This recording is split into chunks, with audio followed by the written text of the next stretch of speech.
city on earth, a place where knowledge flows like water, where libraries tower higher than palaces, where scholars debate in marble halls that echo with the voices of genius. And at the center of it all, sitting on the intellectual throne of the Islamic world, are the philosophers. Not just any philosophers. These are men who believe they've cracked the code. Men who think they've unlocked the secrets of existence itself. Men who claim to know God's mind through pure reason alone. Their names, you might not recognize them today, but in the 11th century, they were superstars. Al-Farabi, the second, teacher, they called him. Second only to Aristotle himself, Ibn Sina, known in the West as Avicenna, a man who wrote over 400 books, a genius who mastered medicine, mathematics, astronomy, and philosophy before he turned 21. These weren't just smart men, they were legends, rock stars of the mind, and they had built something extraordinary, an empire of thought. For nearly 400 years, their system had stood unshaken, a grand intellectual cathedral built on Greek foundations. Plato and Aristotle filtered through, Islamic civilization refined into something even more powerful. They promised something irresistible, certainty, not the messy, complicated certainty of faith, not the uncertain certainty of religious experience. No, they offered mathematical certainty, logical certainty, the kind of knowing that couldn't be questioned, the kind of truth that stood independent of culture, of time, of even God himself. Think about that for a moment. These philosophers claimed they could prove the nature of reality through reason alone. They could demonstrate how the universe worked.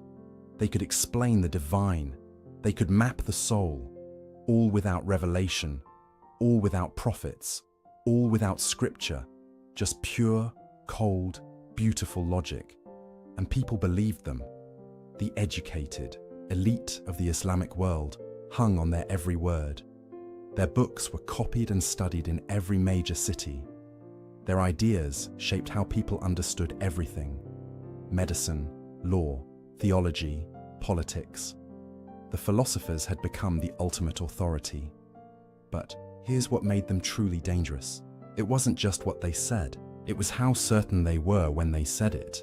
They didn't present their ideas as theories, as possibilities, as best guesses about the nature of things. They presented them as facts, necessary truths that couldn't possibly be otherwise. Take their view of God, for example. The philosophers had it all figured out. God was the necessary being, the unmoved mover, the first cause from which everything else flowed in a perfect, eternal chain of existence. Beautiful, right? Elegant, sophisticated, intellectually satisfying. But here's the problem. Their God was a mathematician's God, a logician's God, a God who operated according to eternal, unchangeable laws that even he couldn't break. Their God didn't really create the universe. Not in the way you and I think of creation. No, the universe just sort of emanated from him, like light from the sun, eternally, necessarily, without choice, without will, without any personal involvement. Their God didn't know you, not individually, not personally. He knew universals, categories, the general principles of things. But your specific pain, your particular joy, your individual struggles, those were beneath divine knowledge, too small, too contingent, too unimportant. And miracles, prophets, divine intervention in human affairs, the philosophers smiled at such primitive notions. Everything happened according to natural law, unbreakable causal chains that stretched from eternity past to eternity future. There was no room for the supernatural, no space for the miraculous, no possibility of God reaching down into his creation to change things. The universe was a perfect machine, and the philosophers had figured out how it worked. Now you might be thinking, so what? Why does this matter? Here's why. Because at the time, this wasn't just philosophy. This was the foundation of everything. If the philosophers were right, then huge chunks of Islamic belief made no sense. Prayer. Why pray to a God who can't hear your specific words? Prophecy. Why would God send messengers if he already set everything in motion eternally? The afterlife? How could there be bodily resurrection in a universe governed by unbreakable natural laws? Free will. How could humans make real choices in a cosmos where every event necessarily follows from the one before? The philosophers had built a system so tight, so logically coherent, so seemingly unassailable, that it threatened to swallow religion whole. And they knew it. They didn't see this as a problem. They saw it as progress. Religion, they whispered, in their private circles was for the masses, the uneducated, the simple-minded who needed stories and rituals to keep them in line. But for the intellectual elite, for the truly enlightened, philosophy was the real path to truth. Everything else was just useful fiction. Imagine living in that world. Imagine being a young scholar, training in the great institutions of Baghdad, learning from the best minds of your generation, and slowly realizing that the philosophy you're learning, the system everyone praises, the intellectual tradition everyone reveres, quietly undermines everything you believe in. That was the world of the 11th century. Philosophy sat on its throne, unchallenged, unquestioned, seemingly unquestionable. Its authority was absolute. Its confidence was total. Its certainty was complete. The philosophers had won, or so they thought. Because somewhere in that world, a man was beginning to ask dangerous questions. Questions that would shake the throne of knowledge to its foundations. Questions that would expose cracks in the seemingly perfect edifice. Questions that would launch the most devastating intellectual assault the philosophical tradition had ever faced. His name was Abu Hamid Muhammad ibn Muhammad al-Ghazali, and he was about to start a war, not with swords, not with armies, with something far more dangerous. With doubt, the philosophers had built their empire on the promise of certainty, on the claim that reason alone could deliver absolute truth. But what if that certainty was an illusion? What if the foundations weren't as solid as they appeared? What if the throne of knowledge was built on sand? Al-Ghazali was about to find out, and when he did, nothing would ever be the same. The stage is set. The players are in position. The greatest intellectual drama of the medieval world is about to begin. A drama of ideas, yes, but also of crisis, of personal anguish, of a brilliant mind turning against itself. Because this wasn't going to be a detached, academic exercise. This was going to be personal. Al-Ghazali wasn't just going to critique the philosophers from the outside. He was going to demolish them from within. He knew their arguments better than they did. He had mastered their logic. He had climbed to the very peak of their system. And from that height, he could see what no one else could see. The fatal flaws, the hidden contradictions, the unexamined assumptions, the cracks in the throne. But seeing them would cost him everything. His career, his reputation, his peace of mind. Because once you start questioning certainty itself, there's no safe place to stand. Once you begin doubting the foundations, the entire structure becomes unstable, including the ground beneath your own feet. Philosophers promised a path to unshakable truth. Al-Ghazali was about to discover that the only thing certain in this world is uncertainty itself, and that realization would nearly destroy him. But first, he had to climb their ladder, master their system, become one of them. Only then could he bring it all crashing down. The throne of knowledge stood tall and proud in 1091. By the time Al-Ghazali was done, it would never stand quite so tall again. This is his story. This is the story of the man who broke philosophy, and it begins with a simple, terrifying question. A question he couldn't shake. A question that kept him awake at night. A question that would haunt him for years. How do I know that I know? Such a small question, such devastating consequences. There's a moment that comes to every brilliant mind, a moment when everything changes, when the fortress of certainty you've built around yourself suddenly feels less like protection and more like a prison. For Al-Ghazali, that moment came at the height of his power. The year was 1095. He was 37 years old, and he was untouchable. The most celebrated professor at the Nizamiya College in Baghdad, the most prestigious academic institution in the world. Students traveled for months just to sit in his lectures. Scholars quoted his books from memory. Rulers sought his advice. He had mastered every field of knowledge available: jurisprudence, theology, logic, philosophy. He could debate any scholar on any topic and win. He had everything a medieval intellectual could dream of: fame, respect, security, authority. But something was wrong, terribly wrong.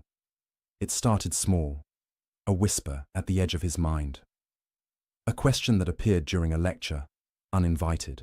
A doubt that crept in while he was writing, unexpected. At first, he brushed it away.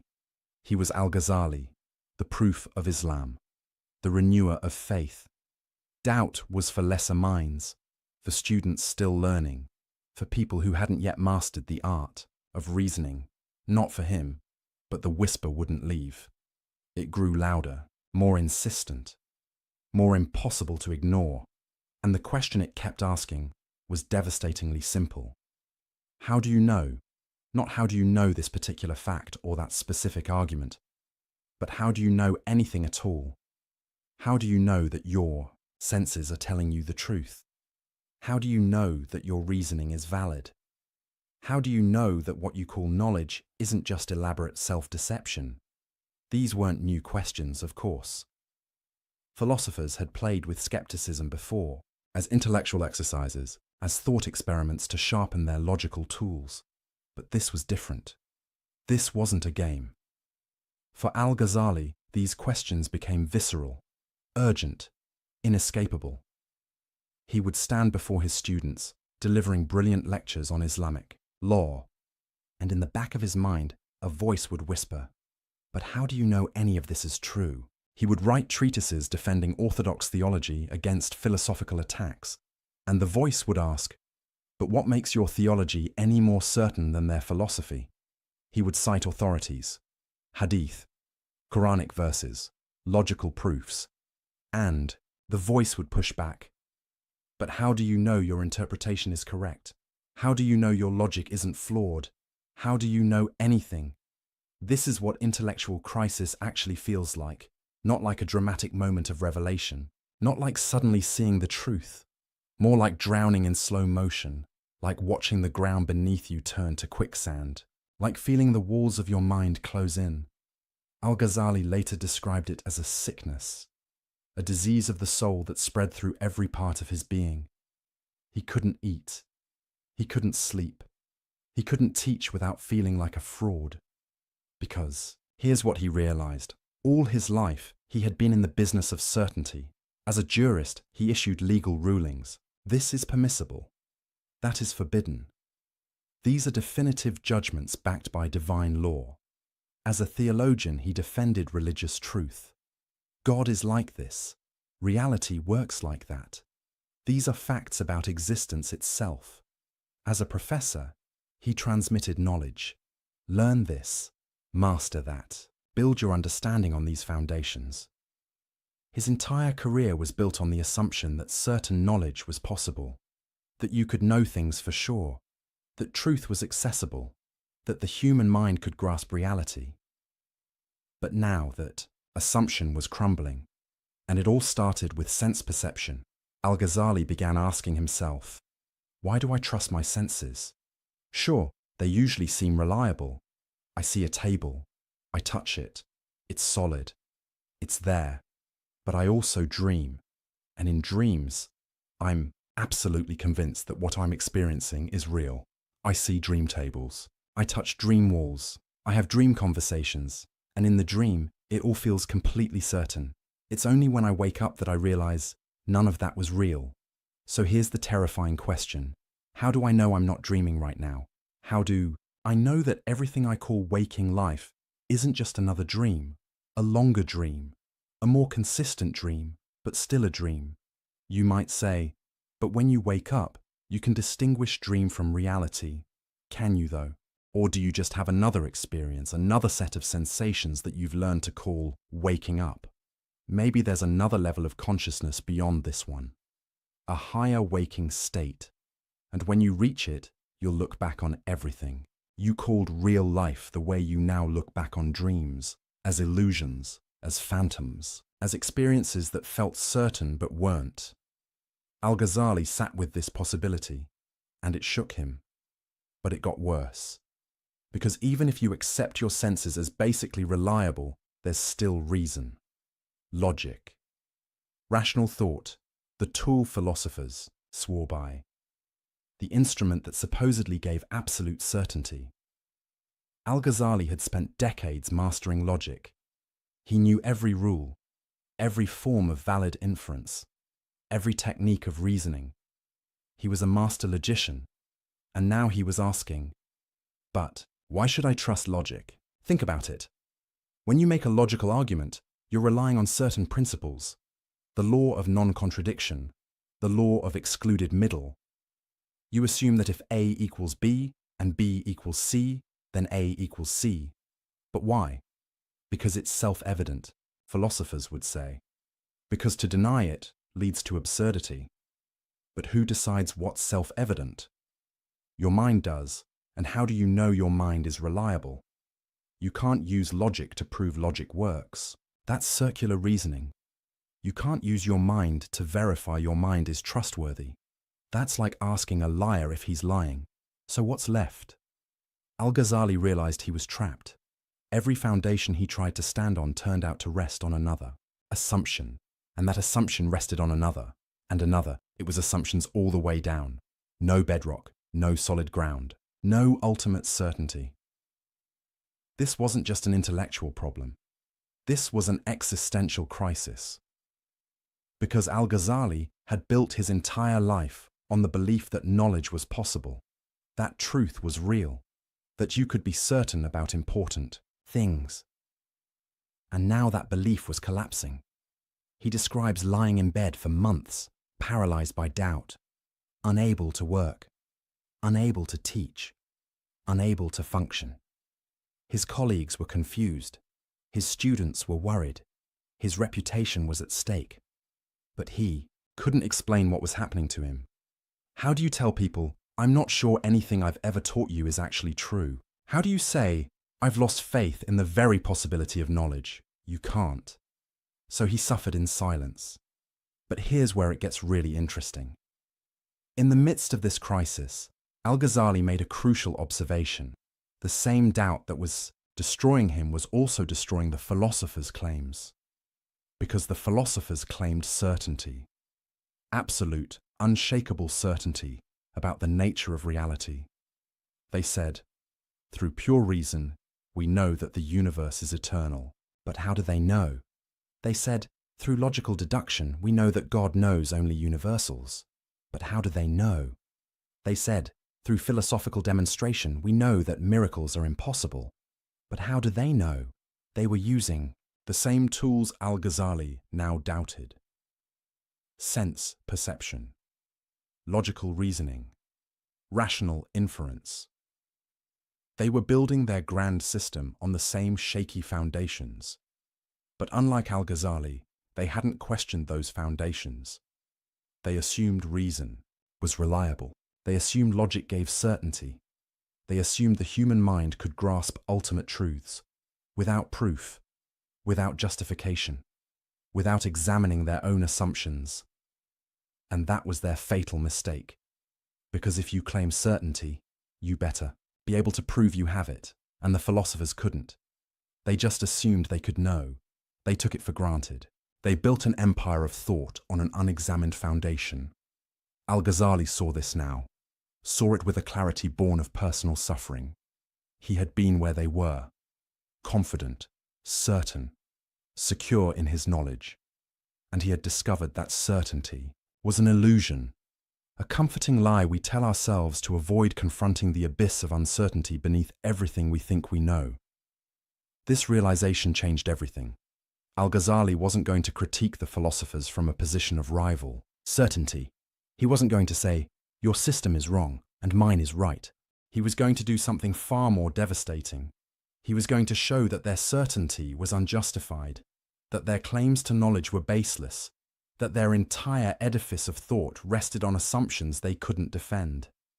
He was going to use doubt as a weapon, not to destroy knowledge entirely, not to embrace complete skepticism, but to demolish the philosophers' arrogance, their certainty, their claim to have figured it all out, because he had learned something in his crisis, something the philosophers in their confidence had missed. Uncertainty isn't weakness, it's honesty. Doubt isn't the enemy of truth.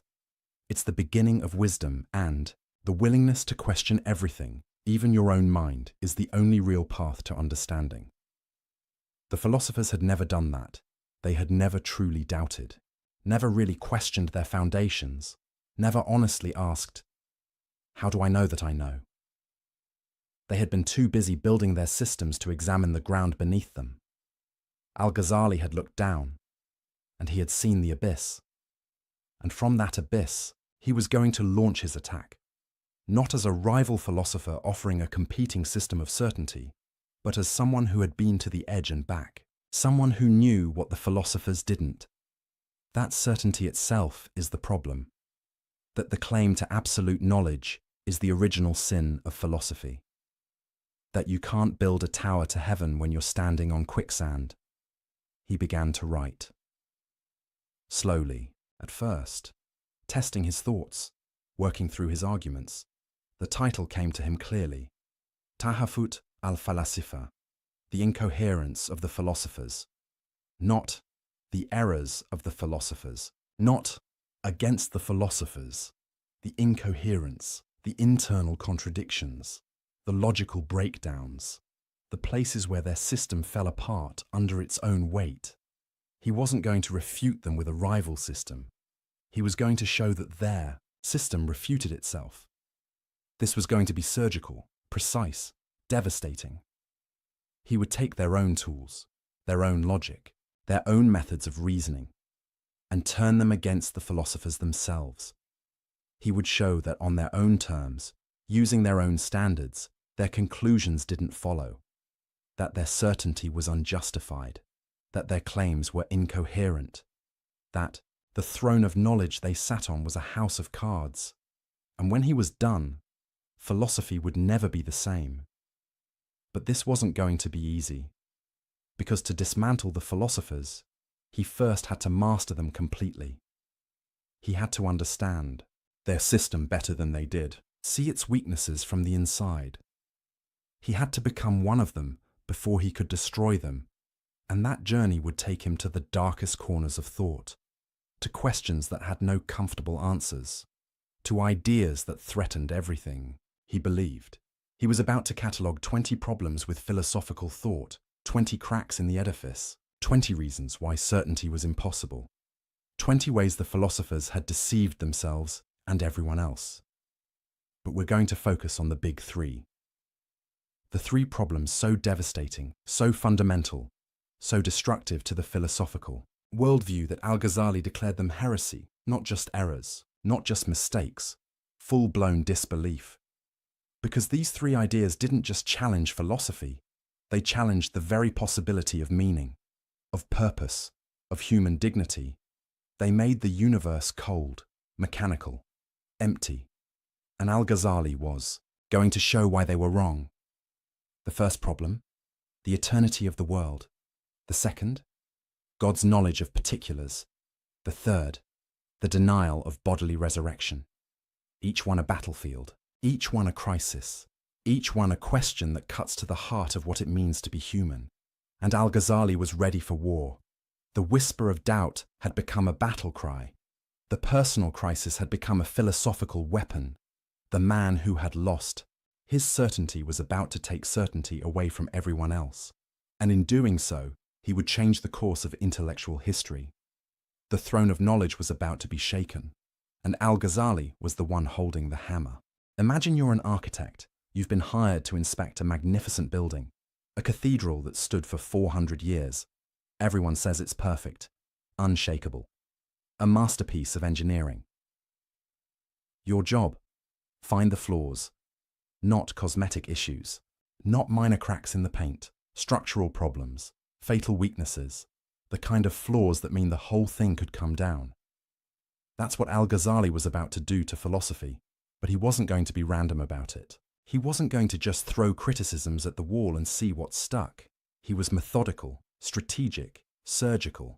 He identified exactly 20 problems with the philosopher's system, 20 points where their logic broke down, where their certainty crumbled, where the edifice showed cracks. Why 20? Because that's how many it took to cover every major claim the philosophers made. About God, about the universe, about the soul, about causation, about knowledge itself. Each problem was a targeted strike at a specific pillar of their thought, and together, they brought the whole structure into question. Now, we could go through all 20, one by one, methodically.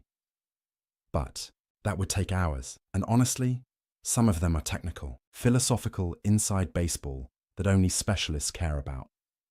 What we're going to do instead is focus on the approach, the method Al-Ghazali used, the strategy behind his attack, because understanding his method is more important than memorizing his arguments. It's what made his critique so devastating, so enduring, so impossible to dismiss. Here's what he didn't do. He didn't write a book saying, "The philosophers are wrong because the Quran says so." That would have been easy, safe, expected, but it also would have been useless, because the philosophers didn't care what the Quran said. Not really. Oh, they paid lip service to it. They claimed their philosophy was compatible with revelation. But when push came to shove, when philosophy and scripture conflicted, philosophy won. Every time, they would reinterpret scripture to fit their conclusions, allegorize away any contradictions, explain away any tensions. The revealed text became clay in their hands, something to be molded to fit their preconceived rational system. So Al-Ghazali knew, quoting scripture at them wouldn't work. He needed to beat them at their own game. He needed to use their tools, their methods, their standards of proof. He needed to show that even by their own criteria, their system failed. This is what makes his approach brilliant. He essentially said, "Okay, philosophers, you claim logical certainty. You say your conclusions necessarily follow from rational premises. Let's test that. Let's take your arguments apart, step by step, premise by premise, inference by inference, and let's see if they actually hold up." Spoiler alert, they didn't. Al-Ghazali discovered something the philosophers had hidden even from themselves. Their arguments weren't as airtight as they claimed. Their logic had gaps. Their premises had holes. Their conclusions didn't necessarily follow. They had built an empire of thought on assumptions they never questioned, on inferences they never justified, on leaps of logic they never examined. And Al-Ghazali was about to expose every single one. Let me give you a sense of how this worked. Take one of the philosophers' favorite claims. They could prove God's existence through pure reason. Sounds good, right? Here's their argument, simplified. Everything that exists is either necessary or contingent.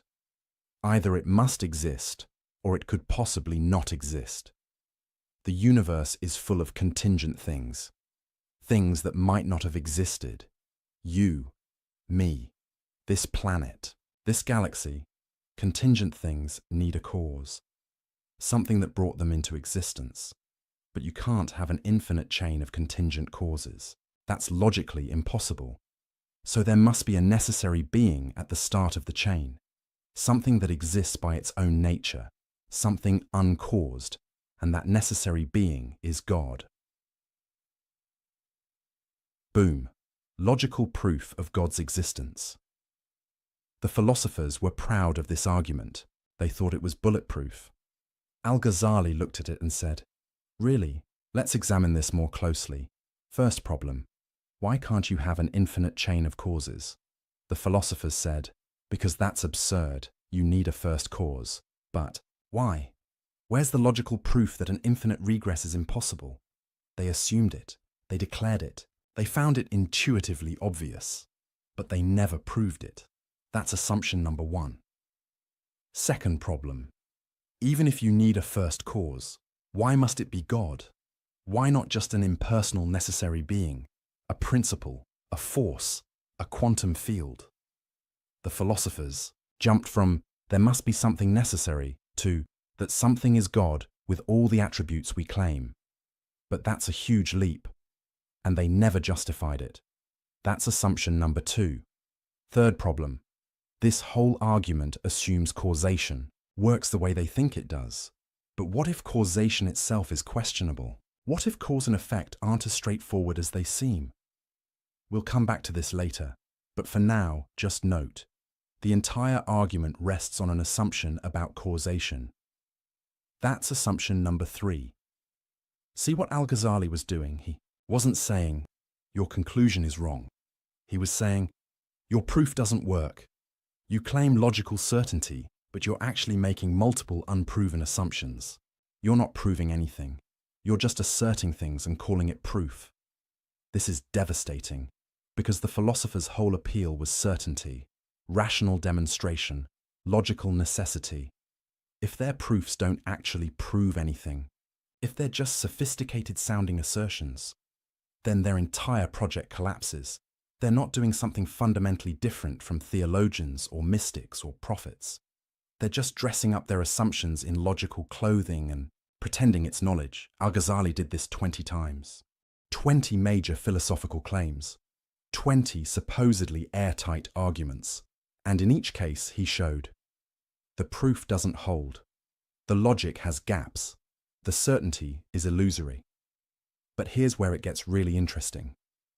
Al-Ghazali wasn't trying to prove the philosophers wrong about everything. That's not the point. The point was to show their certainty was unjustified.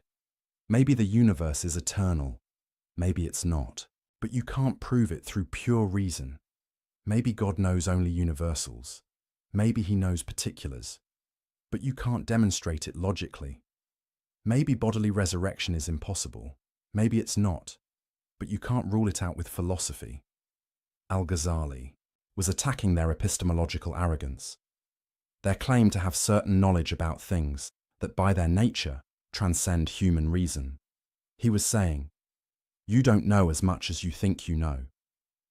And more importantly, you can't know it the way you claim to know it.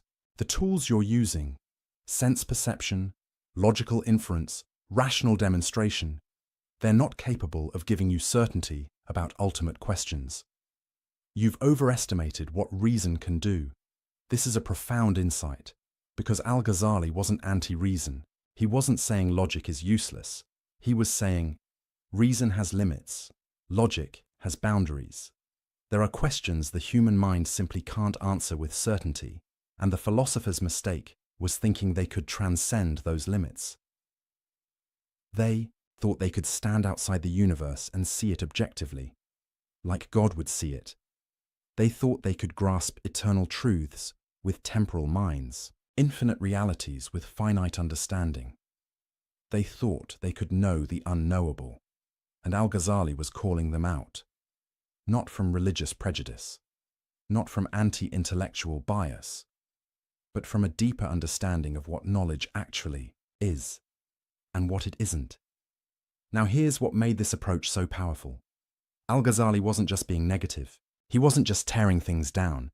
He was making space for other ways of knowing, other sources of truth, other paths to understanding. If reason can't give you certainty about God, maybe revelation can. If logic can't prove the nature of ultimate reality, maybe direct experience can. If philosophy can't answer the deepest questions, maybe mysticism can. This is why his critique mattered so much. It wasn't just about winning a debate with the philosophers. It was about reopening questions they had closed. reintroducing possibilities they had ruled out, showing that the universe is bigger, stranger, more mysterious than any philosophical system can capture.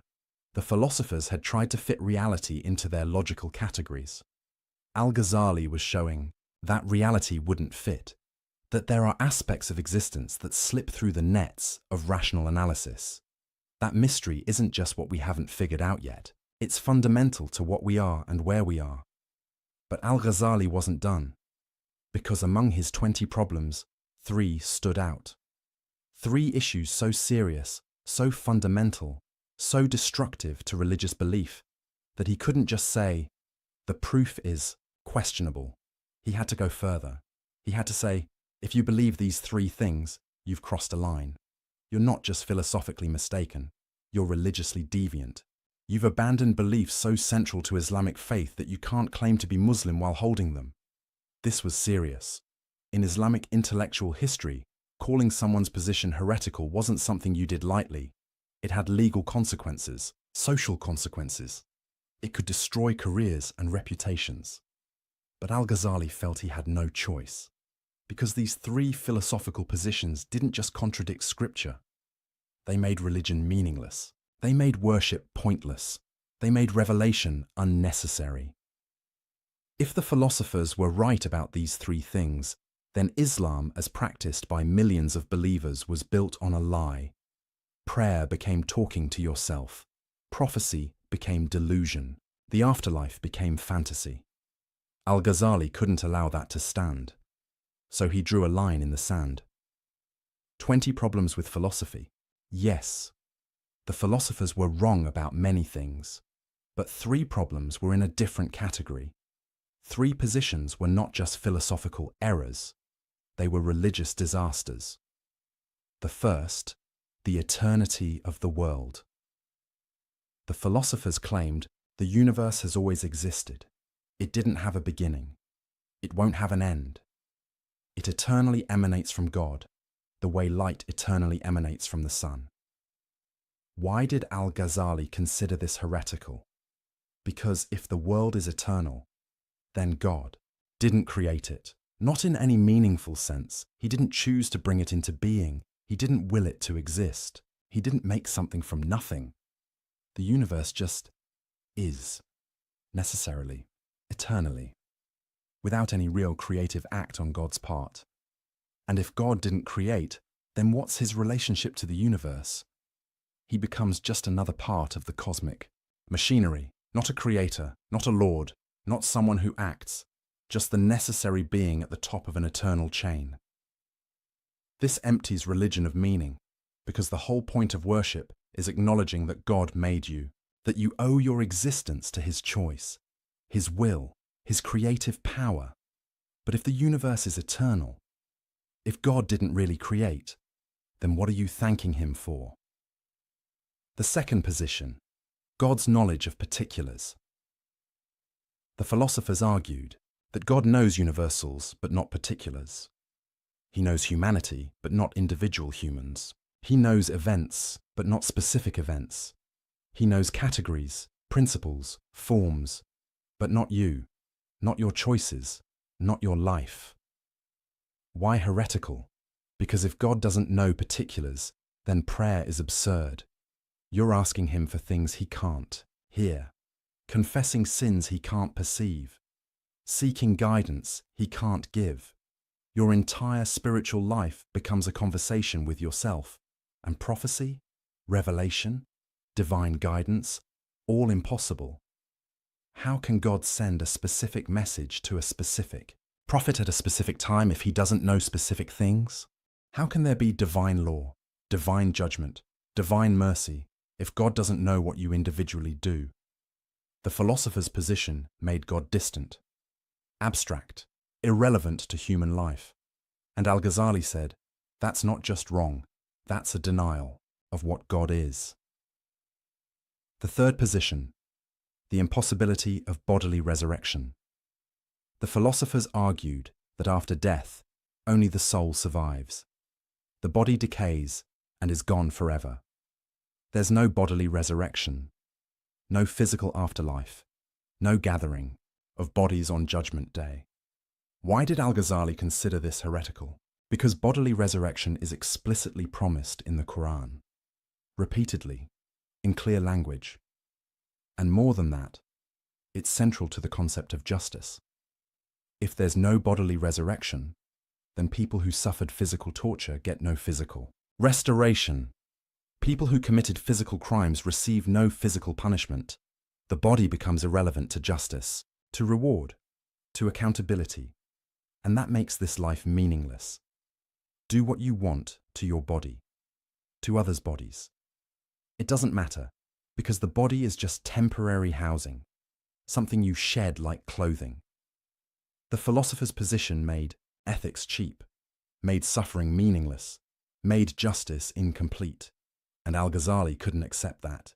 These three positions, these three problems, they weren't just intellectual errors the philosophers made. They were fundamental challenges to the coherence of religious belief itself, and Al-Ghazali was going to dismantle them, one by one, step by step, systematically using their own tools against them, showing that their certainty was illusory. Their proofs were flawed, their conclusions didn't follow, but he was going to do more than that. He was going to show why these positions were emotionally, spiritually, existentially unlivable. Because this wasn't just an academic exercise. This was about meaning, about purpose, about whether the universe cares about you, about whether your choices matter, whether your prayers are heard, whether justice is real. The philosophers, in their quest for logical purity, had created a cold universe, a universe where God is distant, where humans are insignificant, where nothing ultimately matters.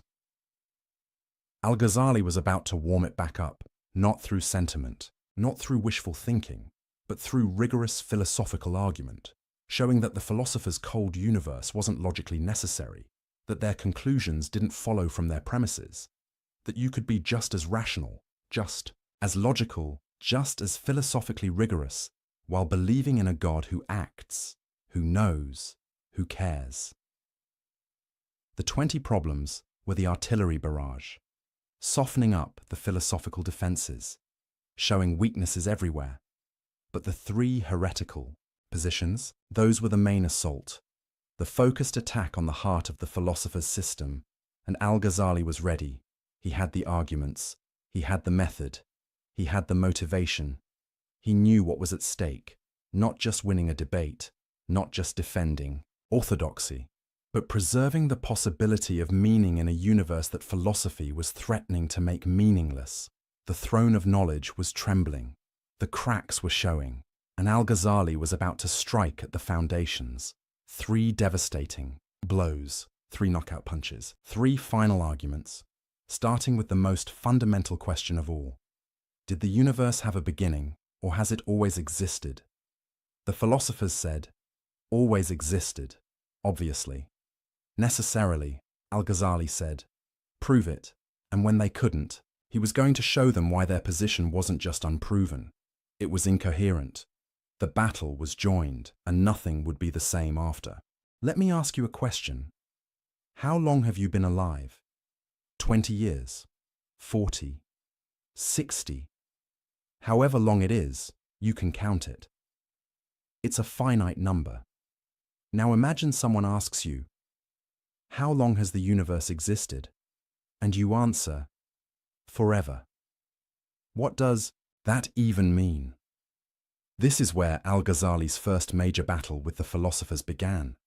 Not with theology, not with scripture, but with a simple, devastating question about time itself. The philosophers were absolutely certain, unshakable in their conviction. The universe, they declared, is eternal. It has no beginning. It has no end. It has always existed and always will exist. This wasn't a guess. It wasn't speculation. It wasn't a working hypothesis. To them, it was a demonstrated truth, a logical necessity, something that couldn't possibly be otherwise. Their proof went something like this. God is eternal and unchanging, right? Everyone agrees on that. God is also perfect, complete, lacking nothing. So God's will is eternal and unchanging too. It doesn't fluctuate. It doesn't develop. It doesn't suddenly decide something new. Now here's the key move.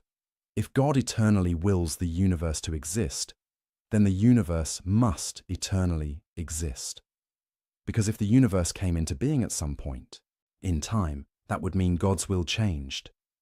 There was a moment when God wasn't creating, then suddenly he was creating. But that's impossible, because God doesn't change. Therefore, the universe must be eternal. It must have always been emanating from God's eternal will, like rays from the sun. The sun doesn't decide to shine. It shines eternally. And its light exists eternally as a result. Same with God and the universe. Elegant, right? Logical, seemingly airtight. The philosophers thought they'd solved one of the biggest questions in existence. Al-Ghazali read this argument and saw something they didn't, a catastrophe waiting to happen. Because if the universe is eternal, then God didn't create it. Not really. Oh sure, the philosophers would say God is the cause of the universe, but that's not the same as creation. Creation means bringing something into existence that didn't exist before. Creation means choosing to make something, willing it to be, deciding that it should exist.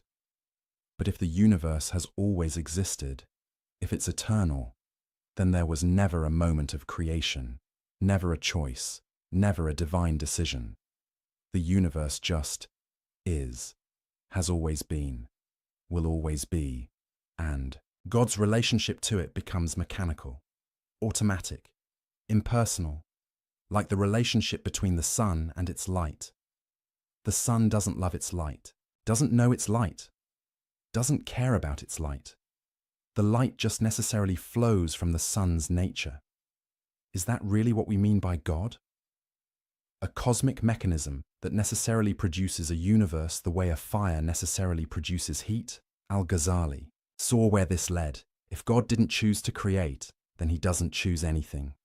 If he doesn't choose, then he doesn't act. If he doesn't act, then he doesn't respond to prayers, doesn't send prophets, doesn't intervene in human affairs. He becomes the philosopher's abstraction, the unmoved mover, the distant principle, not the God of Abraham, not the God of Moses, not the God of Muhammad, not a God worth praying to. This was unacceptable.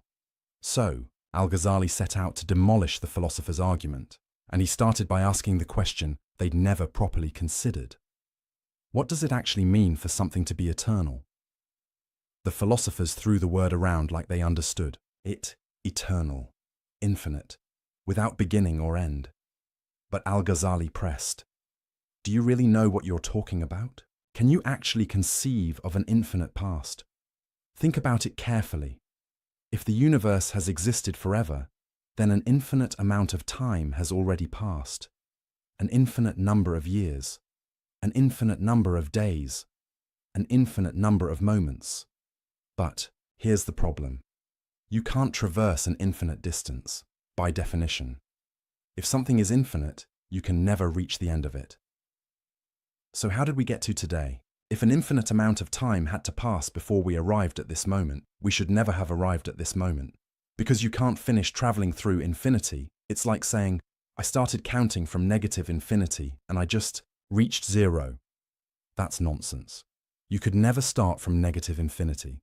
There's no starting point, and even if you could, you'd never finish counting up to zero, because infinity has no end. Same with time. If the past is infinite, then we could never have reached the present. But we did reach the present. We're in it right now. Therefore, the past can't be infinite. The universe must have had a beginning. This is what philosophers call the impossibility of traversing an actual infinite, and Al-Ghazali wielded it like a sword. The philosophers tried to respond. They said, but you're thinking about infinity wrong. Past infinity isn't like a distance you travel. It's just there, all at once. Al-Ghazali pushed back. Okay, let's try a different angle. Imagine the universe is eternal, like you say. That means the number of past days is infinite, right? But the number of past years is also infinite. Now here's my question. Are there more past days than past years? The philosophers hesitated. On one hand, obviously there are more days than years. 12 times more, roughly.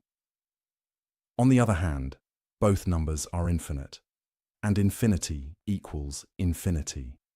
You can't have one infinity bigger than another infinity. That contradicts what infinity means. So which is it? Are there more past days than past years? Or are they equal? If you say there are more days, you're admitting that one infinity can be bigger than another, which is absurd. If you say they're equal, you're admitting that 12 days equals 1 year, which is also absurd. Either way, you're trapped. This is the problem with treating infinity as if it's just a really big number. It's not. Infinity doesn't behave like numbers behave. You can't do arithmetic with it. You can't compare infinities. You can't traverse them. So when you say the past is infinite, you're not actually saying something coherent. You're using a word that sounds profound, but actually refers to nothing you can meaningfully conceive. The philosophers squirmed. They tried another defense. Okay, but here's the thing. God is outside of time. He's eternal in a different sense. So when God creates the universe, he's not doing it at a point in time. He's doing it eternally. The universe doesn't have a beginning in time because time itself is part of the universe. Al-Ghazali smiled at this. So you're admitting the universe has a beginning? That it's not eternal after all? Because if time is part of the universe, and the universe came from God, then the universe began to exist. You're just saying it began, to exist with time rather than in time. But either way, it began. It's not eternal.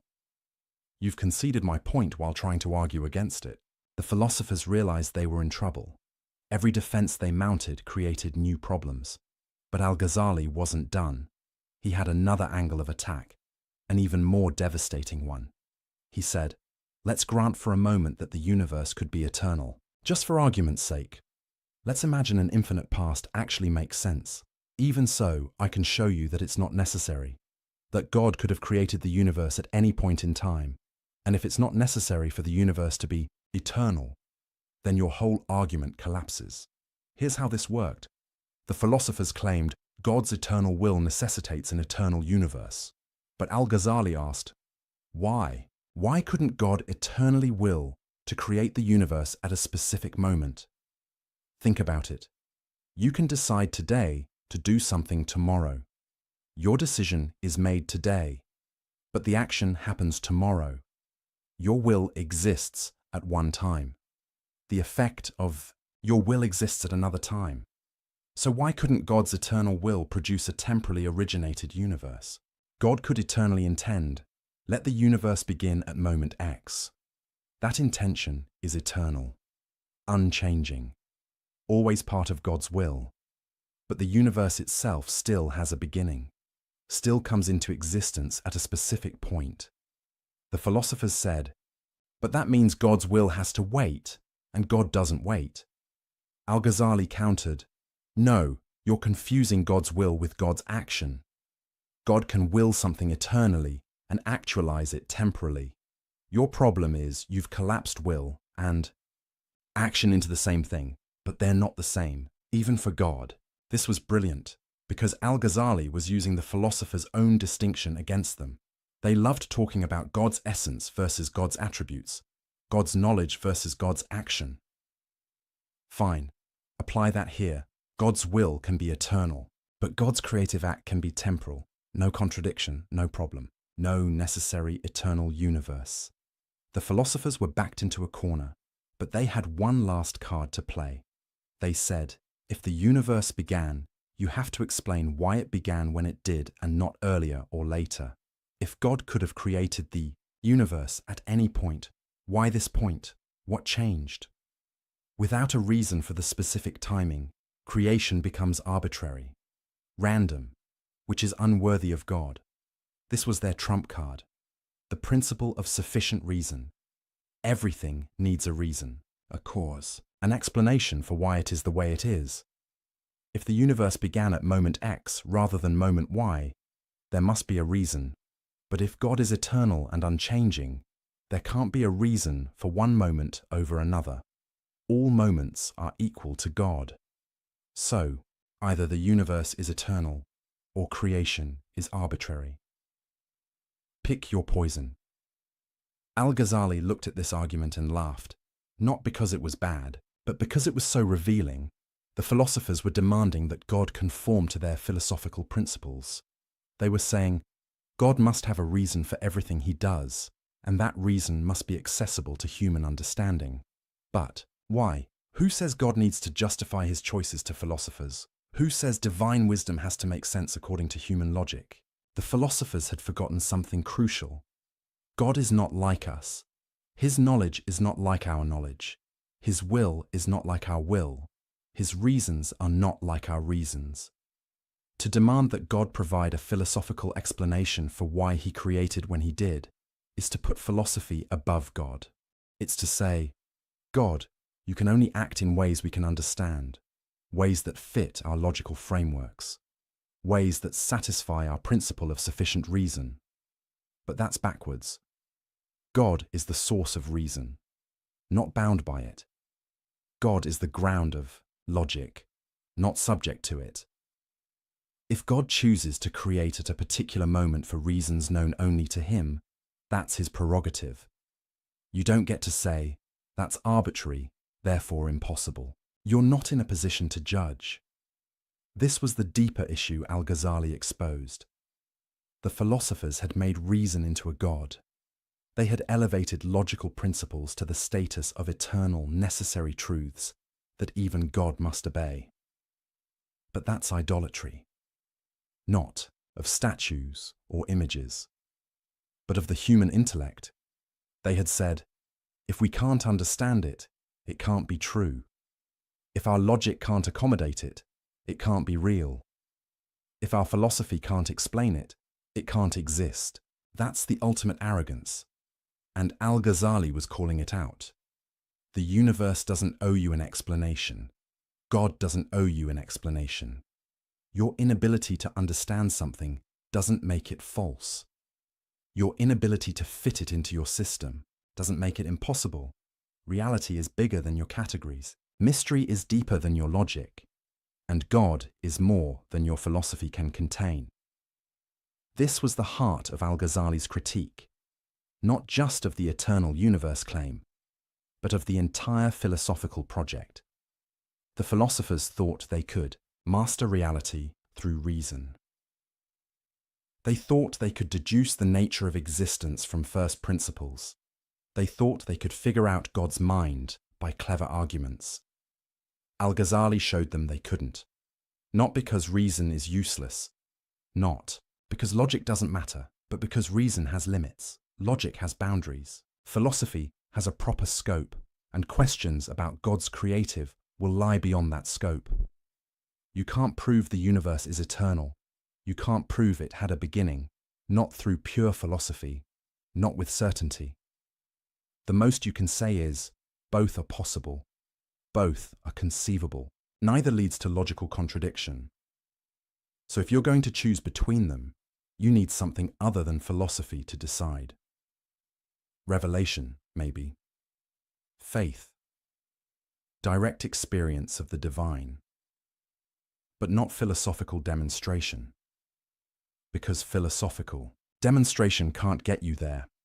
The philosophers' certainty about an eternal universe was fake, built on assumptions they never questioned, on principles they never justified, on logic they never tested. Al-Ghazali tested it, and it broke. The first pillar of their system was crumbling. The universe didn't have to be eternal. God could have created it in time, and if God created it in time, then God chose. God acted. God willed something specific, which means God is not. The impersonal principle the philosophers described. God is personal, active, engaged with his creation. The kind of God who might send prophets, who might hear prayers, who might care about individual human beings. The door the philosophers had closed was opening again, and Al-Ghazali was just getting started. Because if the philosophers were wrong about the eternity of the universe, maybe They were wrong about God's knowledge too. Maybe God doesn't just know universals. Maybe he knows you, specifically, individually, completely. That's where we're going next. To the most personal question of all. Does God see you? The philosophers said no. Al-Ghazali was about to prove them wrong. And when he did, the entire cold, mechanical universe they'd built would start to feel warm again. Close your eyes for a moment. Think about the most painful experience of your life. Maybe it was losing someone you loved. Maybe it was a betrayal. Maybe it was a moment of crushing failure. Whatever it was, you felt it. You lived through it. It was real. Now imagine someone telling you, God doesn't know about that. Not because he doesn't care, not because he's ignoring you, but because he literally cannot know individual, specific events. He knows about suffering in general, but not your suffering. He knows about loss as a concept, but not your loss. He knows the universal category of human pain, but not the particular agony you felt on that specific day. How would that make you feel? This is what the philosophers were claiming. And it's the second major battleground where Al-Ghazali decided, this isn't just wrong. This is heresy. Let me explain how the philosophers got here. It started, like so many bad ideas, from something. That sounds reasonable. They said, God is perfect, right? Unchanging, eternal, beyond time. So God's knowledge must also be perfect, unchanging, and eternal. God can't learn new things, can't discover facts he didn't know before, can't be surprised by events. So far, most theologians would agree. But then, the philosophers made a fatal move. They said, if God's knowledge is unchanging, then God can only know unchanging things. Things that are eternally true, always the same, never in flux. And what are those things? Universals, essences, eternal forms. God knows humanity as an eternal essence, but not individual humans who are born and die. God knows motion as a principle, but not specific movements happening at specific times. God knows existence as a concept, but not particular existence that come and go. In philosophical jargon, they were saying, God knows universals but not particulars. Let that sink in for a moment. According to the philosophers, God doesn't know what you had for breakfast this morning, the specific words you spoke to your friend yesterday, the exact thought running through your mind right now, the particular choice you're about to make. Not because these things are hidden from him, but because they're beneath his type of knowledge. God's knowledge is too lofty, too eternal, too perfect to concern itself with the messy, changing, temporary details of individual existence. He knows the forms, the patterns, the eternal truths, but the specific instances, the individual cases, the particular moments, those are irrelevant to divine knowledge. The philosophers thought this made God more perfect, more transcendent, more sublime, more worthy of worship. They thought they were honoring God by elevating his knowledge above mundane particulars. Al-Ghazali saw it differently. He saw a God who was essentially blind, a God who couldn't see you, couldn't hear you, couldn't know you. A God who was, for all practical purposes, absent from your life. And he was horrified. Because if God doesn't know particulars, then everything falls apart. Everything that makes religion meaningful. Everything that makes worship possible. Everything that connects the divine to the human. Let's walk through the implications step by step. First, prayer becomes absurd. You bow down 5 times a day. You ask God for help. You confess your sins. You seek guidance. But according to the philosophers, God doesn't hear any of it, not because he's ignoring you, but because your specific prayer at that specific moment is a particular event. And God doesn't know particular events. He knows prayer as a universal concept, but not your prayer. He knows petitioning as a general phenomenon. but not your petition. So who are you talking to? Nobody. You're going through motions in a universe where the divine can't perceive your actions. Prayer becomes cosmic theatre, a ritual you perform for yourself because the audience you think you're addressing isn't watching. Second, prophecy becomes impossible. How does God send a message to a specific prophet at a specific time if he doesn't know specific times or specific prophets? Muhammad receives revelation in a cave. Moses hears God at a burning bush. Jesus is born in Bethlehem. These are particular events, specific moments, individual occurrences. But if God doesn't know particulars, he can't initiate these events. He can't choose a particular person, can't speak at a particular moment, can't intervene in particular circumstances. The philosophers tried to get around this. They said, well, divine knowledge sort of overflows into the world, and prophets are people whose souls are aligned to receive this overflow. But that's not prophecy. That's cosmic coincidence. That's not God choosing to speak. That's just some humans being naturally tuned to pick up signals that are always broadcasting. It's like saying God didn't send the Quran to Muhammad. Muhammad just happened to receive it because he was in the right mental frequency. That's not revelation. That's reception. Third, divine justice becomes meaningless. If God doesn't know what you specifically did, how can he judge you? How can there be a day of reckoning if God doesn't know your particular actions? He knows sinning as a category, but not the sins you committed. He knows righteousness as an ideal, but not the righteous choices you made. How do you reward or punish people based on things you don't know they did? The philosophers had an answer for this too. They said, your soul carries the effects of your actions. God sees the state of your soul, but that's backwards. That means God doesn't judge your actions. He just observes their accumulated effect on your soul. It's like saying a teacher doesn't grade your test. She just looks at how smart you became after taking it. That's not justice. That's just observing outcomes. Fourth, the entire concept of divine care evaporates. When the Quran says God is closer to you than your jugular vein, what does that mean if God doesn't know you exist? When it says he knows what's in your hearts, is that a lie? When it says he responds to those who call on him, is that false advertising? The philosophers were forced to reinterpret all these passages.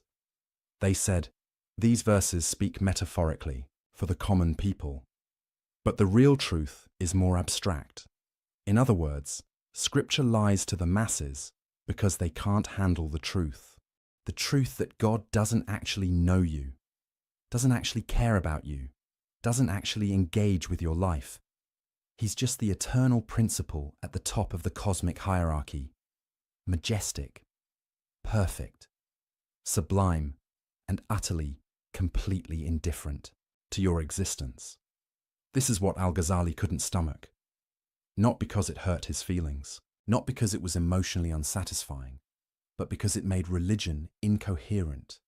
If the philosophers were right, then the entire Islamic tradition was built on a mistake. Billions of prayers offered to a God who couldn't hear them. Prophets claiming messages from a God who couldn't send them. Believers expecting judgment from a God who didn't know what they'd done. It was all theatre, all illusion, all a massive collective delusion. Al-Ghazali said, no, this ends here, and he began his counterattack. First, he went after their logic. The philosophers claimed God's knowledge must be unchanging, therefore he can only know unchanging things. But Al-Ghazali asked, why does unchanging knowledge require unchanging objects? Can't you have unchanging knowledge of changing things? Think about it. If God knows eternally that Muhammad will be born in 570 CE, that knowledge doesn't change. It's always true, always part of God's eternal knowledge. The event itself is temporal, happens at a specific time. But the knowledge of it can be eternal. God doesn't learn that Muhammad was born when it happens. He always knew it would happen. His knowledge is unchanging, even though the event is temporal. So the philosopher's argument doesn't work. You can have eternal, unchanging divine knowledge of particular changing events. No contradiction, no problem. Second, Al-Ghazali attacked their conception of perfection. The philosophers said knowing particulars would make God imperfect. But Al-Ghazali flipped it. Is it more perfect to know everything or to know only some things? Obviously, knowing everything is more perfect. So a God who knows both universals and particulars is more perfect than a God who knows only universals. The philosophers were actually diminishing God's perfection by limiting his knowledge. They thought they were elevating him, but they were actually reducing him, making him less than all-knowing, less than omniscient, less than perfect. Their perfect God was actually deficient. Third, Al-Ghazali went after the very distinction between universals and particulars. He said, this distinction is something humans make. It's how we organize our thoughts. But why assume God thinks like we think? Why assume God's knowledge is divided into categories the way ours is? Maybe to God, there is no difference between universal and particular. Maybe he knows everything in a way we can't comprehend, a way that transcends our categories. The philosophers had committed the sin they always accused others of. They had anthropomorphized God, not by giving him a body, but by giving him a human-like mind, by assuming his knowledge works like their knowledge, just bigger, just more perfect. But what if God's knowledge is radically different from human knowledge? What if it's not just quantitatively greater, but qualitatively other? Then all their reasoning about what God must or must not know falls apart, because they're reasoning from false assumptions about the nature of divine knowledge. Fourth, Al-Ghazali pointed to the absurd consequences. If God doesn't know particulars, does he know himself? After all, God is a particular being, not a universal concept. There's only one God, one specific, unique, particular divine reality. So if God can only know universals, can he not know himself? The philosophers squirmed at this. Some said, God is an exception. He knows himself even, though he's particular. But Al-Ghazali pounced. So particulars can be known by God. You just admitted it. If God can know one particular, himself, why not other particulars? Your rule about God only knowing universals has a huge exception, which means it's not really a rule. Others said, God isn't particular. He's beyond the universal particular distinction. Fine, Al-Ghazali said. Then why can't his knowledge also be beyond that distinction? Why can't he know in a way that includes both universals and particulars? Every defense the philosophers mounted created new problems. They were trapped, contradicting themselves, tying themselves in logical knots. Fifth, and most devastatingly, Al-Ghazali showed that their position made prediction impossible. The philosophers believed in astrology, in reading the stars to predict future events. But how can you predict a particular future event if God doesn't know particular events? If the cosmos is governed by divine knowledge, and divine knowledge doesn't include particulars, then particular events aren't part of the cosmic order. They're just random, unpredictable, outside the scope of rational understanding. But the philosophers wanted it both ways. They wanted a rationally ordered universe where everything follows from divine knowledge, but they also wanted to limit divine knowledge to universals. You can't have both. Either the universe is rationally ordered down to its particulars, in which case God must know those particulars, or God doesn't know particulars, in which case the universe is ultimately chaotic and unpredictable at the level of individual events. The philosophers were caught in a contradiction of their own making. Al-Ghazali exposed it mercilessly. But beyond all the logical arguments, Al-Ghazali made a deeper point. A point about what kind of universe we live in. The philosopher's universe was cold, mechanical, indifferent, a universe where the divine principle churns out existence according to eternal laws, but doesn't see you, doesn't know you, doesn't care about you. You're just a particular instantiation of universal forms, a temporary configuration of matter, a fleeting pattern in the cosmic dance. You matter to yourself, maybe to other people, but not to God, because to God, you're not even visible. Al-Ghazali asked, is that the universe you want to live in? More importantly, is that the universe we actually live in? Because your experience suggests otherwise. You feel seen. You feel known. You feel like your choices matter to something beyond yourself. When you pray, you sense a response. When you seek guidance, you find it. When you suffer, you feel held. Maybe that's all illusion. Maybe it's wishful thinking. Or maybe the philosophers are wrong. Maybe God does know particulars, does see individuals, does care about specific people. Maybe the universe is warmer than the philosophers imagined. Maybe you matter more than their system allows.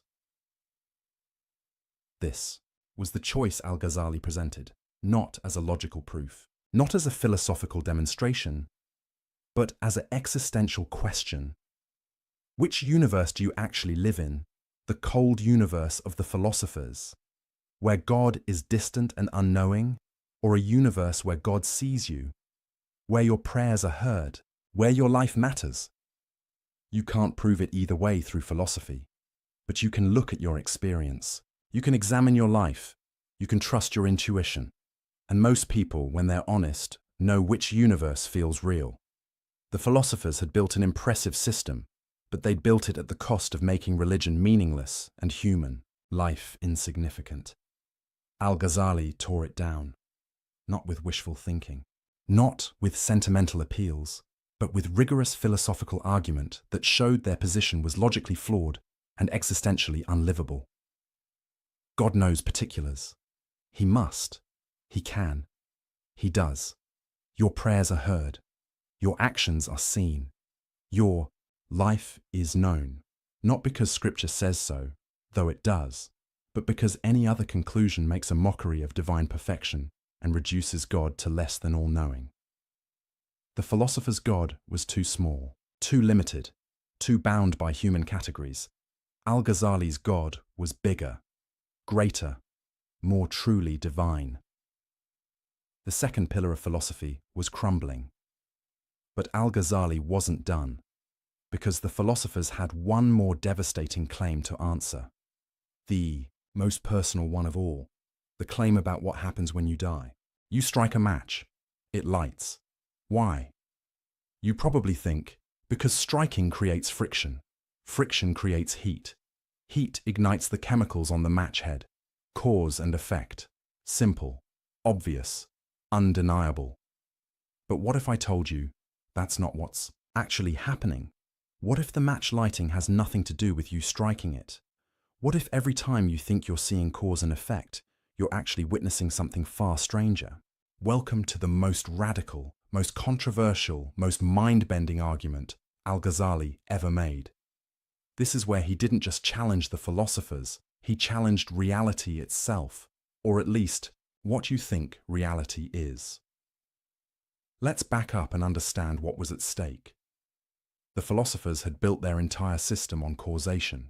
Everything in the universe, they claimed, operates according to necessary causal laws. Fire necessarily burns. Water necessarily flows downward. Heavy objects necessarily fall. These aren't just observations. They're ironclad natural laws. Laws that can't be broken, can't be suspended, can't be violated, not even by God. That last part is crucial. The philosophers believed in God. They weren't atheists, but their God was bound by the laws of nature he'd established. Or rather, the laws of nature flowed necessarily from God's nature. God couldn't make fire not burn, because fire burning is part of the eternal, necessary structure of reality. God couldn't make water flow upward, because gravity isn't a choice, it's a metaphysical necessity. God couldn't raise the dead, couldn't turn a staff into a snake, couldn't split the moon. Not because he's weak, but because these things violate causal laws, and causal laws are absolute. This is why the philosophers rejected miracles. Not because they hadn't heard the stories, but because miracles are impossible. Logically impossible, metaphysically impossible, causally impossible. If you accept that causes necessarily produce their effects, then you have to reject any story where a cause fails to produce its effect. Moses throws down his staff. Does it become a snake? The philosophers said, no, impossible. Staves don't become snakes. Jesus speaks to a dead man. Does he rise? The philosophers said, no, impossible. Dead tissue doesn't reanimate. Muhammad points to the moon. Does it split? The philosophers said, no, impossible. Celestial bodies don't split from verbal commands. These stories might be useful myths, inspiring, legends, metaphors for spiritual truths, but they're not literal history, because they violate causation, and nothing violates causation, not even God. Do you see the problem? If miracles are impossible, then prophecy is questionable. If prophets can't perform miracles, how do you know they're really sent by God? Anyone can claim divine authority. The miracle is supposed to be the proof. But if miracles don't happen, there's no proof, just claims, just stories, just legends that may or may not be true. The entire foundation of revealed religion rests on the possibility of divine intervention in the natural order. And the philosophers were saying, that's impossible. Nature is a closed system, governed by unbreakable laws. Operating according to necessary causal chains, God set it in motion. But he doesn't interfere, can't interfere, doesn't need to interfere. Everything unfolds according to the eternal plan encoded in natural law. Al-Ghazali looked at this and saw the ultimate expression of philosophical arrogance. They weren't just making a claim about how nature usually works. They were making a claim about what God can and cannot do. They were putting limits on divine power, constraints on divine action, boundaries on divine will, and they were doing it in the name of reason, logic, philosophical necessity.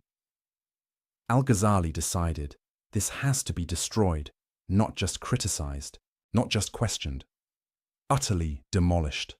And to do it, he was going to attack causation itself, not just the philosopher's theory of causation, but the very idea that causes necessarily produce effects. This is where Al-Ghazali became truly radical. Here's his argument, and fair warning, it's going to make your head spin. When you see fire touch cotton, and the cotton burns, you believe the fire caused the burning. But Al-Ghazali asked, did you actually see causation? Or did you just see sequence? You saw fire touch cotton, then you saw cotton burn. Two events, one after another. But did you see the fire making the cotton burn? Did you see the causal power transferring from fire to cotton? No, you just saw event A, then event B. You inferred causation. You assumed it, you concluded it, but you didn't observe it. All you ever observe is succession, one thing following another. The causation itself, that's something you add, something you read into the events. Okay, you might say, but it happens every time. Fire always burns cotton. That can't be coincidence, can't it? What if God creates the burning of cotton every time fire touches it? Not because the fire causes it, but because that's his habit, his custom, his regular pattern. God sees fire touch cotton, and in that moment, he creates burning in the cotton, not because he has to, not because the fire forces him to, but because he chooses to. Every single time, consistently, reliably, predictably. So predictably that you mistake his habit for a necessary law. This is the doctrine of occasionalism, the idea that God is the only real cause, the only actual agent, the only true power in the universe. Everything else? Occasions for God's action. Fire doesn't burn cotton. God burns cotton on the occasion of fire touching it. Your hand doesn't move your pen. God moves your pen on the occasion of your willing it. Bread doesn't nourish you. God nourishes you on the occasion of you eating bread. There are no natural, causes, no necessary connections, no causal powers in created things, just God, acting constantly, creating each moment fresh. Now you might be thinking, this is insane. This contradicts everything we know about how the world works. Does it, though? Al-Ghazali pointed out. You've never actually seen a necessary connection between cause and effect. You've seen constant conjunction, regular sequence, habitual association. But necessity. Where do you observe that? When you say, fire must burn cotton, what does must mean? Does it mean you've never seen fire fail to burn cotton? That's just observation of past patterns. Does it mean you can't imagine fire not burning cotton? That's just limits of your imagination. Does it mean there's some metaphysical force compelling fire to burn? Where's your evidence for that? The philosophers claimed necessity, but they couldn't prove it. They just assumed that because something always happens, it must happen. But always and must are different things. Maybe fire has always burned cotton, but that doesn't mean it has to burn cotton. Maybe God has always chosen to create burning when fire touches cotton, but that doesn't mean he couldn't choose otherwise. The difference matters enormously, because if causation is just God's habit, then God can change his habits.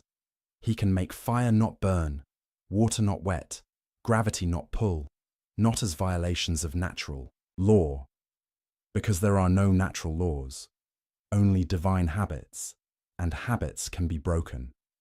This is how miracles become possible. Moses throws his staff.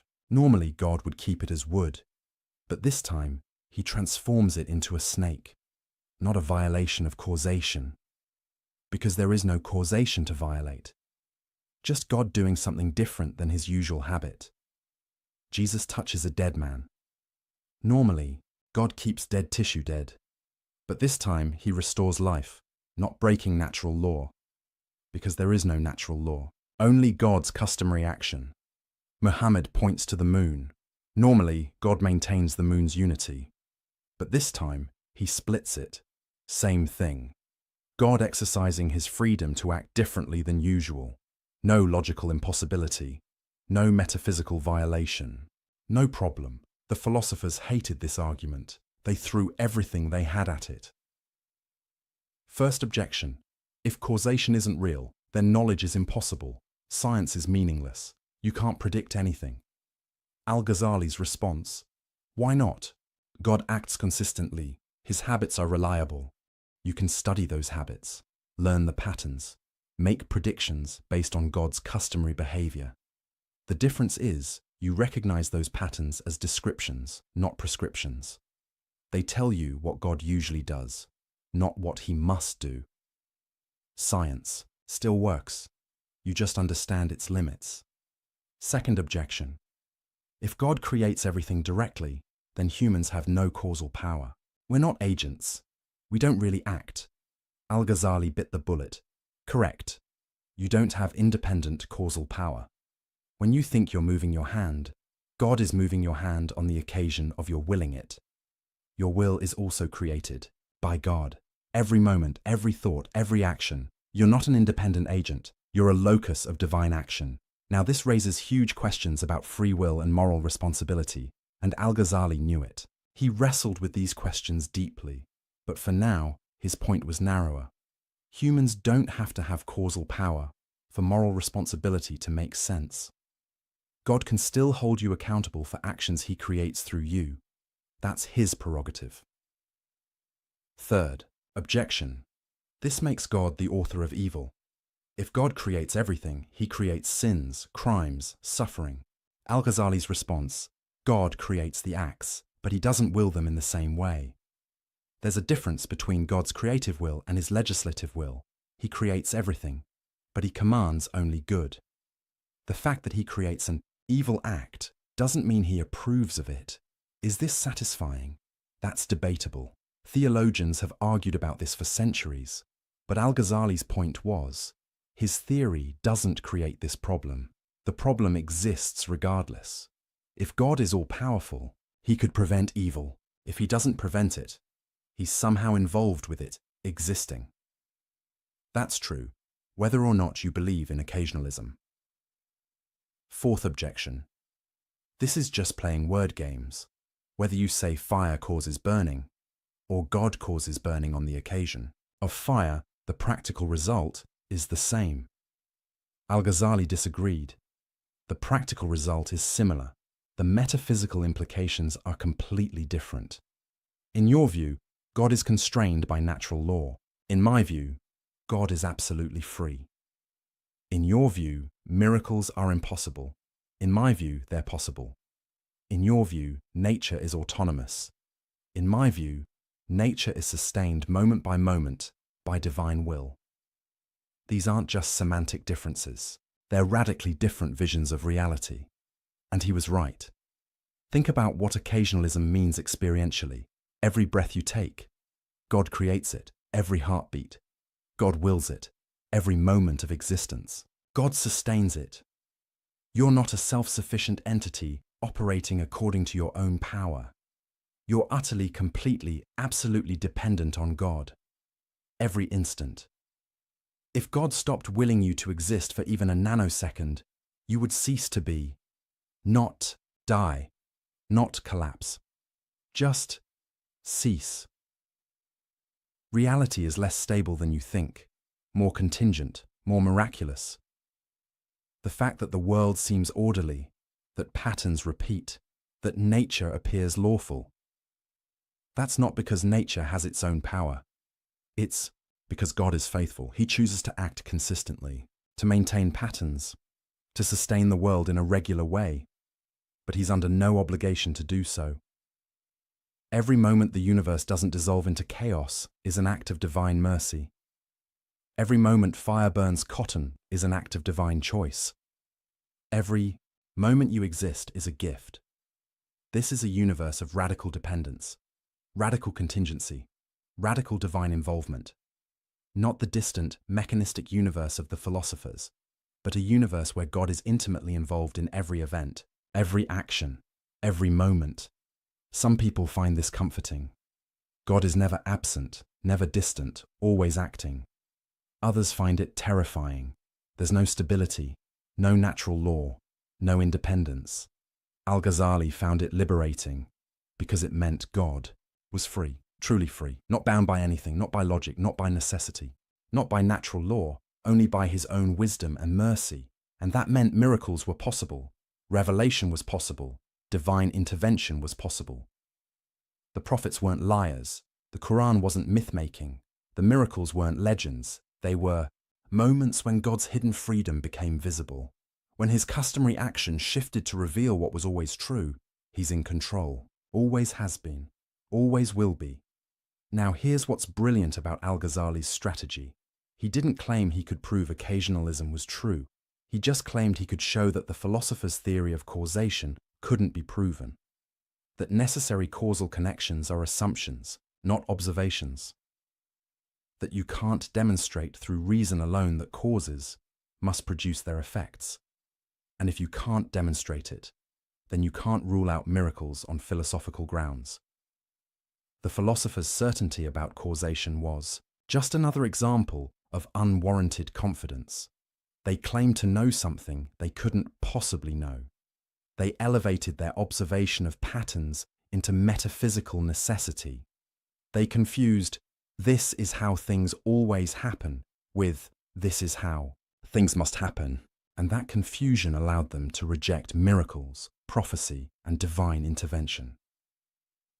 Al-Ghazali's occasionalism was a philosophical nuclear option. It didn't just challenge the philosopher's theory of causation. It obliterated the very concept of natural causation. It said, there are no secondary causes, no created powers, no autonomous natural processes, just God, acting, always and everywhere. Was Al-Ghazali right? That's a question philosophers and theologians still debate. But right or wrong, he accomplished his goal. He showed that the philosopher's rejection of miracles wasn't based on demonstrated truth. It was based on assumptions, preferences, philosophical commitments. And those commitments couldn't be proven, which meant miracles couldn't be ruled out, which meant revelation couldn't be dismissed, which meant the prophets couldn't be rejected on philosophical grounds.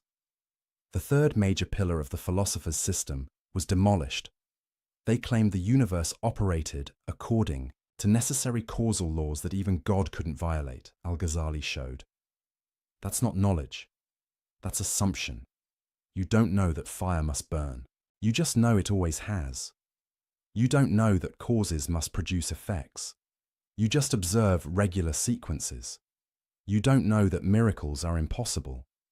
You just prefer a world without them. But preference isn't proof. Observation isn't necessity. Habit isn't law. The philosophers had built their confident rejection of miracles on sand, and Al-Ghazali had washed it away. But he'd done something else too, something perhaps more important. He'd shown that the universe is stranger, more mysterious, more dependent on the divine than the philosophers imagined. That what looks like ironclad natural law might be divine custom, that what seems like independent causation might be continuous creation, that what appears to be a mechanistic universe might be a stage for constant divine action. Whether you accept his occasionalism or not, he'd opened a door to wonder, to mystery, to possibilities beyond what reason can prove or disprove. The philosophers had closed that door. They'd said, "We know how reality works." Necessarily, certainly, Al-Ghazali had pried it open again, and through that open door, the light of something beyond philosophy could shine through. Not irrationality, not anti-intellectualism, not blind faith, but an acknowledgement that reason has limits. That certainty is rare. That mystery is real. And in that acknowledgement, space for revelation, for prophecy, for divine action, for a God who isn't bound by philosophers' categories, for a universe that's bigger than logic can contain, for possibilities that reason can't rule out. The match still lights when you strike it, but now you know that's not inevitable, that's not necessary, that's not an iron law, that's God, choosing, acting, sustaining the pattern. And he could choose otherwise. He usually doesn't, but he could.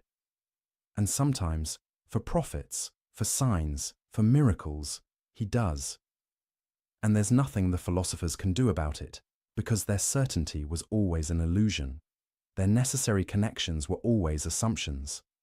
Their closed universe was always just a cage they built around their own imagination. Al-Ghazali broke the cage, and the philosophers would never get it closed again.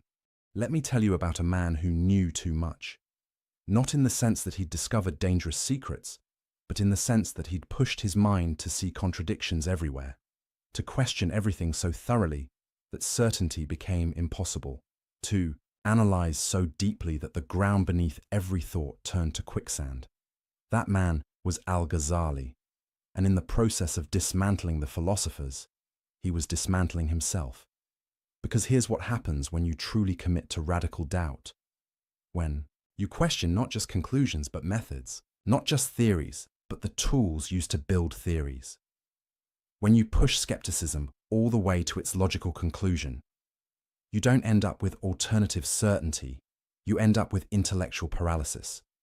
You don't discover solid ground, you discover there is no solid ground. And that realization doesn't feel like victory. It feels like madness.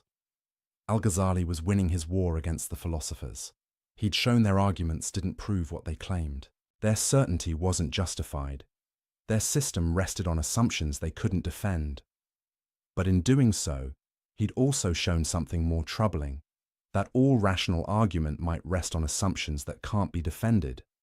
That certainty itself might be impossible to achieve through reason alone, that the tools we use to know things might be unreliable at their core. This is the metacritique, the argument that turns back on itself. It's not just, the philosophers are wrong about X, Y, and Z. It's, philosophy itself can't deliver what it promises. Reason itself has fatal limitations. the entire project of knowing through rational demonstration might be fundamentally flawed. Let me show you how deep this goes. Remember how Al-Ghazali questioned sense perception, how he pointed out that dreams feel real while you're dreaming. That was effective against the philosophers, but it's also effective against anyone claiming knowledge, including Al-Ghazali himself. How does he know his critique of the philosophers is valid? He used reasoning. But he'd also questioned whether reasoning is reliable. He observed contradictions in their arguments. But he'd also questioned whether observation can be trusted. Every tool he used to demolish the philosophers could also be used to demolish his own position.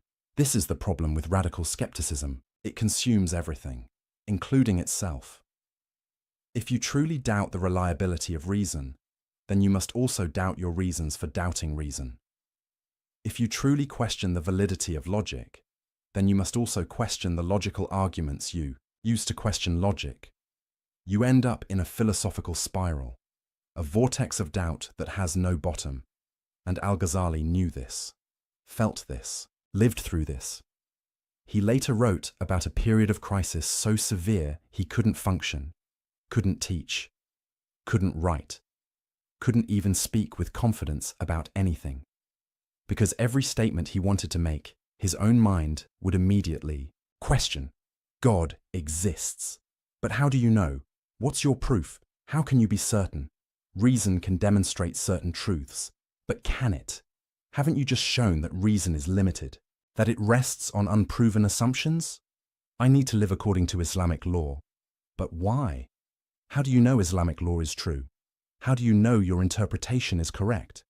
Round and round, question after question, doubt feeding on doubt. This is what happens when you take philosophy seriously.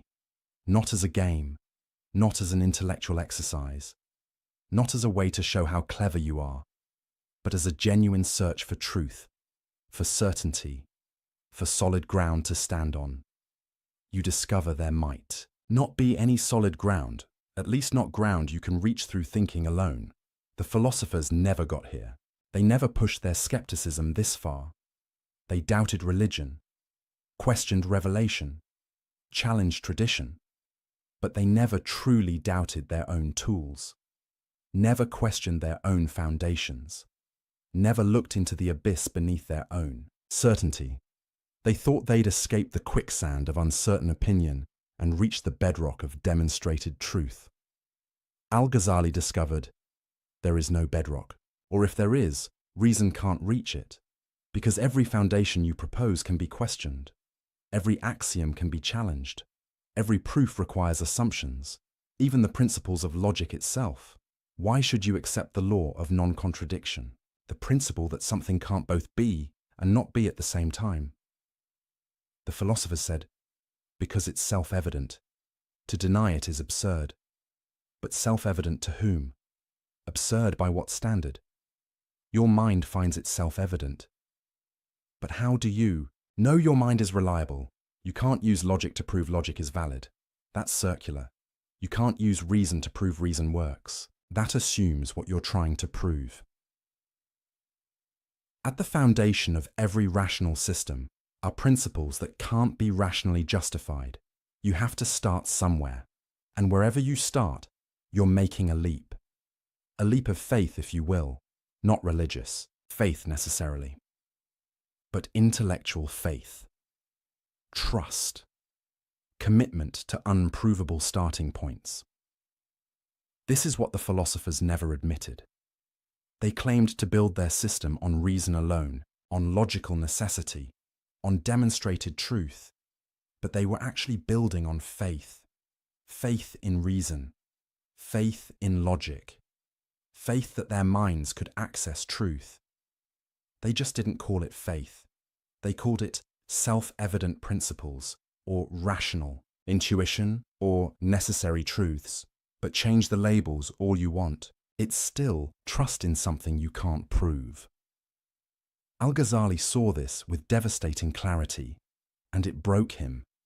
Because if even the philosophers' vaunted reason requires faith at its foundation, then what makes it superior to religious faith? If you, Have to trust something without proof either way. Why not trust revelation instead of reason? Why not trust prophetic experience instead of philosophical deduction? Why not trust divine guidance instead of human intellect? The philosophers had claimed their path was certain while religion's path was blind faith. But Al-Ghazali had shown their path requires faith too, just faith in different things. Faith that sense perception is generally reliable. Faith that logical inference preserves truth. Faith that the human mind can grasp reality. All unprovable. All assumed. All taken on trust. This realization was both liberating and terrifying. Liberating because it meant the philosophers had no grounds to look down on religious belief. Their certainty was just as ungrounded as anyone else's. They just didn't realize it. Terrifying because it meant there might be no certain knowledge at all. No firm foundation. No absolute truth accessible to humans. No escape from doubt. Al-Ghazali was stuck in this place for months, unable to commit to anything, unable to claim knowledge about anything, unable to function as a scholar or teacher or human being, because his intellectual honesty wouldn't let him pretend. He couldn't go back to uncritical certainty, couldn't unsee what he'd seen, couldn't unknow what he'd learned. He knew too much about the limits of knowing, and that knowledge was paralyzing. This is the metaphysics of madness, the philosophy that leads to psychological breakdown. Not because the arguments are wrong, but because they're too right. Because if you follow them all the way, you end up unable to assert anything with confidence, unable to trust your own thoughts, unable to believe your own reasoning, unable to claim knowledge about reality. And a human being can't live like that. You have to make decisions, take actions, commit to beliefs, live your life. But how do you do that when you've lost all certainty? When every belief seems equally questionable? When every foundation crumbles under scrutiny? The philosophers had an answer. Just trust reason. It's self-validating, self-evident, reliable. But Al-Ghazali had demolished that answer. Reason isn't self-validating. It requires trust, and that trust can be questioned. So where does that leave you? Al-Ghazali later wrote about what saved him from this crisis. And his answer is surprising, unexpected, not what you'd think from a rigorous philosopher. He said, God cured me. Not through a better argument, not through a more sophisticated proof, not through discovering the one foundation that couldn't be questioned, but through direct experience, immediate certainty, knowledge that bypassed rational demonstration. He called it a light that God cast into my heart, not something he reasoned his way to, something that happened to him, a certainty that didn't come from building arguments, a knowledge that didn't depend on premises and conclusions, an assurance that he couldn't produce through thinking, but could only receive. This is where Al-Ghazali's critique of philosophy ultimately led.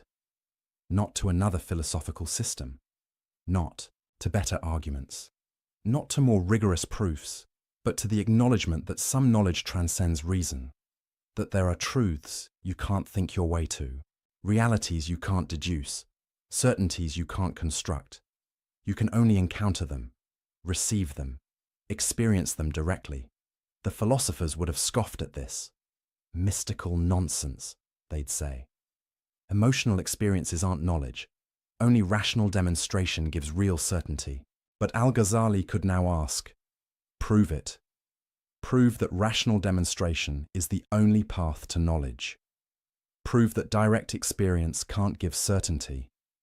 Prove that mystical encounter isn't a valid way of knowing. You can't, not without assuming. What you're trying to prove, you're just privileging one type of knowing over another, based on your preferences, your assumptions, your intellectual commitments. But those are faith commitments, not demonstrated truths. So maybe the mystics are onto something. Maybe the prophets had access to knowledge philosophers can't reach. Maybe revelation conveys truths that reason can't grasp. Maybe the universe is bigger, stranger, more mysterious than philosophy can accommodate. And maybe that's okay. Maybe the proper response to the limits of reason isn't despair. It's humility. The recognition that we're not as smart as we think we are. That our minds are powerful but not omnipotent. That we can know some things but not everything. That certainty is rare.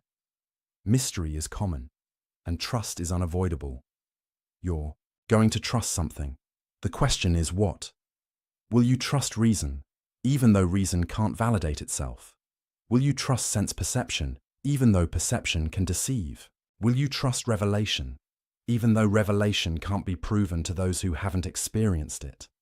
Will you trust mystical experience, even though experience is subjective and personal? There's no neutral standpoint, no view from nowhere, no way to escape making commitments you can't fully justify. The philosophers pretended they'd escaped this human condition. They claimed to stand on firm, rational ground that required no faith. Al-Ghazali showed them, you're standing on faith just like everyone else. You just won't admit it. And once you admit it, everything changes. Philosophy becomes humbler, less arrogant, less dismissive of other ways of knowing. It becomes a tool for clarifying thought and exposing bad arguments, not a path to absolute certainty. It becomes useful for showing what can't be proven, not for building unchallengeable systems. It becomes a servant of wisdom, not wisdom itself. This is Al-Ghazali's ultimate lesson. Not that philosophy is worthless, but that philosophy is limited. Not that reason is useless, but that reason isn't everything. Not that logic doesn't matter, but that logic can't answer all questions. The philosophers had made philosophy into an idol, an object of worship, the highest human faculty. Al-Ghazali had smashed that idol, not by being anti-intellectual, not by rejecting reason, not by embracing irrationality, but by pushing reason to its limits, by showing with rigorous argument that reason can't justify itself, by demonstrating philosophically that philosophy can't deliver what it promises. He used philosophy to show philosophy's limits. He used reason to reveal reason's boundaries.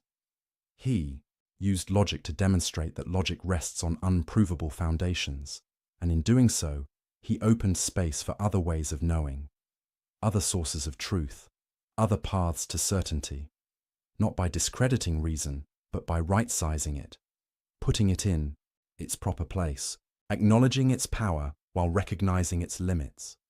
This is intellectual maturity, the wisdom that comes after you've explored the limits of cleverness. The philosophers never got there.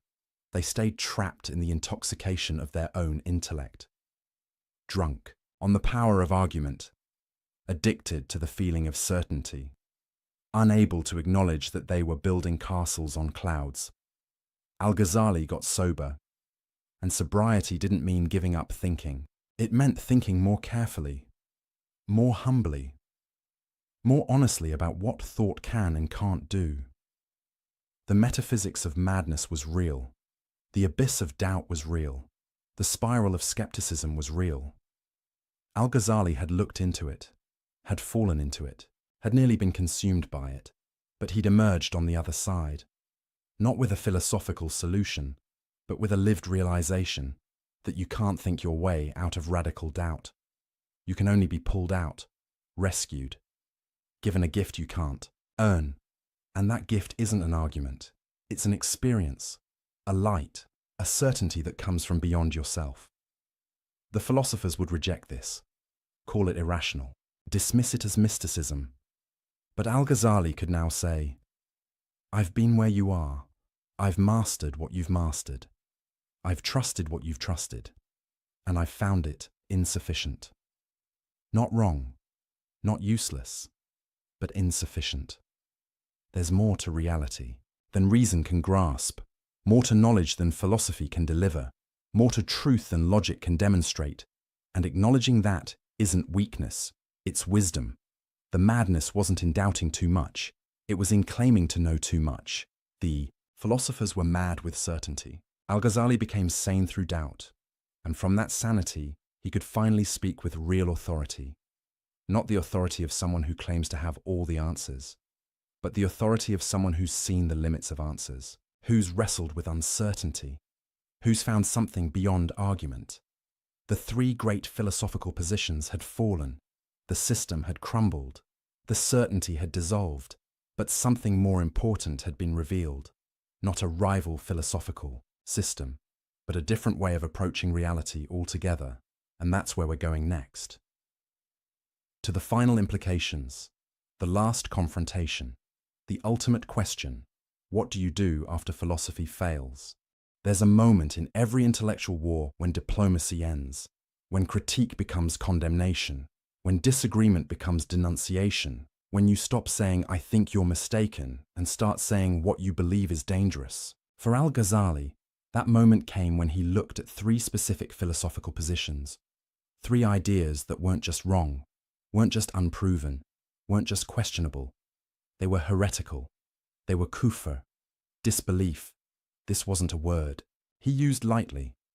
In Islamic intellectual discourse, calling something heresy has weight, consequences, implications.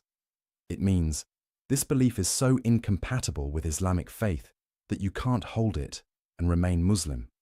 It means this isn't a matter of scholarly debate. This is a line in the sand. It means if you believe this, you've crossed a boundary. You're outside the circle. You've abandoned something essential. Al-Ghazali had spent months, maybe years, dismantling philosophical arguments, showing their logical flaws, exposing their assumptions, demonstrating their overreach. But he'd been relatively measured, academic, philosophical. He'd said, "Your proofs don't work. Your certainty is unjustified. Your claims exceed your evidence." But now he was going further. He was saying, three of your positions aren't just philosophically questionable, they're religiously unacceptable. They're not just errors, they're heresies. Why these three?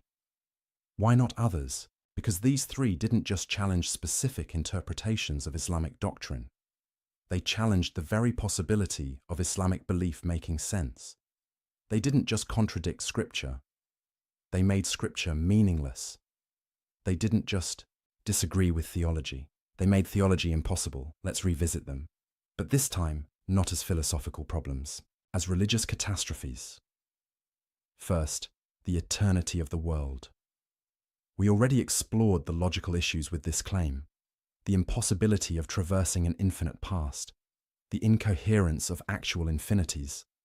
But Al-Ghazali's charge of heresy wasn't about logic. It was about what this belief does to the concept of God. If the world is eternal, if it has always existed, then what does it mean to call God the Creator? The Quran repeatedly describes God as Creator, as the one who brings things into existence, as the one who made the heavens and the earth.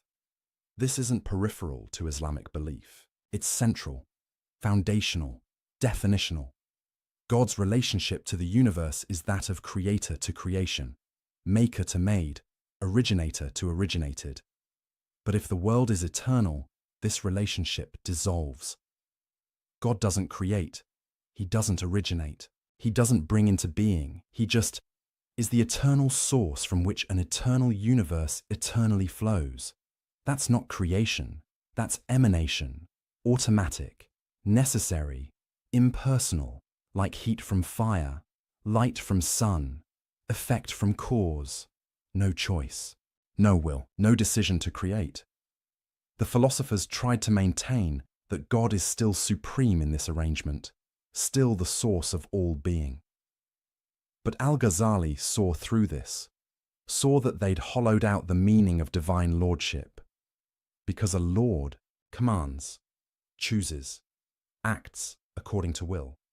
But if the universe necessarily flows from God's nature, where's the choice? Where's the command? Where's the will? God becomes like a mathematical principle, the number one from which all other numbers derive. Sure, it's foundational, but it's not a lord, it's not a ruler, it's not someone you worship. You don't pray to the number one. You don't submit to a principle. You don't love an abstract source. The philosophers had preserved the word God while evacuating it of meaning. They kept the shell, discarded the substance, maintained the label while changing the reality it referred to. And Al-Ghazali said, "No, this is unacceptable.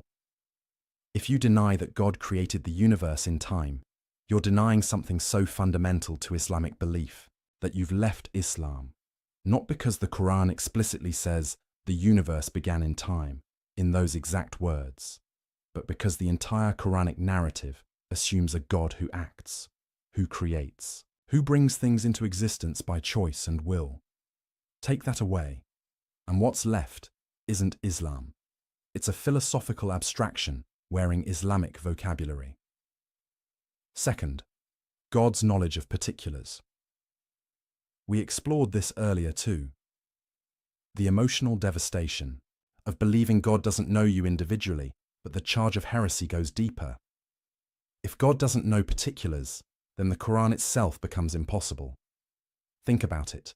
The Quran claims to be God's speech, specific words, revealed at specific times, to a specific person, about specific events. The Quran contains detailed legal rulings, historical narratives, responses to particular situations Muhammad faced. It describes Pharaoh by name, references the Battle of Badr, addresses the Prophet's wives individually. These are all particulars, specific people, specific events, specific moments in time. If God doesn't know particulars, he can't speak about them. He can't reveal information about specific historical figures, can't give laws for particular situations, can't address individual people. The entire concept of divine revelation collapses. The philosopher's response. The Quran uses particular examples to communicate universal truths, but that's not what the Quran claims about itself. The Quran presents its particulars as real, as historical, as actual events God knows about and describes. It's not using Pharaoh as a metaphor. It's telling you what actually happened to Pharaoh. A specific person God dealt with. If God doesn't know Pharaoh as a particular individual, then this entire narrative is false, not just imprecise, not just metaphorical. False. Same with prophecy more broadly. A prophet is called at a particular time, given a particular message, sent to a particular people. Moses at the burning bush, Jesus in Nazareth, Muhammad in Mecca. If God doesn't know these particular people at these particular times, how does he call them? How does he send specific messages? How does he guide particular prophets through specific challenges? The philosophers had to reinterpret all of this. They said prophets don't actually receive messages from God. They just have souls refined enough to receive emanations from the active intellect. It's not God communicating personally. It's just particularly receptive individuals picking up signals that are always broadcasting, like tuning a radio to a station that's always on. But again, that's not prophecy.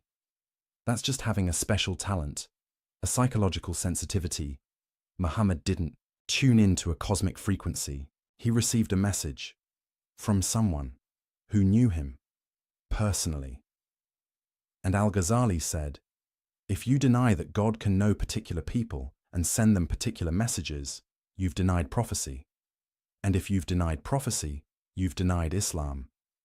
Because Islam is founded on the claim that God sent specific revelations through specific prophets. Take that away, and you're left with a vague philosophical spirituality, not Islam. Third, the denial of bodily resurrection. This was perhaps the most explicit heresy, because the Quran is absolutely clear about bodily resurrection, not just spiritual survival, not just the soul continuing, physical bodies, raised from graves, reconstituted, brought back to life. The philosophers called this impossible, philosophically absurd, against natural law.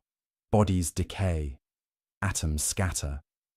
The elements that composed your body get redistributed throughout nature. How could God reassemble the same body? Which atoms would he use? If you ate another person's body, whose atoms are they at resurrection? These questions seemed devastating to the philosophers, proof that bodily resurrection was incoherent. Al-Ghazali had answers to all of them, technical, philosophical answers. But the charge of heresy didn't depend on those answers. The charge was simpler. The Quran explicitly, repeatedly, emphatically teaches bodily resurrection. It describes it in vivid detail. It uses it as proof of God's power. It makes it central to divine justice. To deny it isn't to offer an alternative interpretation. It's to say the Quran is wrong. And if the Quran is wrong about something it states clearly and repeatedly, then it's not divine revelation. If it's not divine revelation, then Muhammad isn't a prophet. If Muhammad isn't a prophet, then Islam is false. The philosophers couldn't accept this conclusion, so they reinterpreted. They said bodily resurrection is symbolic, metaphorical, a way of communicating spiritual truths to the masses. The real resurrection is spiritual. The soul continues and receives reward or punishment according to its state. The body stuff? That's just imagery, not meant to be taken literally. But Al-Ghazali asked, who gave you the authority to decide what's literal and what's metaphorical? The Quran doesn't say we're speaking metaphorically about resurrection. It presents it as fact. You're importing your philosophical commitments, using them to override the plain meaning of Scripture. You've decided bodily resurrection is impossible based on your theory of causation, your view of natural law, your philosophical assumptions. Then you're using those assumptions to reinterpret Scripture to fit your philosophy. But that's backwards. That's putting philosophy above revelation, human reason above divine speech. And if you do that, you're not a Muslim who happens to be a philosopher. You're a philosopher who's trying to stay nominally Muslim by gutting Islamic doctrine of its content. These three positions, these three denials, together they formed a comprehensive rejection of Islamic teaching. Deny creation, and you lose God as Lord. Deny divine knowledge of particulars, and you lose prophecy and revelation. Deny bodily resurrection, and you lose divine justice and scriptural authority. Take all three together, and what's left? A philosophical system wearing Islamic clothing, using Islamic vocabulary, claiming Islamic identity, but bearing no resemblance to what Islam actually teaches or what Muslims actually believe. This is why Al-Ghazali called them heresy, not to silence debate, not to avoid hard questions, not to protect tradition from scrutiny, but because these positions made Islam incoherent, made its central claims meaningless, made its core doctrines impossible. You can't deny that God creates, knows, and resurrects, and still claim to be Muslim. Those aren't peripheral issues. They're definitional, foundational, essential. Now here's what's crucial to understand. Al-Ghazali wasn't saying these positions were logically impossible. He'd already shown the philosophers couldn't prove their claims, but he also couldn't prove they were wrong. Maybe the world is eternal. Maybe it's not. Philosophy can't decide with certainty. Maybe God knows only universals. Maybe he knows particulars. Again, philosophy can't prove it either way. Maybe bodily. Resurrection is impossible according to natural law. Or maybe natural law isn't what the philosophers think it is. The point is, these questions can't be settled by philosophical demonstration. The philosophers claimed they could prove these positions. Al-Ghazali showed they couldn't. But that means the questions remain open, undecided by reason alone. So how do you decide? You turn to revelation, to scripture, to prophetic teaching. And when you do, the answer is clear. God creates. God knows. God resurrects. The philosophers tried to have it both ways. They tried to be Muslim while denying what Islam teaches. They tried to respect revelation while overriding it with philosophy. They tried to honor scripture while gutting it of meaning. Through reinterpretation, Al-Ghazali said, you can't do that. You have to choose. Either you're a philosopher who rejects Islamic teaching, be honest about it, or you're a Muslim who accepts revelation, then accept what it actually says. But you can't be a Muslim philosopher who claims Islamic identity while denying Islamic doctrine. That's not intellectual sophistication. That's intellectual dishonesty. The charge of heresy was controversial then, still is now.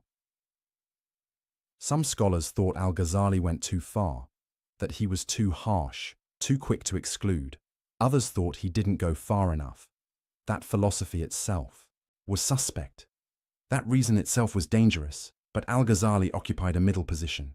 He wasn't anti-philosophy, he'd mastered philosophy, used it brilliantly, showed its value as a tool. But he was against philosophy claiming authority over revelation. He was against reason, pretending it could answer questions it couldn't answer. He was against philosophers remaking Islam in philosophy's image. The three charges of heresy were his line in the sand. These three positions specifically. Not philosophy generally, not reason broadly, not intellectual inquiry as such. Just these three claims that made Islamic faith incoherent, and he stood by those charges, never backed down, never softened them, because he believed something was at stake, something important, something worth defending, the integrity of Islamic teaching, the coherence of Islamic belief, the possibility of being Muslim meaning something specific. The philosophers had tried to make Islam compatible with their philosophy by changing what Islam meant. Al-Ghazali said, "No, if your philosophy contradicts Islam, that's a problem with your philosophy, not with Islam. You don't fix the problem by reinterpreting Islam until it says what you want it to say. You fix it by recognizing philosophy's limits, by acknowledging that some truths come through revelation, not reason, by accepting that some questions can't be answered by human intellect, by humbling yourself before divine teaching." This was the ultimate confrontation, not just between Al-Ghazali and the philosophers of his time, but between two ways of understanding the relationship between faith and reason, between revelation and philosophy, between divine teaching and human thought. The philosophers said, reason is supreme. When it conflicts with scripture, reinterpret scripture. Al-Ghazali said, reason is limited. When it can't prove something either way, defer to revelation. The philosophers said, we can figure out truth through pure thought. Al-Ghazali said, some truths must be received, not figured out. The philosophers said, philosophy is the highest human achievement. Everything else must conform to it. Al-Ghazali said, philosophy is a useful tool with clear limits. It serves wisdom, but isn't wisdom itself.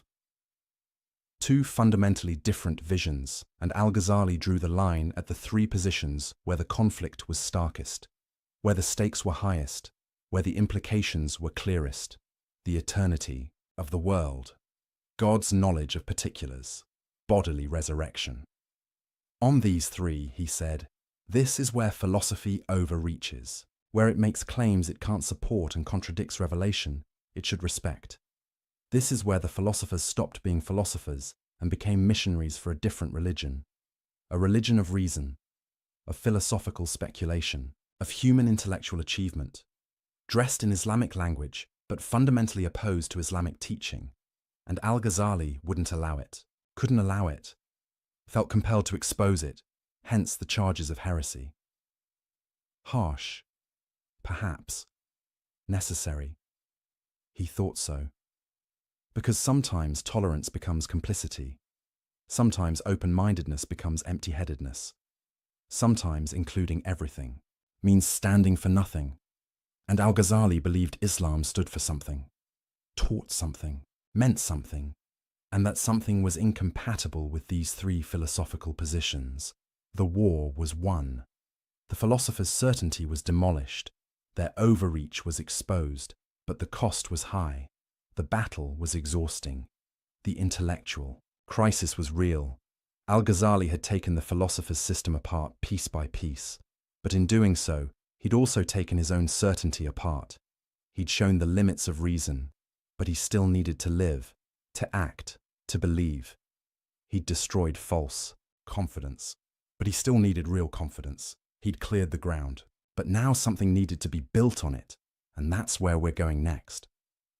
To what comes after philosophy, to what fills the void left by demolished certainty, to Al-Ghazali's answer to the question, if reason can't give you truth, what can? Imagine standing at the edge of a cliff. Behind you is everything you know, everything you've built, everything you've trusted, your education, your career, your intellectual achievements, your certainty about how the world works.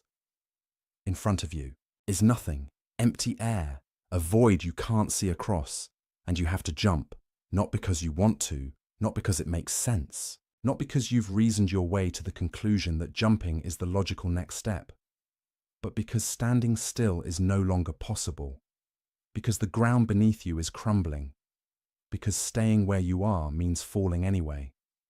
This is where Al-Ghazali found himself. He'd demolished the philosophers' certainty, exposed their assumptions, shown their limits, but in doing so, he'd also demolished his own ability to be certain through reason alone. He'd won the intellectual war, but he'd lost his intellectual peace. He couldn't go back to naive confidence, couldn't pretend he didn't see the problems, couldn't unthink what he'd thought. But he also couldn't move forward using the tools he'd just proven were inadequate. Reason couldn't save him. Logic couldn't guide him. Philosophy couldn't deliver him. Because he'd shown that these tools, powerful as they are, can't provide the bedrock certainty he needed. They can critique. They can question. They can demolish bad arguments. But they can't build unshakable foundations. Can't reach ultimate truth, can't give you something solid to stand on. So what do? The philosophers would say, give up, embrace uncertainty, accept that we're floating in a sea of probability and best guesses. But that's not livable. Not for someone who needs to act, to choose, to commit, to live a meaningful life. You can't spend every moment paralyzed by doubt. Can't question every step before you take it. Can't analyze every decision into indecision. At some point, you have to trust something, commit to something, believe in something. But what, and why, and how? This is the crisis Al-Ghazali lived through, and what happened next is remarkable. He didn't figure his way out. He was found.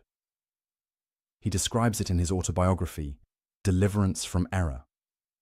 He writes about months of psychological paralysis, unable to teach, unable to function. Physically, sick from intellectual crisis, his tongue wouldn't speak, his mind wouldn't settle, his heart wouldn't rest. And then, he says, something happened, not through reasoning, not through study, not through philosophical insight, but through direct intervention, divine action. A light cast into his heart. He couldn't produce it, couldn't earn it, couldn't think his way to it. It was given, received, experienced, and it gave him the certainty that reason couldn't provide. Now, the philosophers would immediately object. This is just emotion, subjectivity, personal experience that can't be verified or validated. How do you know this light was real?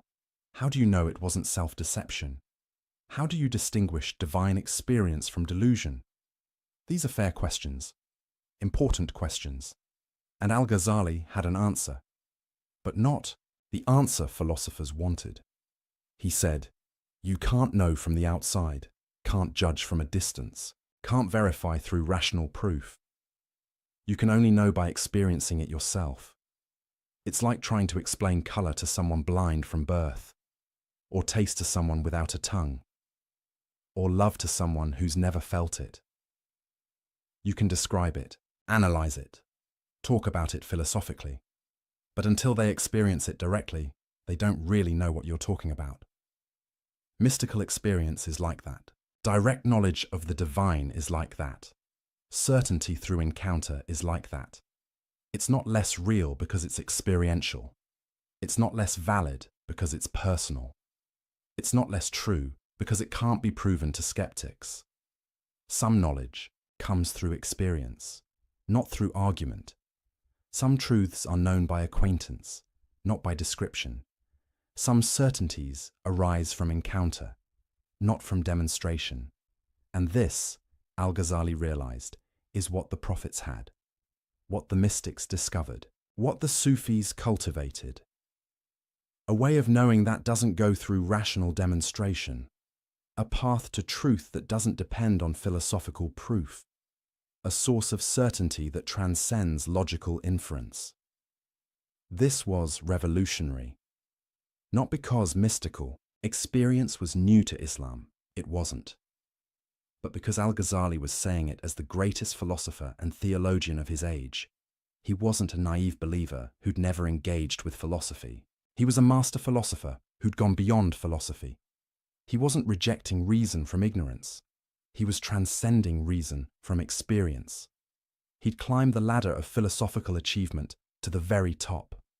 And from that height, he could see that there was something higher still. Not higher in the sense of more sophisticated arguments, but higher in the sense of a different kind of knowledge altogether. The philosophers knew about God. Through inference, through deduction, through rational proof. The mystics knew God. Through experience, through encounter, through direct awareness. The difference is everything. Knowing about someone isn't the same as knowing them. Reading about love isn't the same as being in love. Studying fire isn't the same as being burned.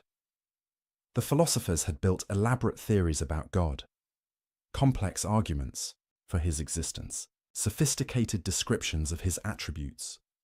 But they didn't know him. Not really, not personally, not experientially. They knew propositions about God, not God himself.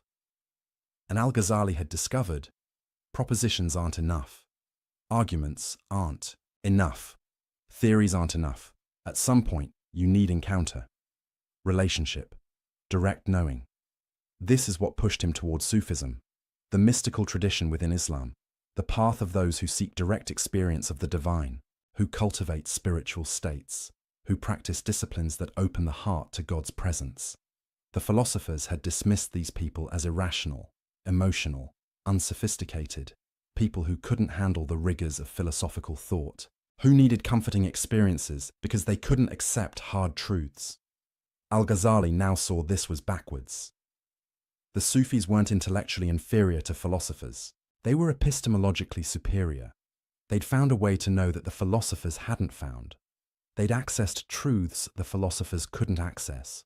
They'd achieved certainties the philosophers couldn't achieve, not because they were smarter, but because they'd gone beyond the mind.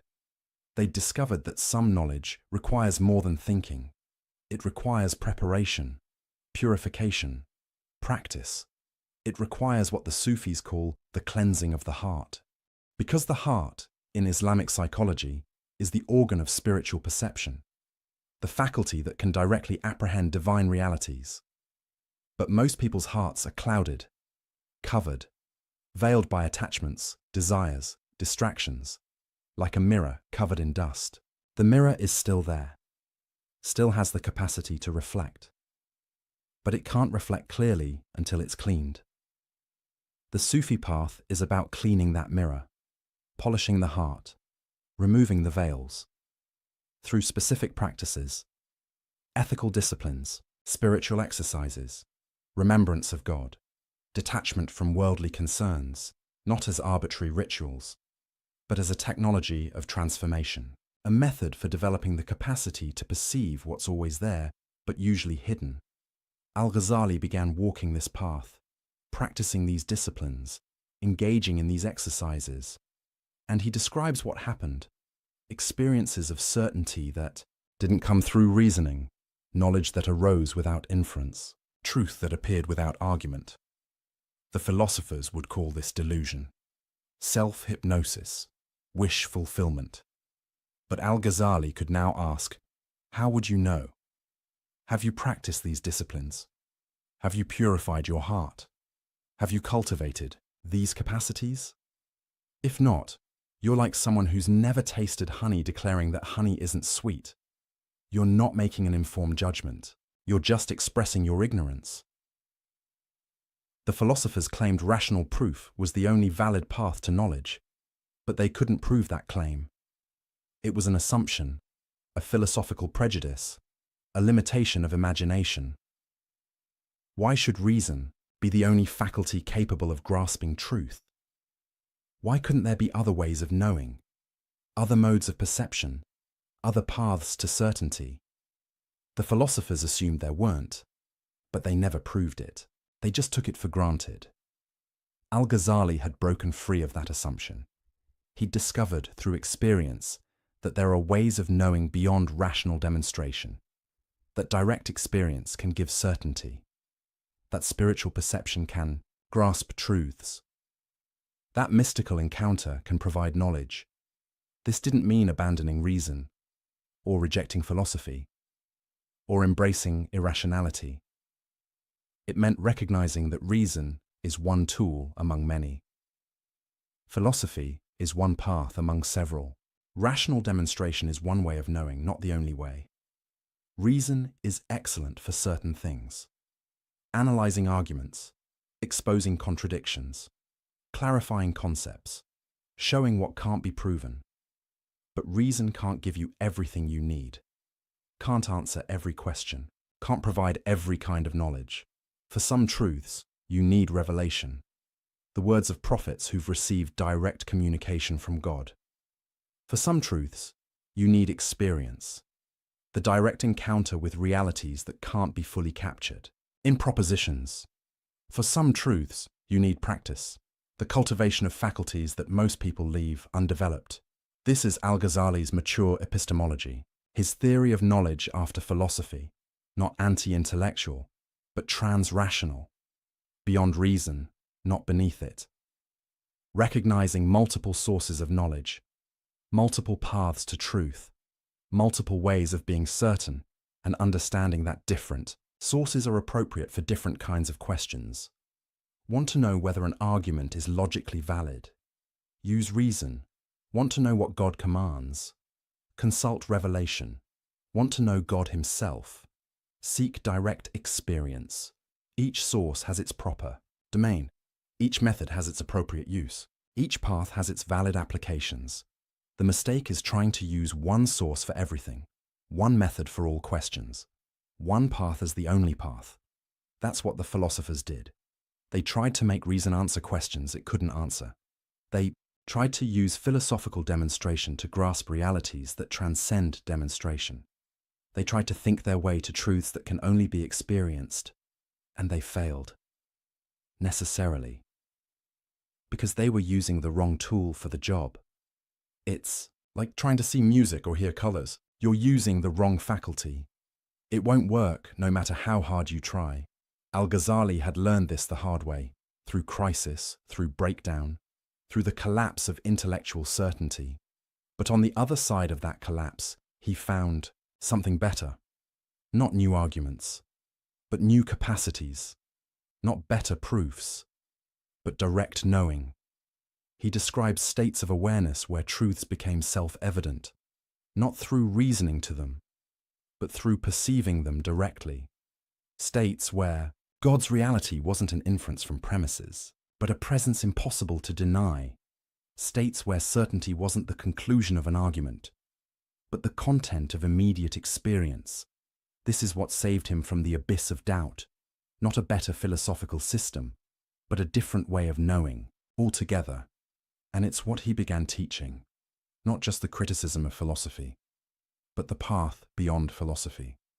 Not just what's wrong with the philosopher's approach, but what's right about the mystic's approach.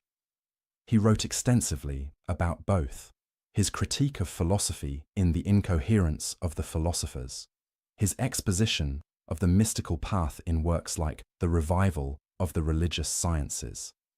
Together, they form a complete vision, a comprehensive answer to the question, how do we know?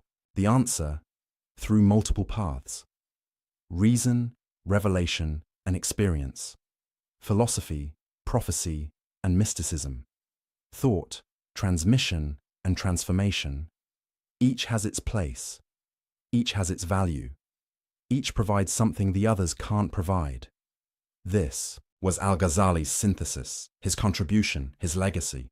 Not just tearing down philosophical arrogance, but building up a richer, fuller, more complete approach to truth, an approach that honored reason while transcending it, that used philosophy while recognizing its limits, that appreciated intellectual rigor while acknowledging spiritual realities.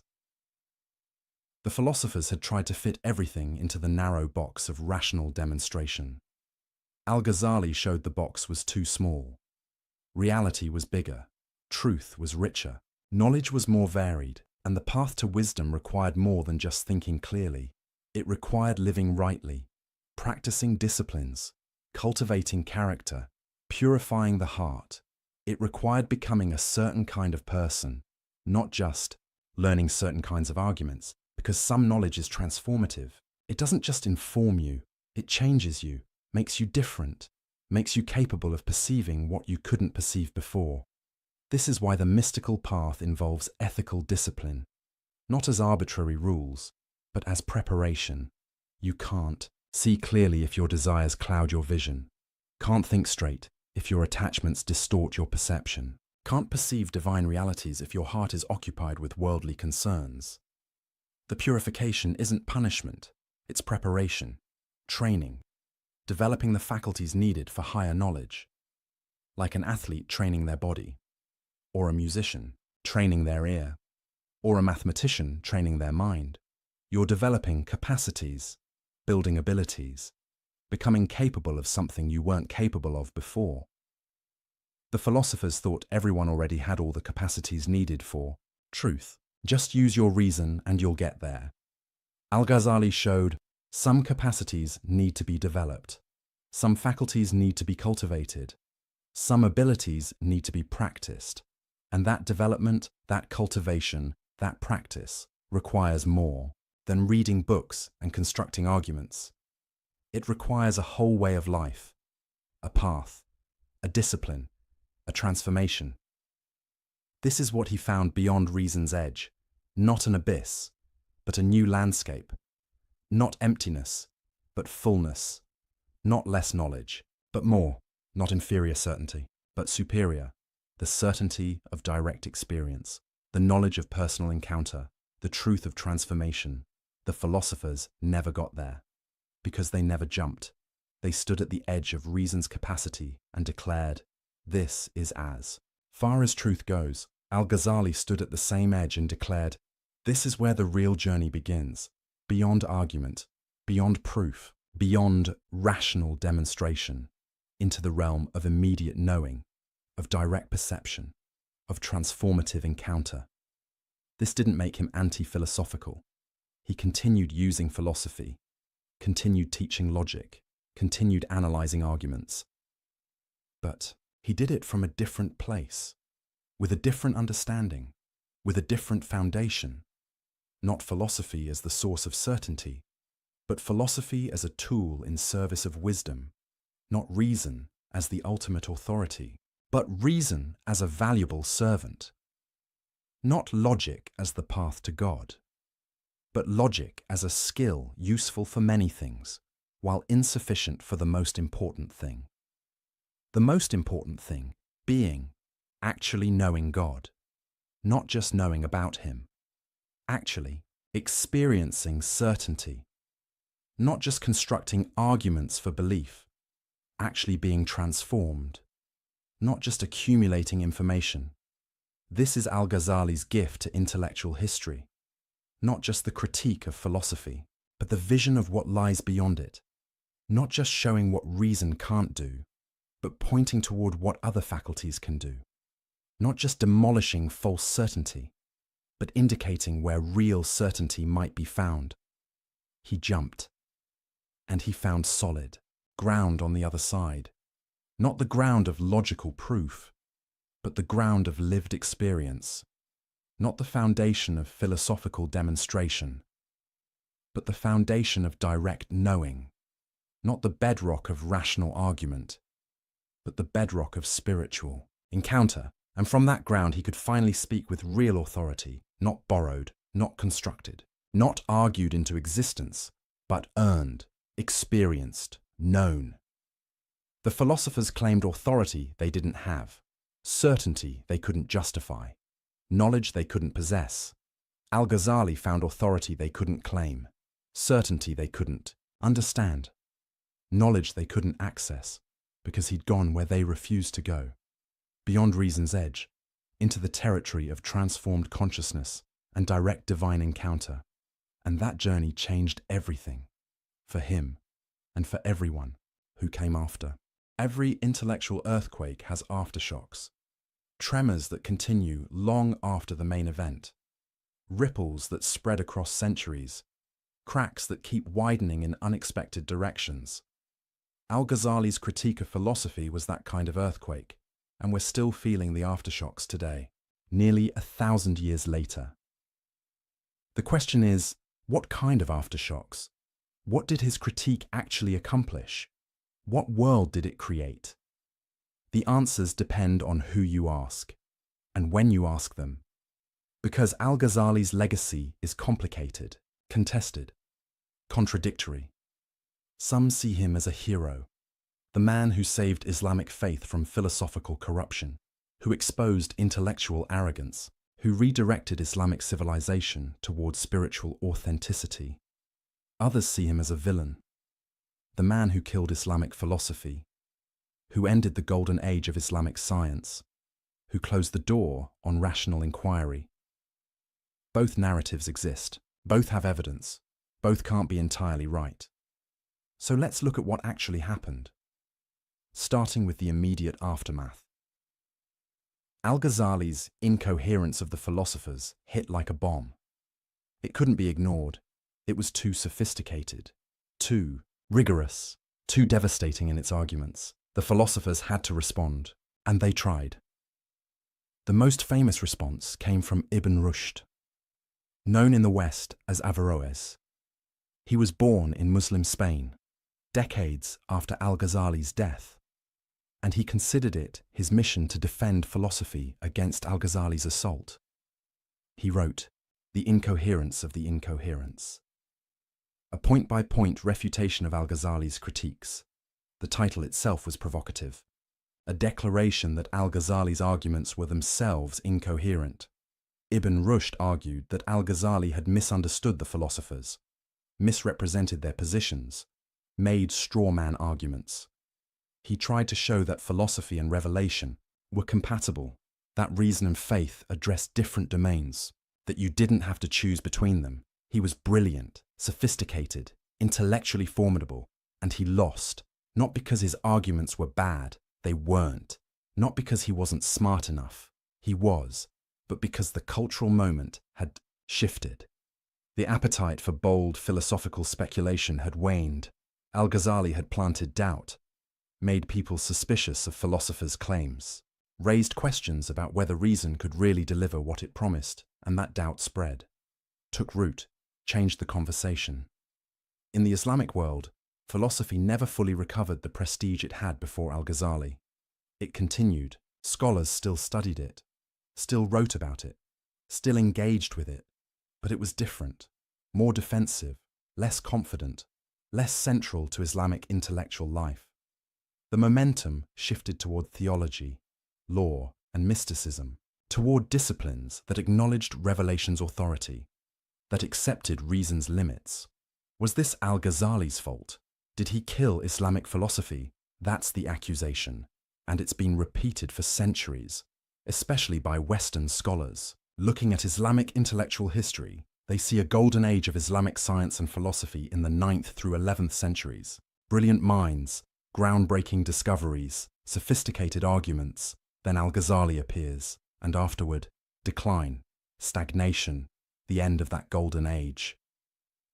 The implication, Al-Ghazali's anti-philosophical critique killed the spirit of inquiry, closed minds, ended intellectual progress. But this narrative is too simple, too neat, too convenient for those who want to blame religion for scientific decline. First, Al-Ghazali wasn't anti-science. He wasn't anti-mathematics. He wasn't even entirely anti-philosophy. He distinguished between different types of philosophical inquiry. He accepted logic, valued mathematics, had no problem with natural philosophy as a descriptive enterprise. His critique was narrower, more specific, aimed at metaphysical claims that couldn't be proven, at philosophical certainty about ultimate questions, at reason overreaching its domain. He never said, "Stop studying nature, stop investigating causes, stop developing mathematics." He said, "Stop claiming you can prove God's nature through pure reason. Stop dismissing revelation because it conflicts with your philosophical assumptions. Stop pretending philosophy gives you certainty about questions it can't answer." That's different from attacking science or rational inquiry generally. Second, the decline of Islamic science had many causes: political fragmentation, Mongol invasions, economic shifts, the closing of major centers of learning. To blame it all on one book by one scholar is historically naive. Civilizations rise and fall for complex reasons. Economic, political, social, military ideas matter, but they're not the only thing that matters, and they don't operate in a vacuum. Third, philosophy continued in the Islamic world after Al-Ghazali, just in different forms, with different emphases, in different locations. In Persia, illuminationist philosophy flourished. Suhrawardi created sophisticated systems that tried to integrate reason and mystical experience. In the Ottoman Empire, philosophical inquiry continued for centuries. Commentaries, debates, new developments. It wasn't the vibrant, confident, speculative philosophy of the earlier period. But it wasn't dead either. The story is more complex than Al-Ghazali killed philosophy. But here's what he did do. Undeniably. Intentionally. He changed the hierarchy of knowledge in Islamic civilization. Before Al-Ghazali, philosophy was ascending, gaining prestige, claiming authority, positioning itself as the highest form of knowledge. After Al-Ghazali, philosophy was humbled, put in its place, acknowledged as useful but limited. Theology reasserted its primacy. Mysticism gained legitimacy. Revealed knowledge regained authority. The question is, was this good or bad? From one perspective, it's terrible.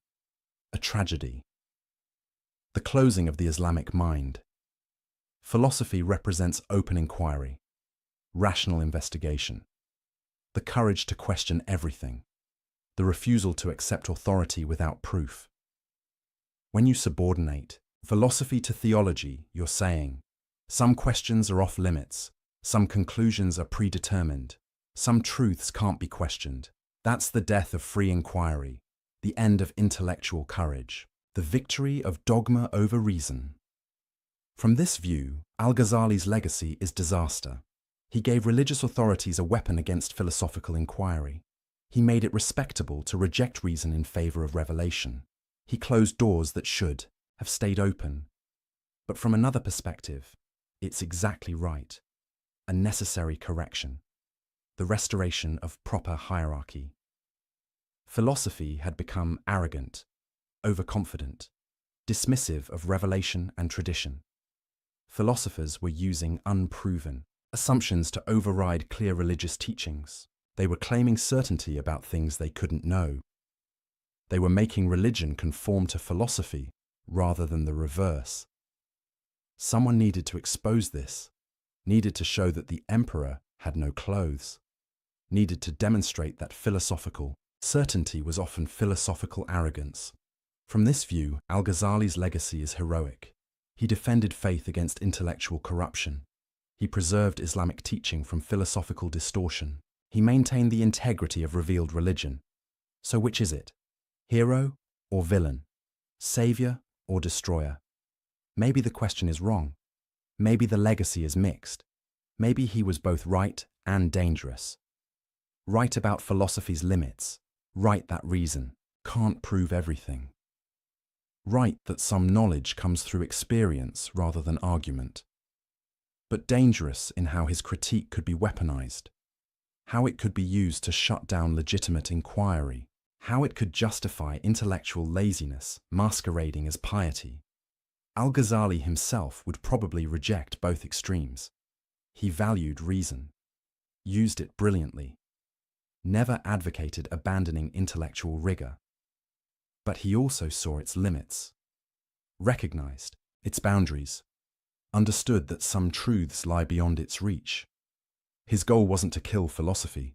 It was to right-size it, to put it in proper perspective, to acknowledge both its power and its limitations.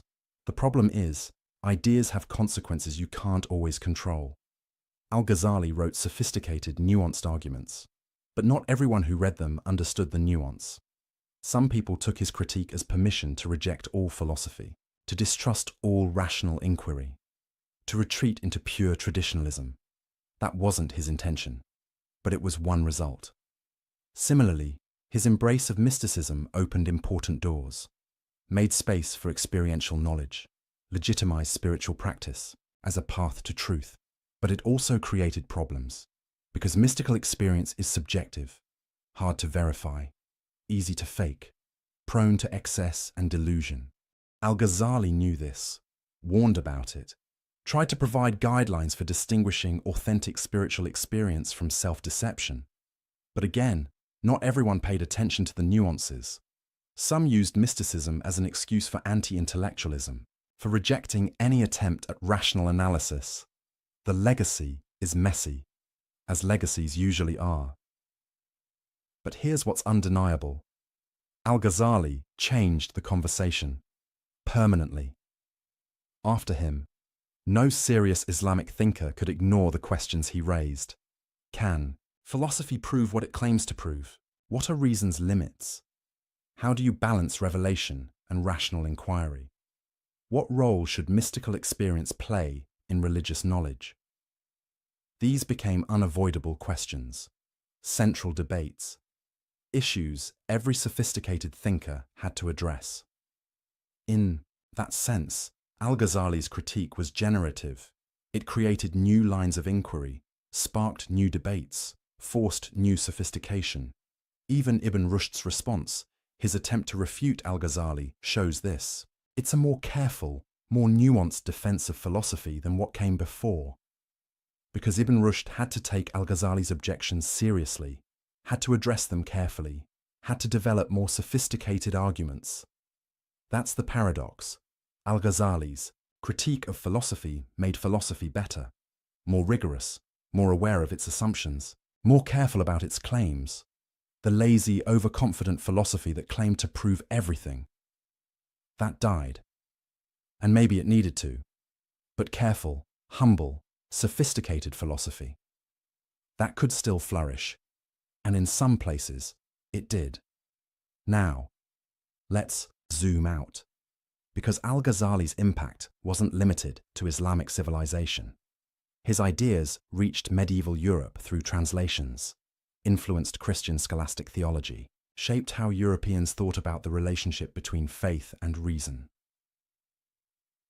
Thomas Aquinas, the great Catholic theologian, engaged with Al-Ghazali's arguments, sometimes agreeing, sometimes disagreeing, always taking them seriously.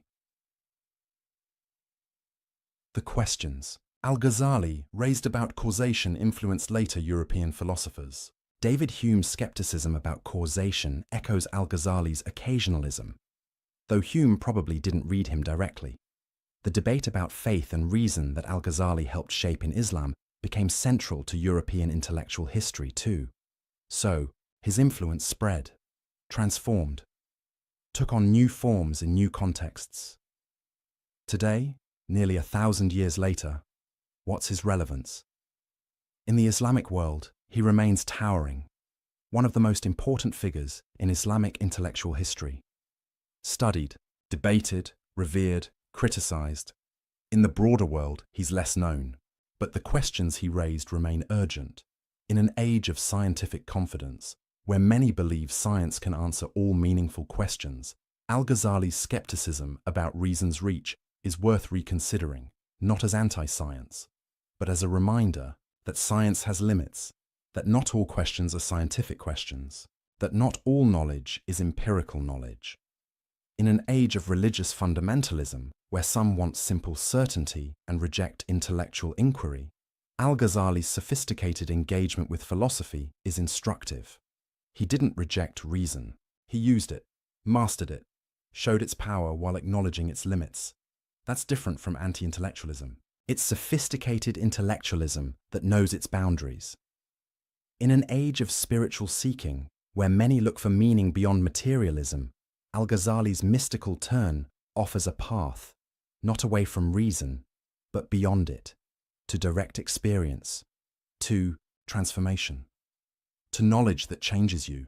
But with Al-Ghazali, you get intellectual rigor alongside mystical experience, critical thinking alongside spiritual practice, philosophy alongside transformation. That integration is rare and valuable. So what's the final verdict? What do we make of Al-Ghazali's legacy? Perhaps this: he was right about the questions. Profoundly. Right about philosophy's limits, about reason's boundaries, about the need for multiple paths to knowledge. He was sophisticated about the answers, offering a vision that honored reason while transcending it, that used philosophy while recognizing its insufficiency, that integrated multiple ways of knowing. But he couldn't control how his ideas would be used, how they'd be simplified, how they'd be weaponized by some and ignored by others. That's the fate of all influential thinkers. Their ideas take on lives of their own, get interpreted and misinterpreted, used for purposes they never intended. Al-Ghazali broke philosophy's monopoly on knowledge. That was necessary. Philosophy had overreached, claimed too much, dismissed other ways of knowing too easily. But some people took the breaking too far, used it to reject all philosophy, all rational inquiry, all intellectual rigor. That's not what Al-Ghazali wanted, but it's part of what happened. So we're left with a mixed legacy, a complicated inheritance, a set of insights that cut multiple ways, and maybe that's appropriate, because the questions Al-Ghazali raised don't have simple answers. How do you balance faith and reason? How do you honor both revelation and rational inquiry? How do you acknowledge multiple paths to truth without descending into relativism? These are hard questions, eternal questions. Questions every thoughtful person must wrestle with. Al-Ghazali didn't solve them definitively. He couldn't. They're not the kind of questions that have final solutions, but he illuminated them, showed their complexity, demonstrated why easy answers won't work, and he modeled something important: the courage to question your own certainty, the honesty to admit what you don't know, the humility to recognize your tool's limitations. He was at the peak of intellectual achievement, the most respected scholar of his age, secure in his position and prestige, and he threw it all away to pursue truth more honestly, to question more deeply, to seek more authentically. That's rare. That takes courage. That matters. So here's the question I'll leave you with. The question Al-Ghazali forces us to confront. What are you certain about? And how do you know? Not what do you believe, not what seems likely, but what are you absolutely certain about? And on what grounds? If you're honest, if you push hard enough, if you follow Al-Ghazali's example of radical questioning, you'll probably find your certainties are fewer than you thought, that some things you took for granted are actually assumptions, that some beliefs you held confidently are actually probabilities, that some knowledge you claimed was actually trust, and that's okay. That's not weakness, that's honesty, because false certainty is worse than acknowledged uncertainty. Pretending to know what you don't know is worse than admitting you don't know. Al-Ghazali taught that lesson, lived that lesson, suffered through that lesson. And on the other side, he found something better than false certainty. He found a richer, more complex, more honest relationship with truth, one that honored reason without worshipping it, that used philosophy without being enslaved by it, that acknowledged mystery without abandoning intellect. That's his gift to us, not a final answer, but a better way of asking the question, not solved problems, but deeper understanding of why the problems are hard. Not certainty about everything, but clarity about what we can and can't know. And for some questions, for some truths, for some encounters with reality, an invitation to go beyond knowing about and seek knowing directly, to jump beyond reason's edge and see what's there, to experience rather than just theorize, to be transformed rather than just informed. Nearly 1,000 years later, the invitation still stands, the questions still press, the challenge still beckons. Al-Ghazali broke philosophy, but he didn't leave us with nothing. He left us with something harder, something richer, something more real. The acknowledgement that we're finite creatures reaching for infinite truth, limited minds grasping at unlimited reality, temporal beings trying to understand the eternal, and in that acknowledgement, there's honesty, there's humility, there's the beginning of real wisdom, not the false wisdom of those who claim to have figured it all out, but the real wisdom of those who know how much they don't know, and who keep seeking anyway, keep questioning, keep reaching, keep being transformed by truth rather than just accumulating information about it. That's Al-Ghazali's legacy. Messy, complicated, contested, but profound. The man who broke philosophy, and in breaking it, opened something deeper, something truer, something more worth seeking. The question is, will you seek it? Will you question your certainties? Will you jump? Or will you stay on solid ground, comfortable in your assumptions, certain in your philosophies, confident in your reasoned conclusions? Al-Ghazali jumped and found solid ground on the other side, a different kind of solid ground, not built by reason, but given by grace, experienced directly, known certainly. The philosophers never jumped, never found that ground, never knew that certainty. They stayed at reason's edge, declaring there was nothing beyond, that what they could see was all there was, that their certainty was sufficient. They were wrong. Al-Ghazali proved they were wrong by jumping, by experiencing, by knowing. And now the question comes to you, standing where he stood, facing what he faced, choosing what he chose. Will you trust reason alone? Or will you seek what lies beyond it? Will you stay with philosophy? Or will you transcend it? Will you claim certainty you can't justify? Or will you embrace the uncertainty that leads to deeper truth? The throne of knowledge still stands, but it's empty now. No one sits there with absolute confidence anymore. Thanks to Al-Ghazali, we know better. We know the throne was always a fiction. The certainty was always false. The philosophers were always overreaching.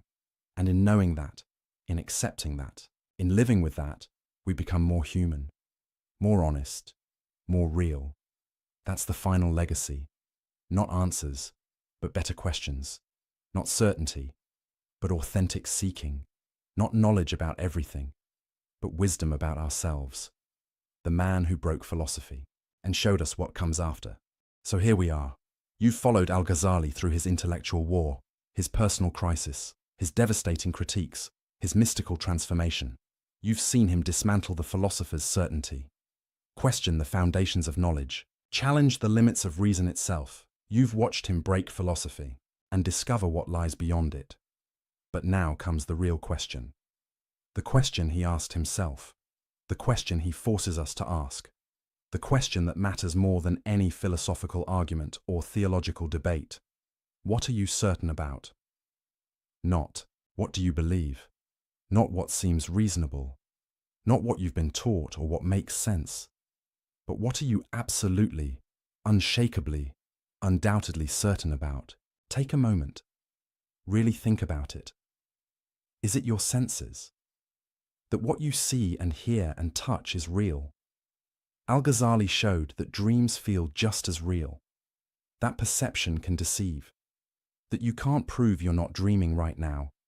Is it your reason? That logic gives you reliable truth. Al-Ghazali showed that reason rests on unprovable assumptions. That you can't use logic to prove logic works. That the foundation is shakier than you thought. Is it science? That empirical investigation reveals reality. Science is powerful, incredibly powerful, but it rests on assumptions too. That nature is uniform, that the future will resemble the past, that our instruments are reliable. Can you prove those assumptions, or do you just trust them? Is it your beliefs, your worldview, your understanding of how things are? How many of those beliefs did you reason your way to? And how many did you absorb from culture, family, education, experience? How many could you defend under rigorous questioning? How many would crumble if you pushed hard enough?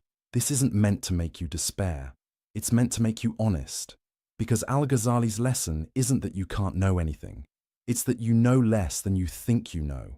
And admitting that isn't weakness, it's courage. The courage to question everything, even your own mind, even your own certainties, even the tools you use to be certain. Most people never do this. They accept their certainties uncritically, live their whole lives on unexamined foundations, never look down to see what they're standing on.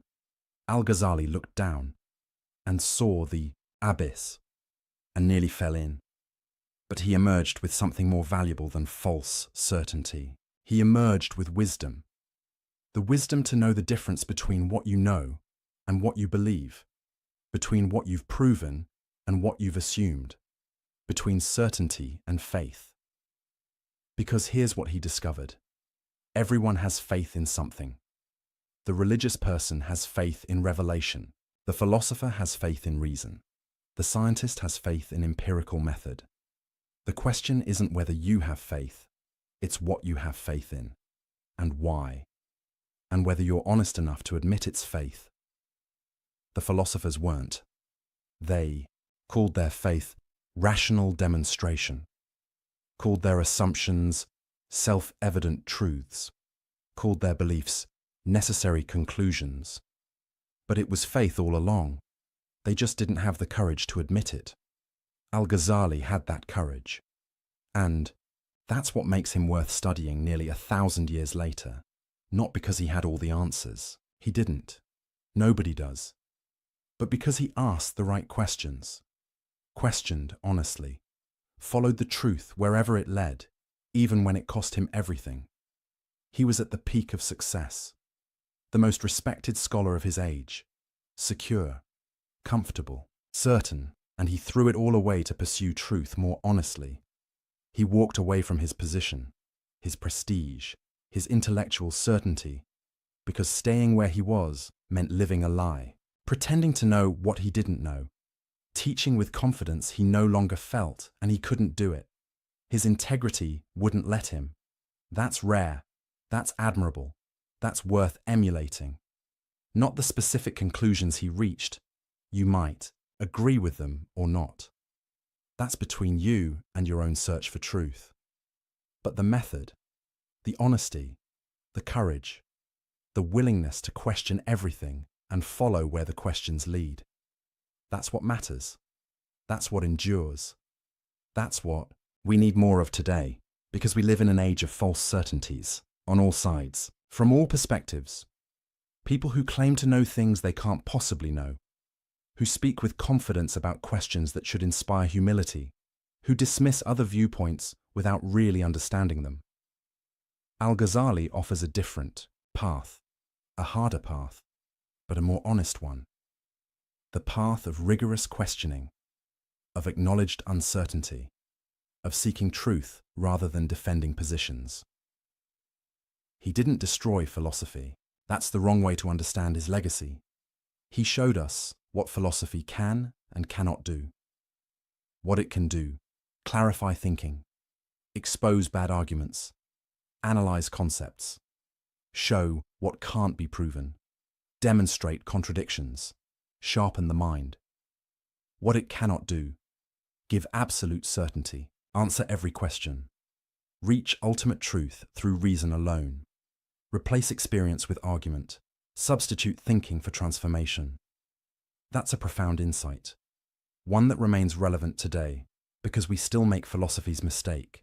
We still think we can reason our way to everything, still believe arguments are enough, still confuse intellectual understanding with real knowing. Al-Ghazali reminds us, some truths must be lived to be known. Some realities must be experienced to be understood. Some knowledge requires transformation, not just information. That's not anti-intellectual. It's recognizing that intellect is one tool among many. Powerful but limited. Valuable but insufficient. You need your mind. But you need more than your mind. You need experience, practice, transformation, encounter with realities that transcend conceptual understanding, whether that's mystical experience, as Al-Ghazali found, or some other path to direct knowing, or simply the wisdom that comes from living deeply and honestly. The point is, don't mistake the map for the territory. Don't confuse thinking about truth for encountering truth. Don't assume that because you can argue something, you therefore know it. This is Al-Ghazali's final gift, not a philosophical system, but a way of being in the world. Humble about what you know, honest about what you don't, courageous enough to question, open enough to experience, wise enough to integrate multiple ways of knowing, philosophy without arrogance, faith without dogmatism, experience without delusion, reason without worship of reason. That's the integration he achieved, the balance he modeled, the wisdom he embodied.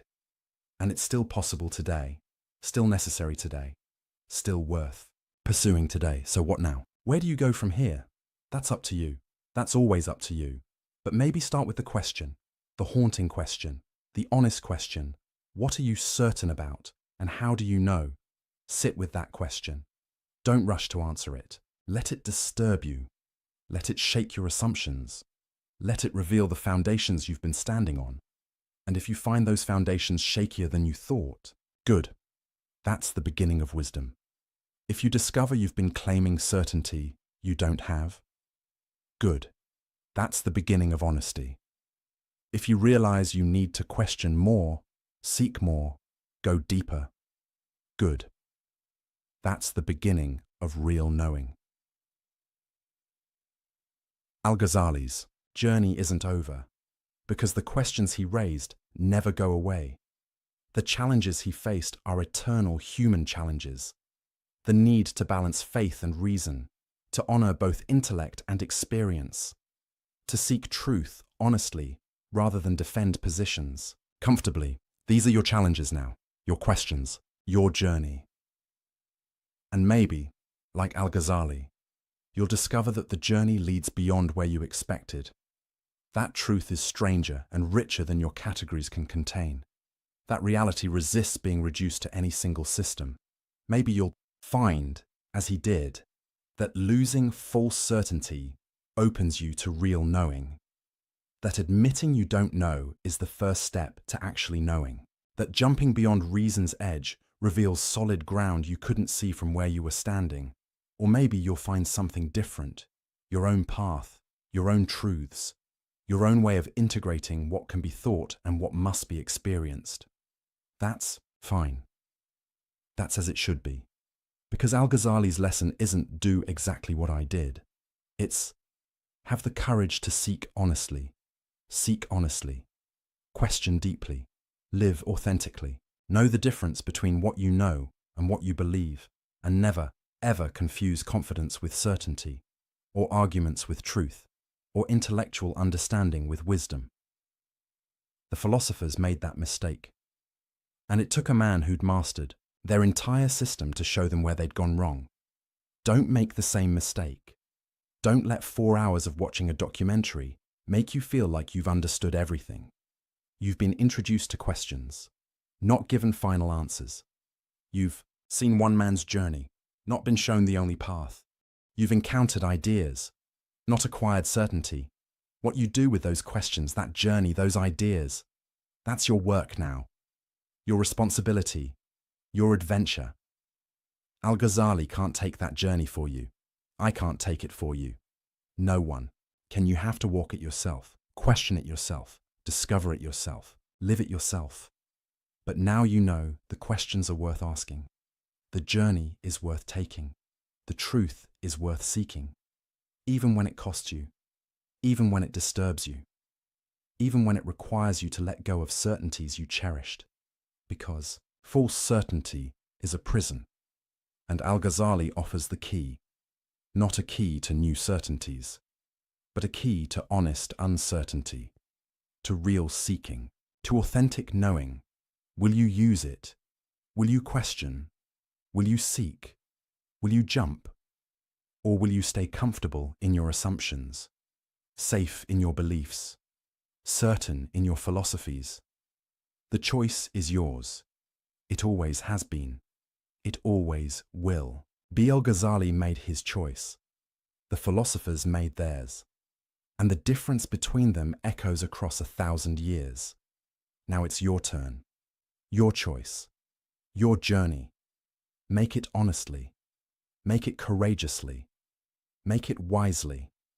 And maybe, just maybe, you'll discover what Al-Ghazali discovered, that beyond the edge of reason lies not emptiness, but fullness, not less truth, but more, not the end of knowing, but the beginning. The throne of knowledge is empty. The philosopher's certainty is gone. The old confident systems have crumbled. But that's not tragedy. That's opportunity. Opportunity to seek truth more honestly than they did, to know more authentically than they could, to integrate what they left separate. The opportunity is yours. The questions are waiting. The journey beckons. Will you begin? Greetings, friends. Please unwind, feel comfortable, and drift into the paradoxes of thought with me. Get ready to challenge your assumptions while exploring unraveling philosophy and psychology. Is it better to be loved or to be feared? This is the question that begins our journey. A question that has echoed for centuries. A question that seems simple at first, but grows heavier the longer we sit with it. Pause for a moment and reflect. If you were in a position of power, which would you choose? Love with all its warmth and loyalty, or fear with all its force and reliability? Niccolo Machiavelli forces us to face this dilemma without comfort. He does not allow us to hide behind ideals. He does not let us escape into fantasy. He pushes us to stare directly at the mechanics of power in all their beauty, in all their brutality. Who was Machiavelli? To many, he is a sinister name, a whisper in political history. To others, he is a genius, a man who saw the truth of politics more clearly than anyone before him. He was born in Florence in 1469, a city of art, ambition, and endless intrigue. He lived through wars, shifting alliances, and the fall of powerful families.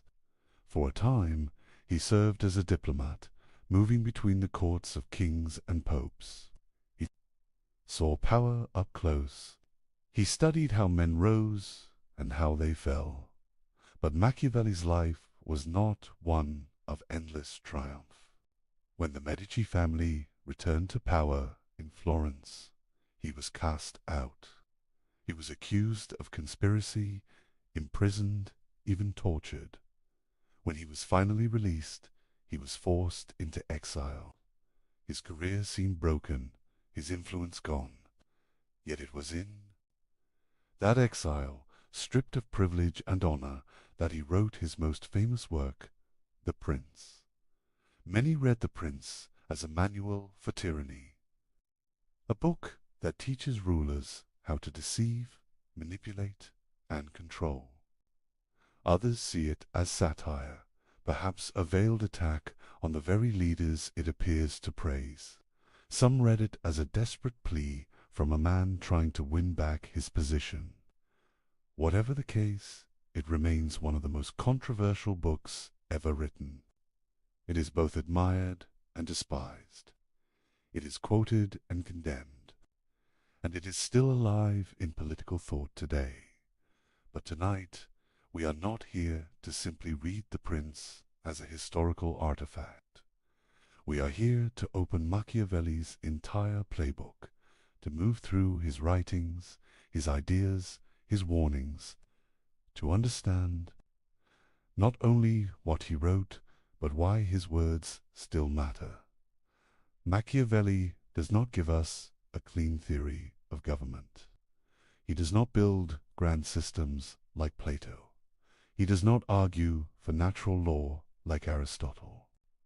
Instead, he studies the battlefield of politics as it really is. He watches men seize power, and he asks why some succeed while others fail. He pulls apart the myths that rulers tell, and he exposes the machinery beneath. This is why he unsettles us. He reminds us that behind every ideal of justice, there is calculation. Behind every display of mercy, there is strategy. Behind every speech about unity or faith, there is ambition. Machiavelli is not interested in how things should be. He is interested in how they actually are. And so this lecture is not simply a reading of old texts. It is an exploration of strategies that remain alive in politics, in business, in leadership, and in human behavior. Each section we will examine reveals another tool in Machiavelli's power playbook. Some tools are violent. Some are subtle. Some seem obvious, while others shock us with their coldness. Together, they form a portrait of power that is as fascinating as it is unsettling. We begin with questions, and we will not always end with answers. Because Machiavelli does not comfort us with certainty. He offers instead a mirror that reflects the ambition, the fear, the cunning, and the cruelty that drive human affairs. Over the course of this exploration, we will see how Machiavelli redefined ideas like virtue, fortune, loyalty, and cruelty. We will examine his metaphors of the lion and the fox, his warnings about mercenaries and corruption, his reflections on republics and monarchies, and his relentless insistence that power must be maintained through action, not through hope. Be prepared for ideas that may disturb you. Be prepared for truths that may feel uncomfortably close to the world you see today. And be prepared to find yourself returning again and again to that first question. Is it better to be loved or to be feared? Because by the time we have moved through Machiavelli's playbook, that question will not feel simple anymore. It will feel like the key that unlocks every struggle for power, from the courts of Renaissance Italy to the halls of modern governments, corporations, and even our own relationships. Let us begin. When we think of politics, we often imagine it wrapped in ideals. We picture justice, fairness, or virtue as the guiding lights of rulers. From Plato to Augustine, philosophers before Machiavelli told us that politics should aim at the highest good. They taught that leaders must embody wisdom, courage, and morality. They drew images of republics ruled by reason, kingdoms guided by divine law, and communities built upon virtue. Machiavelli cuts through these illusions with a single stroke. He says, in effect, that politics is not about what should be. It is about what is. The ideals may look beautiful, but they are fragile masks. Behind them lies the raw struggle for survival, dominance, and control. In The Prince, Machiavelli writes that a ruler who tries to live up to ideals will be ruined among men who are not ideal. He insists that leaders must be prepared to act against faith against charity, against humanity, even against religion, if that is what their survival requires.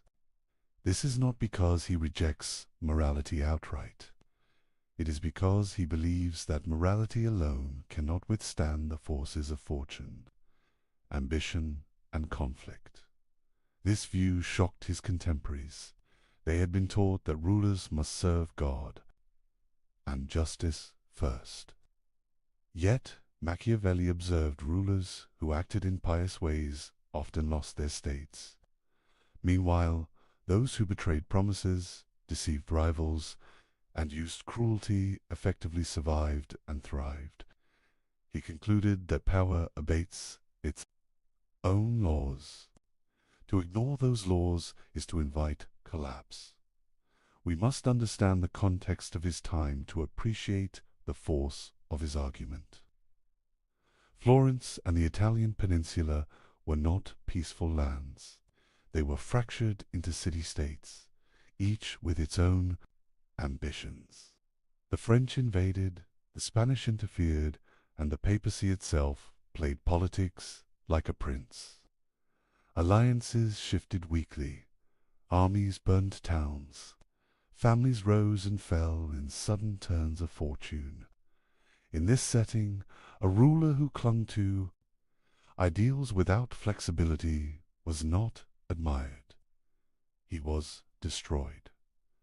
Machiavelli observed that men judge more by appearances than by reality. People will believe a ruler is good if he appears to act morally, even if he is ruthless behind the scenes. This creates a tension. The illusion of morality can be useful, even necessary. But the pursuit of morality itself, without calculation, can be fatal. Here we see the first layer of Machiavelli's power playbook. Do not confuse appearance with reality. Appearances must be carefully managed, but the reality of decision-making must remain grounded in necessity. If mercy preserves stability, then mercy is chosen. If cruelty is required, then cruelty must be applied. What matters is not whether an act is good or evil in the abstract, but whether it secures the state and preserves authority. This raises uncomfortable questions. Are moral systems then only tools of control if rulers pretend to be just, kind, or faithful while acting with cunning? Is morality anything more than theatre? Machiavelli does not answer directly. Instead, he turns the question back to us. Do we prefer a ruler who clings to ideals and loses the kingdom, or a ruler who bends morality and keeps the kingdom alive? He points to history for answers. Consider the Roman Republic, which he admired in his discourses on Livy. Rome expanded, not by living as a model of peace and charity, but through discipline, cunning, and often harsh measures. Its leaders pretended to honor traditions and gods, but behind that veil they made ruthless decisions for survival. Machiavelli's lesson is clear. Stability requires more than ideals. It requires cold, practical calculation. Let us pause and reflect. Imagine two leaders facing the same crisis. One refuses to break his promises because he believes in absolute honesty. The other breaks his word when it serves his interest. Who survives? Machiavelli would say the second. Why? Because men are fickle, promises are fragile, and power rests on force and cunning more than on trust. This does not mean Machiavelli denies all value in morality. He sees its utility. He urges rulers to appear merciful, faithful, and upright. He insists that people must see their leader as virtuous. Yet he separates this appearance from reality. A wise ruler is skilled in performance. He puts on the mask of virtue while keeping the hands of strategy free. This duality between appearance and reality is one of Machiavelli's most unsettling contributions to philosophy. It strips away comforting illusions. It tells us that rulers succeed not because they are moral, but because they understand when to use morality and when to discard it. Think again of Plato. In the Republic, Plato describes the philosopher king as one who rules with wisdom and justice, guided by eternal truth. Machiavelli turns this image upside down. For him, the successful ruler is not the philosopher who contemplates ideals. It is the strategist who adapts, deceives, and seizes opportunity. Where Plato sought harmony between justice and power, Machiavelli separates them. The contrast extends further. Christian thinkers taught that rulers must be shepherds of their people, accountable to divine law. Machiavelli does not dismiss religion entirely, but he treats it as another instrument. A ruler may use religion to inspire loyalty or to justify decisions, but he must never allow religious ideals to dictate choices that threaten survival. Here again, the reality of power trumps the illusion of morality. What does this mean for us? It means that when we look at history, we should ask whether the actions of rulers were driven by ideals, or whether ideals were used as masks for pragmatic calculation. It also means that when we look at our own time, we must ask whether the values leaders display are genuine, or whether they are carefully chosen illusions. Machiavelli offers no comfort in these questions. He offers only clarity. He tells us that power, stripped of illusions, is not gentle. It is harsh, competitive, and endlessly unstable. If rulers refuse to face this reality, their states collapse. If rulers embrace it too openly, they risk hatred and rebellion. The art lies in walking the fine line between appearance and necessity. As we move deeper into Machiavelli's playbook, we must hold on to this tension. The illusions of morality are powerful, but the reality of power cannot be ignored. In his writings, Machiavelli shows us again and again how rulers who fail to balance these forces are destroyed. Some cling too tightly to virtue and fall to cunning enemies. Others display cruelty without restraint and provoke hatred. The survivors are those who master the balance, who act without hesitation, yet who know how to clothe their actions in the garments of morality. This is why Machiavelli's work endures. It is not a celebration of evil, but a study of necessity. He strips away the comforting myths of political philosophy and forces us to confront the engine that drives human affairs. And once we see it, the illusions of morality can never fully shield us again. In Machiavelli's writings, two concepts dominate the landscape of power. These are fortuna and virtue. To understand his playbook, we must first understand them. Fortuna is often translated as fortune or luck. It represents the unpredictable elements of life. It is the flood that can sweep away kingdoms. It is the sudden death of a prince. It is the betrayal of allies, the revolt of citizens, the invasion of foreign armies. Fortuna is chaos made tangible vertex. On the other hand, is not morality. It is not virtue in the sense of goodness or justice. It is a kind of strength, skill, and decisiveness. It is the ability to shape circumstances. It is a capacity to act boldly, to plan wisely, and to respond quickly. Virtue allows a ruler to confront fortune and, when possible, to bend it to his will. Machiavelli presents these two forces as intertwined. Fortune is like a river that rises and falls without warning. Virtue is the dam, the levee, or the engineer who redirects the waters. Without virtue, Fortuna will destroy even the strongest ruler. Without Fortuna, virtue has no challenges to overcome, but its presence is constant. It tests leaders, punishes hesitation, and rewards audacity. Consider his famous river metaphor. Machiavelli describes fortune as a river that floods suddenly. The flood destroys villages, drowns cattle, and scatters crops.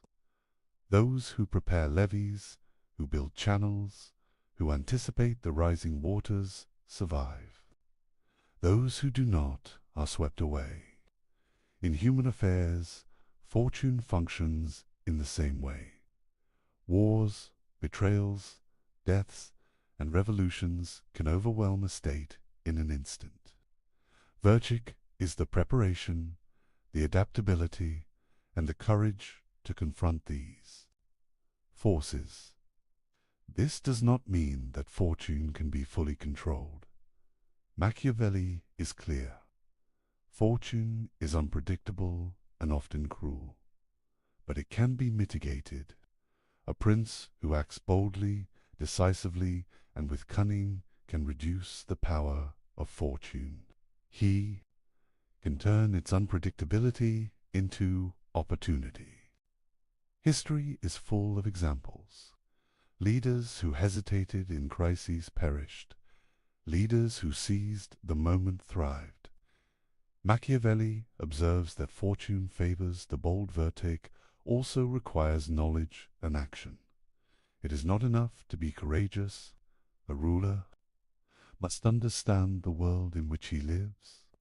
He must study the patterns of human behavior, the weaknesses of rivals, and the strengths of allies.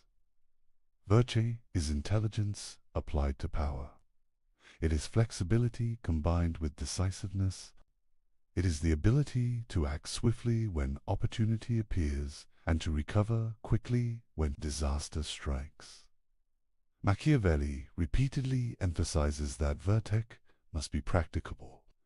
A prince cannot rely on ideals alone.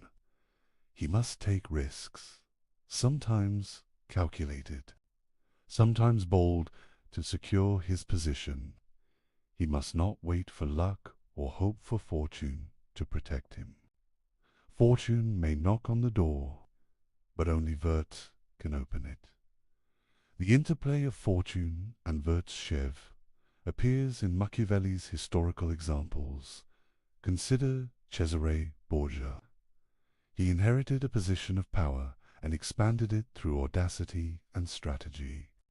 He knew when to use force, when to deceive, and when to negotiate. He acted decisively against enemies, and fortune, in some measure, favored him. Yet Borgia's success was not guaranteed. When his father, Pope Alexander VI, died, fortune turned. Borgia's enemies struck, and his state collapsed. This demonstrates the limits of virtue when fortune is overwhelming. Machiavelli also examines the role of timing in virtue. Acting too soon can provoke resistance before power is secure. Acting too late can allow enemies to consolidate their strength. A wise ruler observes carefully, prepares meticulously, and strikes with precision. Virtue is the skill of timing. It is the combination of preparation, courage, and intelligence. We must also consider the human dimension. Virtue is not only strategic, it is psychological. A ruler must inspire confidence, command respect, and manage fear. Virtue allows a leader to read the hearts of men, to discern who will betray, who will follow, and who will hesitate. It is the skill of understanding not just events, but people. Fortune tests the world. Virtue tests human nature. There is a deeper lesson here. Machiavelli does not glorify luck. He does not suggest that fortune alone creates great leaders. He insists that a ruler's success depends on his ability to seize opportunity, adapt to changing circumstances, and act decisively. Virtue is the engine that drives mastery over fortune. Without it, chaos reigns. With it, a skilled prince can turn crises into triumphs. This interplay explains why Machiavelli values preparation. A ruler must study war, politics, and human behavior. He must anticipate rebellion, treachery, and misfortune. Virtue is cultivated through experience, observation, and learning. A leader cannot rely on theory alone. Action, informed by knowledge, is the only path to stability. Yet Machiavelli warns against arrogance. Virtue is not omnipotence. It does not make a ruler invincible. Fortune will always remain partially beyond control. A wise leader recognizes this, adapts, and uses every opportunity to shape events. The balance of virtue and fortuna is delicate. Too much reliance on one without respect for the other leads to disaster. Machiavelli's exploration of these concepts also has modern resonance. In politics, business, and personal ambition, we see fortune as chance and circumstance. Virtue is preparation, strategy, and decisiveness. Those who succeed are rarely the luckiest.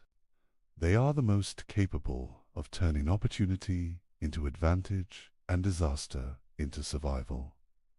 Finally, it is essential to understand the moral neutrality of Machiavelli's framework. Virtue is not about ethics. It is about effectiveness. Fortune is not about justice. It is about unpredictability. Together, they create a landscape where success is determined by skill, courage, and adaptability, not by adherence to moral ideals. This is the essence of Machiavelli's playbook. To master power. One must respect the force of fortune. One must cultivate virtue relentlessly. One must act decisively when opportunity arises. One must recognize the limits of human control and act within those boundaries. This is the anatomy of fortune and virtue. It is the foundation upon which all other strategies of Machiavelli will build. By understanding this, we begin to see how a ruler can survive in a world that is uncertain, dangerous, and ever-changing. Fortune will challenge him. Virtue will guide him.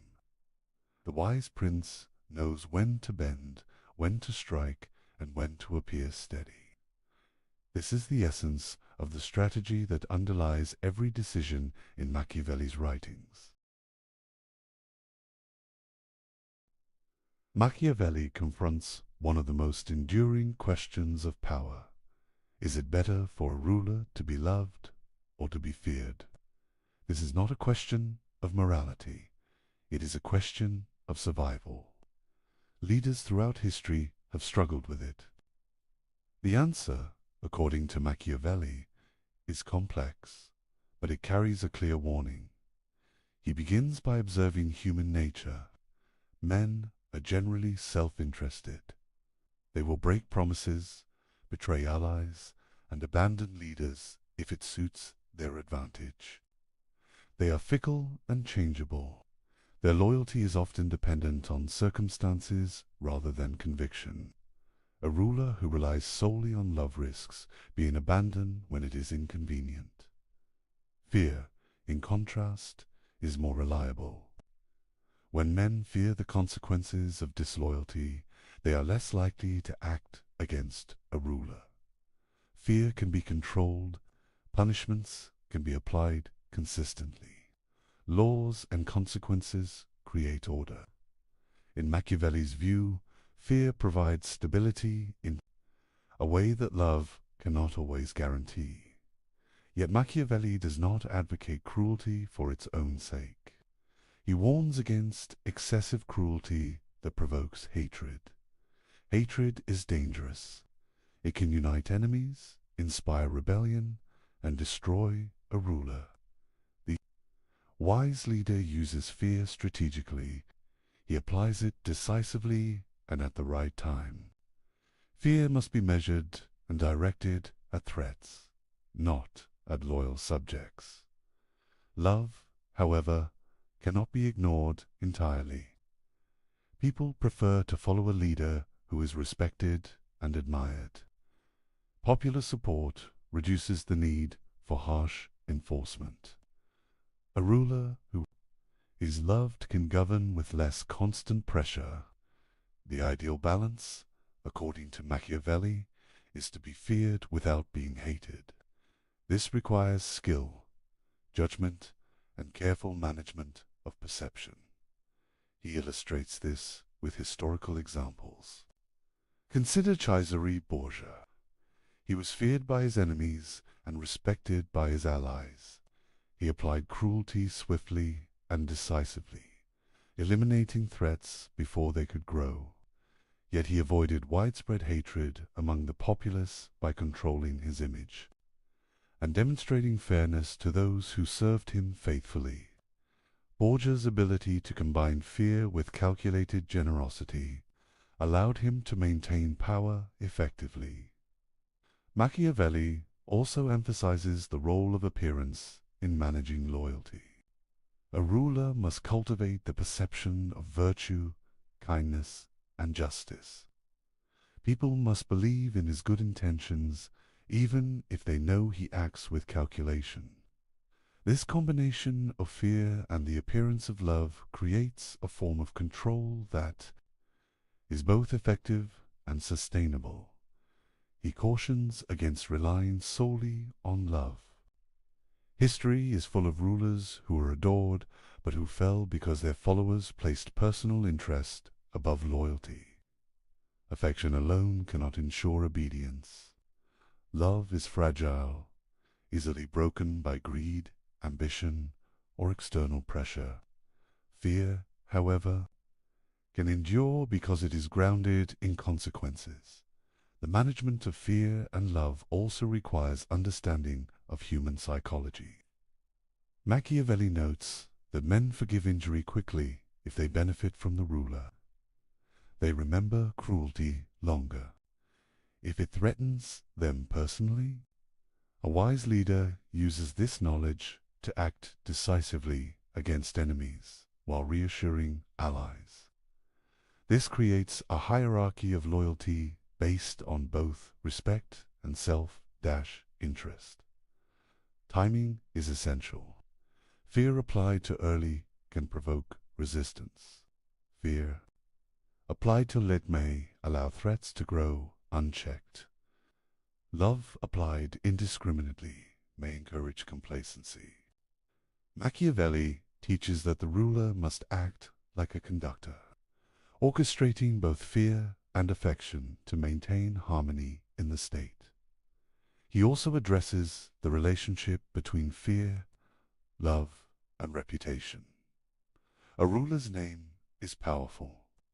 If people believe he is just, merciful, and strong, his authority is reinforced. Reputation amplifies both fear and love. A clever ruler manages his image with care, demonstrating strength when necessary and benevolence when advantageous. Machiavelli warns that extremes are dangerous. Excessive cruelty provokes hatred. Excessive leniency invites disobedience. Excessive reliance on affection leaves the ruler vulnerable to betrayal. The key is moderation and calculation. The ruler must constantly assess the loyalty of subjects and the stability of his power. Another important point is the unpredictability of human nature. People's emotions cannot be controlled completely. Leaders must accept that loyalty will fluctuate. Virtue, the skill and decisiveness we explored earlier, allows a ruler to respond to these fluctuations. By applying fear strategically and cultivating respect, he can shape loyalty in his favor. Machiavelli's insights extend beyond rulers. The principles of fear, love, and loyalty apply to leaders in all forms of organization. In business, politics, and social structures, those who understand human nature can maintain influence and control. Those who rely on idealized notions of affection or loyalty risk failure. He also highlights the symbolic dimension of fear and love. Public punishments, ceremonies, and displays of power communicate strength. Generosity, rewards, and recognition communicate benevolence. The combination of these signals reinforces loyalty while minimizing resentment. The careful use of symbols is part of the art of leadership. Finally, Machiavelli presents a stark choice. Leaders must decide where to place their reliance. They can seek love, risk in vulnerability. They can seek fear, risk in hatred. The wise ruler achieves a balance that maximizes loyalty while minimizing threats. This balance is not fixed. It changes with circumstances, enemies, and the temperament of the populace. Constant attention and adaptation are required. Through these lessons, Machiavelli demonstrates that power is not granted. It is constructed. It is maintained through understanding, skill, and strategy. Fear and love are tools, not ends. They are instruments in the broader architecture of control. The ruler who masters them can survive where others fail. This exploration of fear, love, and loyalty illustrates the precision of Machiavelli's playbook. It shows his deep understanding of human behavior and the mechanics of authority. By studying these principles, we see why he remains one of the most influential thinkers in the history of political thought. The question we opened with returns now with greater weight. Is it better to be loved or to be feared? Machiavelli does not give a simple answer. He shows us that the wise ruler must navigate between these forces, mastering both when possible, balancing them against the unpredictable currents of fortune, and always remaining aware of the human tendencies that shape every political act. Machiavelli introduces one of his most memorable metaphors. He tells us that a successful ruler must be both a lion and a fox. This is not a simple comparison. It is a lesson in the duality required to maintain power. Strength alone is insufficient. Cunning alone is inadequate. Both must coexist within the leader. The lion represents strength and force. A lion attacks, overpowers, and defends territory with raw power. It inspires respect and fear. In human affairs, this symbolizes the use of direct action, military might, and authority to overcome obstacles. A ruler must know when to strike. Decisively, strength is necessary to confront enemies, suppress rebellion, and establish control. Without it, the state is vulnerable to internal and external threats. The fox, in contrast, represents cunning, intelligence, and deception. A fox senses traps and avoids danger. It uses strategy rather than brute force. In leadership, the fox symbolizes subtlety, manipulation, and foresight. A ruler must be able to recognize hidden threats, negotiate effectively, and manipulate appearances. Without cunning, even the strongest leader can be outmaneuvered. Machiavelli emphasizes that one quality without the other leads to failure. A ruler who relies only on strength may crush enemies, but he will be blind to subtler dangers. He may be betrayed by those he trusted or undermined by those he underestimated. A ruler who relies only on cunning may deceive allies and opponents. But he may lack the force to defend his power when open conflict arises. Survival requires a combination of both. He illustrates this through historical examples. Consider Cesare Borgia once again. Borgia combined military skill with political cunning. He knew when to fight directly and when to manipulate alliances. His ability to assess both open threats and hidden dangers allowed him to expand his influence. Quickly, when one element failed, his dual approach often compensated, demonstrating the importance of flexibility. The metaphor also highlights the adaptability required of a leader. The world is unpredictable. Enemies change tactics. Allies shift loyalties. Fortune intervenes. A ruler who is rigid, relying solely on force or solely on deception, risks destruction. The lion and the fox symbolize the capacity to switch strategies depending on circumstances. This adaptability is a cornerstone of Machiavelli's philosophy. Machiavelli warns that deception is often necessary. The fox allows the ruler to recognize traps, to anticipate betrayal, and to use appearances to maintain stability. A ruler may need to present mercy while acting ruthlessly, or appear weak while preparing to strike. The cunning use of perception enables a leader to shape events before they become crises. Strength, however, cannot be neglected. The lion ensures that the ruler can enforce decisions, command armies, and eliminate threats decisively. Without strength, cunning alone cannot secure power. A deceptive strategy without the capacity to enforce it fails. The world tests the ruler physically, and he must respond with force when required. This duality is not only practical, it is psychological. Subjects respond differently to strength and cunning.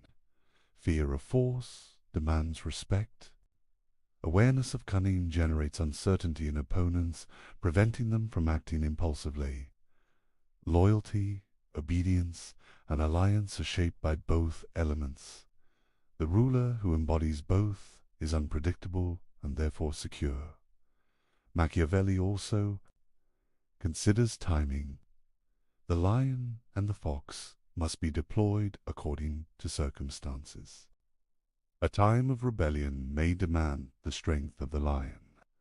A time of diplomacy may demand the subtlety of the fox. A ruler who cannot read the situation or who applies the wrong method invites disaster. Success is contingent upon judgment as much as skill. The duality extends to internal governance as well. Rulers must manage advisors, nobles, and citizens with both strength and cunning. They must reward loyalty, punish betrayal, and manipulate perception. The lion ensures the power to act decisively. The fox ensures the capacity to navigate complex social and political networks. Together, they allow the ruler to maintain stability over time. Machiavelli also notes that appearances matter. The ruler should project the qualities of both animals. Even when they are not fully exercised, a leader who appears strong can deter enemies. A leader who appears cunning can prevent plots.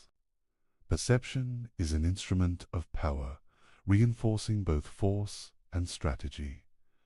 The lesson for leaders is clear. One cannot rely solely on morality, ideology, or a single skill. Survival demands versatility, perception, and intelligence applied to action. The lion and the fox are not symbols of good or evil. They are tools for navigating the realities of human behavior. Leaders who master both can withstand fortune, outmaneuver enemies, and maintain control. Machiavelli's metaphor also has a modern application. Leaders in business, politics, and society face challenges similar to those of Renaissance princes. Threats come from competitors, shifts in power, and unpredictable circumstances. The balance of force and strategy, boldness and cunning, remains essential. Those who rely exclusively on one approach fail to achieve lasting success. Finally, this duality emphasizes preparation and self-awareness. A ruler must cultivate both strength and intelligence continually. Complacency in one domain invites disaster.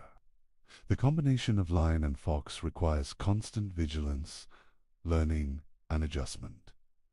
Leadership is not a static condition. It is an ongoing process of adaptation and mastery. Machiavelli's insight is that the art of power is not a single skill. It is a composite of capabilities applied with judgment. The lion and the fox exemplify this. They teach that power is dynamic, conditional, and deeply intertwined with human nature. A leader who embodies this duality understands both the threats he faces and the opportunities he can seize. By studying this principle, we begin to see the depth of Machiavelli's strategy. Power is never absolute. It must be constantly managed. Force and cunning are complementary tools. They must be balanced, applied with foresight, and adapted to shifting circumstances. This understanding sets the foundation for every further strategy in Machiavelli's playbook. Machiavelli addresses one of the most controversial aspects of his philosophy.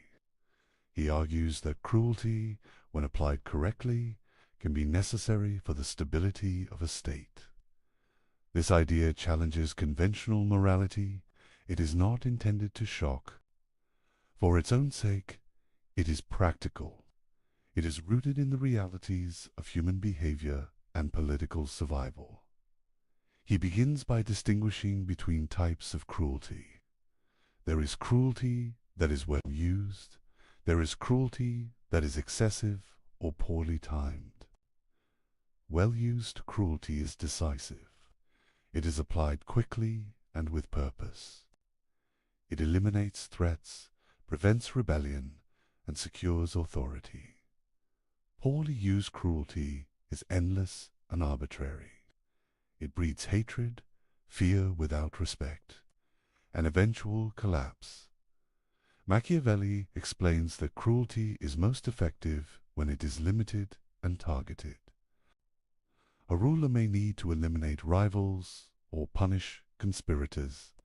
When this is done decisively, the message is clear. Potential enemies understand the consequences of opposition. This type of cruelty prevents disorder, it consolidates power, it does not invite continuous resistance because it is controlled. Historical examples illustrate his point.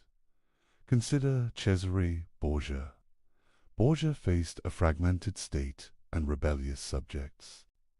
He acted with ruthless efficiency against those who threatened his authority. Ramiro de Orco, one of his lieutenants, was sent to enforce discipline.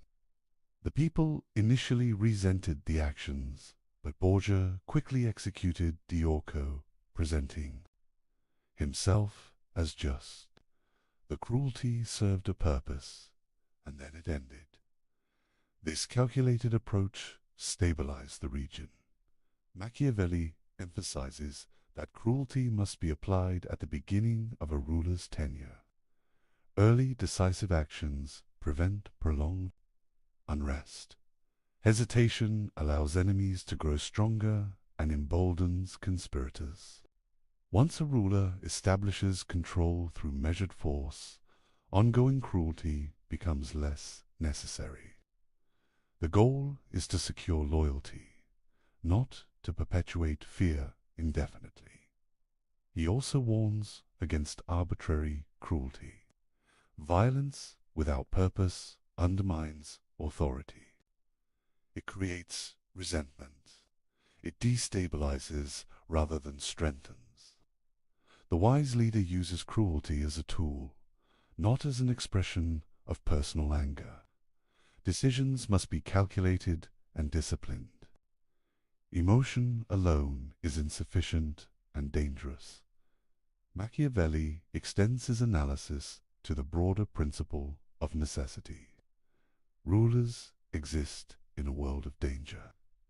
Enemies plot, allies betray, and fortune is unpredictable. In this context, cruelty is often unavoidable. It is the means by which order is maintained and the state preserved. Without it, instability spreads. Without it, even the most virtuous ruler can be overthrown. The psychological dimension is important. People fear what is visible and immediate. When a ruler applies force decisively, the population learns the consequences of disobedience. This fear can be controlled and focused. In contrast, excessive leniency or delayed punishment allows resentment to fester. Threats multiply when cruelty is inconsistent or unclear. Machiavelli also highlights the perception of cruelty.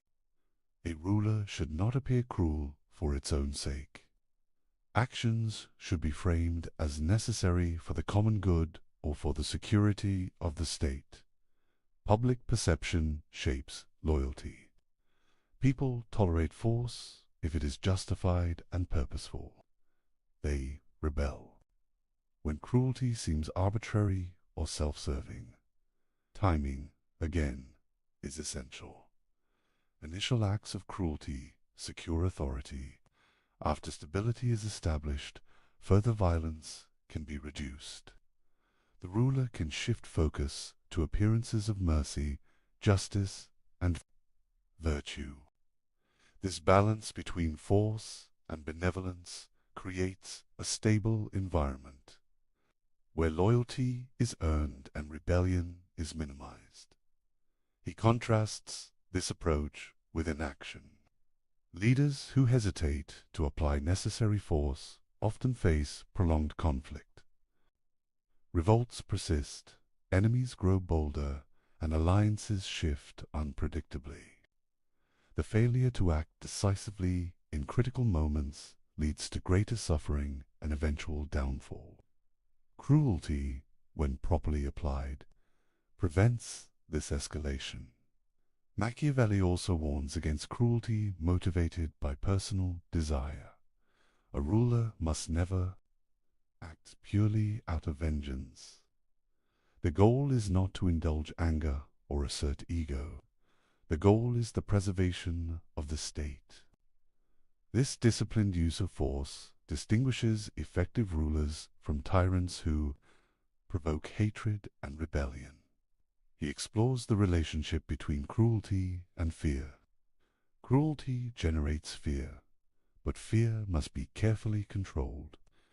The ruler who is feared but not hated maintains authority. Those who apply excessive, indiscriminate cruelty provoke hatred and ultimately destabilize their position.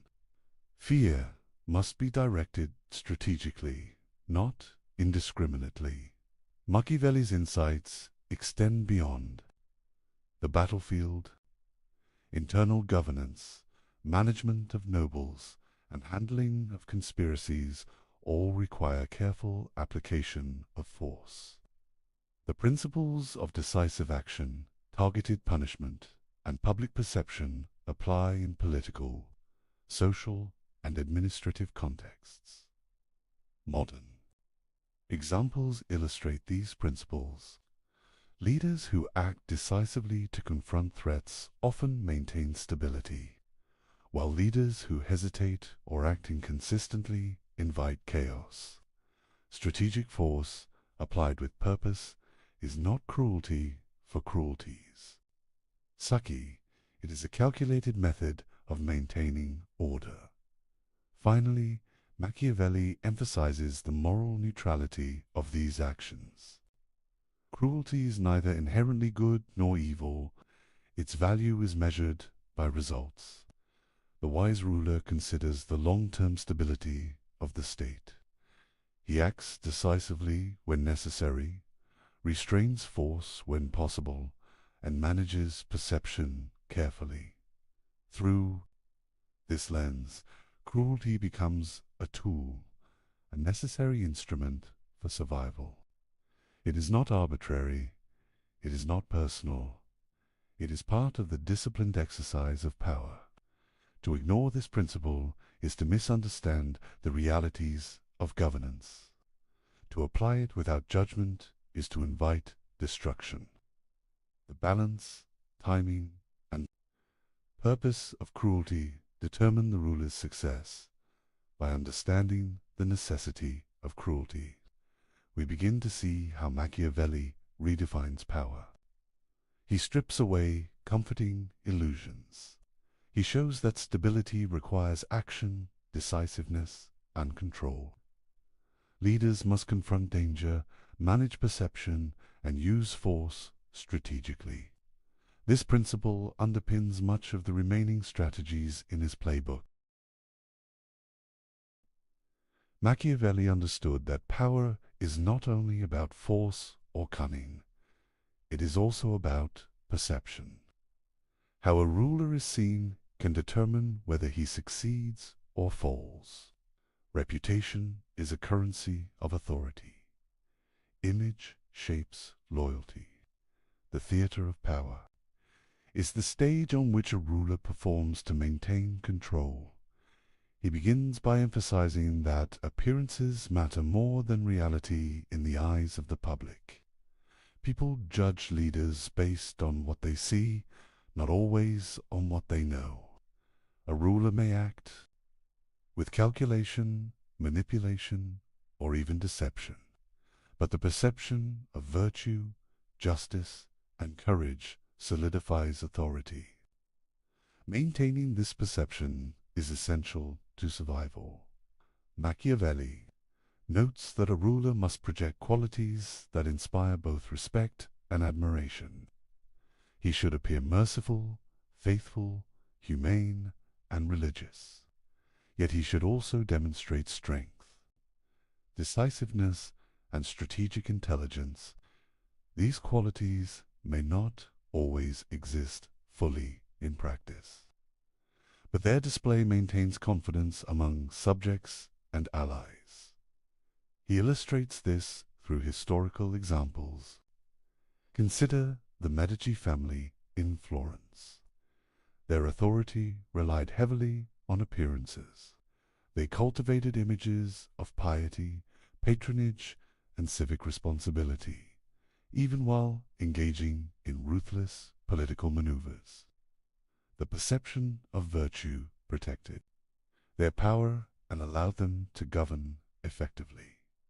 Public ceremonies. and symbolic actions are central to the theater of power. Processions, proclamations, and displays of generosity communicate a ruler's qualities. These rituals reinforce authority and shape public opinion. A wise ruler uses symbolism strategically to complement practical governance. Actions and appearances together create stability and influence. Machiavelli warns against inconsistency between image and action. If a ruler is perceived as just but acts cruelly without explanation, trust erodes. If he appears merciful but fails to act decisively when necessary, fear and respect diminish. The alignment of perception and action is delicate. Leaders must cultivate both carefully. He also emphasizes that reputation affects both allies and enemies. Allies are more likely to support a ruler who is respected and admired. Enemies are more likely to hesitate if they believe a leader is capable, decisive, and shrewd. Reputation amplifies the impact of both fear and love. It extends influence beyond immediate actions and creates strategic leverage. Machiavelli explores the importance of consistency. While flexibility is essential in tactics, the public perception of a ruler must appear stable. Sudden changes in behavior or values can create uncertainty and doubt. A stable image fosters loyalty, trust, and deference. A reputation for strength, wisdom, or justice protects a ruler from instability. He examines how rulers can manipulate perception deliberately. Deception is not inherently evil in this context. It is a tool. A ruler may appear merciful while acting decisively or appear humble while exercising authority firmly. By managing appearances, the ruler controls not only immediate reactions, but also the long-term loyalty of subjects. Machiavelli also highlights the interplay of private action and public display. A ruler may act ruthlessly in private to secure control while presenting fairness publicly. The effectiveness of power often depends on this duality. The public cannot witness every act. What they perceive shapes their behavior. Clever leaders leverage this to maintain order. Historical examples extend to military leaders as well. A general who appears disciplined, courageous, and strategic inspires confidence among troops. Soldiers follow not only because of orders, but also because of belief in competence. Reputation reinforces obedience and enhances effectiveness in both governance and warfare. Machiavelli also considers the fragility of reputation. A single scandal or misstep can undermine decades of careful cultivation. Leaders must guard against false reports, betrayal, and rumor. Information management is essential. The theater of power includes not only actions, but the narrative that surrounds them. He emphasizes that reputation is cumulative. Small acts of courage, fairness, or generosity build perception over time. Strategic displays amplify influence. Similarly, repeated acts of cruelty or indecision erode credibility. The ruler must understand the long-term effects of each decision.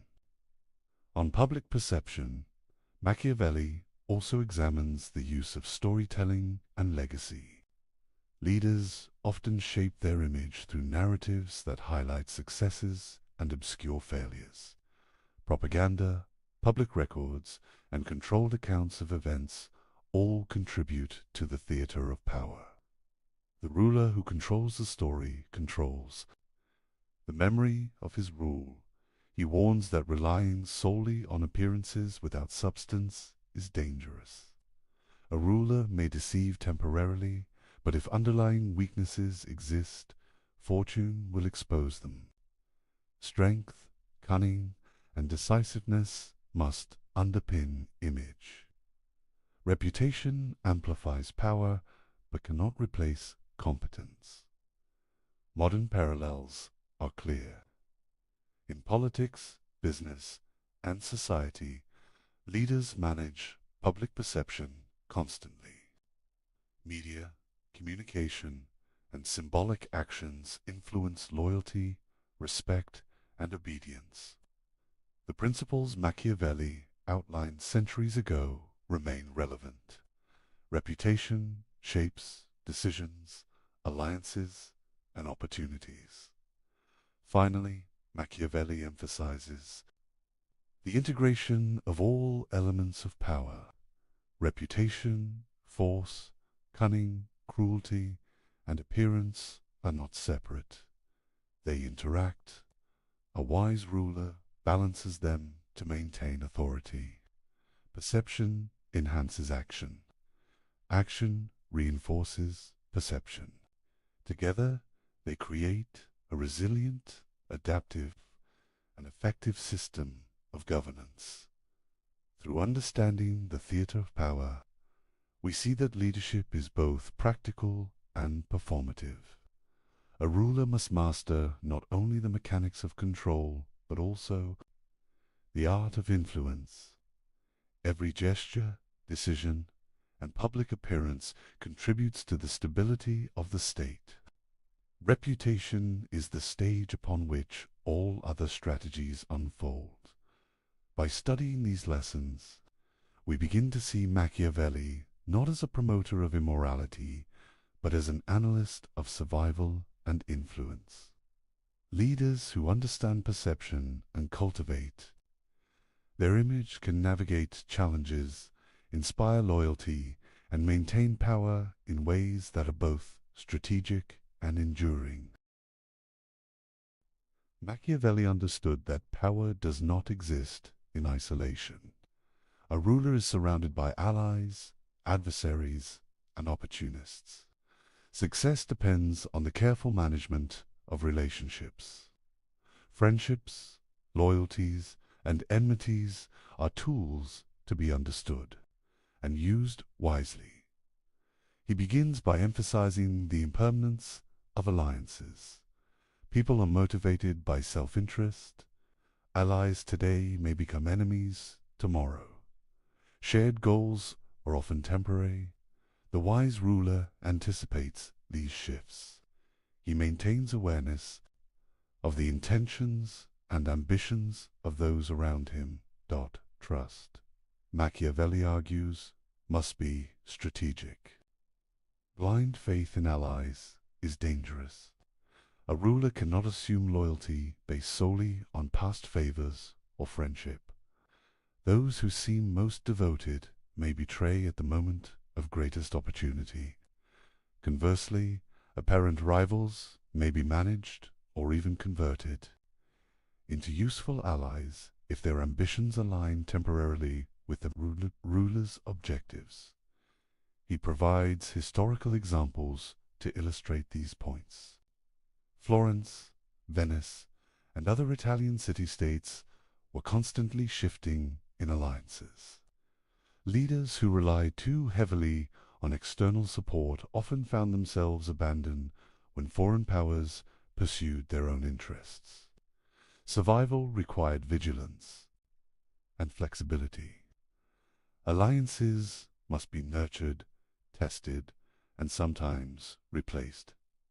Machiavelli emphasizes the importance of understanding human motivation. People act primarily out of self-interest, fear, or ambition. A ruler who misreads the desires and incentives of allies risks being manipulated. He must study the character and behavior of those around him carefully. Observing actions is often more revealing than listening to words. He also addresses betrayal. It is inevitable in human affairs. Rulers must plan for it. Defensive measures, such as dividing potential adversaries, rewarding loyalty, and punishing treachery decisively, reduce the likelihood of surprise attacks. Machiavelli stresses that swift and calculated responses to betrayal send clear signals, reinforcing both fear and respect. Another principle is the selective cultivation of friends and enemies. Not all alliances are equally valuable. The ruler must identify those who can contribute to stability, military strength, or economic advantage.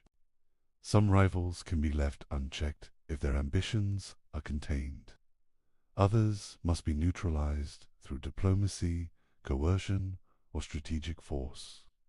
Proper management ensures that threats are minimized while benefits are maximized. Machiavelli also highlights the importance of adaptability. Relationships are not static. Circumstances change. A once trusted ally may become dangerous. A previously hostile neighbor may become an opportunity for alliance. The successful ruler continually reassesses the political landscape.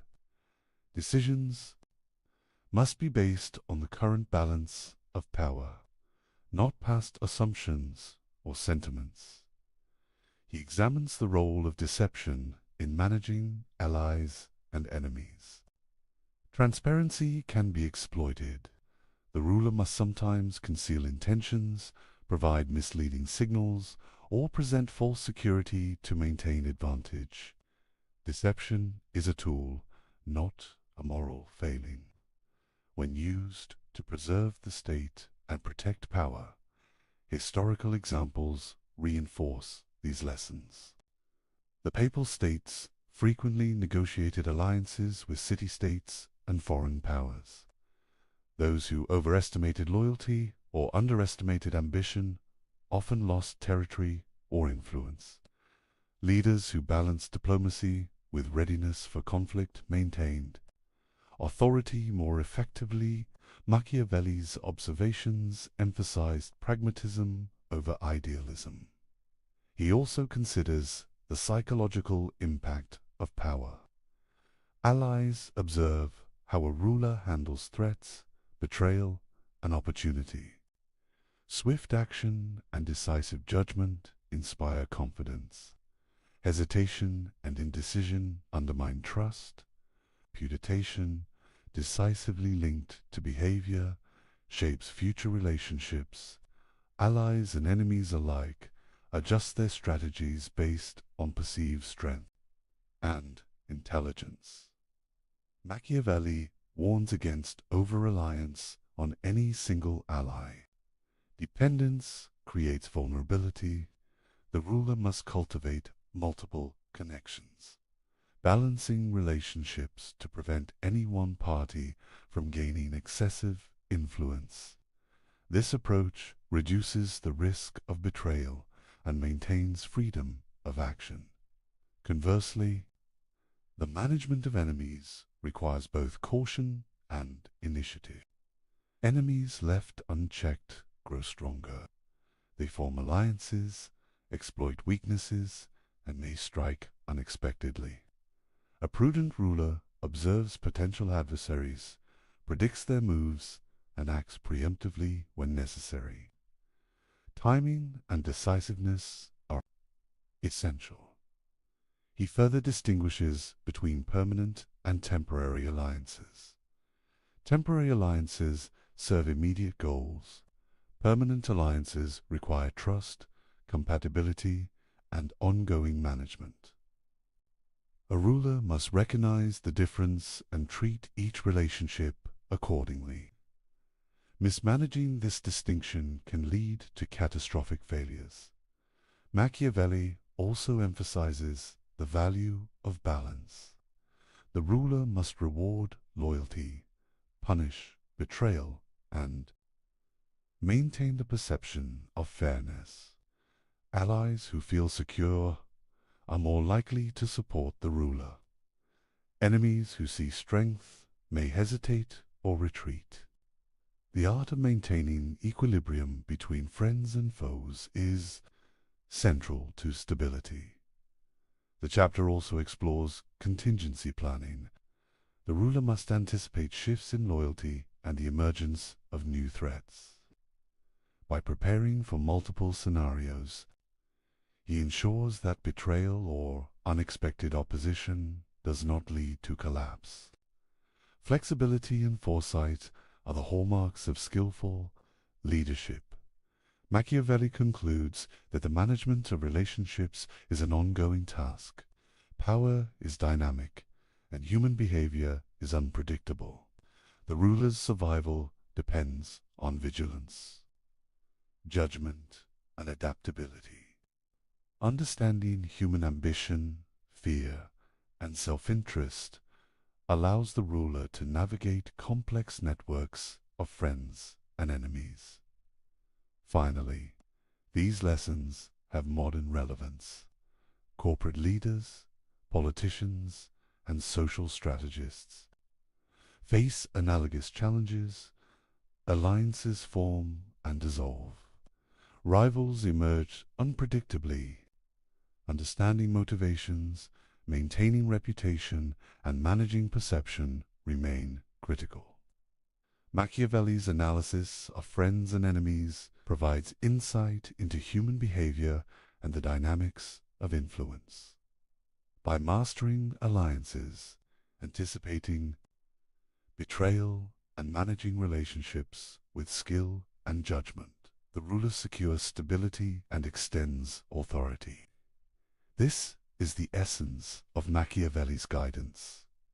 Power is relational, adaptive, and dependent on understanding the currents of human nature.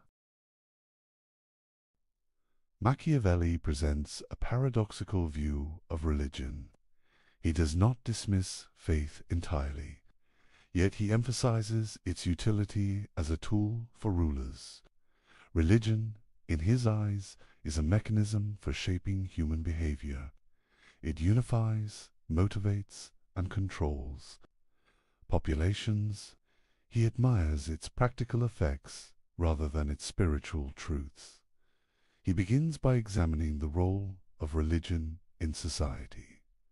Religion establishes rules and moral codes. It encourages obedience to laws. It provides a shared framework of values. Citizens are guided by fear of divine punishment as well as social expectation. This shared belief system strengthens social cohesion. A ruler who harnesses this can govern more effectively. Machiavelli admires Roman religion for its practical virtues. The ancient Romans used rituals, festivals, and public devotion to unify the state. Religion reinforced loyalty to the republic. Citizens internalized the values necessary for civic duty. The gods themselves, in Roman practice, were instruments of order. This example demonstrates how faith can stabilize power. He emphasizes the distinction between personal belief and public utility. A ruler may or may not be devout. What matters is the appearance of piety. Public displays of religious devotion create trust and legitimacy. Citizens are reassured when their leader observes sacred customs. This perception reinforces authority.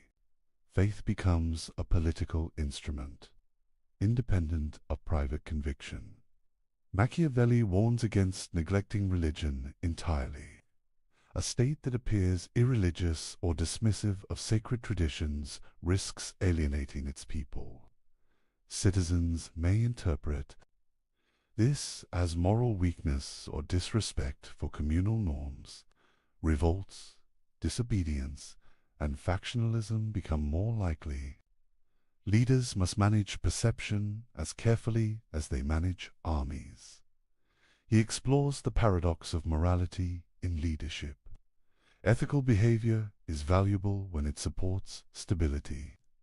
Rulers should maintain the appearance of virtue, honesty, and justice. Yet personal morality is secondary to effectiveness. Actions are justified by results rather than abstract principles. Religion helps bridge the gap between moral expectation and practical governance. Machiavelli introduces a suspenseful question. Is religion, for him, less about God than about human obedience?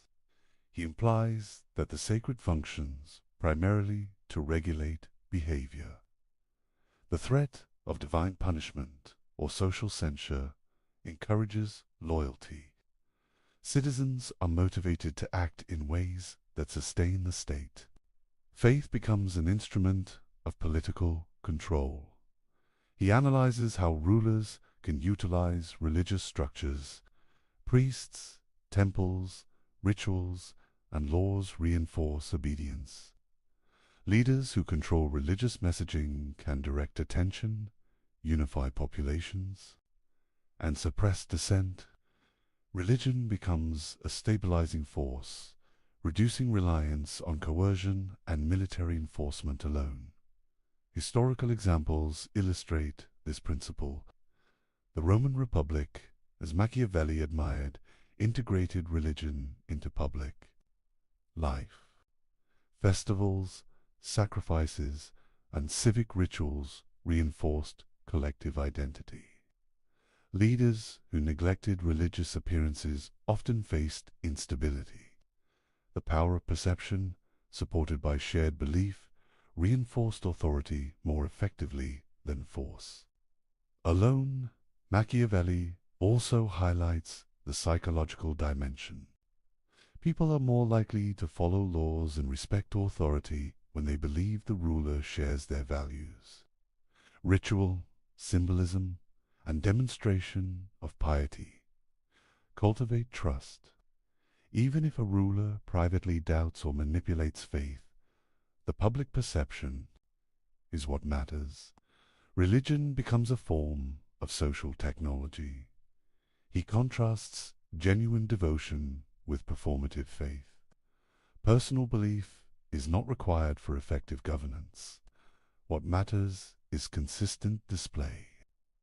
Leaders who observe sacred customs, attend ceremonies, and speak in morally resonant terms project stability.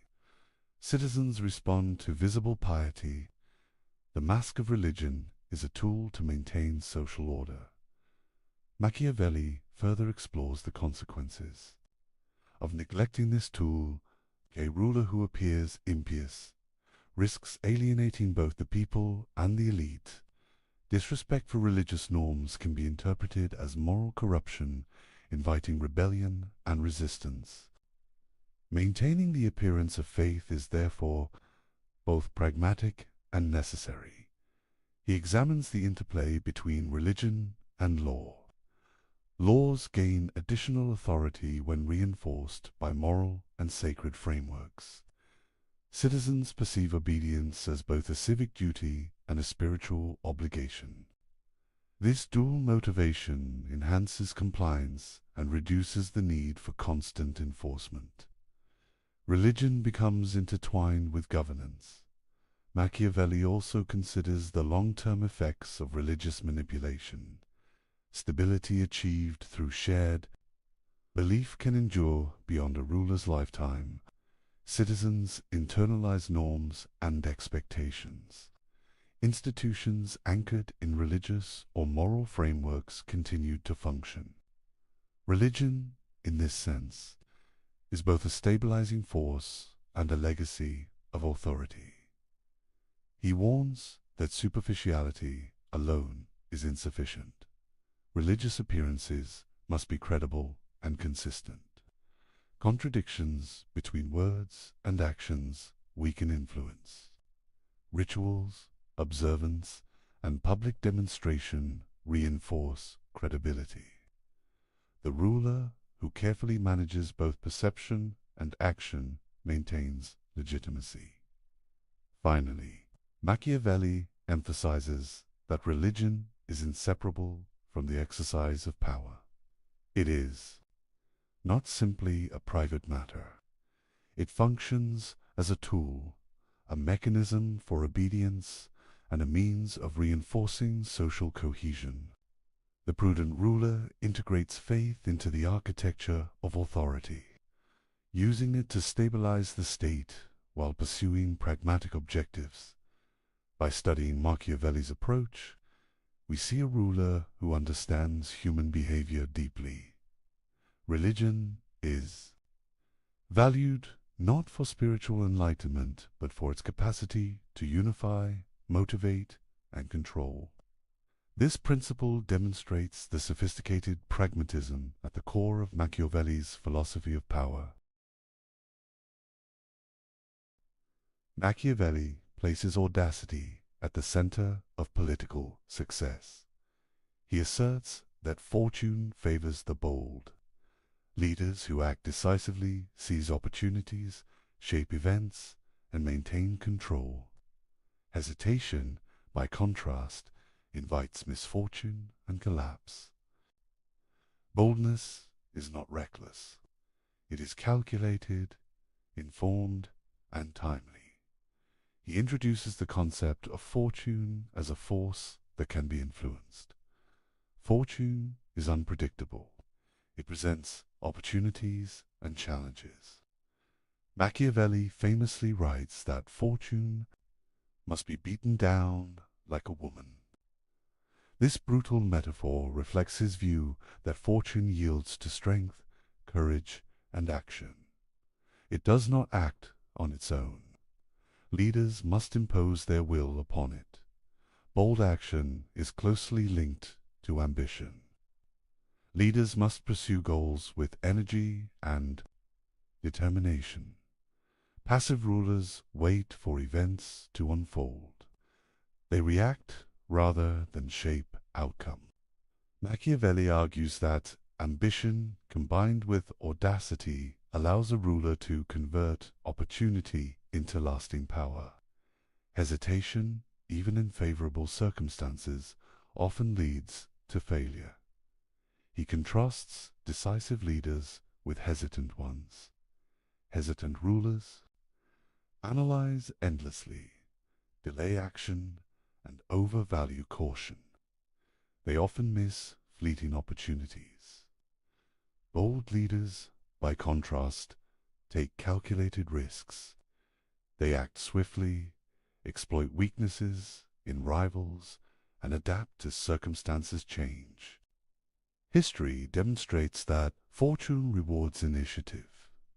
Cesare Borgia serves as a prime example. Borgia confronted a fractured Italy with energy, strategy, and decisiveness. He combined military skill with cunning diplomacy. He acted rapidly against rivals and exploited every opportunity.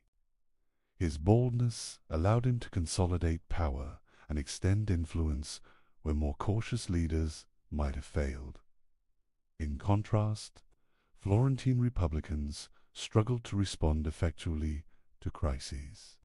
Internal divisions, indecision, and excessive adherence to process prevented swift action. They failed to capitalize on opportunities and were often outmaneuvered by more audacious opponents. Machiavelli observes that hesitation is deadlier than bold failure. Taking risks may fail, but inaction guarantees vulnerability. He emphasizes that boldness must be tempered with judgment. Reckless action without strategy is dangerous. Audacity is effective only when informed by knowledge, observation, and assessment of risks. Leaders must weigh consequences, anticipate responses, and act with precision. Boldness without direction can provoke disaster. Machiavelli also discusses the timing of action. Fortune rewards those who strike at the right moment. Hesitation allows rivals to strengthen, alliances to shift, and opportunities to vanish. Bold action involves both speed and discernment.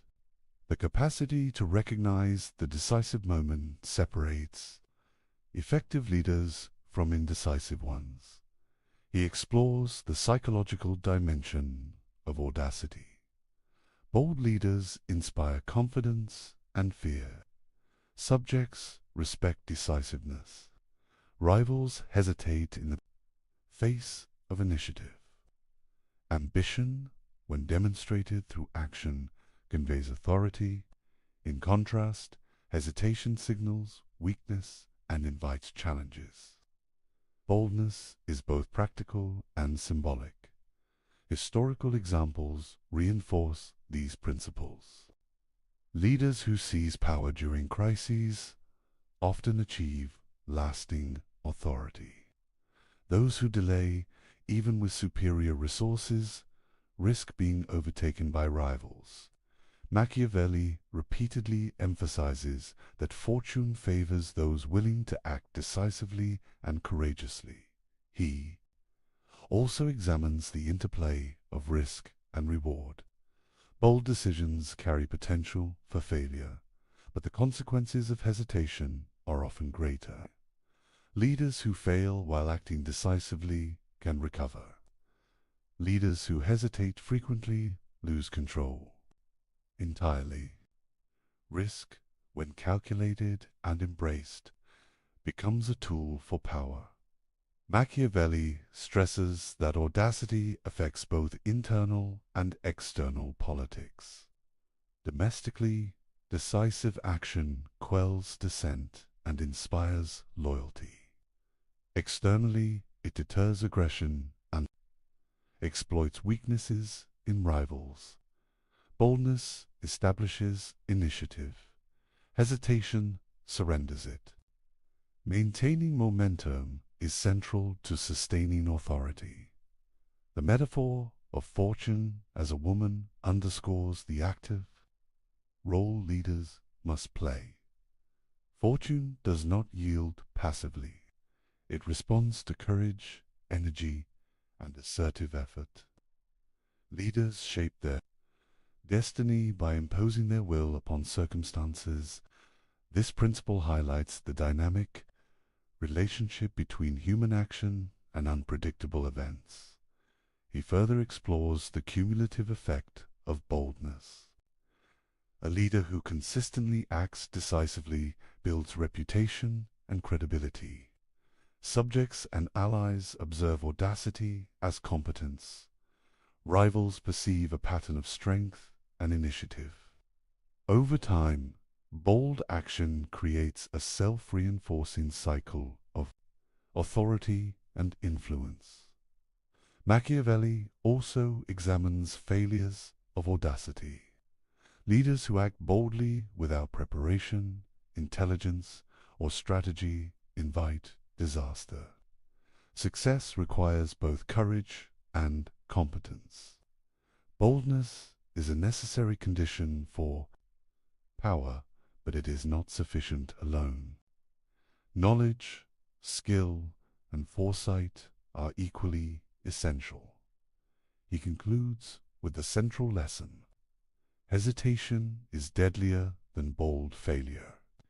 Inaction allows rivals to advance, fortune to shift, and opportunities to disappear. Bold, calculated action may encounter setbacks, but it preserves initiative and maximizes the possibility of success. Hesitation guarantees loss. Through this analysis, Machiavelli emphasizes a core principle of his philosophy. Ambition, courage, and decisive action define effective leadership. Fortune favors those who confront uncertainty actively, shape events strategically, and refuse to be paralyzed by risk. Boldness is both a weapon and a shield in the machinery of power. Machiavelli admired the Roman Republic. He saw in it a model of political strength, resilience, and adaptability. Unlike principalities ruled by a single prince, republics distributed power.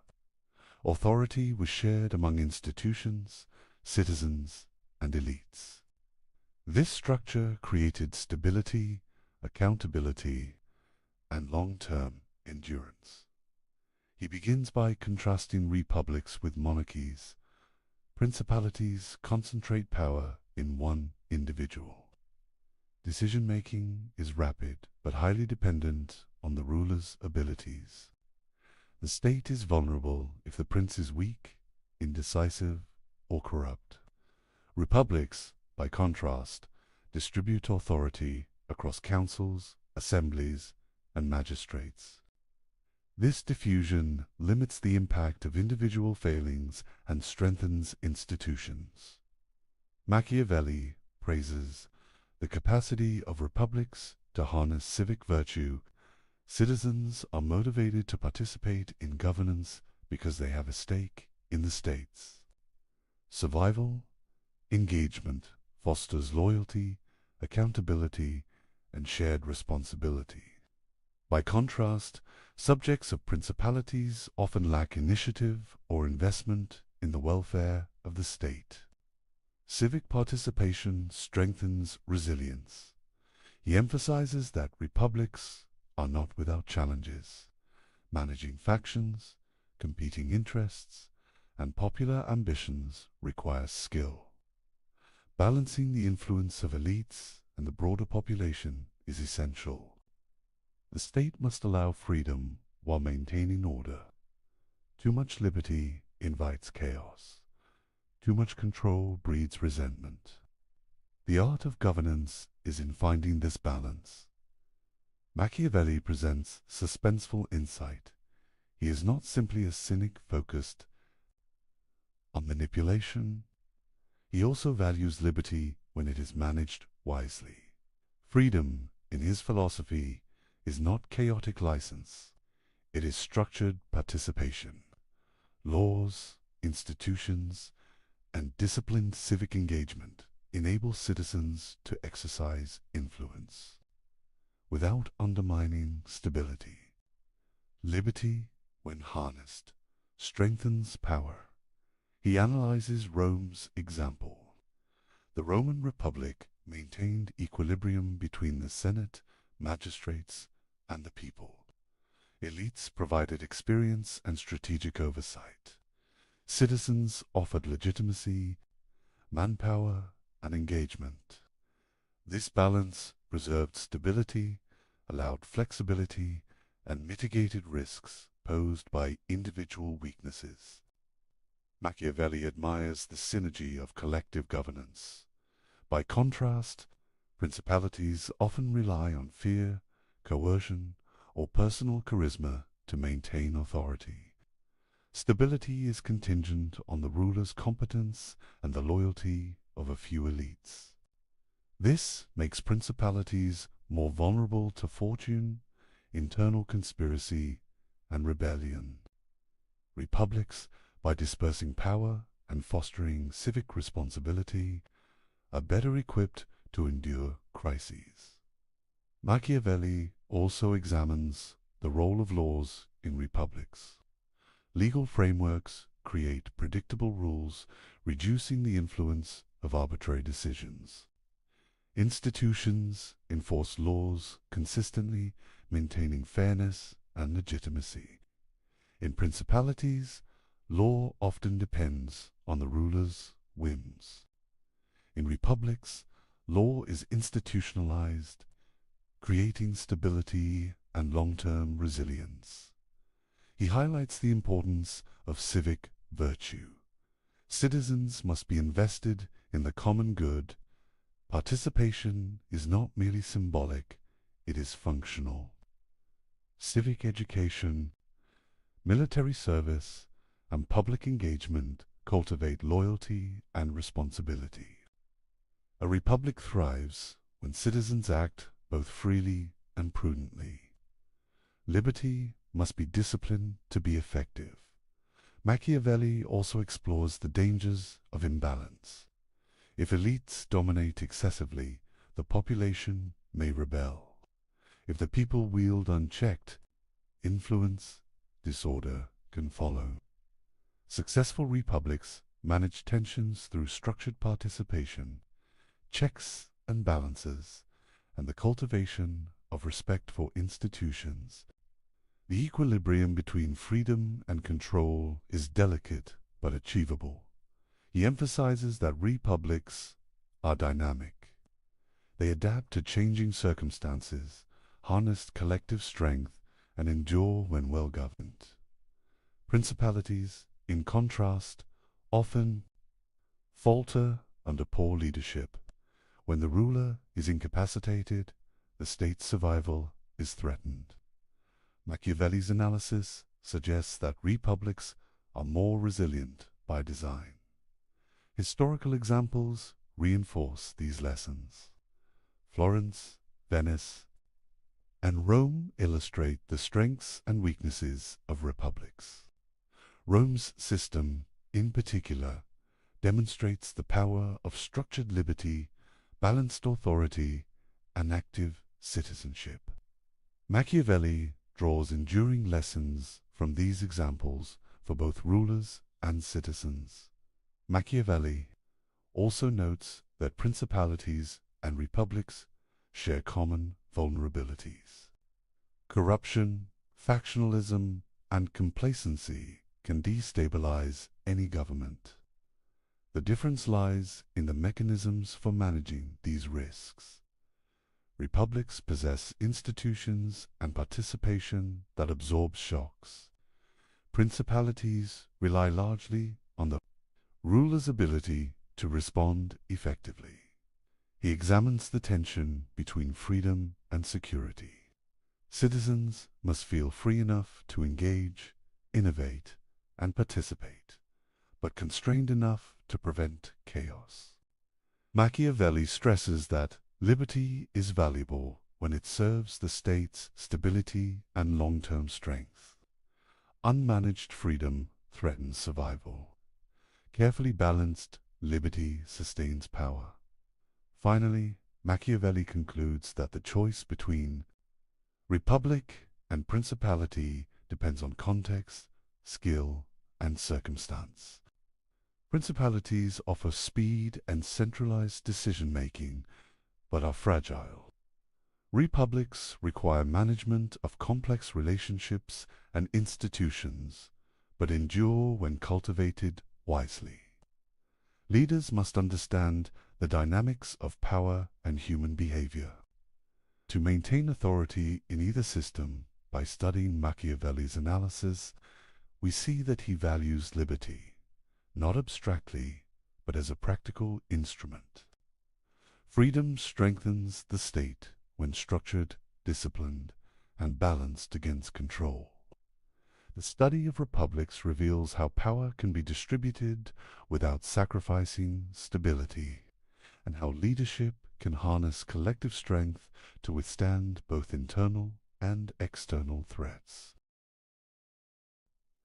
Machiavelli's life took a dramatic turn in 1512. The Medici returned to power in Florence. Machiavelli, once a diplomat and senior official, was suddenly cast out. His career ended abruptly. He was accused of conspiracy, imprisoned, and subjected to torture. The physical pain was brief, but the humiliation and desperation lingered. Exile followed.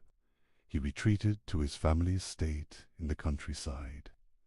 Isolated, stripped of office, and under constant scrutiny, Machiavelli faced the reality of personal and political ruin. This period of displacement, however, became fertile ground for his ideas.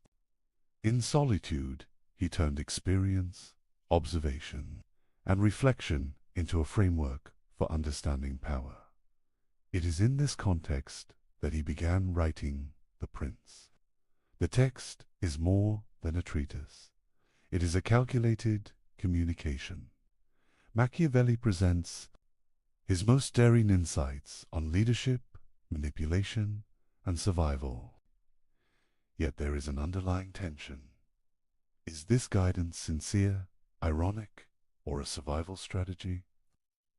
The uncertainty itself adds to the drama of the work.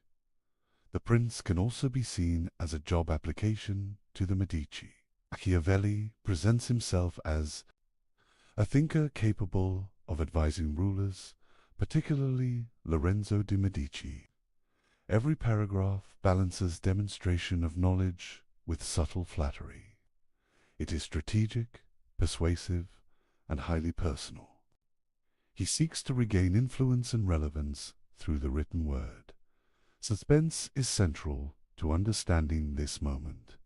Imagine Machiavelli seated at his desk, quill in hand, contemplating the boldest ideas he has ever conceived.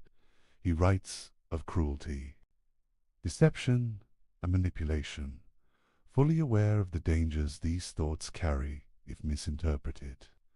Every sentence is calculated, every example carefully chosen. He is both fearless and cunning.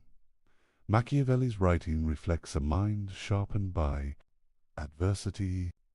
Exile forced him to analyze politics with clarity and detachment. Personal experience, observation of leaders, and historical case studies converge in his analyses. The Prince emerges as a concentrated playbook of power distilled from the turbulence of Italian politics. He also reflects on the morality of rulers. In exile, he confronts the paradox of ethics in governance. Leaders must act decisively and sometimes ruthlessly.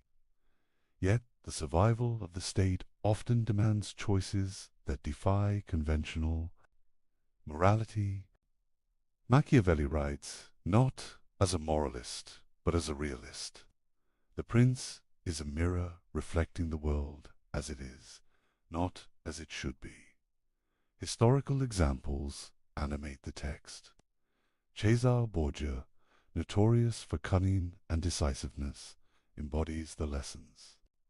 Machiavelli admired the strategies he describes are drawn from observation, not imagination. Each case illustrates the consequences of action or inaction, courage or hesitation, loyalty or betrayal. The examples lend urgency and credibility to his argument. The writing process itself is dramatic. Exile breeds tension, reflection, and intensity. Machiavelli composes a work that is audacious in content and form. He imagines the Medici reading his words, evaluating his intellect, and judging his insight. The stakes are personal and political.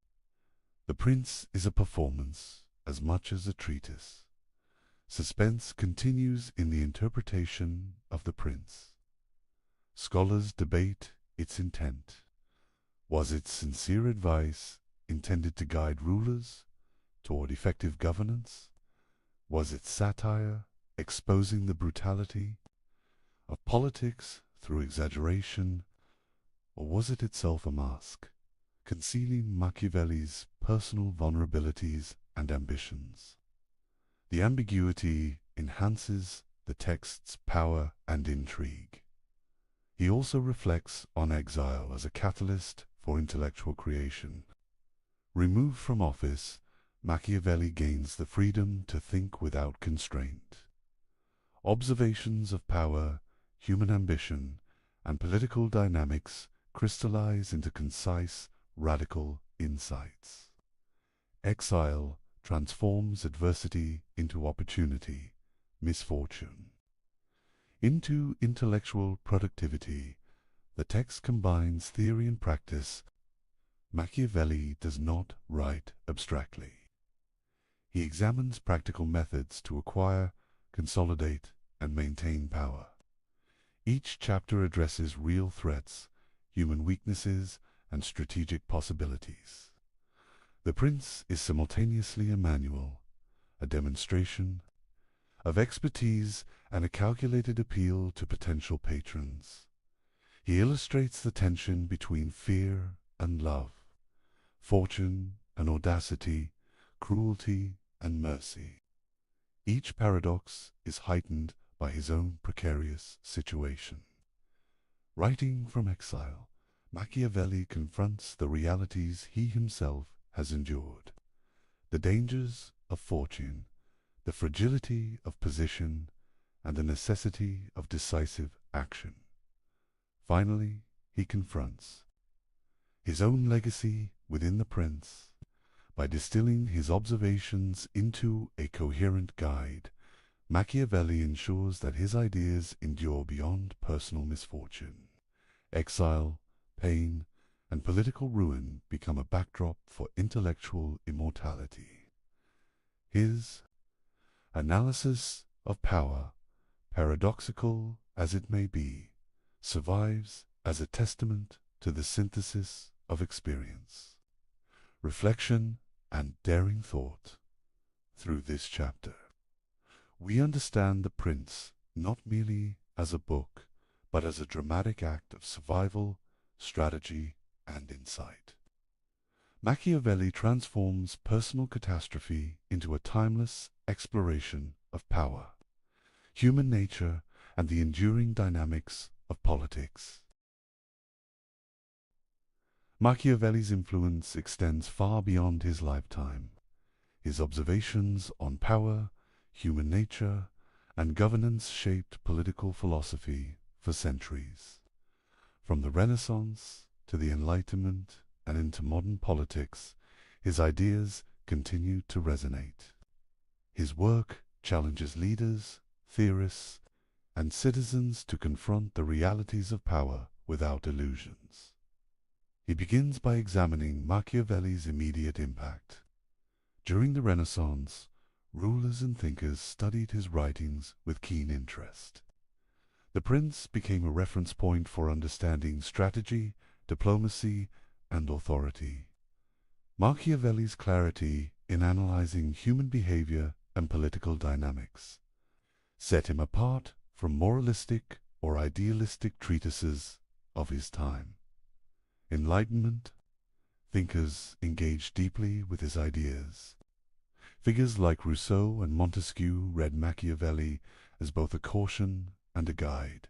His emphasis on observation, pragmatism, and the mechanics of power influenced debates about liberty, the structure of government, and the role of laws. Machiavelli's work helped shift political philosophy from abstract ideals to practical analysis. He also examines the adoption of his concepts by modern leaders. Military commanders, diplomats, and statesmen study his principles to understand negotiation, strategy, and human behavior. The capacity to anticipate rivals, manipulate perception, and act decisively remains central to effective leadership.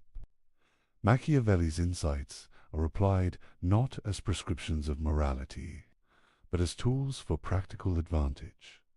The term Machiavellian illustrates his enduring reputation. It evokes cunning, calculation, and sometimes ruthless manipulation. While often used pejoratively, the term also recognizes his penetrating understanding of political dynamics. Leaders and scholars alike associate his name with the ability to navigate complexity, manage ambition, and maintain authority.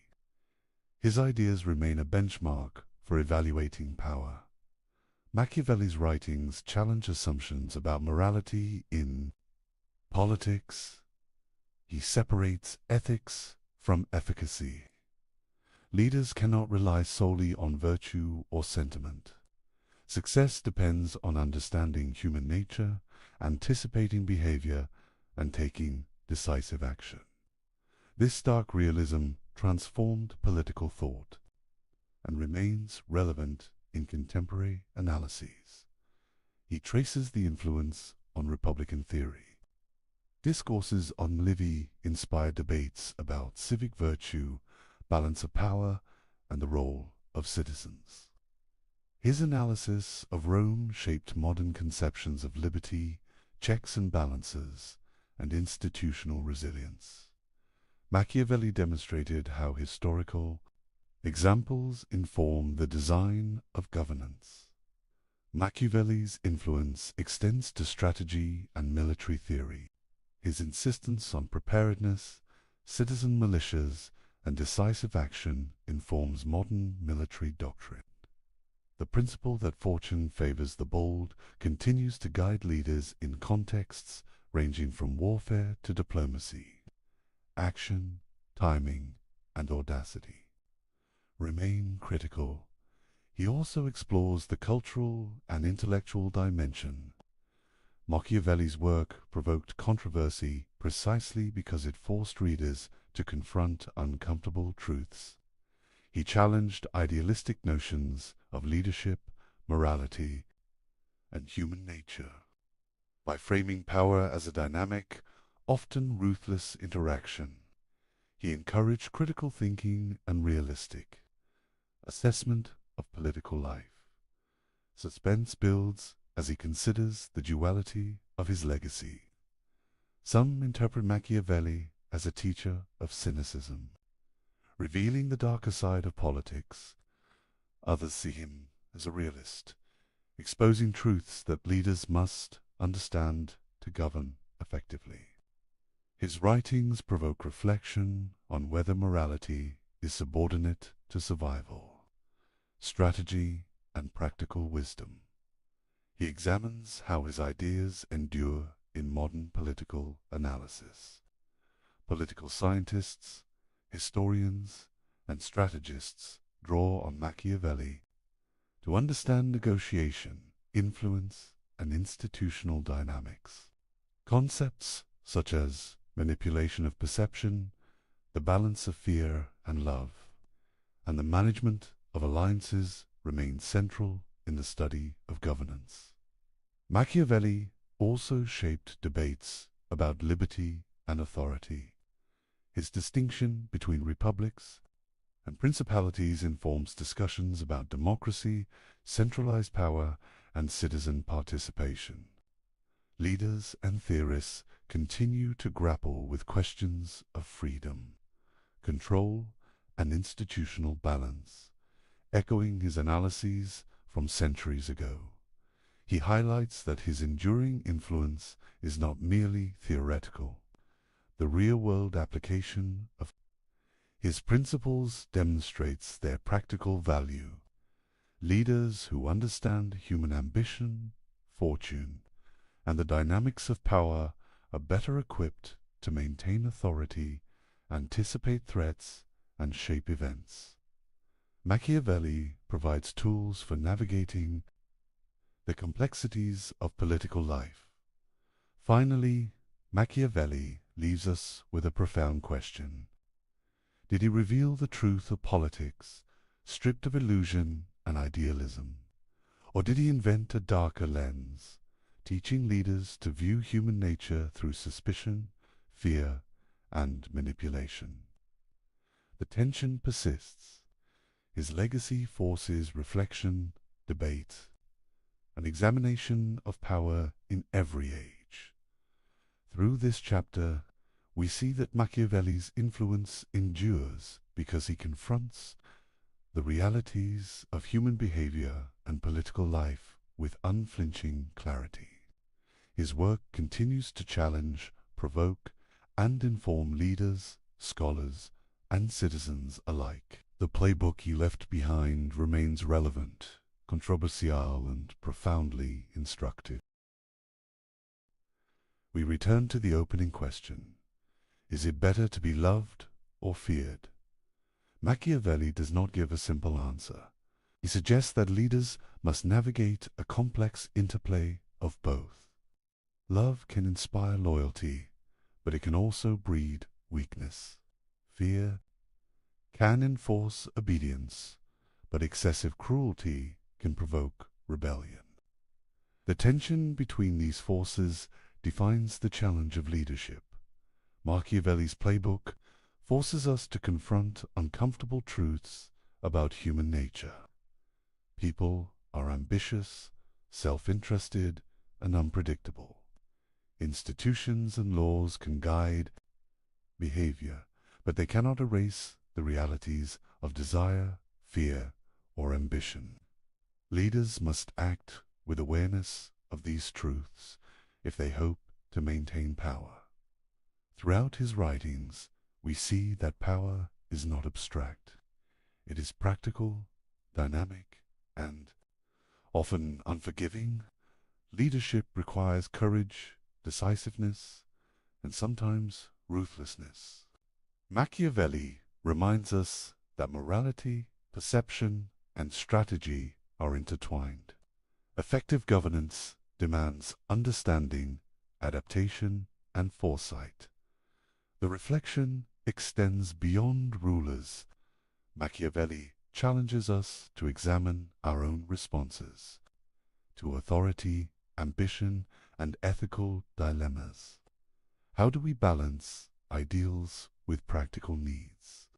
How do we respond to fortune, risk, and opportunity? His insights apply as much to personal decision-making as to statecraft.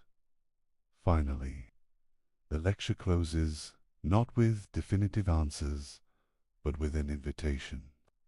Machiavelli leaves us questioning, observing, and analyzing. The study of power, human behavior, and political life is ongoing. His work endures because it challenges assumptions, provokes thought, and demands engagement. We are left with curiosity, reflection, and the awareness that leadership, morality, and human nature are complex and intertwined. The questions he raises are as relevant today as they were 5 centuries ago. The task is to keep questioning, keep observing, and keep learning from the playbook he left behind. Good evening and welcome back. Please unwind and drift into the paradoxes of thought with me. Get ready to challenge your assumptions as we delve into dark psychology that changed philosophy forever. December 22nd, 1849. The Siemianowski Parade Ground, St. Petersburg. The snow is falling so thick you can barely see 20 feet ahead.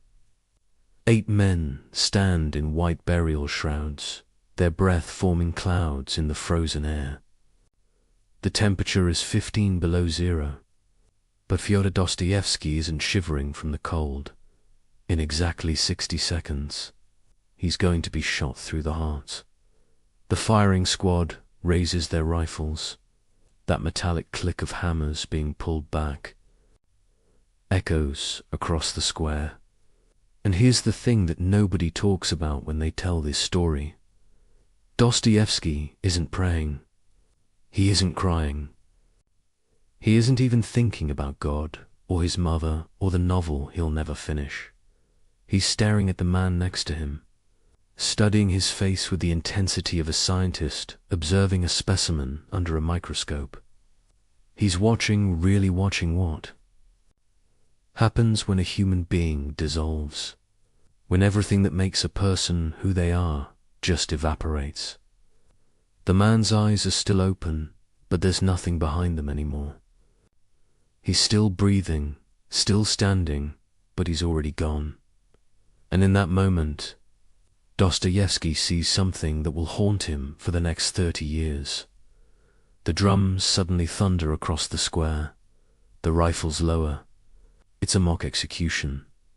The Tsar's idea of a psychological experiment, a lesson, a game. The other prisoners collapse. Some sob with relief, some laugh hysterically. But Dostoevsky just stands there, because he understands something now that he didn't understand 3 minutes ago. Something in him died on that platform, eyed as surely as if those bullets had torn through his chest. But something else was born. Something that could see what the rest of us spend our entire lives trying not to see. For the next 3 decades, He'll write novel after novel, each one an attempt to explain what he discovered in those 60 seconds. He'll create characters that are so psychologically real they feel more alive than the people sitting next to you right now. He'll predict the horrors of the 20th century with such accuracy that reading him today feels like he's writing about tomorrow. But here's what's really unsettling. He wasn't writing about the future. He was writing about right now, about the thing that's happening in your mind at this very moment. That voice you hear beneath all the other voices, the one asking the question you don't want to answer. This is where our story really begins. Not with a man who escaped death, but with a man who discovered something about being alive that was so disturbing, so fundamental, that we're still not ready to hear it. But tonight, we're going to hear it anyway. Let me take you back to that morning, but this time, we're going to live through it minute by minute, thought by thought. Because what happened in Dostoevsky's mind during those moments would become the foundation for everything he wrote afterward.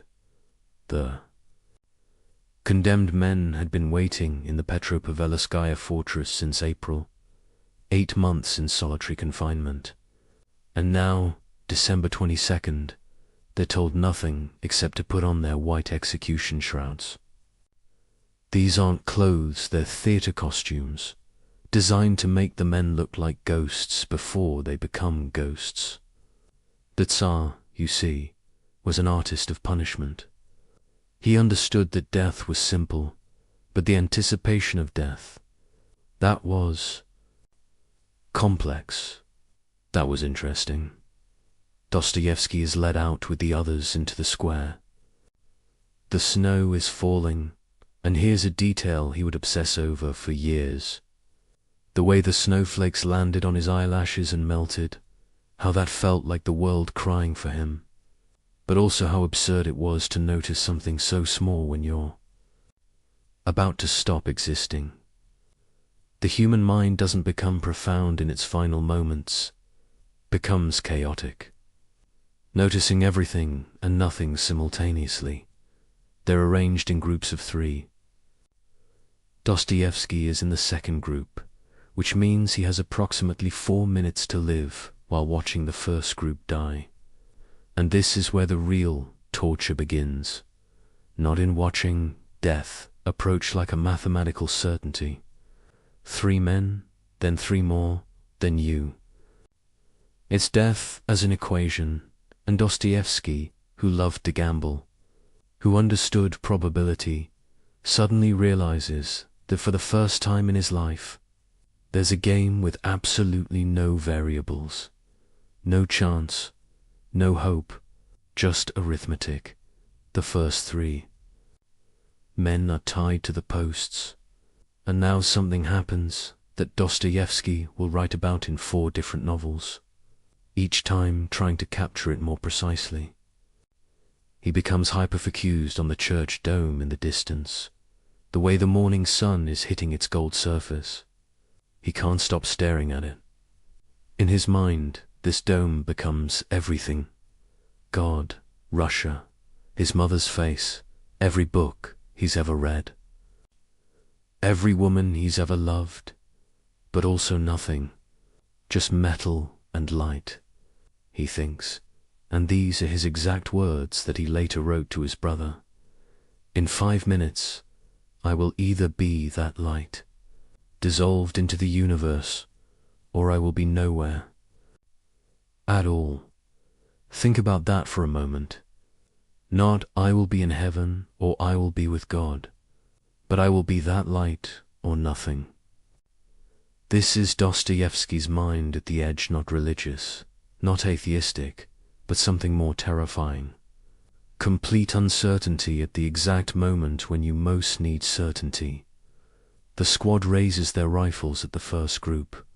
Dostoevsky is studying. The man next to him, now Nikolai Grigoriev, a fellow member of the Patrashevsky circle. Grigoriev's face is doing something Dostoevsky has never seen before. It's not fear, exactly. It's like watching someone solve an impossible equation in their head. The features are rearranging themselves, becoming younger and older simultaneously. The eyes are seeing something beyond the square, beyond Petersburg, maybe beyond existence itself. And then Dostoevsky has the thought that will haunt every novel he ever writes. We are most alive in the moment before we die. Not during life, when we're distracted by trivial concerns. Not after death, when we're nothing, but in that razor-thin moment when we're saying goodbye to existence.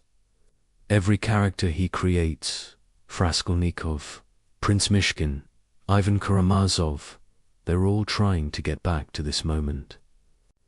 To feel this alive, without having to die. The drums suddenly explode across the square. The rifles lower. A carriage races in with a messenger from the Tsar. It's a pardon. No, not a pardon. A commutation. Instead of death, Siberia. Instead of nothing for years of hard labor. The other prisoners react predictably. Nikolai Mombly goes insane on the spot. Litzli never recovers his sanity. Others sob, pray, collapse. But Dostoevsky does something strange. He starts laughing. Not from relief, but from a kind of cosmic horror. Because he realizes the joke. They were never going to be shot. This was always the plan. The Tsar didn't want to kill their bodies. Any fool with a gun can do that. He wanted to kill something. Elsa's certainty about what reality is. And it worked. But not the way the Tsar intended. Because while this experience broke the others, in Dostoevsky it broke something open. A door in his mind that most of us keep locked.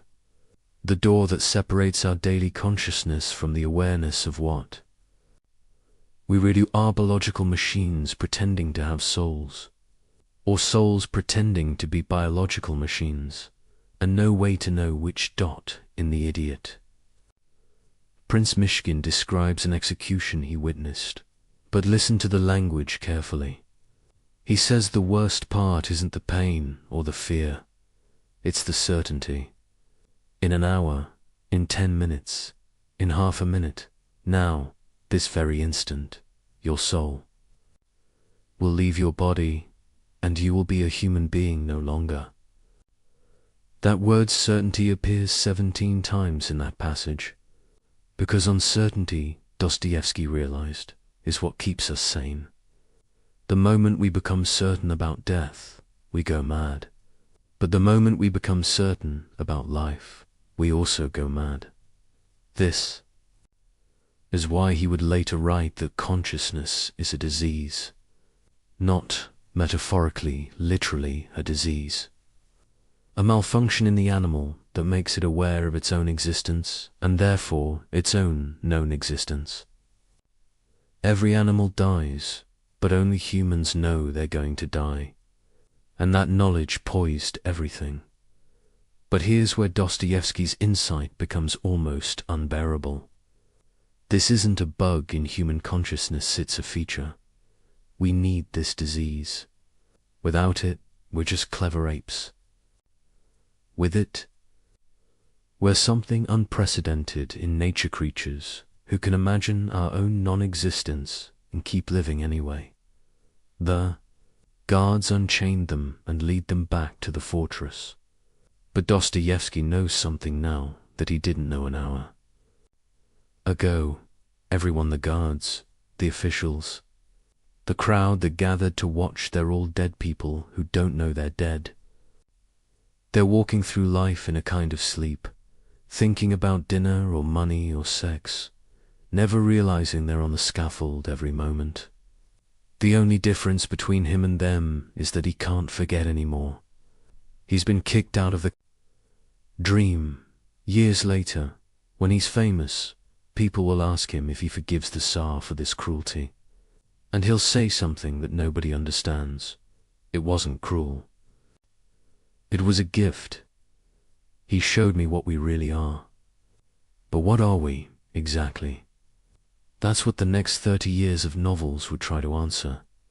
And the answer, when it finally comes, is more disturbing than the question. Because we're not the condemned man on the scaffold. We're not even the guard with the rifle. We're the moment between the trigger being pulled and the bullet arriving. We exist entirely in that space, between the certainty of death and the illusion of life, between the animal and the angel, between the flesh and whatever we imagine is more than flesh. This is what Dostoevsky saw in those 60 seconds that would take him 30 years and thousands of pages to explain. We're not human beings having a spiritual experience or spiritual beings having a human experience. We're the incompatibility between those two things. We're the error message that appears when matter becomes aware of itself. And once you see this, really see it, you can't unsee it. Every human face becomes a skull pretending not to be a skull.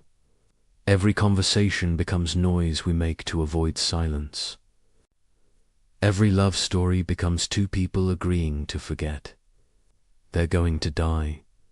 This is why Dostoevsky's books feel different from other books. He's not writing from life.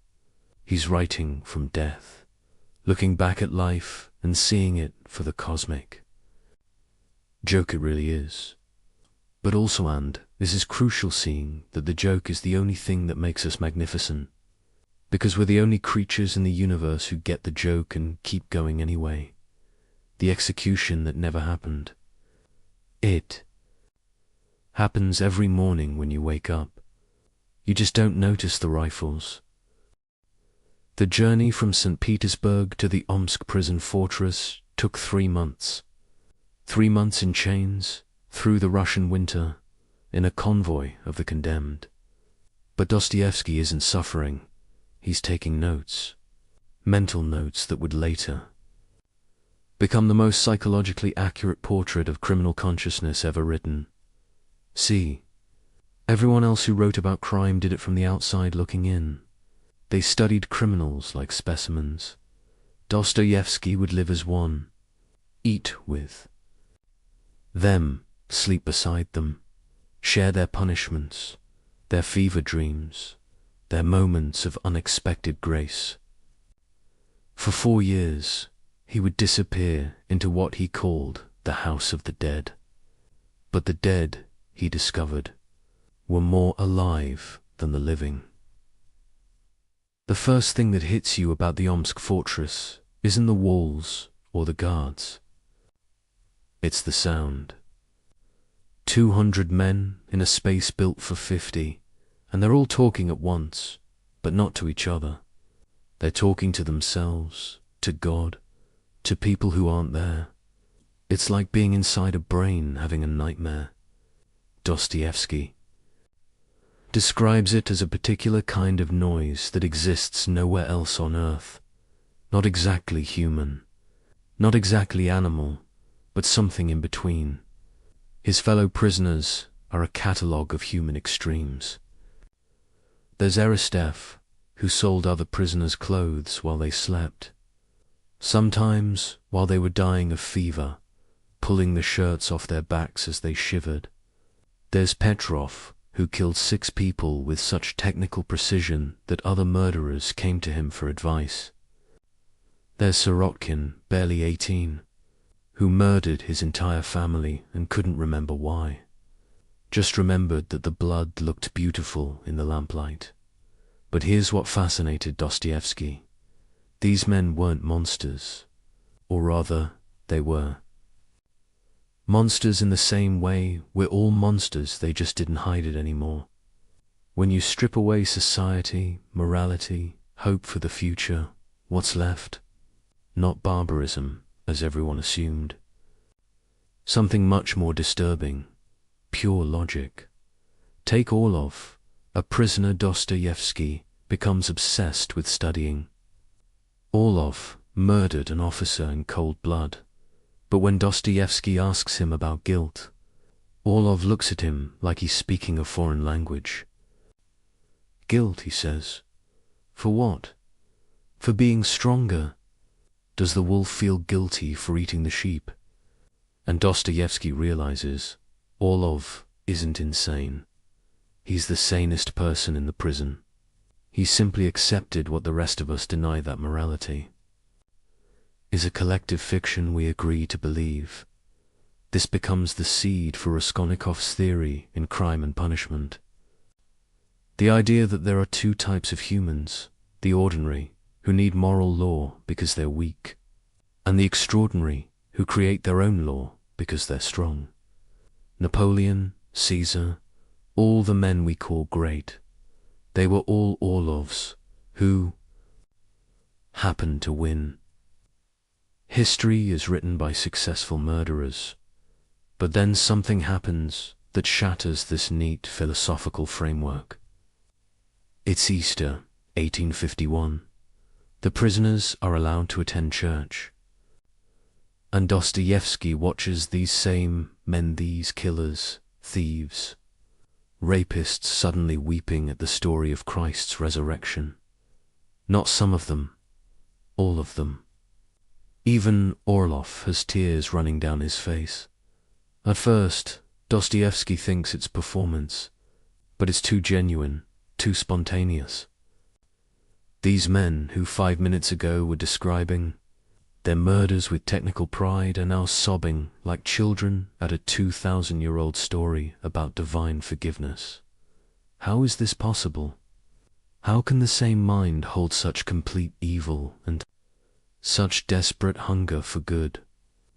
This is where Dostoevsky discovers what he calls the law of personality oscillation.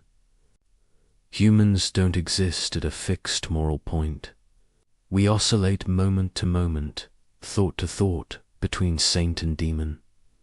The same person who commits murder can genuinely repent, then murder again, then repent again, and both the murder and the repentance are absolutely real. We're not hypocrites. We're something much stranger. We're multiple people inhabiting the same body. The prison has a hospital, and Dostoevsky spends months there with various illnesses. The hospital is where the dying criminals make their confessions, and what he hears there changes his understanding of human psychology forever. They don't confess because they feel guilty. They confess because they need someone to know how completely they've violated everything sacred, and how that violation felt like freedom. One dying thief tells him, "You know the moment when you're committing the crime, and you know it's wrong, and you know you'll be punished, but you do it anyway.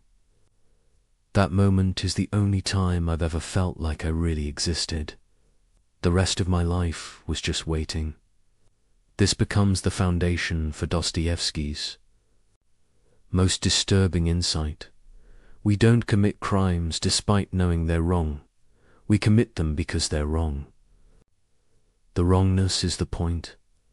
It's how we prove to ourselves that we're not automatons, not slaves to programming, not just biological machines following chemical imperatives. Sin is our declaration of independence from nature and God simultaneously. But the prison taught him something else, something that would become central to the brothers Karamazov.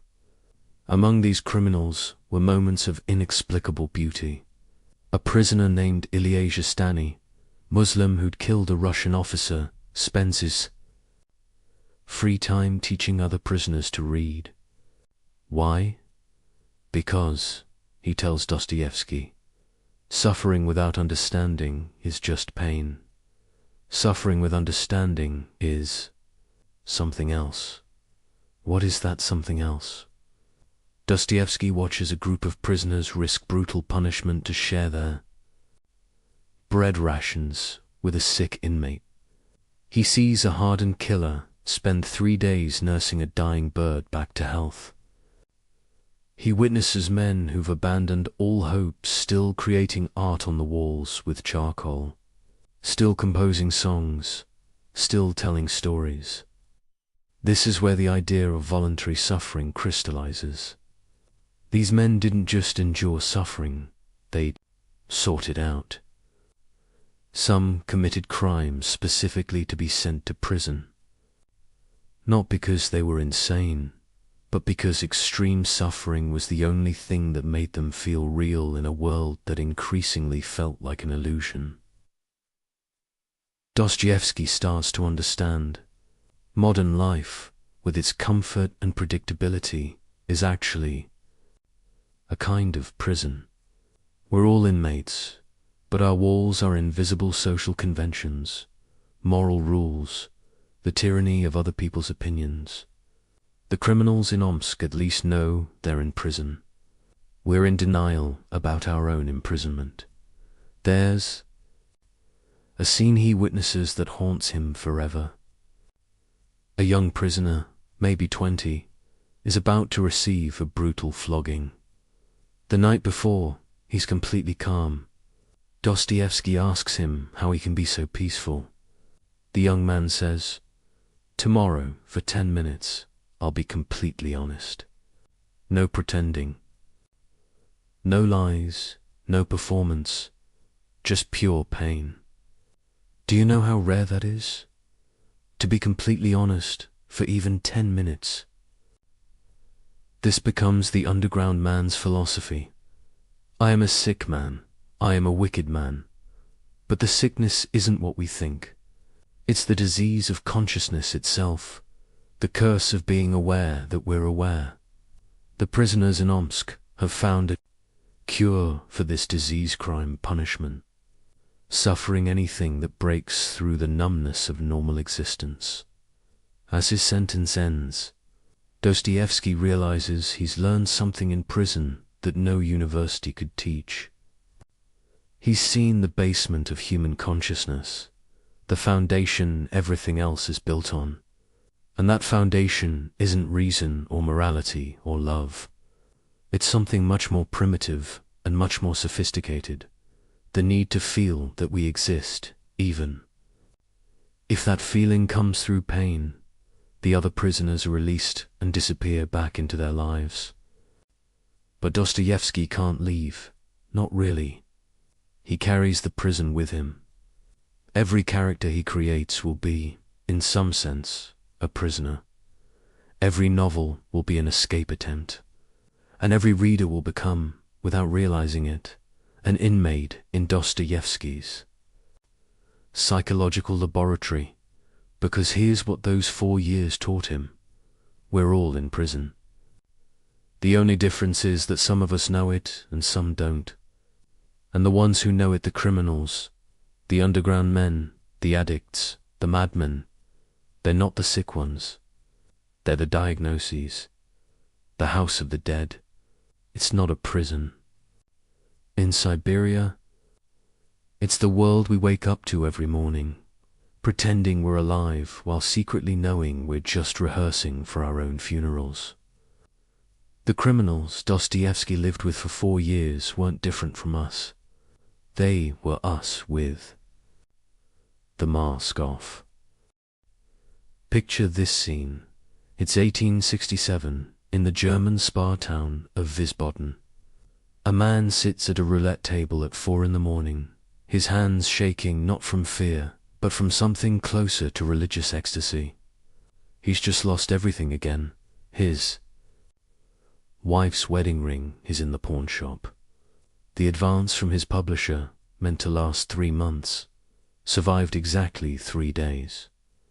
This man wrote Crime and Punishment, one of the most psychologically complex novels ever created. He understands human nature better than almost anyone alive.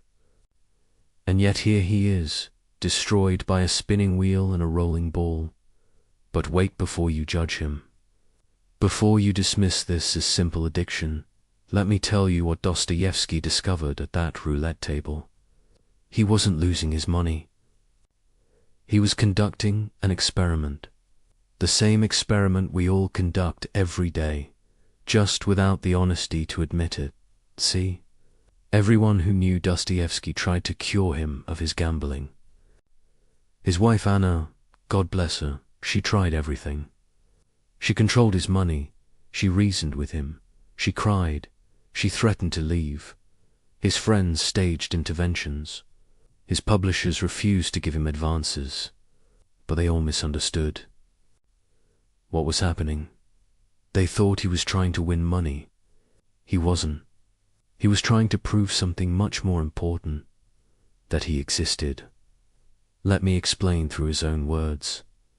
In a letter to Anna from Baden, after losing literally everything, including the money for his hotel room, he writes something extraordinary. You might think I'm in despair. I'm not. I'm more alive right now than I've been in months. Every nerve is firing. Every thought is crystal clear. I can feel my blood moving through my veins. This is what resurrection feels like. Now, any addiction counselor reading that would say it's the dopamine talking, the gambler's high. But Dostoevsky is describing something deeper. At the roulette table, all the comfortable lies we tell ourselves evaporate. You can't pretend you're a good person when you're gambling your families. Food, money. You can't maintain the fiction that you're rational when you're betting on red after it's come up. Black 17 times in a row. You're stripped down to what you really are. A collection of impulses and desires with no coherent center.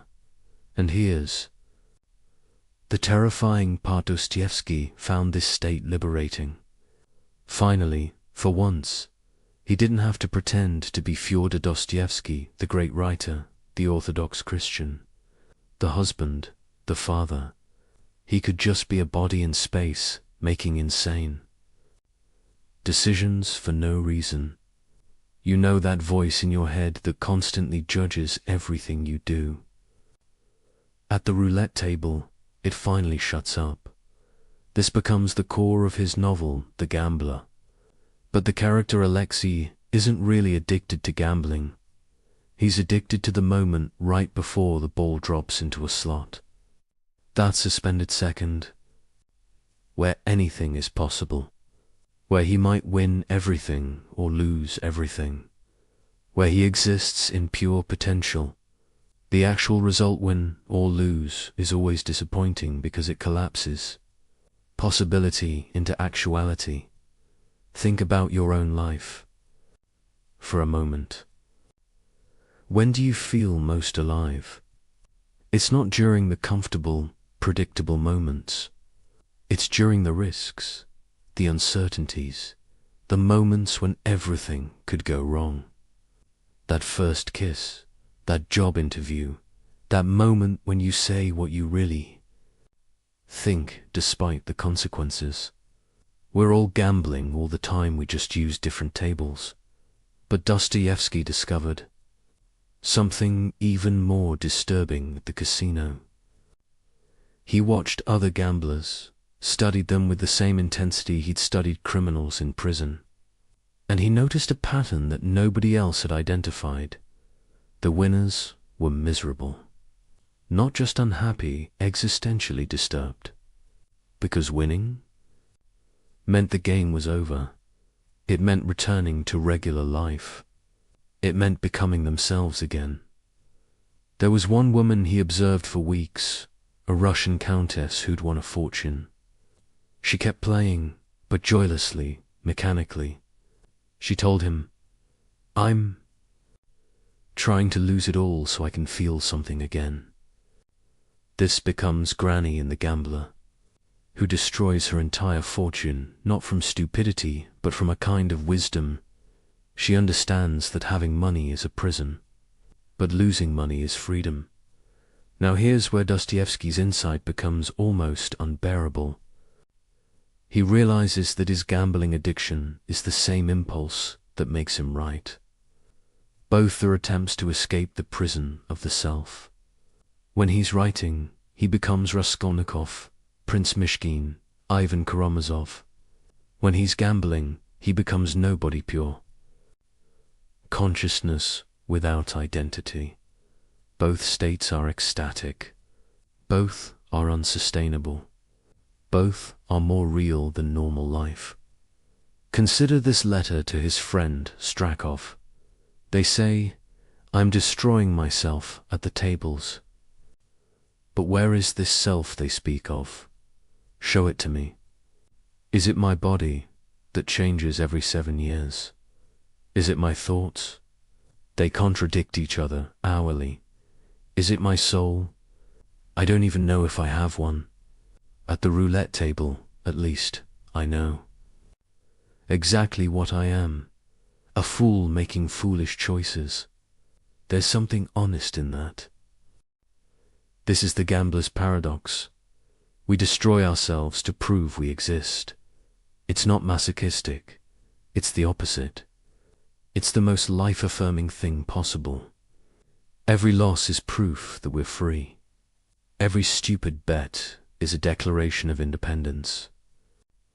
From cause and effect, from logic, from the tyranny of consequences. But here's what makes Dostoevsky different from other gambling addicts. He's conscious of what he's doing while he's doing it. He watches himself lose everything and takes notes. He's simultaneously the experimenter and the experiment. This is why his description of gambling psychology remains unmatched. He's not remembering it afterward.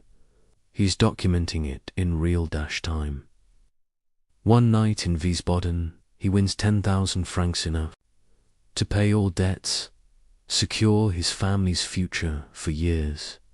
He knows, absolutely knows, that he should leave. He writes in his notebook, "The rational thing is to cash out now." Then he writes, "But the rational thing is death." He loses everything in 3 hours. But here's what's remarkable. He's elated. He writes to Anna, "I have proved once again that I am not a machine. A machine would have kept the money." This connects to something deeper in all his work. Remember the underground man's formula. 2 + 2 = 4 is the beginning of death. If everything is predictable, if we always do what's rational, if we always act in our best interest, then we're not human, we're algorithms. The ability to consciously destroy ourselves is proof of free will. It's horrible, it's stupid, it's tragic, and it's the only thing that separates us from computers.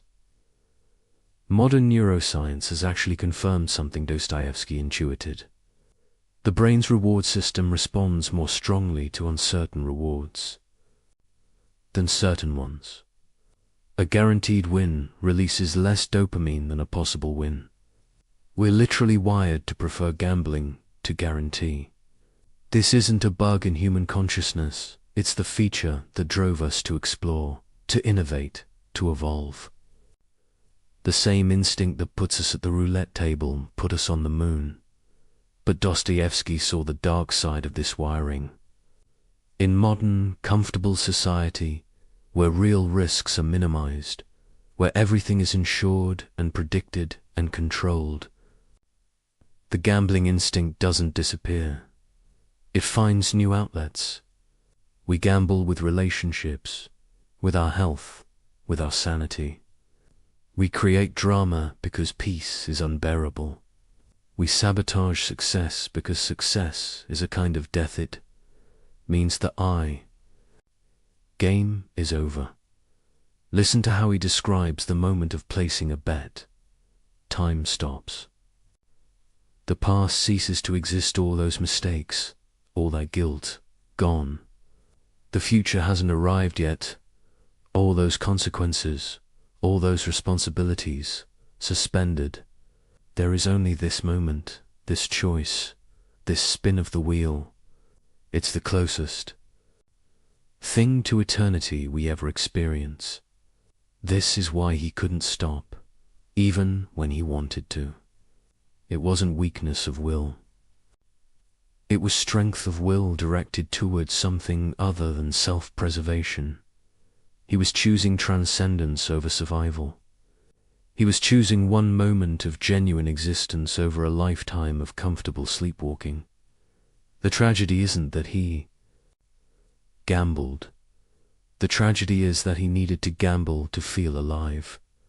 But that's not his personal tragedy, it's the human tragedy. We all need our versions of the roulette table.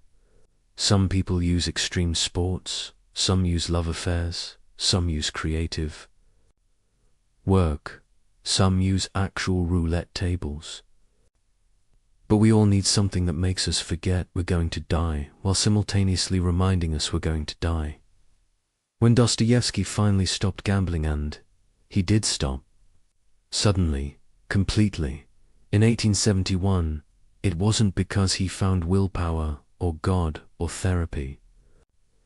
It was because he found something else that gave him the same feeling.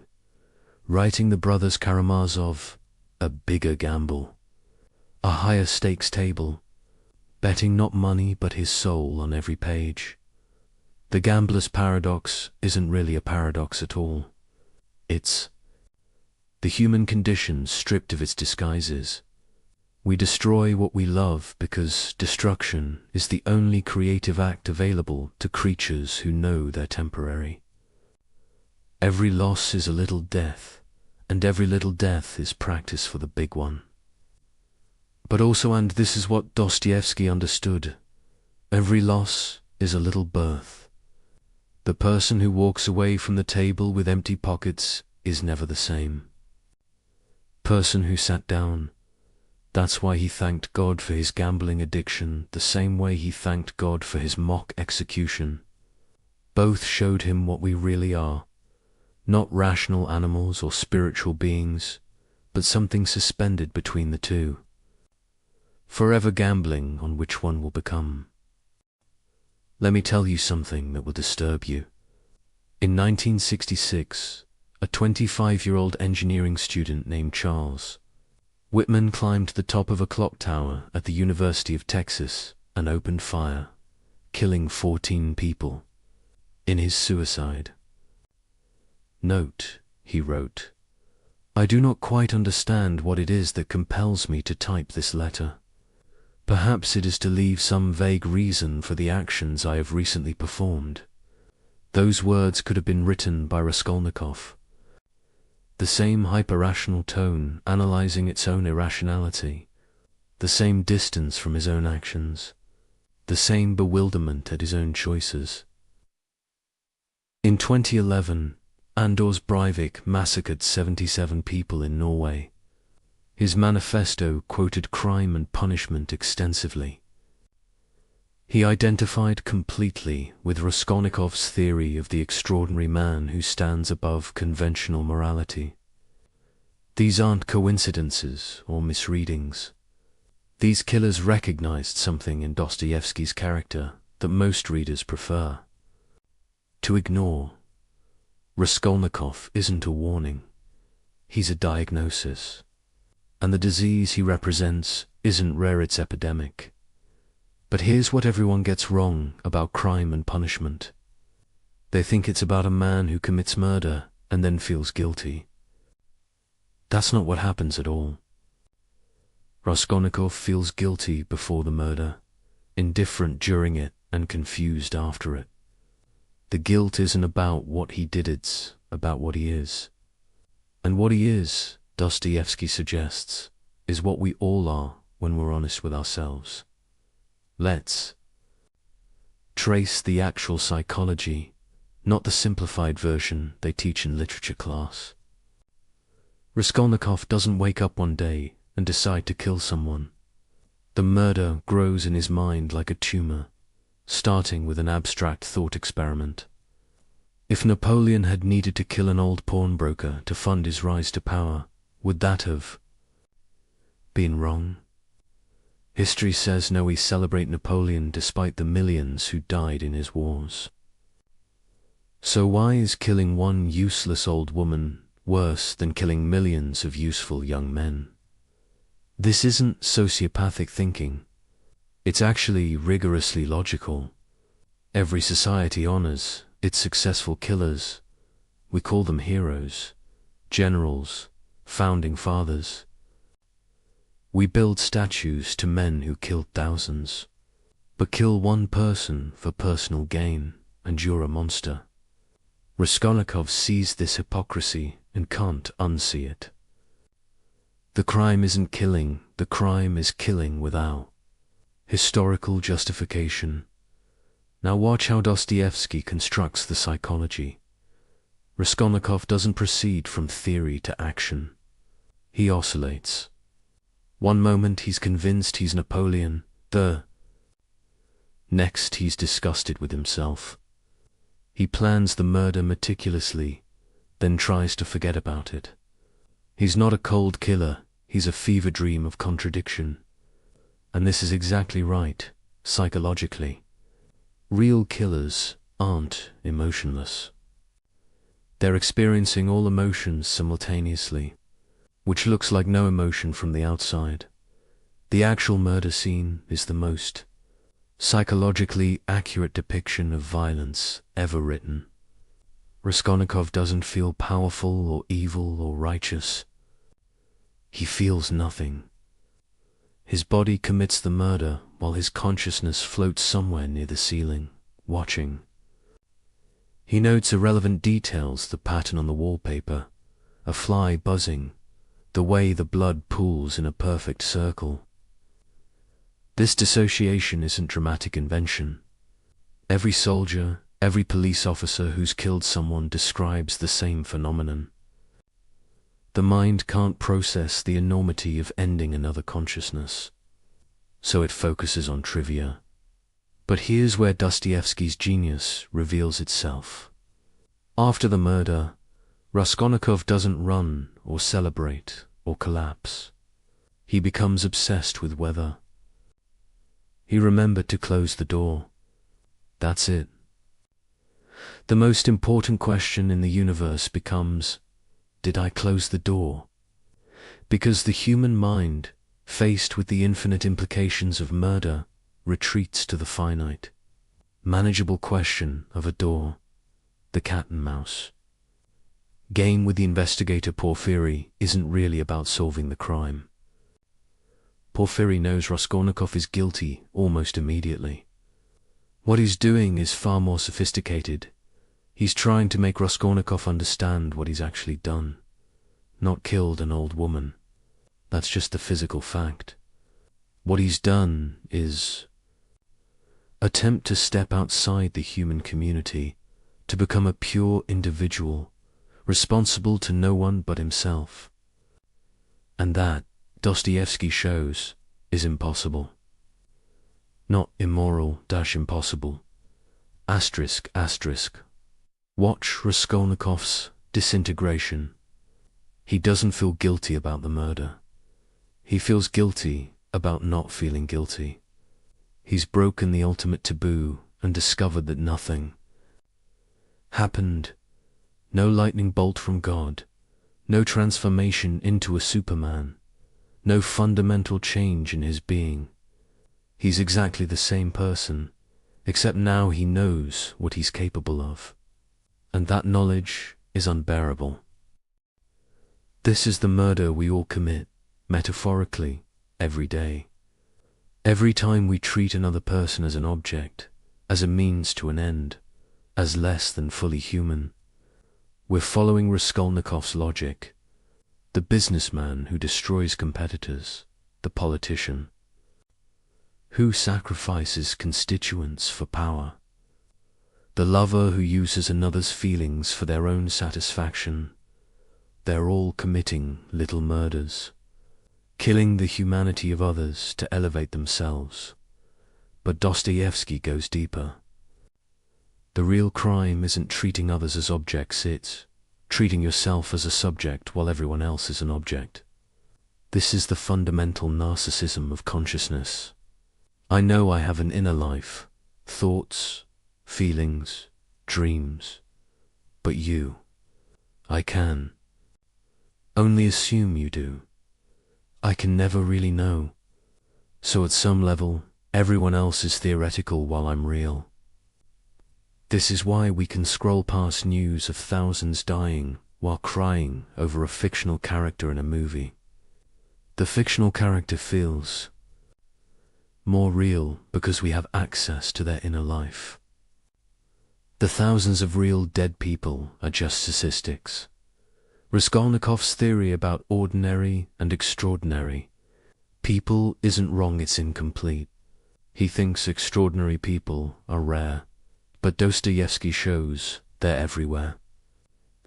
Everyone thinks they're extraordinary. Everyone believes they're the exception to the rules they apply to others. The only difference is most of us don't act on it. We commit our murders in imagination, in small cruelties, in the 1,000 ways we deny the full humanity of others while insisting on our own. The confession scene destroys the conventional reading of the novel. Raskolnikov doesn't confess because he realizes murder is wrong. He confesses because the weight of being separate from humanity becomes unbearable. He doesn't return to morality, he collapses back into the human community from sheer exhaustion. The confession isn't moral awakening, it's psychological necessity. No one can sustain the position of being truly individual, truly separate, truly extraordinary.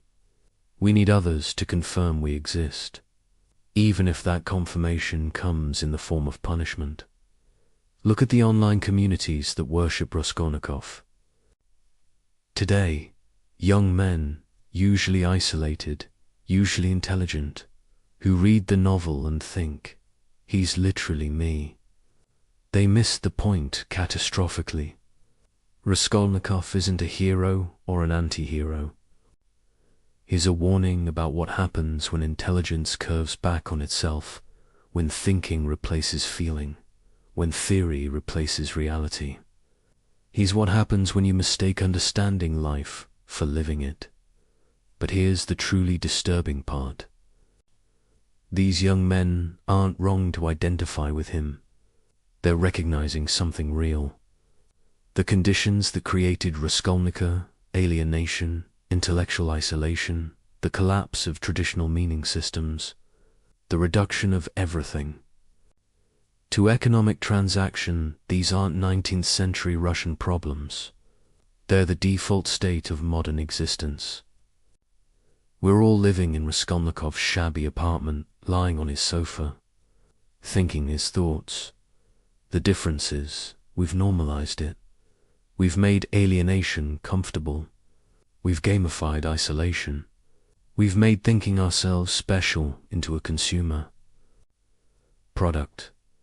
Every social media profile is a little announcement of extraordinary status. Every post is a small murder of others' reality in favor of our own. We're all Raskolnikov, but with better apartments and more sophisticated rationalizations. Dostoevsky predicted this with terrifying accuracy. In his notes for the novel, he wrote, "The disease of isolation will spread until it becomes the norm. Then murder, physical or spiritual, will become as common as breathing. Look around. Mass shootings by isolated young men who've convinced themselves they're extraordinary. Suicide rates that climb even as material comfort increases. The casual cruelty of online interaction where others aren't fully human. Just text on a screen." But Dostoevsky doesn't leave us in despair. The epilogue, which most readers find unconvincing, actually contains the real message. Raskolnikov's redemption doesn't come through understanding or accepting that murder is wrong. It comes through Sonia, the prostitute who represents degraded humanity. She doesn't argue with his theories or appeal to his morality.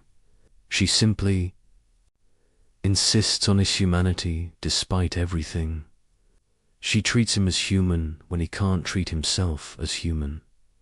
This is the antidote to the murder we all commit. Recognizing that others are as real as we are, not through logic or morality, but through love. Not romantic love, but something more difficult. The decision to treat others as fully real, despite knowing we can never fully access their reality. It's an act of faith, not in God, but in the realness of other consciousness. The murder everyone commits isn't physical. It's the daily assassination of empathy, the casual denial of others' inner lives, the comfortable assumption that we're the protagonist while everyone else is supporting cast. Raskolnikov shows us where this thinking leads when taken to its logical conclusion, but we don't need to take it that far. We're already there, just distributed across millions of small murders instead of one large one. The genius of crime and punishment isn't that it shows us a killer. It's that it shows us ourselves with the volume turned up. Every thought Raskolnikov has, we've had. Every rationalization he uses, we use. The only difference is he acts on them and we don't. Or rather, we don't think we do. But every ignored suffering, every dismissed person, every moment we choose our comfort over another's humanity, that's our confession. We're all guilty. The question is whether we'll admit it before or after the murder. I want you to try something right now. Think about the last major decision you made. Not what you decided, but the voices that argued inside your head before you decided. There was probably a logical voice listing pros and cons, an emotional voice pulling you toward what felt right, maybe a cautious voice warning about consequences, and underneath all of them, a darker voice suggesting things you'd never admit out loud. Now here's what Dostoevsky understood that nobody before him had articulated. Those aren't different perspectives from one unified self. Those are different selves. And the thing you call I is just the temporary winner of their eternal war. The Brothers Karamazov isn't really a novel about four brothers. It's a map of the human psyche, and the brothers aren't characters. They're the forces that exist inside every human mind. When readers say they identify with Ivan or Alyosha, they're missing the point spectacularly. You don't identify with one brother. You are all four brothers, simultaneously, right now, as you're reading this. And the tension between them isn't something to be resolved. It is what you are. Let's start with Ivan, because he's the voice modern people hear most clearly.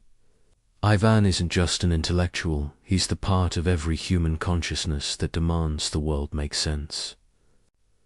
When a child dies of cancer, when innocent people suffer, when chaos destroys good people while evil ones prosper, that rage you feel, that's Ivan.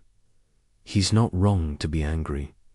His famous rebellion against God isn't about atheism. It's about the incompatibility between consciousness and reality. We evolved brains capable of imagining perfect justice in a universe that delivers random horror. Ivan is that incompatibility given voice. His Grand Inquisitor chapter is probably the most misunderstood text in literature. People read it as either an argument for or against Christianity. But look closer. The Inquisitor isn't talking about religion, he's talking about human nature. His argument is devastatingly simple. Humans say they want freedom, but what they really want is to be told what to do. They want someone else to carry the burden of choice.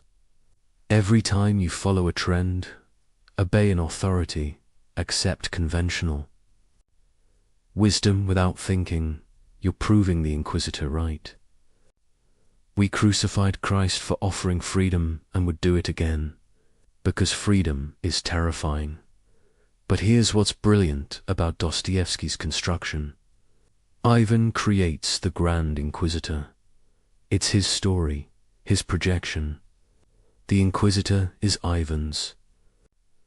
Shadow the part of him that wants to surrender the very intelligence he's so proud of. Every intellectual secretly dreams of not having to think anymore. Every skeptic secretly envies believers. Every Ivan contains his own inquisitor, wanting to burn the very freedom he claims to champion. Now Dmitri, he seems simple at first. The sensualist, the man of passion, the body opposed to Ivan's mind. But Dostoevsky is showing us something profound through Dmitri. He represents not just physical desire, but the body's rebellion against the tyranny of thought. You know that moment when you do exactly what you told yourself not to do. Eat the food you're avoiding, text the person you should forget, buy the thing you can't afford. That's Dmitri asserting his sovereignty. He's not weak, he's refusing to be enslaved by Ivan's logic. Dmitri's relationship with his father and Grushenka isn't really about sex or money. It's about the war between what we think we should want and what we actually want. Every addiction, every compulsion, every moment of I don't know why I did that comes from Dmitri. But also every moment of spontaneous joy, every act of irrational generosity, every time we choose life over logic. When Dmitri says, beauty is a terrible and awful thing, he's recognizing that what draws us most powerfully often destroys us, and we choose it anyway.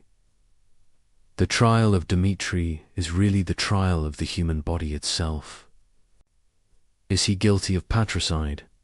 In fact, no. In essence, absolutely. He wanted his father dead, imagined it, would have done it if someone else hadn't. This is the guilty innocence we all carry condemned, not for what we've done, but for what we're capable of doing. Every human walking free is a Dmitri who simply hasn't encountered the right circumstances yet. Alyosha seems like the good brother, the spiritual one, the one we're supposed to emulate. But that's completely wrong. Alyosha is the most radical brother because he's chosen to believe, despite having heard all of Ivan's arguments. He can't refute Ivan, intellectually nobody can. Instead, he does something more profound. He kisses him, not as argument but as answer. Alyosha represents the will to meaning despite meaninglessness, the choice to love despite evidence that love is just chemistry, the decision to act as if life matters despite knowing it doesn't. When Alyosha has his crisis of faith after Father Zosima's body corrupts and stinks proving he was just flesh, not a saint, this isn't weakness, it's honesty. Even our Alyosha voice doubts itself. Faith isn't the absence of doubt, it's the presence of doubt and choosing faith anyway. Every time you hope despite evidence, trust despite betrayal, try again despite failure. That's Alyosha refusing to let Ivan win. But now we come to the hidden brother, the one nobody wants to claim, Smerdikov, the bastard. The servant, the epileptic. He's disgusting, fawning, resentful. Nobody identifies with Smerichukov. But he's the most important brother because he's the one who actually acts. Ivan provides the theory that everything is permitted. Dmitri provides the passion and motive. But Smerdikov commits the murder. He's not the shadow, he's what happens when the shadow takes control. Here's what's terrifying about Smerdikov. He's the logical conclusion of Ivan's philosophy. If there's no God, no inherent meaning, no absolute morality, then why not kill the old man and take his money? Smerdikov is an evil, he's perfectly rational. He's Ivan's thoughts without Ivan's inhibitions. Every time we act on our worst impulses while telling ourselves we're justified, that's Smerdikov. He's not outside the family, he's the family. Secret, the truth, none of the legitimate brothers want to acknowledge. The father, Fyodor Pavlovich, is crucial to understanding the whole structure. He's not just a bad father, he's the absence that creates the brothers. His grotesque vitality, his shameless appetites, his mockery of everything sacred. This is what happens when all four brothers' voices are silenced. Pure ID without ego, or superego, is what we would become without our internal conflicts. Not evil, just empty. A human stripped of humanity. The murder of the father isn't really about him at all. Each brother kills him in their own way. Ivan kills him intellectually by removing the moral framework that would prevent murder. Dmitri kills him emotionally through pure hatred. Alyosha kills him spiritually by failing to prevent what he senses coming. And Smerdakov kills him physically, but only as the final expression of what the others have already done. The murder is collective, even though only one hand holds the weapon. This is why the question, who killed Fyodor Pavlovich, is the wrong question. They all did. We all do. Every generation kills its fathers, their values, their world, their good, and then has to live with the corpse. The brother's guilt isn't about the specific murder, but about the universal patricide that every consciousness commits by becoming itself. But here's Dostoevsky's most profound insight. The brothers need each other. Ivan without Dmitri becomes paralyzed by thought. Dmitri without Ivan becomes enslaved by impulse. Alyosha without Smerdakov becomes naive about evil. Smerdakov without the others becomes mechanical, inhuman. The conflict between them isn't a problem to be solved, it's what creates consciousness itself. Modern psychology wants to integrate these voices to achieve some kind of internal harmony. Dostoevsky says that's impossible and undesirable. The tension is the point. We are the I.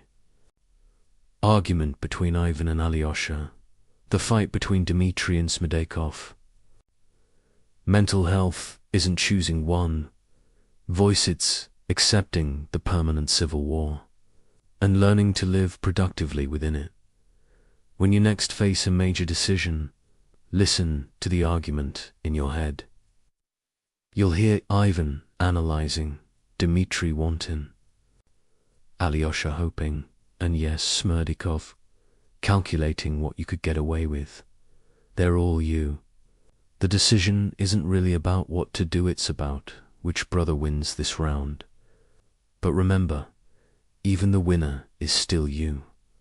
The brother who loses is also still you. You are the entire family, the entire argument, the entire impossibility of being human. This is why people who say they've found inner peace are either lying or dead inside. Peace would mean one brother has murdered the others. What we call maturity is just learning to manage the family dysfunction, to let each brother speak without letting any of them dominate completely. We are not individuals, we are individuals, divided within ourselves. And that division is what makes us human rather than machines. The brothers Karamazov isn't asking which brother you identify with or which one is right. It's showing you that you are the question itself, the eternal conflict between irreconcilable truths. You are Ivan's logic and Alyosha's faith, Dmitri's passion and Smerdyarkov's shadow.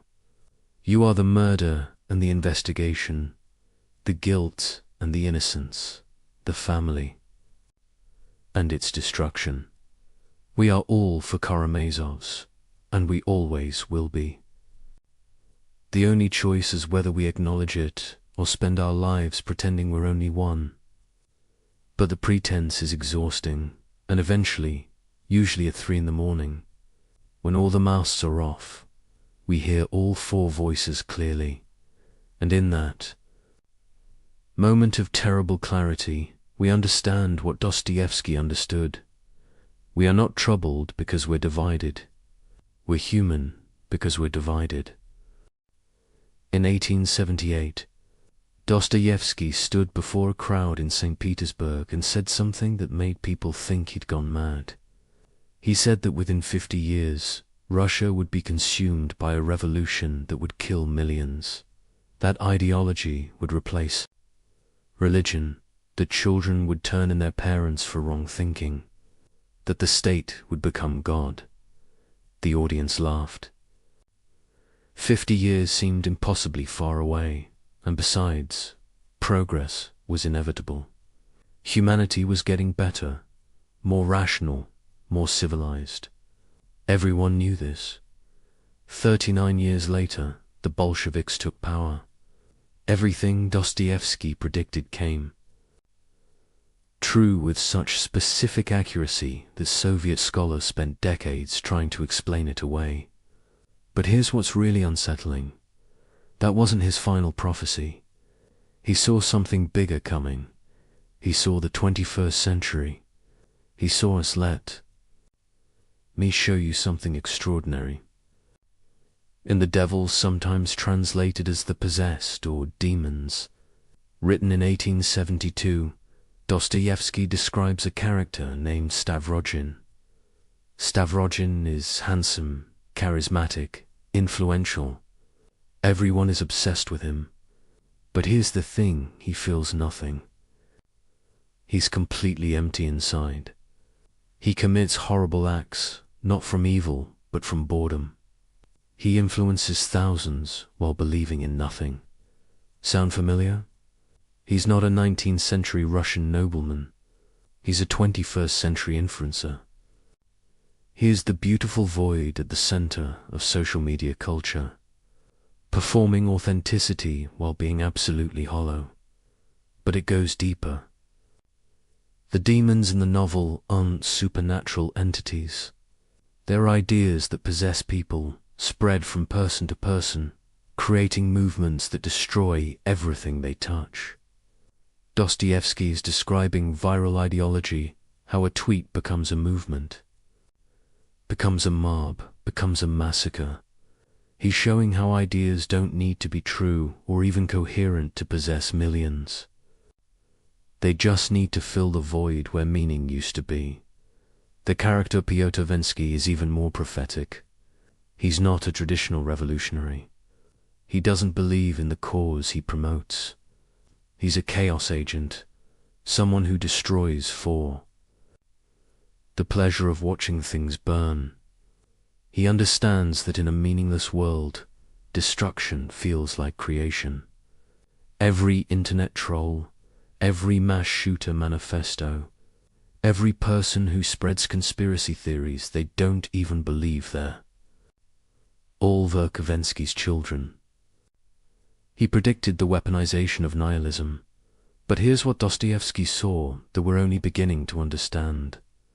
The specific type of nihilism that emerges not from suffering but from comfort. The underground man isn't poor or oppressed. He has enough money, education, freedom. His problem is precisely that he has no real problems. He creates suffering because comfort is intolerable to conscious beings. We're living in the most comfortable era in human history, yet anxiety and depression are epidemic. We're all becoming underground people, burrowing into our comfortable caves, raging at existence itself. Listen to how the underground man describes his condition. I am a sick man. I am a wicked man. But then he immediately contradicts himself. He's not really sick or wicked. He's hyperconscious. He can't stop thinking about thinking. He can't just live. He has to analyze living while he's living it. This is the curse of modern existence. We're all simultaneously living and watching ourselves live, performing and critiquing our performance, being and observing our being. Social media didn't create this condition, it just made it visible, and Monet is able. The crystal palace that the underground man rails against Dostoevsky's symbol for utopias. Silicon Valley's promise realized. A world where all problems are solved by technology, where algorithms predict our needs before we know them, where efficiency and comfort reach perfection. But Dostoevsky saw the horror of this paradise. Humans will destroy it, not despite it being perfect, but because it's perfect. We'll choose suffering over comfort, chaos over order, meaning over happiness, simply to prove we're not machines. Look at what's happening right now. We have access to all human knowledge in our pockets, yet we choose to believe obvious lies. We can connect with anyone on earth, yet we're lonelier than ever.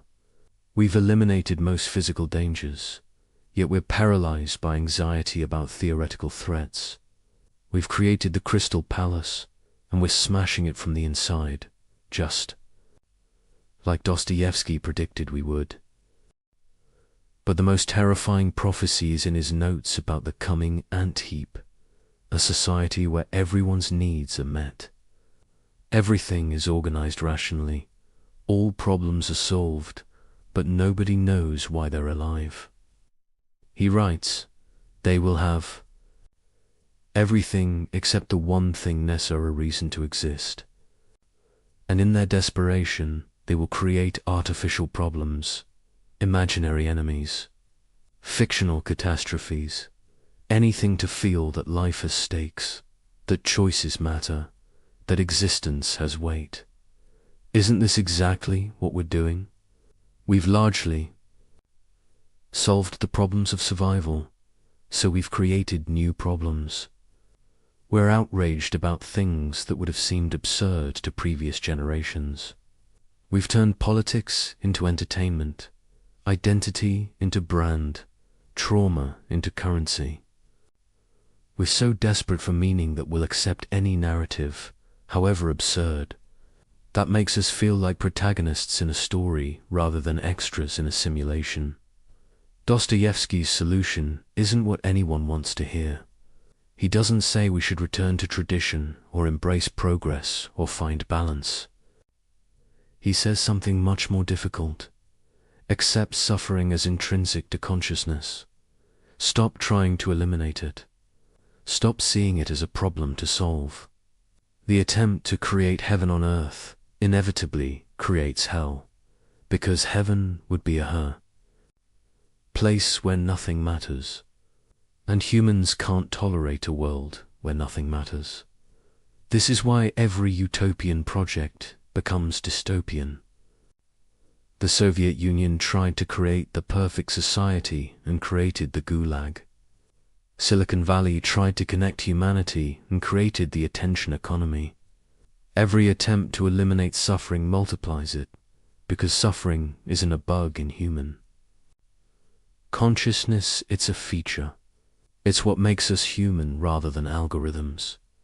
In his final notebook, written while dying, Dostoevsky wrote, "They will organize everything so perfectly that there will be no more questions. And that is when the real questions will begin." We've reached that point. All the old questions, how to survive, how to eat, how to shelter, have been answered for much of the developed world. And now the real questions that were always there, underneath, have emerged. Why exist? What's the point? Who am I when I could be anything? These aren't questions that can be answered by technology or politics or even philosophy. They're questions that can only be lived, suffered through, endured. And the suffering isn't meaningless, it's the meaning. The struggle with the question is the answer. The disease of consciousness isn't something to be cured, but something to be experienced fully, consciously, without anesthesia. His deathbed words were, "Do not let the candle go out." People assume he meant faith or hope, but reading his work, it's clear he meant something else. Consciousness itself. The terrible burden of being aware. In our age, the the temptation isn't death, but unconsciousness, addiction to drugs, screens, ideologies, anything that turns off the painful awareness of being aware. We're all trying to extinguish the candle because its light shows us things we don't want to see. But here's Dostoevsky's final message. The candle is all we have. The consciousness that makes us suffer is also the only thing that makes us real. We can drug it, distract it, deny it, but we can't eliminate it without eliminating ourselves. The pain of being human isn't a problem to be solved, but the price of existing as something more than meat or machine. He saw us coming. He saw our comfortable despair, our connected isolation, our informed ignorance. He saw that we would create paradise and then destroy it, not from wickedness, but from the simple inability to tolerate perfection. He saw that we would have everything and feel nothing, know everything and understand nothing, be able to do everything and choose nothing. But he also saw something else. He saw that we would survive this, not by overcoming our nature, but by accepting it.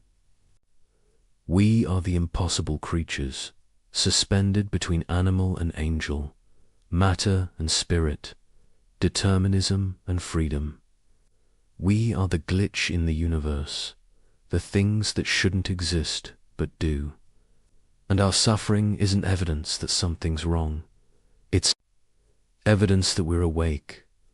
The prophecy isn't that things will get better or worse.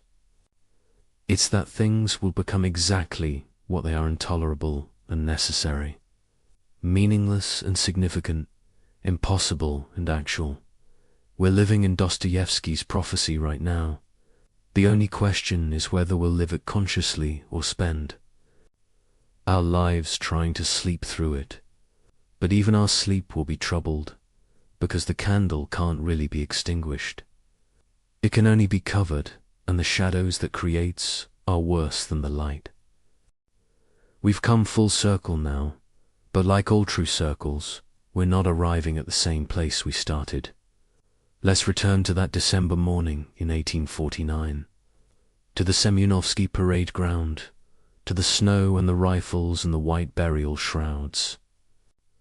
But this time, we're going to look at it from a different angle, entirely not through Dostoevsky's eyes as he faced the firing squad, but through our own eyes, right now, as we face something remarkably similar. You see, after everything we've explored, the prison years, where he discovered the criminal within every saint, the roulette tables where he proved free will through self-destruction, the novels where he mapped the impossible geography of human consciousness. For all of this, we need to understand that the mock execution never really ended. Not for Dostoevsky, and not for us. We're all standing on that scaffold all the time, in every moment of our conscious lives.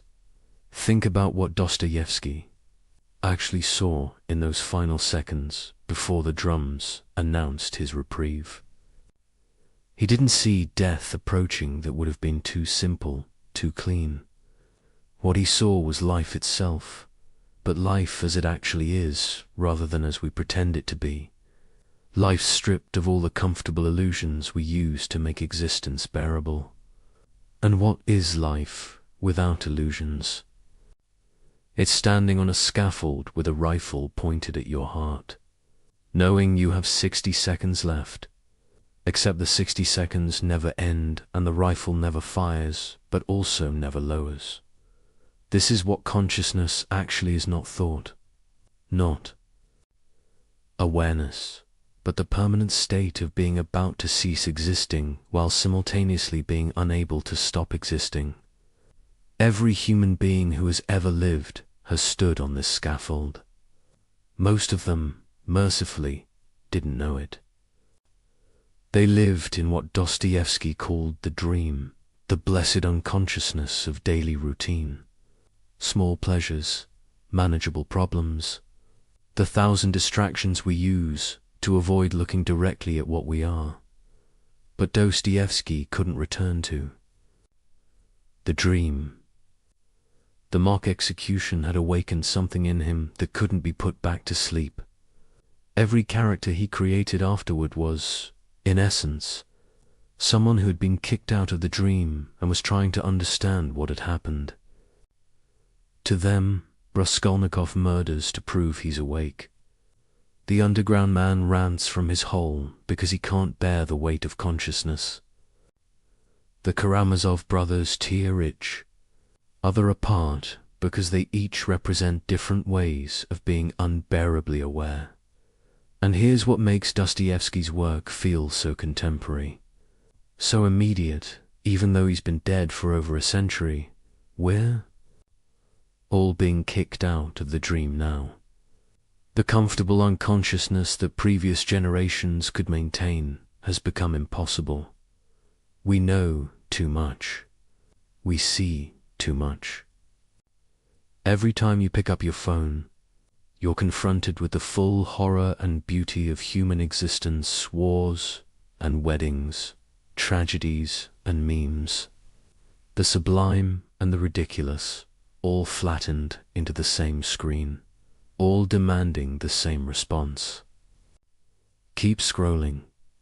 We're living in a state of permanent mock execution, where the rifles are always raised but never fire, where we're always about to die but never do, where every moment could be our last but probably isn't. And just like Dostoevsky on that scaffold, we're noting absurd details, the number of likes on a post about genocide, the advertisement that plays before a video of someone's last moments, the way we can order dinner while reading about famine. This isn't callousness, it's the kind of hypersanity that comes from seeing too much reality at once. But here's what Dostoevsky understood that we're still struggling to grasp. This terrible state of permanent consciousness, this inability to return to the dream, this standing forever on the scaffold, it's not a curse to be lifted. It's what makes us human rather than algorithms pretending to be human. The burden of awareness is the price of being real in a universe that doesn't require our reality. Every character Dostoevsky created was attempting to solve the problem of consciousness. Raskolnikov thought he could think his way out of it. Prince Mishkin tried to love his way out. Ivan Karamazov tried to argue his way out. Dmitri tried to feel his way out. The underground man tried to spite his way out. But none of them succeeded because the problem has no solution. The problem is there. Solution. The disease is the cure. The question is the answer. This is why reading Dostoevsky feels like looking in a mirror that shows not your face but your skull. Not who you pretend to be but what you actually are. And what you are is impossible. Your matter that knows it's matter, a temporary arrangement of atoms that can contemplate eternity. A biological machine that insists it has a soul despite having no evidence for souls. You shouldn't exist, but you do. Your existence is an error in the code of the universe. And that error is the most magnificent thing that has ever happened. The question Dostoevsky leaves us with isn't whether God exists, whether morality is real, whether life has meaning. These are all variations of the same fundamental error. The belief that there's an answer that would make consciousness bearable. The real question, the one he spent 30 years after his mock execution trying to articulate, is this: knowing what you now know about human nature, about your own nature, about the impossible contradiction of being a conscious being in an unconscious universe, how will you live? And notice not, how should you live? That would imply there's a correct answer. But how will you live? Because you will live, despite everything, despite knowing what you know. You'll wake up tomorrow and pretend you're not on the scaffold. You'll make plans as if you're not about to die. You'll love people who are also about to die and pretend together that you're not. You'll create meaning in a meaningless universe. Not because meaning exists, but because creating it is what conscious beings do. Dostoevsky already knew how you'll live because he knew how he lived after his mock execution. You'll live exactly as you always have, but now with a terrible addition: consciousness of what you're doing.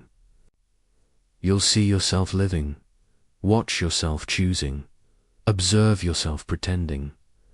You'll be simultaneously the performer and the audience, the experiment and the experimenter, the prisoner and the guard, and in rare moments maybe at 3 in the morning when you can't sleep, maybe during a profound loss, maybe in inexplicable joy, you'll feel what Dostoevsky felt on that scaffold. The membrane between you and reality will dissolve. You'll see existence without filters, without narratives, without the comfort of meaning, and it will be unbearable, and it will be the most real moment of your life. This is Dostoevsky's final gift to us, though gift seems like the wrong word. For something so terrible, he showed us that we're all standing at the threshold between animal and angel, between matter and spirit, between meaning and meaninglessness. We can't cross the threshold because there's nothing on the other side. We can't step back because consciousness only moves forward. So we stand there, forever at the threshold, forever about to become something we'll never become, forever almost arriving at a destination that doesn't exist. The screen fades not to black, but to grey, that uncertain color between all absolutes, where human life actually happens. Not in the pure white of perfect goodness, or the pure black of total evil, but in the grey zone where every choice is compromised. Every truth is partial. Every love is tainted with selfishness. Every sacrifice is mixed with pride. This is where we live, have always lived, will always live, in Dostoevsky's underground, which isn't below the earth but inside consciousness itself. His message isn't hope or despair. It's something more difficult: acceptance without resignation, struggle without victory, question without answer. We are the impossible beings, and our impossibility is not a problem to be solved, but a reality to be lived. The candle, he told us not to let go out. It's not faith or hope or love. It's the terrible, beautiful burden of knowing that we know that we know. It's consciousness itself, the disease that makes us human, the gift that feels like a curse, the curse that might be a gift. We're all standing where Dostoevsky stood in 1849, waiting for the rifles to fire, knowing they never will, knowing will. Stand here forever, noting the way the snow falls, the way the light hits the church dome, the way our heart beats its futile rhythm against the approaching silence that never quite arrives.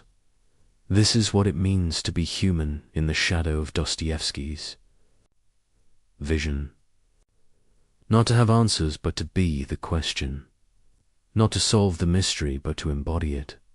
Not to escape the scaffold, but to recognize that the scaffold is everywhere, always has been, always will be, and that standing on it with full awareness of what we're doing is the closest thing to meaning we'll ever find. Dear friends, thank you for being with me tonight. Please like and subscribe for the next episode. Until next time, good night. There's a version of you that exists in complete darkness, not because it's evil, not because it's twisted or broken or wrong, but because you've spent your entire life making sure no one, including yourself, ever sees it. Carl Jung discovered that This hidden self holds the key to everything you've been searching for. Your creativity, your power, your purpose, your peace, everything you want, is locked inside the part of yourself you've been running from. Imagine standing in front of a mirror, but only half your face is lit. The other half disappears into shadow. You can see your smile, your eyes, the face you show the world. But the other side, pure darkness. Most people spend their entire lives looking only at the lit side.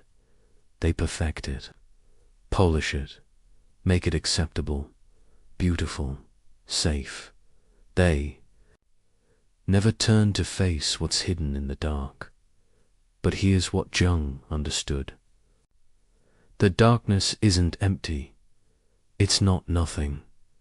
It's you, the rest of you, the half you forgot, the half you rejected, the half you were told wasn't allowed to exist. And that half has been waiting, patient, silent, powerful, growing, in the dark. By the end of this journey, you'll understand why the parts of yourself you've rejected, the qualities you've denied, the emotions you've buried, are actually your gateway to becoming whole. Not perfect, not fixed, whole. There's a difference, and Jung spent his entire life trying to show us that difference, because he knew something that most people never discover. You're not broken. You've never been broken. You're just incomplete. And the missing pieces, they're closer than you think. But before we can understand what the shadow is, before we can talk about integration or transformation or becoming whole, we need to understand something crucial. We need to understand why you created it. In the first place, because you did create it, not consciously, not deliberately, but you created it nonetheless. And it started earlier than you think. Every child is born whole. Watch a toddler for 5 minutes and you'll see it. They cry when they're sad. They laugh when they're happy. They scream when they're angry. They dance when they feel joy. There's no filter, no performance, no mask. They express everything, feel everything, are everything. A child doesn't say, I shouldn't feel this. They just feel it, fully, completely, without shame. But then something happens. The world starts teaching them which parts of themselves are acceptable and which parts are dangerous. Stop crying. Big boys don't cry. Don't be so loud. Good. Girls are quiet. Stop being so sensitive. Why can't you be more like your sister? You're too much. You're not enough. Every single one of these messages, delivered by parents who often love their children deeply, by teachers who think they're helping, by a culture that has its own ideas about who you should be. Every single one of these messages creates a split. A fracture in the self. The child learns, this part of me is loved, this part of me is rejected, this part is safe, this part is dangerous, this part I can show, this part I must hide. And so the hiding begins, not as a conscious decision. Children don't sit down and think, I'm going to repress my authentic self now. It happens naturally, automatically, as a survival mechanism, because to a child, rejection from caregivers feels like death. Their survival depends on connection, on belonging, on being loved. So when a part of them threatens that connection, when expressing anger gets them punished, when showing fear makes them weak, When being too happy annoys the adults. That part gets pushed down, locked away, hidden in a place where it can't cause problems. Jung called this place the shadow. But think of it like this. Imagine you're a child and you have a basement in your inner house. Every time you express something that gets rejected, something that causes pain or punishment or disconnection, you take that part of yourself and you put it in the basement. You thought you were cleaning up, becoming better, more acceptable, more lovable, but really, you were creating a prisoner. The angry child who gets punished for tantrums learns to lock anger in the basement. Years later, they become the adult who can't set boundaries, who lets people walk all over them, who swallows rage until it turns into depression. The sensitive child who gets mocked for crying learns to lock vulnerability in the basement. Years later, they become the adult who can't connect, who feels nothing, who everyone describes as cold. The creative child who gets told to stop daydreaming and focus on real work learns to lock imagination in the basement. Years later, they become the adult who feels dead inside, who traded their soul for a salary, who can't remember the last time they felt truly alive. The wild child who gets told to sit still, be quiet, stop causing trouble, locks their authentic energy in the basement.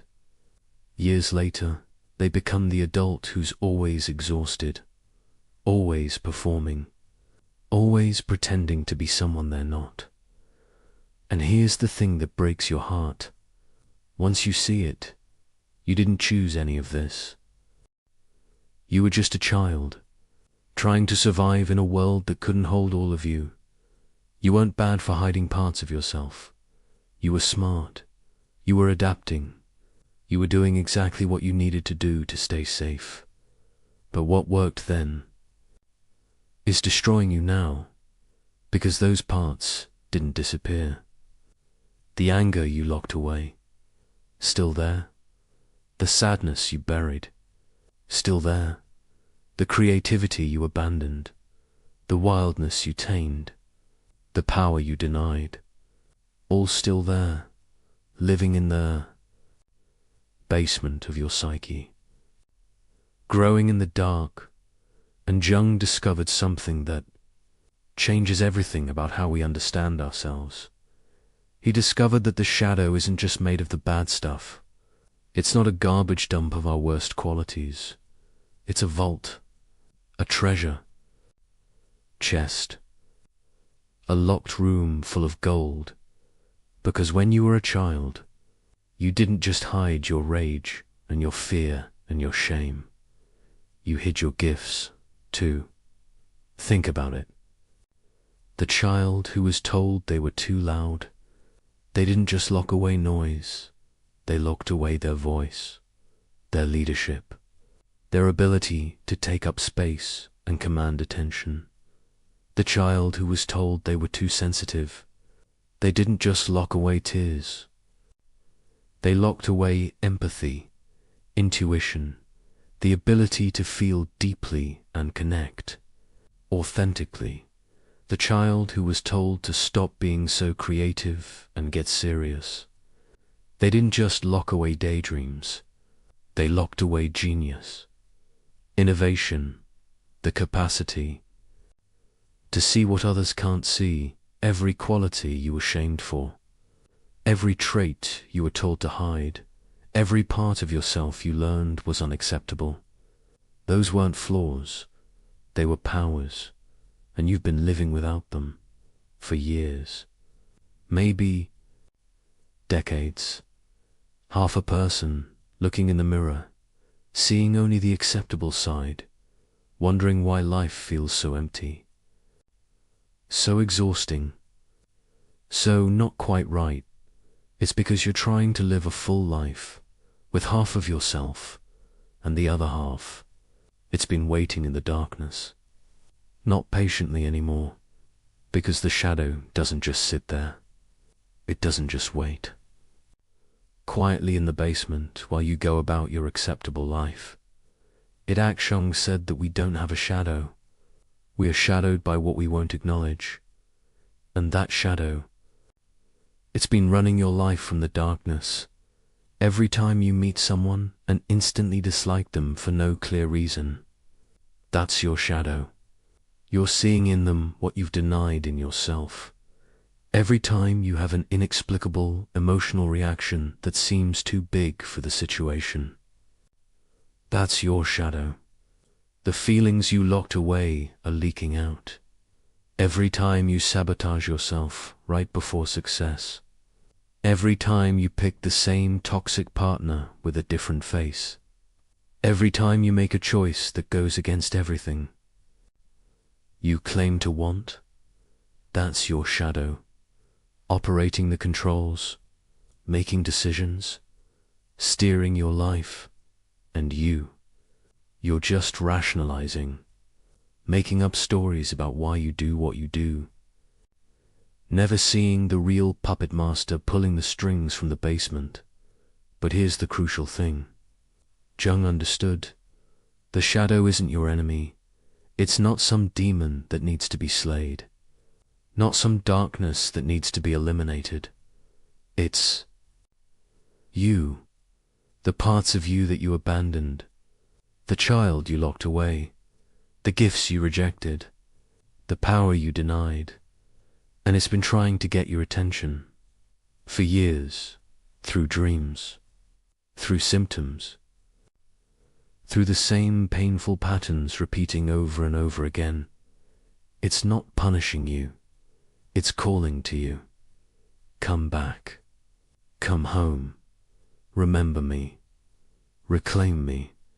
Become whole. Most people never hear this call. Or they hear it and they run. They distract. They numb. They build the persona even stronger. Create an even more acceptable mask. Hide the shadow even deeper. But you're here. You're listening, and that means something is ready to change, because Jung discovered that there comes a moment in some people's lives, a moment when the persona cracks, when the mask slips, when the basement door flies open and everything you've been hiding comes flooding out. It usually happens during crisis, loss, breakdown, the ending of something you thought defined you. And in that moment, you have a choice. You can run. Try to stuff everything back in the basement. Rebuild the mask. Go back to the half-life. Or you can turn. You can face what's been in the darkness. You can finally look at the other half of your face in the mirror. And when you do that, when you choose to see what you've been hiding, everything changes. Not because you become someone different, but because you become someone complete. You stop running from half of yourself. You stop using all your energy to maintain the mask, too. Keep the basement locked, to pretend you're only the acceptable parts. And suddenly, that energy, it's available for actually living, for creating, for loving, for becoming who you actually are instead of who you thought you had to be. But we're getting ahead of ourselves, because before you can integrate the shadow, before you can reclaim what you've lost, before you can become whole, you have to understand what's actually in that basement. You have to see how deep it goes, how much you've hidden, how long it's been controlling you without your knowledge. And you have to understand something that Jung knew would shock most people. The shadow isn't just personal. It's not just your individual rejected parts. It goes deeper, much deeper, into your family, your culture, your species, the basement of your psyche. It connects to basements you didn't even know existed. Your grandmother's unexpressed rage, your father's buried grief, your culture's collective denial, your species' forgotten instincts, all of it living in the shadow, all of it trying to get your attention, all of it waiting to be seen. But first you have to see your own, the personal shadow, the parts of you that you rejected, the child who learned to hide. And you'd have to ask yourself a question that Jung believed was the most important question of your life. Who would I be if I stopped hiding? Not who should I be? Not who do others want me to be? Not who is it safe to be. Who would I be? If I was whole. If the angry part came home. If the sensitive part was welcomed. If the creative part was celebrated. If the wild part was freed. Who would I be if I stopped fragmenting myself to fit into boxes that were never meant to hold me? That question, that's where the journey begins. Not with answers, with questions, with curiosity, with the courage to look at what you've been afraid to see. And Jung knew something else, something crucial. You can't think your way into wholeness. You can't analyze your shadow from a safe distance and expect transformation. You have to feel it, meet it, dialogue with it, bring it into the light, not to destroy it, but to integrate it, to say, you're not my enemy, you're me, the part of me I forgot, the part I rejected, the part I need. Come home. But what does that actually look like? How do you meet something that's been hidden for so long? How do you integrate what you've spent your whole life running from? And more importantly, what happens when you do? What happens when the basement door opens? When the rejected parts come flooding back? When you finally see the whole face in the mirror, light and dark together? Jung discovered that this moment, this meeting with the shadow, it changes everything. Not just who you are, but what becomes possible. The life you can live, the relationships you can have, the work you can create, the peace you can feel, all of it locked behind one simple act. Turning to face the darkness, and discovering it was never darkness at all.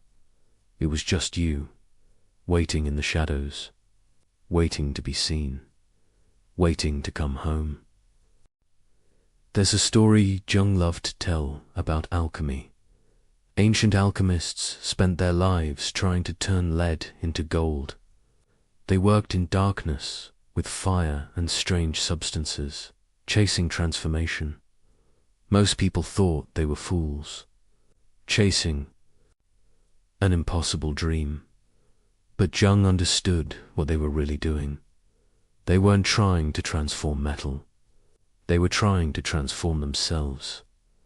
The lead was the rejected self, the heavy, dark, worthless parts they carried in shame, the gold. That was what those parts could become, what they always were, what they'd been all along, hidden under layers of judgment and fear. And here's the secret that changes everything about how you understand your shadow. What you locked in the basement wasn't garbage. It was gold, disguised as lead, rejected as worthless, hidden in shame, but gold nonetheless. Let me show you what I mean. Think about the people you admire most in the world. Not celebrities, not distant figures, but the people in your actual life who captivate you, who seem to possess some quality that draws you in. Maybe it's someone's confidence, the way they walk into a room and everyone notices, the way they speak their truth without apology, Maybe it's someone's creativity, the way they see possibilities everywhere, the way they turn ordinary moments into art. Maybe it's someone's passion, the way they commit fully to what they love, the way they burn bright instead of playing it safe. Maybe it's someone's vulnerability, the way they're real, raw, undefended, and somehow that makes them stronger, not weaker. Whatever quality it is, write it down in your mind right now, because Jung discovered something that will blow your mind. Every quality you deeply admire in someone else ... is a quality that lives in your shadow. Read that again. If you weren't capable of that quality, you wouldn't recognize it. You wouldn't be drawn to it. You wouldn't feel that magnetic pull. You see it in them because it exists in you, but you buried it.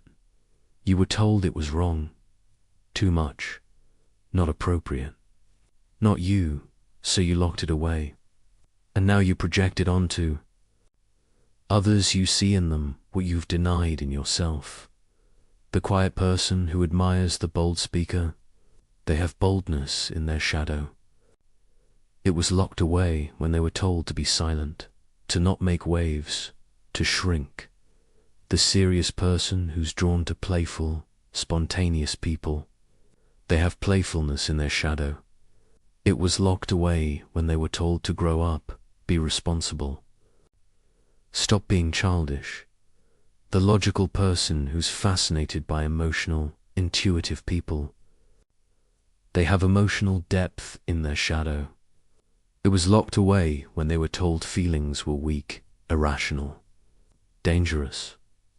Dangerous, this is what Jung called the golden shadow, not the darkness you fear, not the rage or the shame or the pain, but the light, the power, the gifts, all the qualities you needed to survive.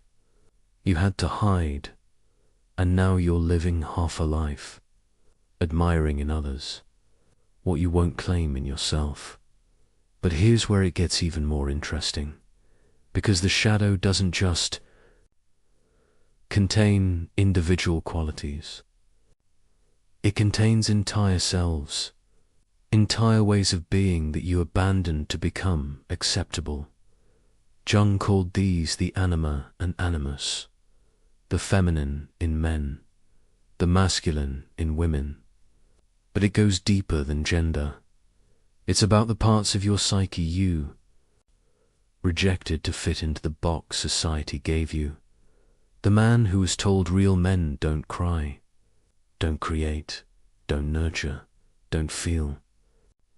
He locked away his anima, his receptivity, his creativity, his emotional intelligence, his capacity for deep relationship.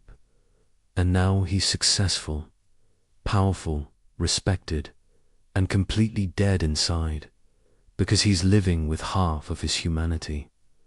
The acceptable half, the masculine half, the half that produces and achieves and controls, but the other half, the half that feels and connects and creates meaning, locked in the basement. He sees it in women and calls it weakness. Or he idealizes it, puts women on pedestals, expects them to carry all the emotional depth he won't access in himself. Either way, he's not whole.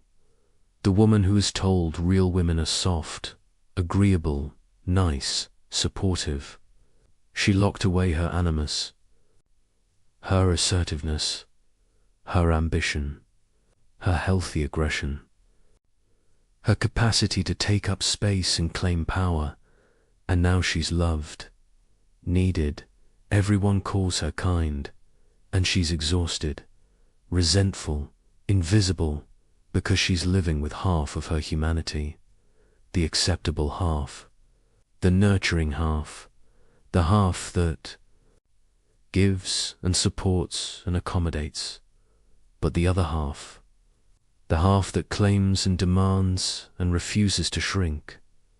Locked in the basement, she sees it in men and calls it toxic. Or she's drawn to powerful men, expects them to carry all the strength she won't access in herself. Either way, she's not whole. This is the trap, the split, the lie that our culture tells us, that you have to choose, masculine or feminine, strong or soft, logical or emotional, wild or civilized. But Jung knew the truth. You're not one or the other. You're both. You've always been both, and the half you rejected, it's not gone. It's in the basement, waiting to be reclaimed. But let's go deeper, because the golden shadow isn't just about big archetypal qualities. It's in the small things too. The everyday ways you've diminished yourself, the person who always plays. It's safe. They have risk-taking in their shadow. It was locked away when they were punished for making mistakes, for being too adventurous, for coloring outside the lines. The person who's always busy, always productive. They have rest in their shadow. It was locked away when they learned that their worth came from doing, not being. The person who gives endlessly to others. They have healthy selfishness in their shadow. It was locked away when they were told that wanting things for themselves was bad, that good people sacrifice. The person who's always rational, always controlled. They have wildness in their shadow. It was locked away when they learned that losing control meant losing love. See the pattern? Every strength taken too far becomes a prison. Every virtue becomes a cage. And on the other side of that cage, the quality that would set you free. The people pleaser needs healthy anger. The controller needs surrender. The analyzer needs to feel. The feeler needs to think. But they can't access these things because they're in the shadow, labeled as bad, dangerous, not me, and so they stay trapped, half themselves, exhausted from maintaining the acceptable version, never knowing that freedom is right there, in the basement, in the qualities they've spent their whole life rejecting. Jung saw this pattern everywhere, in his patients, in himself, in culture, and he started to understand something radical. What if mental illness wasn't just about having too much of something bad? What if it was about having too little of something good? The depressed person doesn't just need to eliminate negative thoughts. They need to reclaim the anger they buried.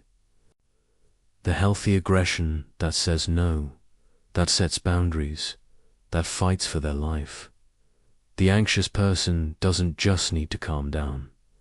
They need to reclaim the trust they lost, the ability to surrender control, to let life happen, to stop trying, to micromanage everything. The addicted person doesn't just need to stop using. They need to reclaim the wildness they're trying to find in substances. The ecstasy, the transcendence, the feeling of being fully alive. The numb person doesn't just need better coping strategies. They need to reclaim the feelings they shut down, the grief, the rage, the joy they couldn't safely feel. Every symptom pointing to a part of the self that's been locked away. Every dysfunction revealing a gift that's been rejected. Every pattern of suffering a map to the gold in the basement. This is why Jung said that neurosis is always a substitute for legitimate suffering. You're suffering anyway, through symptoms, through patterns, through the exhaustion of being half yourself. But it substitutes suffering. Suffering that doesn't transform you. Suffering that just keeps you stuck. The legitimate suffering, That's the pain of facing what you've hidden, of reclaiming what you've rejected, of becoming whole. And most people will do anything to avoid it. They'll suffer for decades through depression, anxiety, addiction, numbness, anything except the one thing that would actually set them free. Turning to face the shadow, opening the basement door, reclaiming the gold. But here's what makes this so hard. The qualities in your shadow don't feel like gold. They feel like lead. They feel dangerous, wrong, shameful, because that's what you were taught. That's the conditioning. That's why you locked them away in the first place. So when you start to sense them, when they start to emerge, you're whole. System screams. No, the people pleaser who starts to feel anger, terrified, convinced they're becoming a bad person. The controller who starts to surrender, panicking, convinced they're losing themselves. The rational person who starts to feel deeply overwhelmed, convinced they're going crazy. The nice person who starts to claim their power, guilty, convinced they're being selfish, and so they stuff it back down. Lock the door again. Go back to the familiar prison, because at least in the prison they know who they are. They know the rules. They know how to survive. Out there, with all of themselves. That's unknown territory, and the unknown is terrifying. But Jung knew something that changes the whole game. He knew that you can't integrate the shadow by willpower, by forcing it, by trying to become someone you're not. You integrate it by recognizing it, by seeing it clearly, by understanding that what you thought was darkness, was actually light all along. You integrate it by shifting the story from this is bad and I need to eliminate it, to this is me and I need to reclaim it, from I'm broken and these parts prove it, to I'm incomplete and these parts complete me, from this is my weakness, to this is my power and I've been living without it. That shift, that's everything. Because once you see the gold for what it is, once you understand that what you locked away wasn't garbage but treasure, the whole journey changes. You're not going into the basement to fight demons. You're going in to rescue the parts of yourself you abandoned. You're not integrating darkness. You're reclaiming light. And that makes all the difference. Because the shadow stops being something to fear and becomes something to welcome. Not all at once, not easily, but inevitably. Think about the artist who became an accountant, locked their creativity away because they were told art wasn't practical, wasn't real work, wasn't going to pay the bills, and now they're successful, stable, safe, and something inside them is dying. They see creative people and feel what?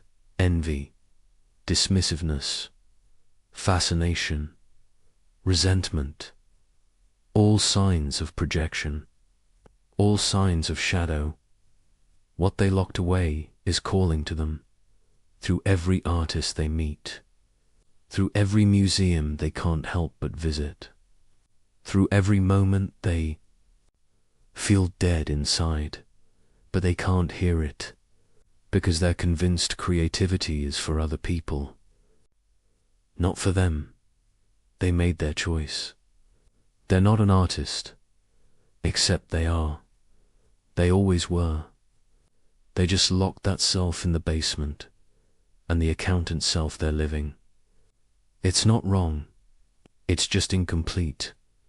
What would happen if they reclaimed the artist, not by quitting their job and starving, but by integrating the creative self into their life, by making space for both numbers and paint, logic and imagination, structure and flow. That's wholeness, not choosing, including or think. About the warrior who became passive, locked their healthy aggression away because they were told fighting was bad, standing up for yourself was mean, protecting your boundaries was selfish, and now they're kind, agreeable, everyone likes them, and everyone walks all over them. They see assertive people and feel what? Judgment, fear, secret admiration, disgust, all signs of projection, all signs of shadow. What they locked away is calling to them. Through every boundary violation, through every moment they say yes when they mean no, through every relationship where they give and give until they're empty, but they can't access it, because they're convinced aggression is toxic, fighting is bad. They're not that kind of person, except they could be, if they reclaimed the warrior, not the toxic version they were warned about, but the healthy version, the part that says no, that defends, that fights for what matters, that stands their ground. That's not violence, that's vitality, and without it, they're not peaceful, they're just exhausted. This is what Jung meant by the golden shadow. Everything you need is already inside you. You just forgot, or you were taught to forget, and now you're living like a millionaire who thinks they're broke, like someone with a vault full of treasure who's convinced they have nothing. The key is right there in your pocket. It's always been there. You just have to turn it, open the door, walk into the basement, and see what's really there. Not monsters, not demons, not the darkness you feared, but you, the parts of you that you rejected, the qualities you denied, the self you abandoned, waiting, patient, powerful, ready to come home.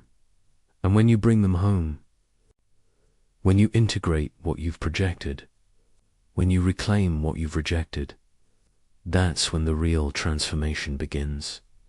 Not because you become someone different, but because you become someone whole. You stop admiring in others what you won't claim in yourself. You stop projecting your gold onto people and then resenting them for having what you don't. You stop fragmenting your energy between maintaining the persona and suppressing the shadow, and suddenly all that energy, it's available for creating, for living, for becoming. But we're still just scratching the surface, because the golden shadow is only part of the story. There's another part, a darker part, the part that isn't gold disguised as lead.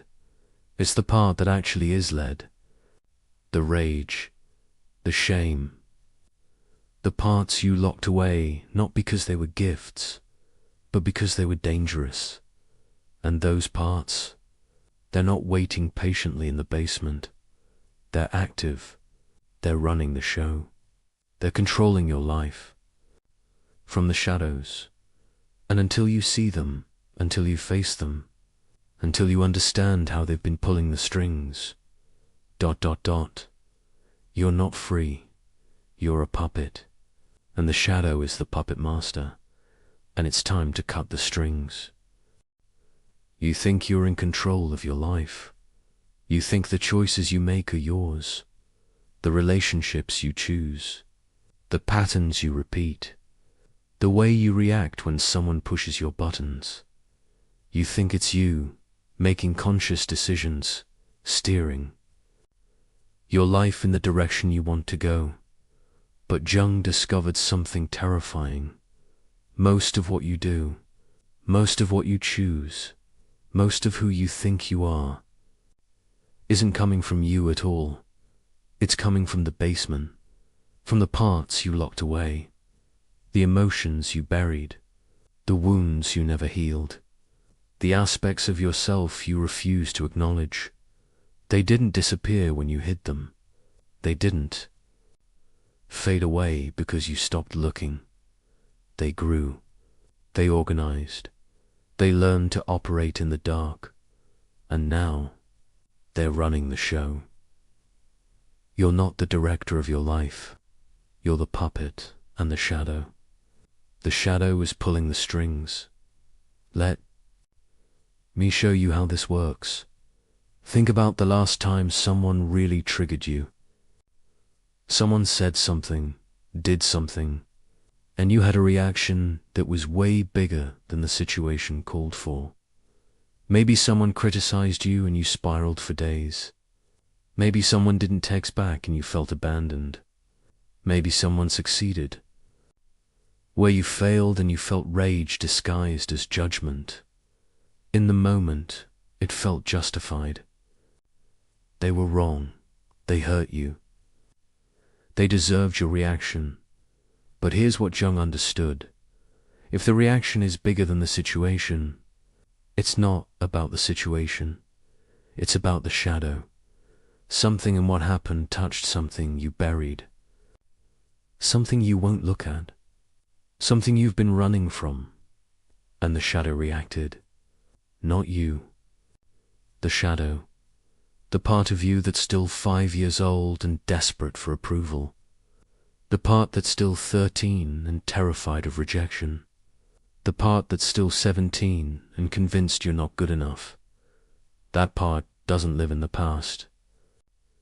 It lives in your shadow, and it's active right now, making decisions, controlling reactions, running patterns without your conscious awareness.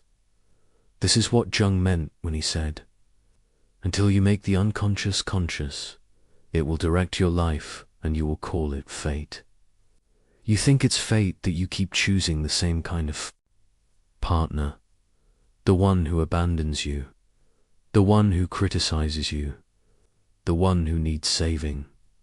It's not fate, it's the shadow. Recreating the original wound, trying to resolve it, failing, and trying again.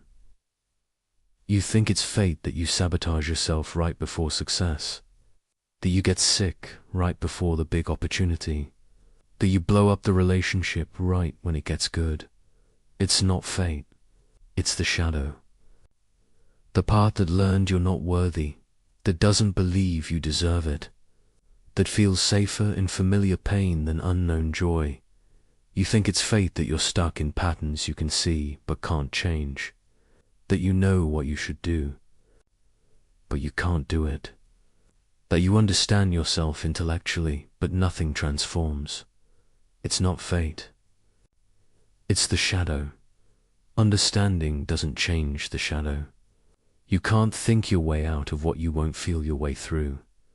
And the shadow, it communicates through feeling, through body, through compulsion, through the things you do that make no logical sense but feel utterly necessary in the moment.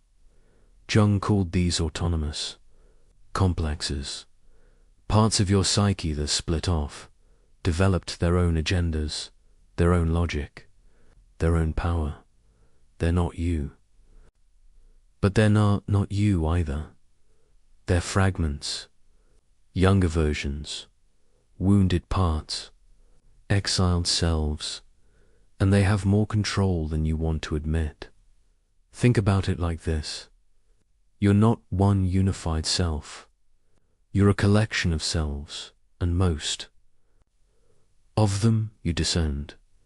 There's the part that wants to be loved, the part that's terrified of being hurt, the part that wants to succeed, the part that's convinced you'll fail, the part that wants connection. the part that pushes everyone away. In a healthy psyche, these parts talk to each other. They integrate. They work together under the guidance of a mature self. But in most people, these parts are at war. And the parts you rejected, the ones in the shadow, they're saboteurs, not because they're evil, but because they're trying to protect you using strategies that worked when you were 7, but destroy you now. The part that learned love equals pain is still protecting you by making sure you never get close enough to be hurt, by choosing unavailable people, by leaving before they can leave you. It thinks it's keeping you safe. It's actually keeping you alone. The part that learned your worth comes from achievement. It's still protecting you by driving you harder, never letting you rest, convincing you that if you stop, you'll be worthless. It thinks it's keeping you valuable. It's actually killing you.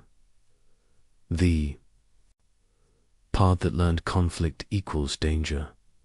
It's still protecting you by making you agreeable, compliant, invisible. It thinks it's keeping you safe. It's actually erasing you. See the pattern?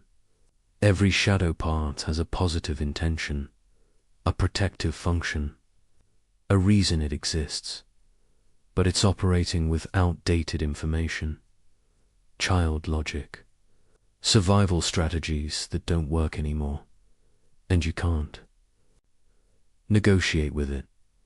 You can't convince it. You can't outsmart it, because it's not listening to your conscious mind.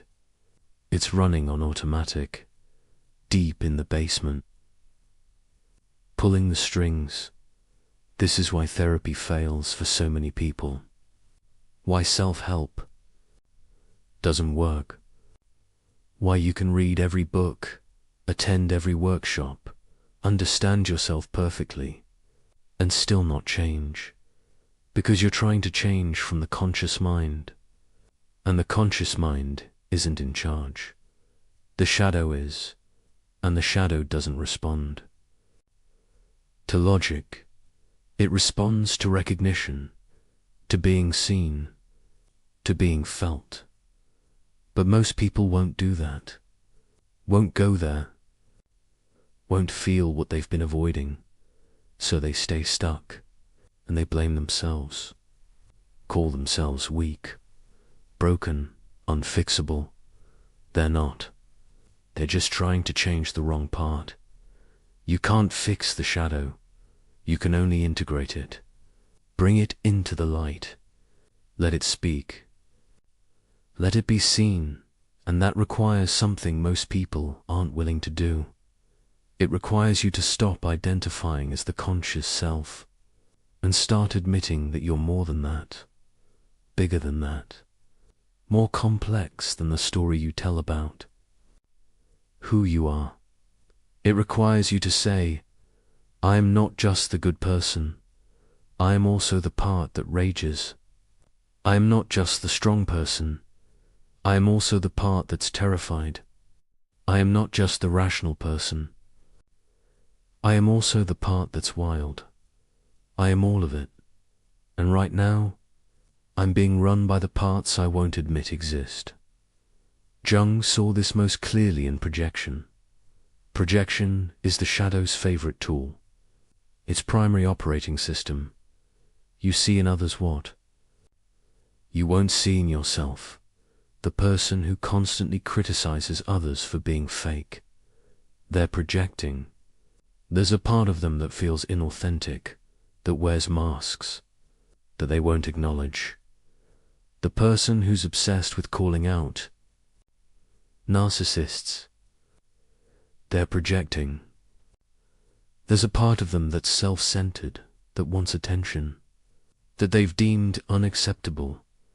The person who judges others for being weak, too sensitive, too emotional. They're projecting. There's a vulnerable part of themselves they've rejected, and they attack it in others. This is how the shadow controls you without you knowing. It takes what you can't own and puts it on someone else. And then you react to them with an intensity that has nothing to do with them and everything to do with you. You're not seeing them. You're seeing your shadow, externalized, walking around outside you, and you're attacking it out there because you won't integrate it in here, Jung said. Everything that irritates us about others can lead us to an understanding of ourselves. But most people don't want to understand. They want to be right. They want the other person to be the problem. Because if the problem is out there, you don't have to look in here. You don't have to face what you've been running from. But here's the thing. The people who trigger you, they're mirrors, showing you what you won't see, and you'll keep attracting them, keep encountering them, keep having the same conflicts with different people until you get it, until you stop looking at the mirror and start looking at what the mirror is showing you, your shadow, operating, controlling, running the show. And it's not just individuals. It's whole cultures, whole societies. Jung saw this most clearly in Germany, in the rise of fascism, in the collective possession by shadow material, a whole culture that prided itself on order, rationality, civilization, had locked away the violent, tribal, irrational parts of themselves, and those parts didn't disappear. They grew in the collective basement. They organized, they waited, and then they erupted through a leader who embodied everything they'd rejected, who gave voice to the shadow, who channeled the collective darkness, and millions of people, good people, rational people, civilized people, followed, because the shadow, when it's denied long enough, doesn't whisper. It screams, it doesn't suggest. It possesses, and what you won't integrate consciously, you'll act out unconsciously, individually, collectively. It doesn't matter. The mechanism is the same. Deny the darkness, and it doesn't go away. It waits, it gathers power, and then it takes over. This is why Jung was so urgent about shadow work, why he saw it as not just personal healing, but collective necessity, because a world full of people who don't know their own darkness, who project it onto others, who are being run by unconscious forces they won't acknowledge. That world is dangerous. That world goes to war, scapegoats, minorities, demonizes the other, destroys itself. All because individuals won't do the one thing that would change everything. Turn around, face the darkness, own it, integrate it, not because it's noble, but because it's necessary for your own liberation and for everyone around you. But let's bring this back to you, to your life, to the puppet strings you can't see. How do you know when the shadow is running you? Jung gave us clues, symptoms, patterns to watch for, repetition. When you keep having the same experience with different people, that's the shadow. Same abandonment, same betrayal, same feeling of not being enough. The people change. The pattern doesn't, because the pattern isn't about them. It's about the shadow part that's orchestrating the whole thing. Disproportionate emotion. When your reaction is bigger than the situation, that's the shadow. When someone's small comment ruins your week. When a minor rejection feels like annihilation. When success feels dangerous instead of joyful. That's not about what's happening. That's about what happened. The old wound activated. The shadow part triggered. The past playing out in the present, compulsion, when you know you shouldn't do something but you do it anyway. When you watch yourself make the choice that will hurt you and you can't stop, that's not weakness. That's the shadow, operating below consciousness, following its own logic, protecting you in ways that destroy you. Addiction to substances, to behaviors, to people, when you can't stop even though you want to. When the thing that's killing you is the thing you can't live without. That's the shadow, trying to fill the void, trying to numb the pain, trying to give you what you won't give yourself.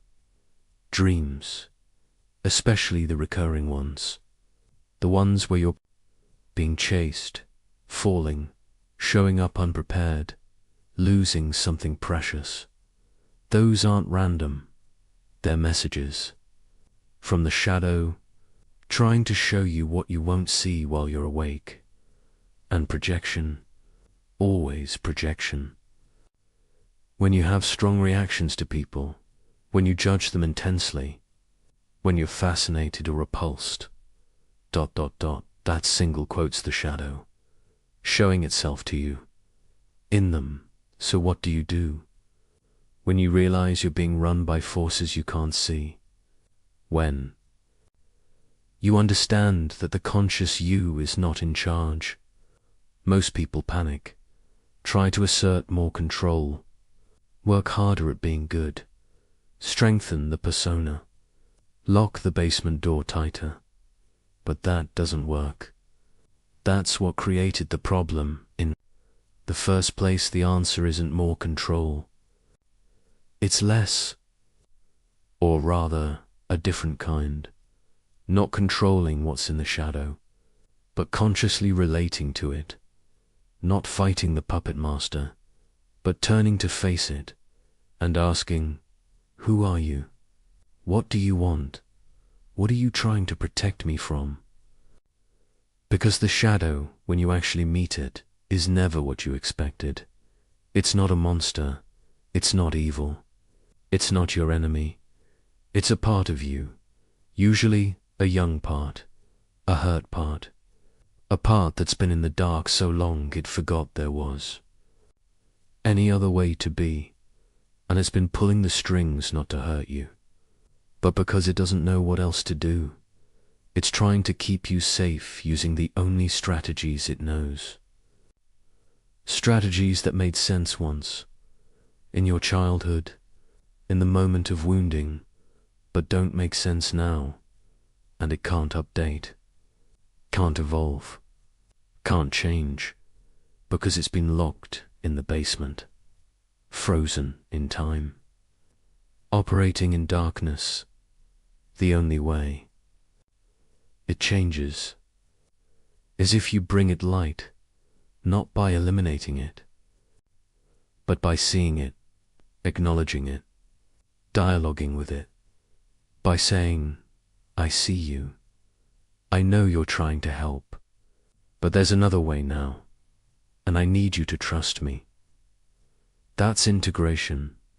That's how the puppet becomes a person again, not by cutting the strings, but by taking them consciously in your own hands, by becoming aware of what was unconscious, by making visible what was invisible, by bringing into relationship what was exiled.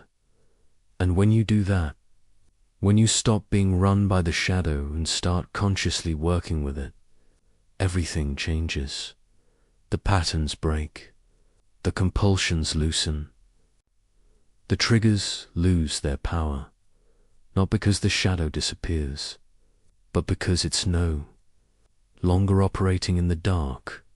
It's part of you, integrated, conscious, working with you instead of against you.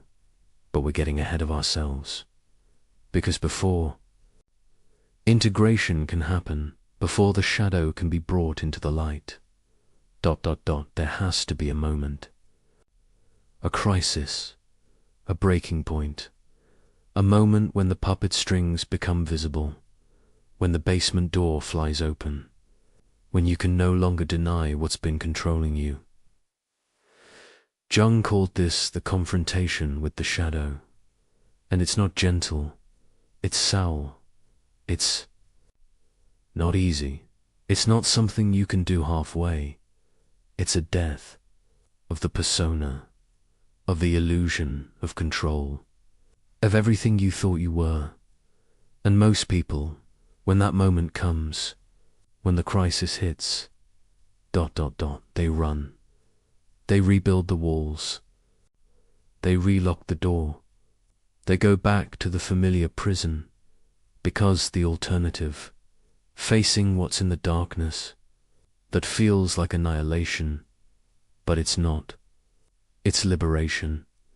And a few who are brave enough to stay, to turn, to face what they've been fleeing, ...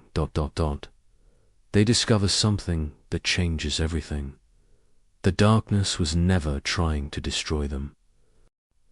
It was trying to free them. There comes a moment in some people's lives when everything they've built collapses. Not slowly, not gradually, but all at once. The marriage ends. The job disappears. The diagnosis comes. The betrayal is revealed. The addiction can't be hidden anymore. Or sometimes it's quieter. No external crisis. Just an internal knowing that you can't ignore anymore. You wake up one day and you don't recognize your life. Or worse, you don't recognize yourself. And something inside you whispers, this isn't working. This has never been working. And I can't pretend anymore. Jung called this the confrontation with the shadow. It's the moment when the persona cracks. When the mask you've been wearing your whole life finally shatters. When the basement door you've kept locked flies open, and everything you've been hiding comes flooding out, and you have a choice. Run, rebuild the walls, go back to sleep, or stay, turn, face what's coming, and let it destroy you. Not literally, but the you that you thought you were, the you that was acceptable, the you that was safe, the you has to die, so the real you can finally be born. This moment doesn't announce itself. It doesn't send a warning. It comes disguised as the worst day of your life. You lose the person you thought you couldn't live without. And suddenly you're forced to discover who you are without them, without the role you played, without the identity you borrowed from the relationship. You lose the career you built your whole sense of worth around. And suddenly you're forced to face the question, if I'm not my achievements, who am I? You lose your health, your certainty, your control. And suddenly you're forced to surrender the illusion that you were ever in control to begin with. Or the crisis is internal. A depression that won't lift. An anxiety that won't quiet. A numbness that won't break. An emptiness that success can't fill. Something is wrong. Has been wrong. And all your strategies for fixing it, managing it, ignoring, they're not working anymore. The shadow is rising, breaking through, demanding to be seen. And you can't push it back down this time. Jung knew this moment intimately, because he lived it, at the height of his career, respected, successful, married, stable. He had a complete psychological breakdown. Everything he thought he knew collapsed. His mentor Freud rejected him. His theories were challenged. His sanity was questioned. And instead of running, instead of rebuilding the persona, instead of going back to what was safe, ... he descended, deliberately, into his own darkness. He started what he later called active imagination, dialoguing with the figures in his psyche, the parts he'd rejected, the selves he'd denied. He painted, he sculpted, he wrote in what would become the Red Book, a record of his journey into the underworld, of his own mind. His colleagues thought he was having a psychotic break. His wife worried he'd never return, but Jung knew something they didn't. He knew that the breakdown was actually a breakthrough, that the crisis was an invitation, that the darkness wasn't trying to destroy him, it was trying to initiate him into wholeness, into truth, into the self he'd always been but had forgotten how to be, and he emerged transformed, not fixed, not healed in the conventional sense, but whole, integrated, alive in a way he'd never been before, because he did the one thing most people won't do. He met his shadow, and he let it change him. So what does this moment actually feel like, when the shadow rises and you can't avoid it anymore? It feels like death. Everything you thought was solid becomes liquid. Everything you were certain about becomes questionable. Everything you built your identity on crumbles. You look in the mirror and you don't recognize the person looking back. Or worse, you recognize them for the first time. And you're horrified, because you see it now. The anger you've been denying, the neediness you've been hiding, the jealousy you've been projecting, the shame you've been carrying. You see how you've hurt people while convincing yourself you were helping, how you've manipulated while telling yourself you were loving, how you've controlled while pretending you were supporting. You see the ways you've betrayed yourself, the dreams you abandoned, the truths you silenced, the parts of yourself you killed to be acceptable.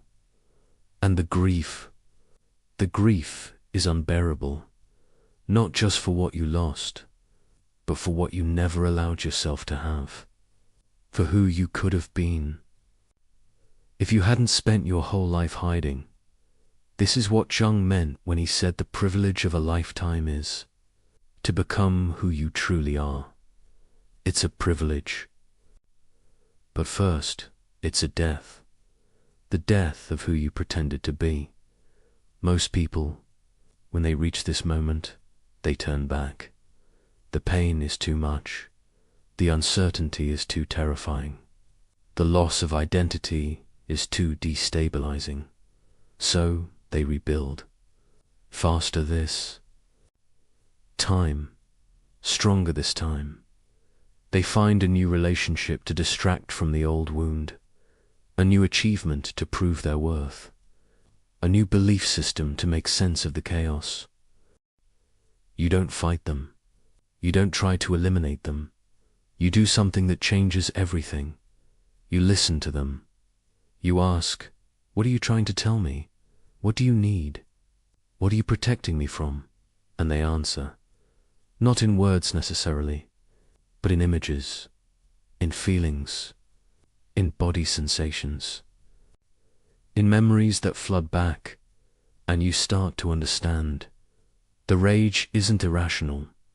It's the healthy anger you weren't allowed to feel when you were violated, when your boundaries were crossed, when you were told your no didn't matter. The fear isn't weakness.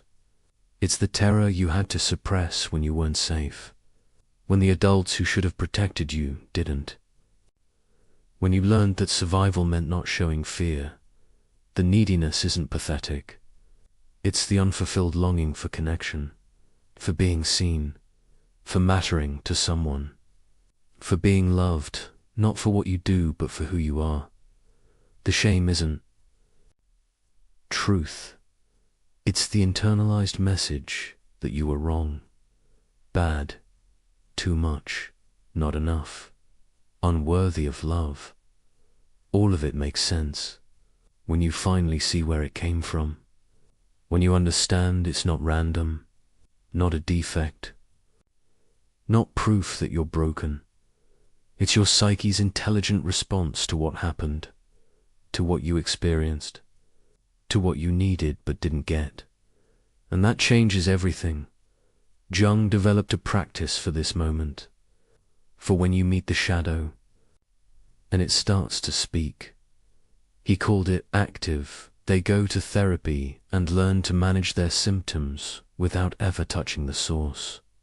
They read self-help books that teach them to think differently without ever teaching them to feel. They do everything, except the one thing that would actually transform them.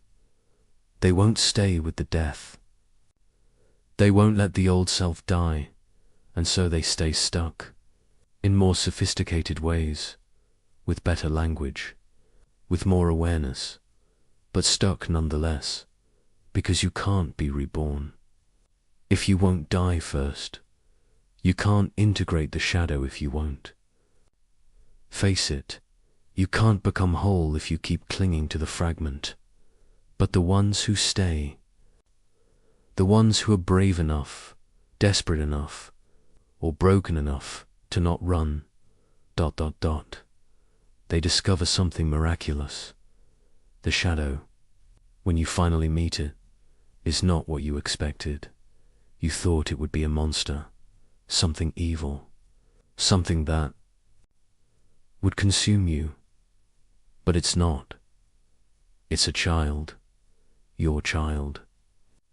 The part of you that got left behind, still angry about what happened, still hurt, still waiting for someone to come back and get them. And they've been running your life from the basement, making sure you never get hurt like that again, protecting you in the only ways they know how, by pushing people away before they can leave, by sabotaging success before it can be taken, by numbing feelings before they can overwhelm. They're not trying to destroy you, they're trying to save you, but they're using strategies from childhood, and those strategies are killing the adult. You're trying to become so when you meet them, when you finally turn and face them in the darkness. ... Imagination. It's deceptively simple. You create space, quiet, stillness, and you invite the shadow to appear, not to analyze it, not to fix it, not to make it go away, just to meet it, to see it, to let it show you what it needs to show you. For Jung, it appeared as figures, wise old men, mysterious women, animals, children, archetypal beings from the collective unconscious. He would dialogue with them, draw them, sculpt them, write their words. And through this process, he learned things his conscious mind couldn't have known. He accessed wisdom his ego couldn't have accessed. He integrated parts of himself his persona couldn't have accepted. For others, the shadow appears differently, in dreams that won't stop recurring, in body symptoms that won't resolve, in creative work that pours out unbidden, in synchronicities that feel like messages from the universe. The form doesn't matter. What matters is the willingness to engage, to not run, to stay with what's arising, even when it's terrifying, even when it feels like madness, even when everything in you screams to stop. Because this is the initiation. This is the passage. This is the death that must happen before the rebirth can begin. And it's not a one-time event. It's a process, a unfolding, a gradual revelation. You meet one part of the shadow and you think you're done. And then another part emerges, and another, and another. Because the shadow isn't a single thing. It's layers, dimensions, a whole underworld of exiled selves, and each one needs to be met, seen, heard, integrated, not all at once, but over time, through patience, through compassion, through the willingness to keep facing what you'd rather avoid.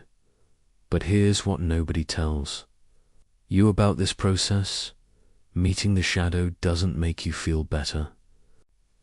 Not at first. It makes you feel worse, because now you see things you can't unsee. You know things you can't unknow. You feel things you can't unfeel. You see how you've hurt people, how your unconscious patterns have damaged relationships, how your shadow has been acting out while you thought you were being good. You see the years you wasted, the opportunities you missed, the life you could have lived if you'd been brave enough to be yourself. You see your parents clearly for the first time, not as heroes or villains, but as wounded people who did their best and also hurt you deeply, and you have to hold both truths at once. You see the culture you live in, the systems of oppression, the collective shadow playing out on the world stage. And you can't just consume entertainment and ignore it anymore. You see everything, and it's overwhelming. This is what Jung called the dark night of the soul, the descent into the underworld, the necessary suffering that transformation requires. And most people, when they hit this phase, they think they're doing it wrong. They think something's broken. They want to go back, but you can't go back. You can only go through, because this is the fire. This is the crucible. This is where the old self burns away, so the new self can emerge. And if you run from the fire, you stay half-cooked, half-transformed, half-alive. But if you stay in it, if you let it burn what needs to burn, if you trust the process, even when it feels like destruction, you don't just survive, you're reborn, not as someone different, as someone more yourself than you've ever been.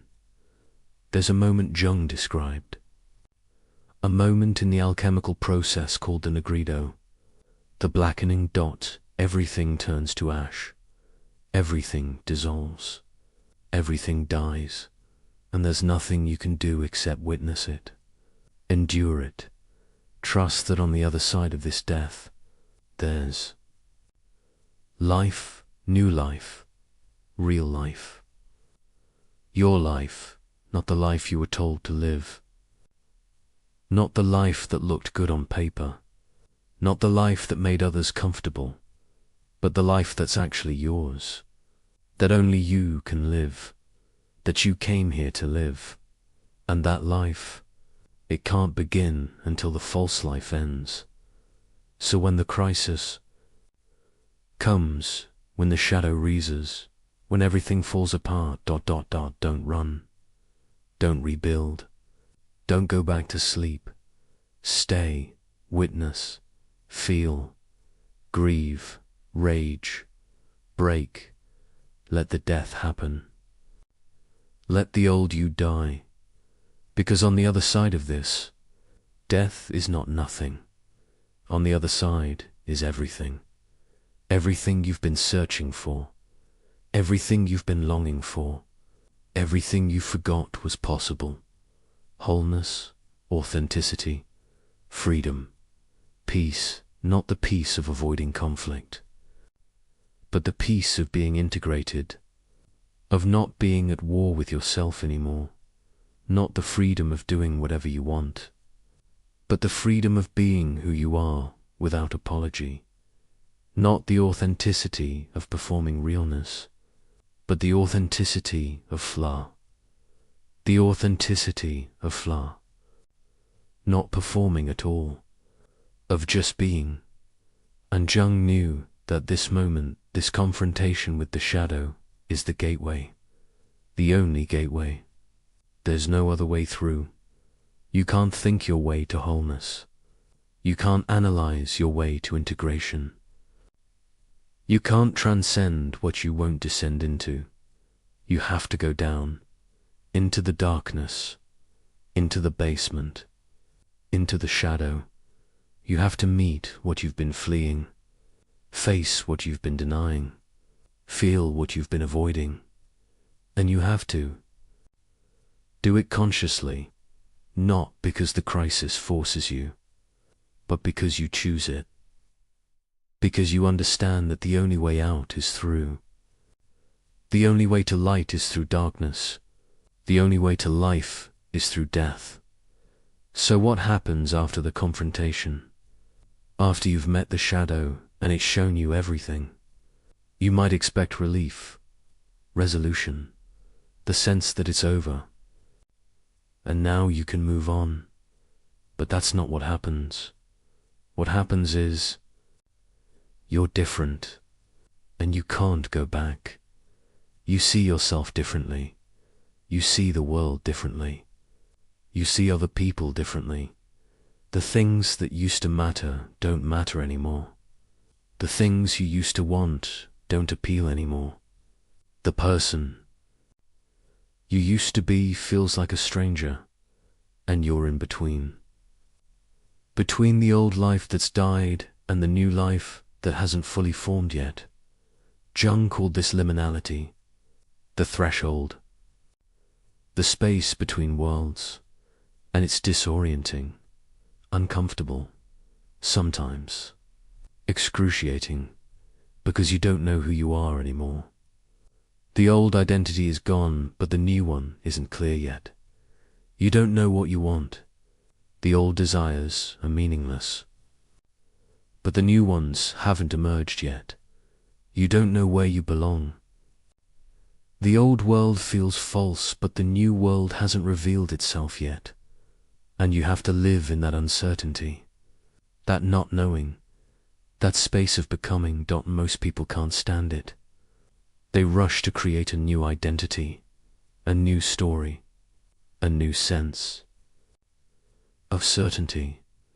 But Jung knew that this space, as uncomfortable as it is sacred, because it's in this space that transformation actually happens. It's in the uncertainty that new possibilities emerge. It's in the not knowing that true wisdom is born. So you wait. You stay with the discomfort. You resist the urge to rush to conclusions. You let yourself be remade, slowly, organically, from the inside out, and gradually, something new begins to emerge. Not a new persona, not a new mask, not a new version of the acceptable self, but the true self, the self that was always there, buried under conditioning, hidden under wounds, waiting to be discovered.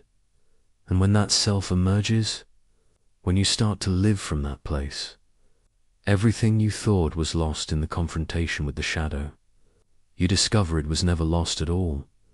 It was just hidden, waiting for you to be ready to claim it. And now you're ready. Now the real work begins. You've met your shadow. You've seen what you've been running from. You've felt what you've been avoiding. You've faced the parts of yourself you've locked away. And now you're standing at a crossroads.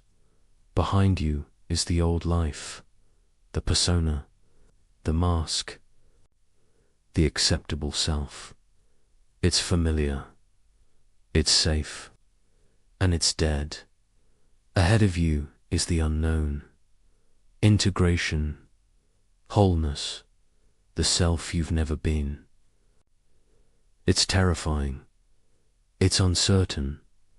And it's the only way forward. Most people get to this crossroads and they freeze, because they don't know how to move forward. They don't know what integration actually means or how to do it, so they stay stuck. Aware of their shadow, but not integrate with it. conscious of their patterns, but still controlled by them, knowing but not transforming. And Jung understood why. Because integration isn't something you do once. It's not a technique you apply and then you're done. It's a conversation, an ongoing dialogue, a relationship you develop with the parts of yourself you've been at war with. And like any relationship, it requires presence, patience, honesty, and the willingness to listen even when you don't like what you're hearing. This is the work, the real work, the work that changes everything, not the crisis, not the confrontation, not the breakdown, but what comes after. The slow, difficult, sacred work of bringing the shadow home. Jung discovered that the psyche speaks in images, in symbols, in stories, not in concepts, not in analysis, not in intellectual understanding. Your conscious mind speaks in words. Your shadow speaks in dreams. And if you want to integrate the shadow, you have to learn its language. This is why therapy often fails. Why understanding yourself doesn't change you. Why you can analyze your patterns perfectly and still repeat them. Because you're speaking the wrong language. You're trying to think your way into wholeness. But the shadow doesn't think. It feels. It images, it moves. Through your body and your dreams and your creative expression. And if you want to reach it, if you want to dialogue with it, you have to meet it where it lives. Not in your head, but in your depths. Jung called this active imagination. And it's one of the most powerful tools for shadow integration that exists. Here's how it works. You create space. You quiet the mind. You drop beneath the noise of thought into the stillness beneath. And you wait. You wait for an image to arise. A figure, a scene, a feeling. Something from the unconscious. And when it comes, you don't analyze it. You don't interpret it. You don't try to figure out what it means. You engage with it. You dialogue with it. You let it speak. Maybe it's a child, sitting alone, and you approach them, and you ask, "Who are you? What do you need?" Maybe it's an animal, wild, dangerous, and you don't run. You stand your ground, and you ask, "What are you protecting? What are you guarding?" Maybe it's a dark figure, threatening, and instead of fighting, you ask, "What do you want from me? Why are you here?" And they answer, not always in words, sometimes in images, sometimes in sensations, sometimes in an overwhelming flood of emotion, and you listen, you witness, you let them show you what they need to show you. This is not imagination in the casual sense. It's not making things up. It's not fantasy. It's accessing a deeper level of psyche, a level that's wiser than your conscious mind, a level that knows things you don't know, that sees things you can't see. Jung did this for years, especially during his breakdown, and the figures he met, the conversations he had. They transformed him, not because he understood them intellectually, but because he related to them. He honored them. He let them teach him. And slowly, gradually, they integrated, became part of him, not separate, not exiled, but woven into the fabric of his being. But active imagination isn't the only path, because people are different. Psyches are different. Some people meet their shadow through art, through painting what they can't say, through sculpting what they can't express, through creating images that bypass the conscious mind and speak directly from the depths. You don't have to be an artist to do this. You don't have to be good at it. You just have to be willing to let your hand move without knowing what it's creating.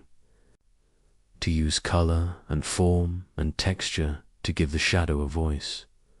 Jung painted mandalas, circular images, containers for chaos, symbols of wholeness. He didn't plan them. He didn't think about what they should look like. He just painted, and in the painting, something integrated.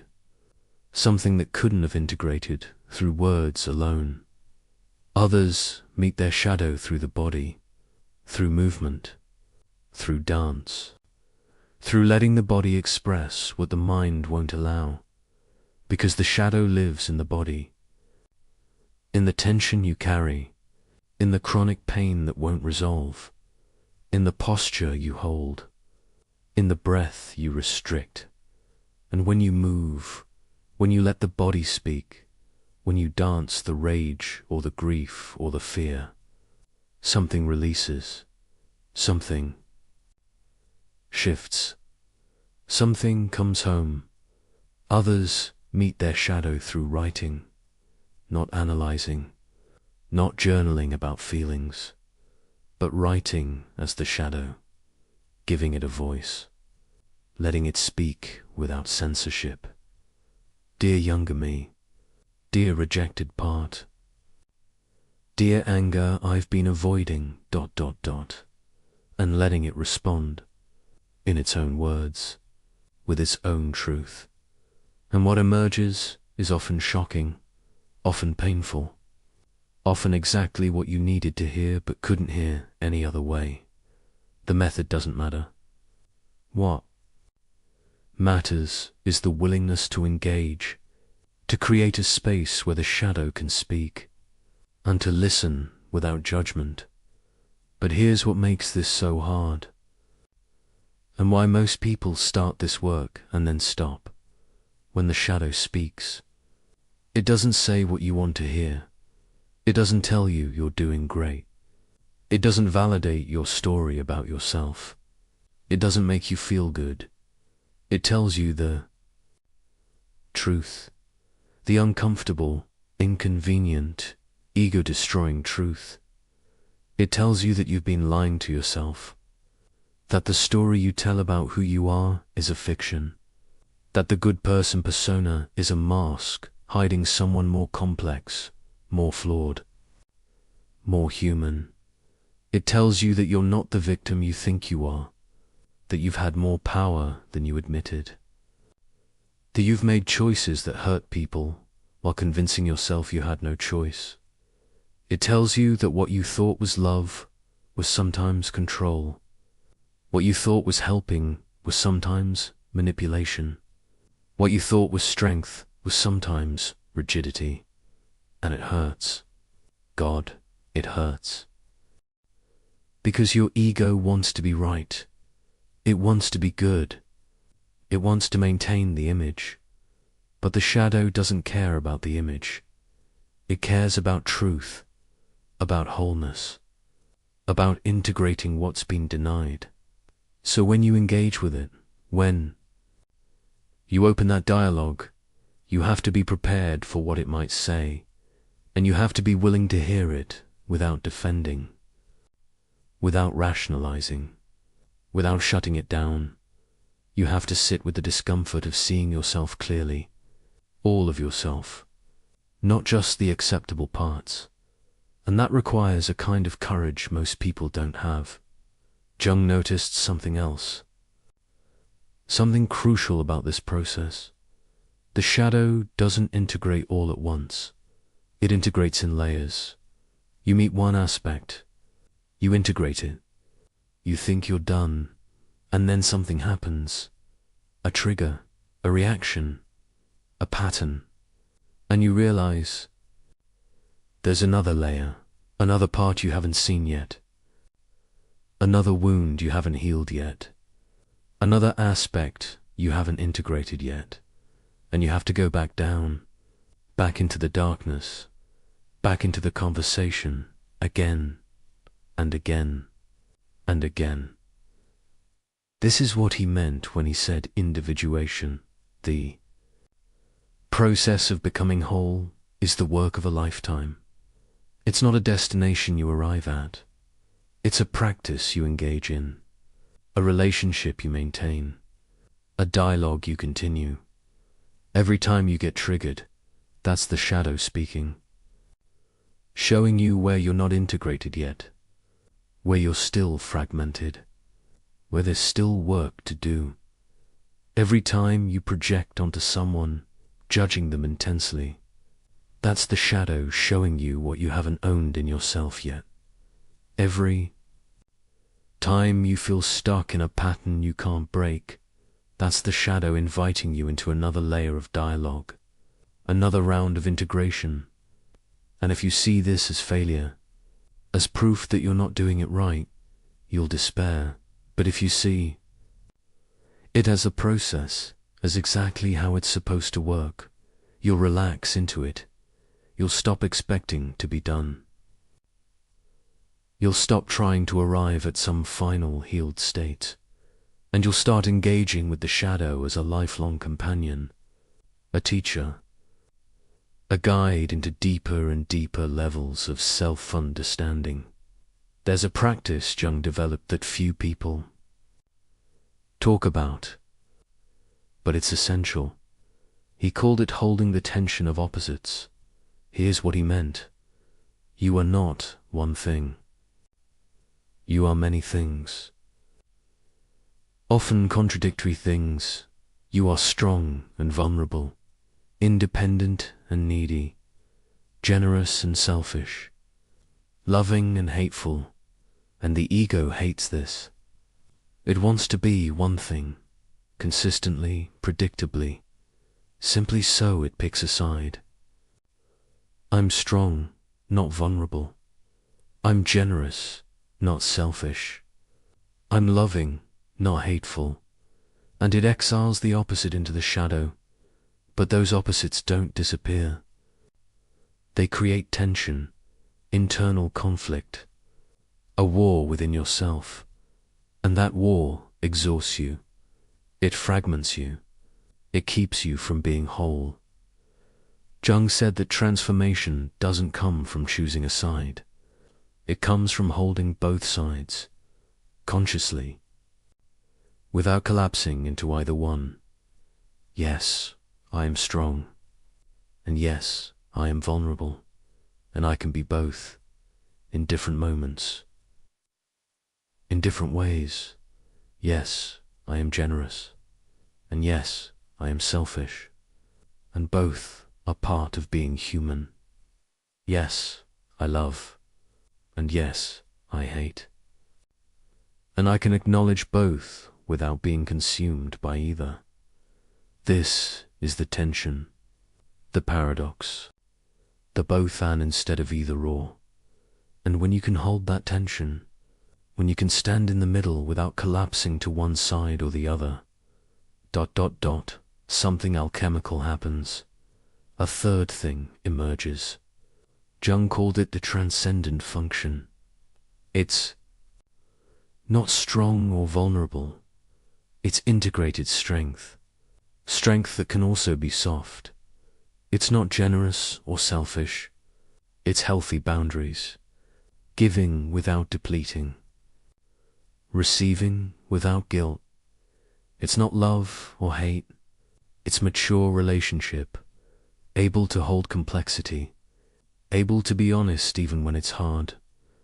This is what integration actually produces. Not the elimination of one side, but the inclusion of both sides. In service of something larger, the whole self, the individuated self, the self that doesn't have to fragment to survive. But let's be practical. Because this can all sound abstract, theoretical, like something that happens in Jung's study, but not in your actual life. So what does this look like day to day? When you're trying to integrate the shadow while also living your life? It looks like noticing, constantly noticing. When you have a strong reaction to someone, instead of justifying it, you pause. You ask, what in me is this touching? What part of my shadow is being activated? When you feel a compulsion, an urge to do something you know isn't good for you, instead of either giving in or white-knuckling against it, you pause. You ask, what is this part trying to give me? What need is it trying to meet? When you have a dream that disturbs you, instead of ignoring it or analyzing it intellectually, you pause. You engage with it. You ask the figures in the dream, who are you? What are you showing me? When you feel numb, disconnected, like you're going through the motions, instead of pushing through, you pause. You ask, what feeling am I avoiding? What part of me am I shutting down? This is the practice. This constant turning toward instead of turning away. This willingness to meet what's arising instead of managing it, or avoiding it, or transcending it. And it's hard, because life is busy. Distractions are endless. And your ego will give you 1,000 reasons to skip the pause. Avoid the conversation, stay on the surface. But every time you pause, every time you turn toward, every time you engage with the shadow instead of running from it, you integrate a little more. You become a little more whole. You live a little more from truth instead of from persona. And over time, those small moments add up. They compound, they transform you, not dramatically, not overnight, but steadily, surely, inevitably. There's something else Jung discovered about this process, something that changed how he understood the human psyche. He discovered that the shadow isn't just personal. It's not just your individual rejected parts. There's a layer beneath the personal shadow, a deeper layer. Jung called it the collective unconscious, the archetypal level, the patterns and images that all humans share. And accessing this level changes everything, because you start to see that your pain isn't just yours, your patterns aren't just yours, your shadow isn't just yours. You're carrying patterns from your ancestors, wounds from your lineage, archetypal themes that humanity has been wrestling with for millennia. The abandoned child you meet in active imagination. That's not just you at age 5. That's the archetypal orphan. Every child who's ever felt unwanted. Every human who's ever known loneliness. The inner critic that won't stop judging. That's not just your parents' voice. That's the archetypal judge. The collective superego. The cultural conditioning of what's acceptable. The wild part you've suppressed. That's not just your personal rebellion. That's the archetypal wildness, the instinctual self that civilization has been trying to tame for thousands of years. When you see this, when you recognize the archetypal dimension, it changes the conversation. You're not just healing yourself. You're engaging with patterns larger than yourself. Transforming not just your psyche, but contributing to the transformation of the collective. And there's something profound about that. Something that makes the work feel less isolating, less personal, more purposeful. You're not just fixing yourself. You're participating in the evolution of consciousness itself. But Jung also warned about something dangerous that happens when people start shiter work. They can become identified with the shadow. Flip from identifying with the persona to identifying with the darkness. The nice person discovers their anger and becomes the angry person. The passive person discovers their power and becomes domineering. The spiritual person discovers there. Ego and becomes cynical. This is what Jung called enantiodromia, the swing to the opposite, and it's not integration. It's just trading one fragment for another, one mask for another, one prison for another. Real integration means you don't become the shadow. You include it. You don't stop being kind when you access your anger. You become kind with boundaries, kind with discernment, kind without doormat energy. You don't stop being thoughtful when you access your wildness. You become thoughtful with spontaneity, structured with flow, responsible with joy. You don't reject the persona when you integrate the shadow. You hold it more lightly, wear it more consciously, use it as a tool instead of being used by it. This is the art, the balance, the ongoing practice, not swinging between opposites, but holding the center, not collapsing into either pole, but standing in the creative tension between them. And that's where the magic happens. That's where transformation lives, in the middle, in the paradox, in the both dash. And so where does this leave you, right now, in this moment, with your shadow that's been rising, your patterns that keep repeating, your fragments that long to be whole? It leaves you with a choice. You can keep managing symptoms. You can keep understanding without transforming. You can keep being aware of your shadow without actually integrating it. Or you can begin the conversation, the real conversation, the difficult, ongoing, sacred conversation with the parts of yourself you've exiled, not through thinking about it, but through engaging with it. Through active imagination or art or writing or movement or whatever form allows your shadow to speak. And you can commit to the practice, not as a project with an endpoint, but as a relationship with no finish line. Because your shadow isn't something to fix and be done with.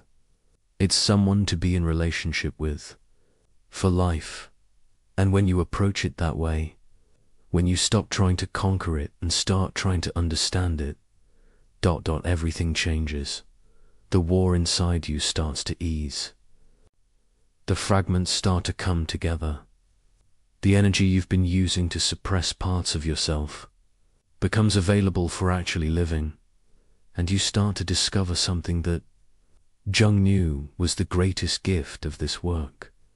You start to become real, authentic, whole, not perfect, not healed in some final way, not without struggle or pain or complexity, but integrated, honest, alive, living from the truth of who you actually are instead of the story of who you think you should be.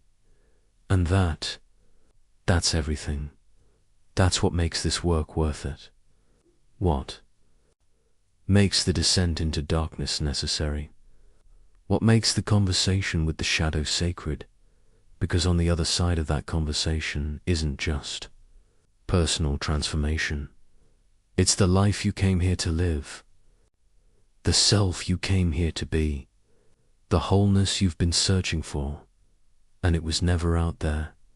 It was always in here, in the darkness, in the shadow, in the parts you rejected, waiting for you to turn around, to come home, to finally become whole. Something shifts when you stop running from your shadow and start running toward it. It's subtle at first, so subtle you might not even notice, but one day you realize you didn't react the way you normally would. Someone criticized you, and instead of spiraling, you just noticed it, felt it, let it pass. Or you set a boundary and didn't feel guilty. Or you felt your anger and it didn't terrify you. or you sat with your sadness instead of numbing it. Small moments, barely perceptible shifts, but they're not small at all. They're evidence of something profound. You're changing, not becoming someone different, becoming more yourself, the you that was always there, beneath the conditioning, beneath the wounds, beneath the persona you built to survive. That you is starting to emerge. And when it does, when you start living from that integrated place, ... everything changes, not all at once. Not in some dramatic transformation where you wake up enlightened, but gradually, steadily, in ways that compound over time until one day you look back and you don't recognize the person you used to be, because you're not fragmented anymore. You're not at war with yourself. You're not using all your energy to maintain a mask and suppress a shadow. You're whole, and wholeness changes everything. The ancient alchemists had a word for this process. They called it the magnum opus, the great work. They spoke of taking base, metal, lead, and through a series of transformations, turning it into gold. Most people thought they were talking about literal metal, about getting rich, about some magical formula for material wealth. But Jung understood what they were really describing. They were describing the transformation of the psyche, the integration of the shadow, the process of becoming whole. The lead was the rejected self, the heavy, dark, shameful parts. The shadow, the gold, was what those parts became when they were integrated, when they were brought into consciousness, when they were no longer rejected but included. And the process, the heating, the dissolving, the recombining, that was the psychological work, the descent, the confrontation, the dialogue, the integration. It wasn't easy. It wasn't quick. It required fire. It required patience. It required the willingness to let the old form dissolve so a new form could emerge. But when it worked, when the process completed, what emerged was precious, incorruptible, real, not the persona, not the mask, not the acceptable self, but the true self, the whole self, the gold that was always there, hidden under layers of lead. So what actually changes when you integrate the shadow? What does wholeness look like in practice? First, you stop being so reactive. Think about how much energy you've spent reacting to things, to people who trigger you, to situations that activate old wounds, to your own emotions that you're trying to control. All that reactivity, it's the shadow, operating unconsciously, making you dance to patterns you didn't choose. But when you integrate it, when you bring it into consciousness, something remarkable happens. You still feel the feelings, you still notice the triggers, but there's space now. Between stimulus and response, someone says something critical and you feel it, but you're not consumed by it. You don't spend 3 days ruminating. You don't create stories about what it means about your worth. You just feel it, notice it, let it move through you, and then you respond from choice instead of from compulsion. That space, that's freedom. That's what integration gives you, not the absence of difficult feelings, but the capacity to be with them without being controlled by them. And that changes how you move through the world. You're no longer a puppet being, jerked around by your unconscious. You're a person, making conscious choices, even when those choices are hard, even when they go against old patterns, even when they require you to be different than you've always been. Second, your relationships transform, not because other people change, but because you change when you're fragmented, when you're at war with your shadow. You need other people to play roles in your internal drama. You need someone to be the strong one so you can be the weak one.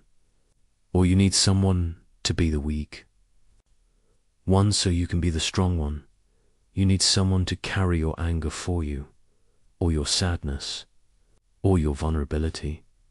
You need someone to be perfect so you can project your golden shadow onto them. Or you need someone to be flawed so you can project your dark shadow onto them. Your relationships aren't really relationships. They're projection screens. And you're not really seeing the other person.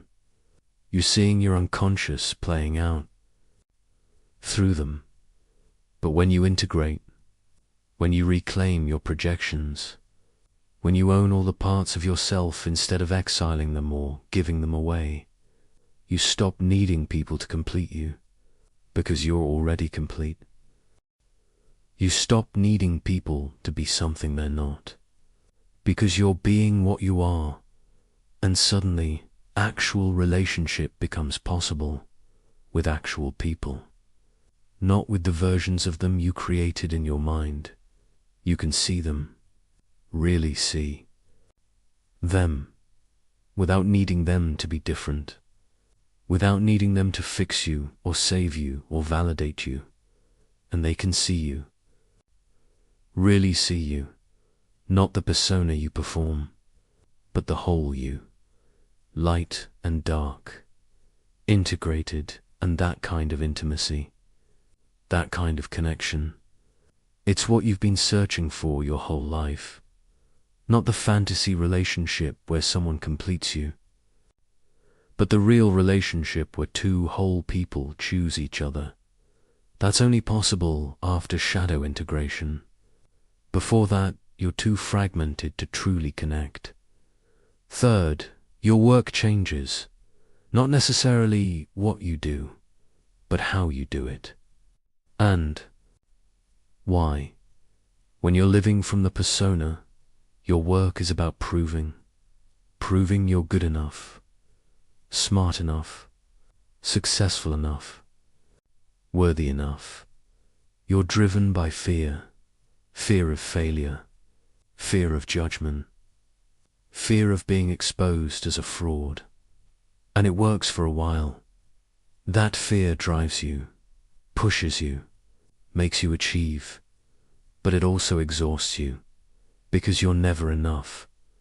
The goalpost keeps moving. The validation never lasts. And underneath the achievements, you feel empty, because the work isn't actually yours.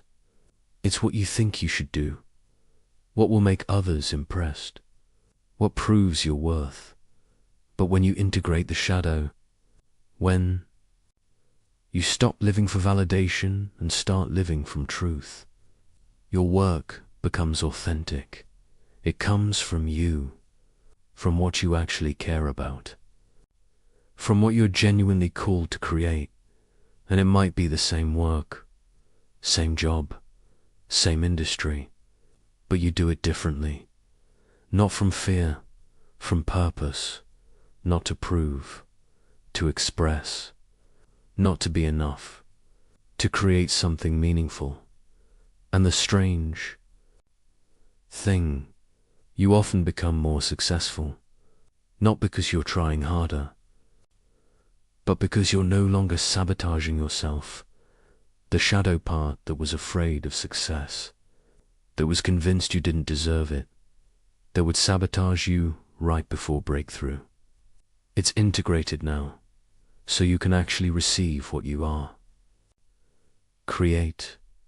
Actually let yourself succeed. Actually allow good things without unconsciously destroying them. And your creativity. It explodes, because creativity doesn't come from the persona. It comes from the depths, from the unconscious, from the parts of yourself you've been rejecting. When you integrate those parts, when you give them voice, when you let them contribute, your creative capacity multiplies, ideas flow, connections happen. Work that used to feel like struggle becomes play. Not because it's easy, but because you're no longer fighting yourself while you're doing it. Fourth, your body changes. This one surprises people, but Jung knew it. The body and psyche aren't separate. They're one system. When you're at war with your shadow, your body holds that war. In tension, in pain, in illness, in exhaustion, the anger you won't feel becomes tight shoulders.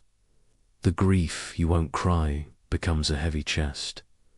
The fear you won't acknowledge becomes a clenched stomach. Your body is literally holding the shadow you won't integrate, and no amount of massage or medication or exercise will fully resolve it. Because the source isn't physical, it's psychological.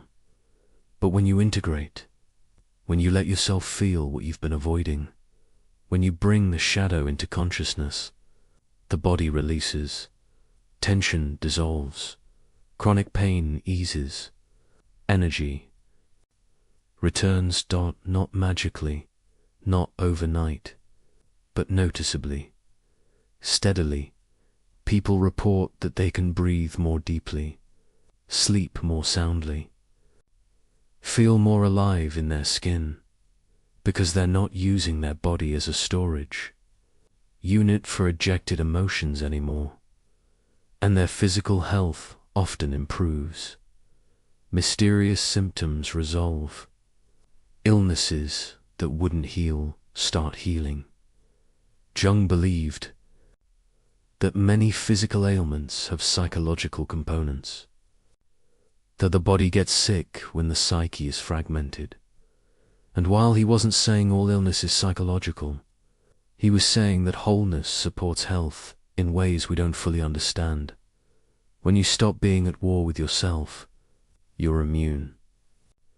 System stops being at war with you when you integrate what's been rejected. Your body can finally relax, and relaxation is the foundation of healing. Fifth, and this is the most profound ... you discover peace. Not the peace of having no problems, not the peace of life going the way you want, not the peace of controlling everything, but the peace of not being divided against yourself anymore, the peace of accepting all of who you are, the light and the dark, the strength and the vulnerability, the wisdom and the foolishness, the peace of not having to pretend, not having to perform, not having to maintain an image.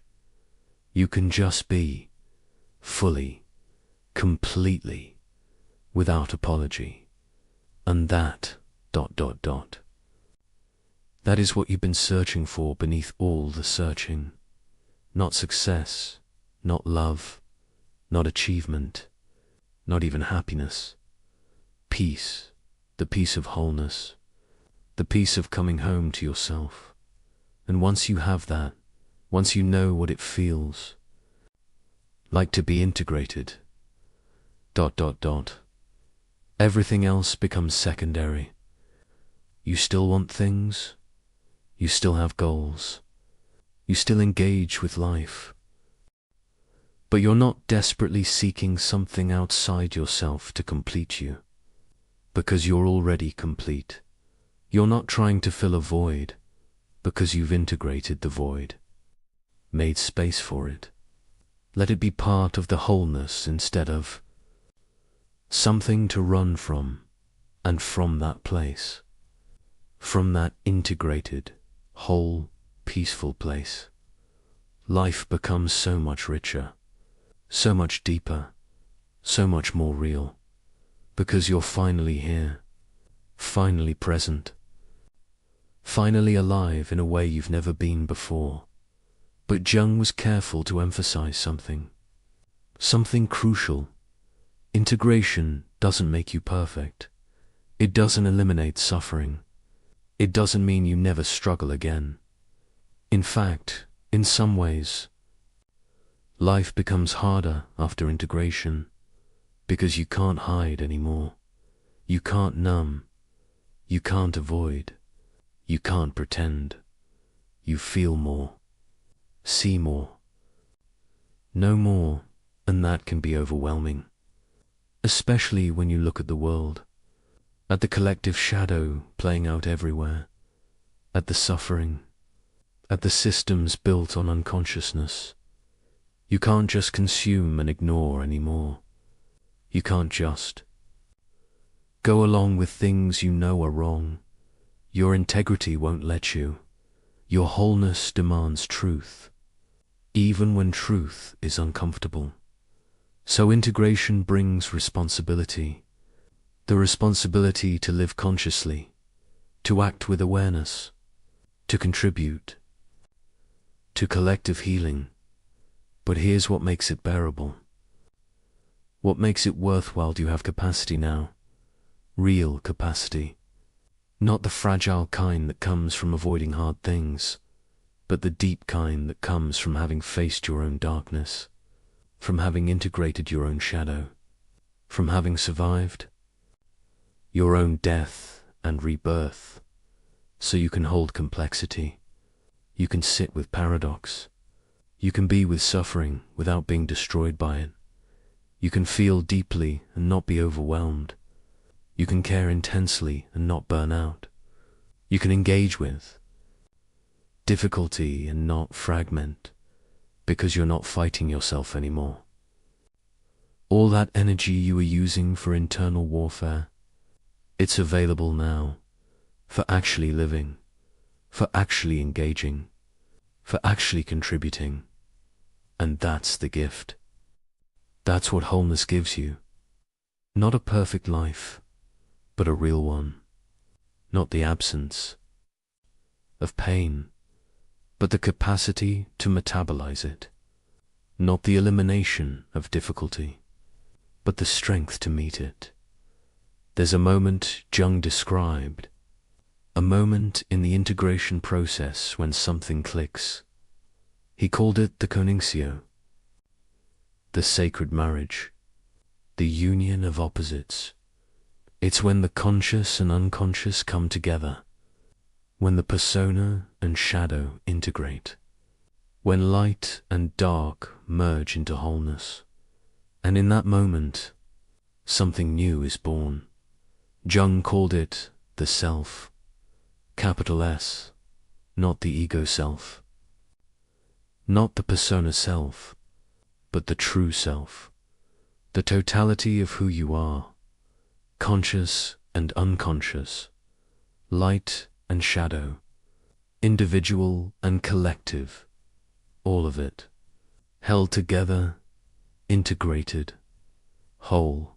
And when you access that self, even for a moment, everything changes.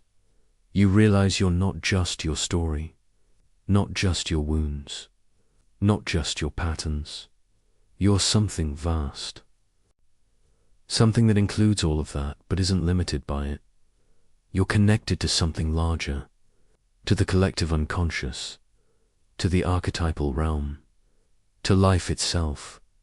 And that connection, that sense of being part of something infinite, it gives meaning to everything, even the suffering. Especially the suffering, because you understand now that your pain wasn't random, your struggles weren't pointless, your shadow wasn't a mistake. It was all part of the process of becoming who you actually are, and who you are. When you're whole, when you're integrated, you're extraordinary, not better than others, but fully yourself. And that's extraordinary, because most people never get there. Most people live and die having never met their shadow, having never integrated their darkness. Having never become whole, they stay fragmented, divided, at war with themselves until the end. But you're doing the work. You're having the conversations. You're integrating what you once rejected. And that makes you rare. That makes you powerful. Not power over others, but power to transform, to heal, to become dot, and that power, it ripples out. Because here's what Jung discovered that changes everything about how we understand this work. When you integrate your shadow, you don't just change yourself. You change the field around you. Your family feels it, even if they don't understand. Something in the system shifts when you stop playing your old role. Your relationships reorganize. The people who were feeding on your unconsciousness fall away. The people who can meet your wholeness appear. Your work transforms. Opportunities that match your integrated self start showing up. Doors you didn't know existed start opening. Even strangers respond to you differently, because you're not projecting anymore. You're not unconsciously asking them to carry parts of you. You're whole, and wholeness is magnetic, not in a manipulative way, but in an authentic way. People feel safe around integrated people, real. Seeing that because when you're not at war with yourself, you're not at war with them either. You can meet them where they are without needing them to be different. You can hold space for their process without trying to fix them. You can be present without agenda. And that presence, it's healing. For everyone around you, this is what Jung meant when he said the privilege of a lifetime is to become who you truly are.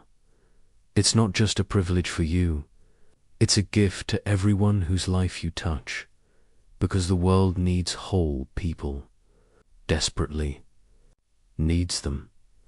People who aren't projecting their shadow onto others, people who aren't acting out their unconscious patterns, people who can hold complexity and paradox, people who can be strong and vulnerable, wise and humble, powerful and gentle, people who have done the work, who have faced their darkness, who have integrated their shadow. Those people, they change the world, not through grand gestures, but through presence, through being, through wholeness. So where are you in this process, right now? In this moment, maybe you're just beginning to see your shadow, just starting to recognize the patterns, just beginning to question who you think you are. Or maybe you're in the middle of it, in the fire, in the dissolution, in the painful process of letting the old self die. Or maybe you've been doing this work for years, integrating layer after layer, discovering depth after depth. Wherever you are, it's exactly where you need to be, because this process doesn't happen on your timeline. It happens on its own timeline, the psyche's timeline. You can't force it. You can't rush it. You can only participate in it. Show up for it. Trust it. And if you do that, if you keep showing up, keep facing what arises, keep integrating what you once rejected, ... you will transform. Not might. Will. Because that's what this process does. It transforms. It alchemizes. It turns lead into gold.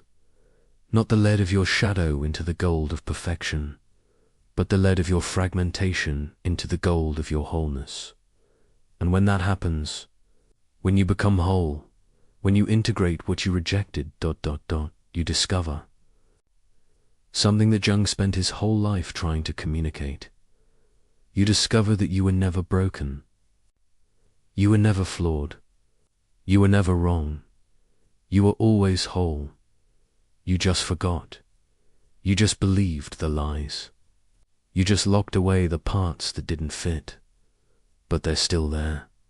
They've always been there, waiting in the darkness, waiting to come home. And now you know how to bring them home, through dialogue, through practice, through the courage to keep facing what you'd rather avoid, through the sacred work of becoming whole.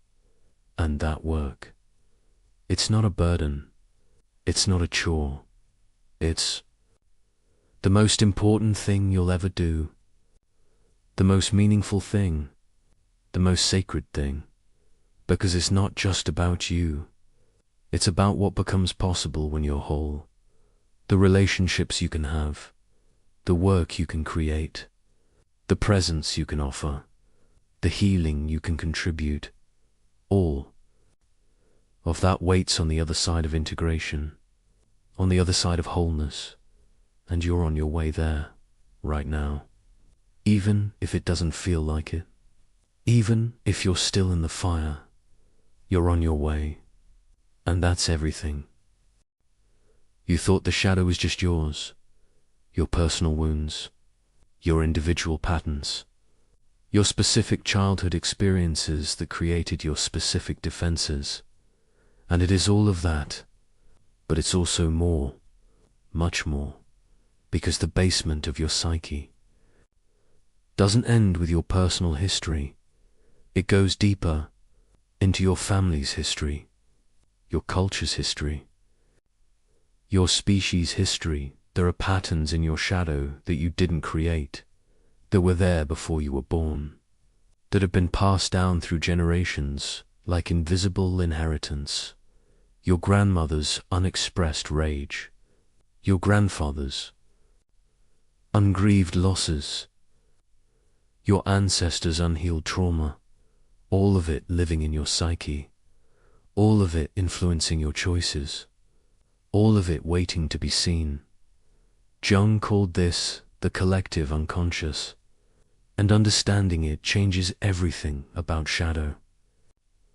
Work, because you're not just integrating your personal darkness, you are participating in the healing of patterns much larger than yourself, patterns that have shaped families, cultures, civilizations.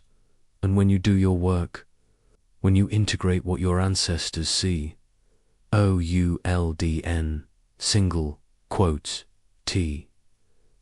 you break chains that have held your lineage for generations. Think about your family for a moment, not the story they tell about themselves, not the image they present, but the patterns underneath, the things nobody talks about, the feelings that are forbidden, the truths that stay buried. Every family has them, secrets, shames, unspoken, rules about what's acceptable and what must never be acknowledged. And those secrets, those shames, they don't stay buried. They leak out. They get passed down, not through words, through energy, through behavior, through unconscious transmission from one generation to the next. The father who never cried teaches his son that vulnerability is dangerous, not by saying it, by never showing it, by treating emotion as weakness. And that son grows up with vulnerability in his shadow, and he passes it to his children, who pass it to theirs. 3 generations later, nobody remembers why the men in this family can't cry. They just know they can't. It's who they are. It's in their blood, except it's not in their blood. It's in their collective shadow, or the mother who learned that anger meant abandonment, who saw her mother raged at and left, who internalized, never be angry or you'll be alone. And she teaches her daughter, wordlessly, that anger is unacceptable, that good women don't get angry, that rage must be suppressed, and that daughter grows up unable to set boundaries, unable to protect herself, unable to access the healthy aggression that every human needs, and she passes it to her children, who pass it to theirs. Generations of women who can't access their power, who think it's just who they are, who don't realize they're carrying their great-great-grandmother's wound. This is how family systems work. Trauma doesn't just affect the person who experienced it. It affects everyone downstream, until someone wakes up, until someone turns around, until someone says, "This pattern stops with me." Jung saw this most clearly in his own life. His grandfather was a pastor, respected, proper, everything appropriate on the surface and underneath. Affairs, secrets, shadow material that was never integrated. Jung's father inherited that split, became a pastor too, maintained the proper image, but something was dead inside him, something he couldn't access, couldn't express, couldn't heal, and Jung felt it, felt the weight of that unintegrated material, felt the call to do what his father and grandfather couldn't do, descend into the darkness, face what they avoided, integrate what they rejected. He didn't just heal himself, he healed a pattern in his lineage. He broke a cycle that had been running for generations. And when he did that, when he integrated what they couldn't, he didn't just free himself, he freed everyone downstream, his children, his grandchildren, everyone who came after, because integrated patterns don't get passed down, only unintegrated ones do. This is the sacred responsibility of shadow work. You're not just doing it for yourself, you're doing it for everyone who came before you and couldn't. And everyone who comes after you and won't have to. But it's not just family patterns. It's cultural patterns to dot. Every culture has a collective shadow. Things the culture rejects, values it denies, truths it won't acknowledge. And just like personal shadow, the cultural shadow doesn't disappear because it's denied. It gets projected. It gets acted out. It erupts. Jung saw this in Germany, a culture that prided itself on order, rationality, civilization. And what did they reject? What went into the collective shadow? Chaos, irrationality, wildness, tribal instinct, the primal. Drives that civilization tried to transcend. And for a while, it worked. They built impressive systems, advanced science, created culture, but the shadow was growing, gathering power in the collective unconscious. And then it erupted, through fascism, through a leader who embodied everything they'd rejected, who channeled the collective darkness, and millions of people, good people, rational people, civilized people, followed him. Because when the collective shadow possesses a culture, individual consciousness doesn't matter. People act out patterns they don't understand. They do things they would have said were impossible. They scapegoat minorities. They dehumanize the other. They commit atrocities while convincing themselves they're doing good. All because the collective shadow wasn't integrated. It was denied. And denial doesn't eliminate darkness. It empowers it. Jung watched this happen, and he understood that it could happen anywhere, to any culture, any group. Whenever people deny their collective shadow, whenever they project it onto others, whenever they refuse to look at their own darkness, they become dangerous. Not intentionally, but inevitably. Look at any culture and you'll see it. The patterns. They reject collectively. American culture rejects vulnerability, worships strength, independence, self-reliance, and what's in the shadow? Neediness, dependence, the human reality that we need each other. So Americans struggle with intimacy, with asking for help, with admitting they're not okay, and they project their shadow onto anyone who seems weak. Judge them, dismiss them, tell them to pull themselves up by their bootstraps, all while carrying massive amounts of unacknowledged pain, loneliness, disconnection, because the shadow doesn't go away just because you refuse to look at it or take. Cultures that worship rationality, logic, the mind over the body, thought over feeling, what's in their shadow? Emotion, intuition, the body's wisdom, the non-rational ways of knowing. So they create systems that ignore feeling, that treat the body as a machine, that dismiss anything that can't be measured or proven.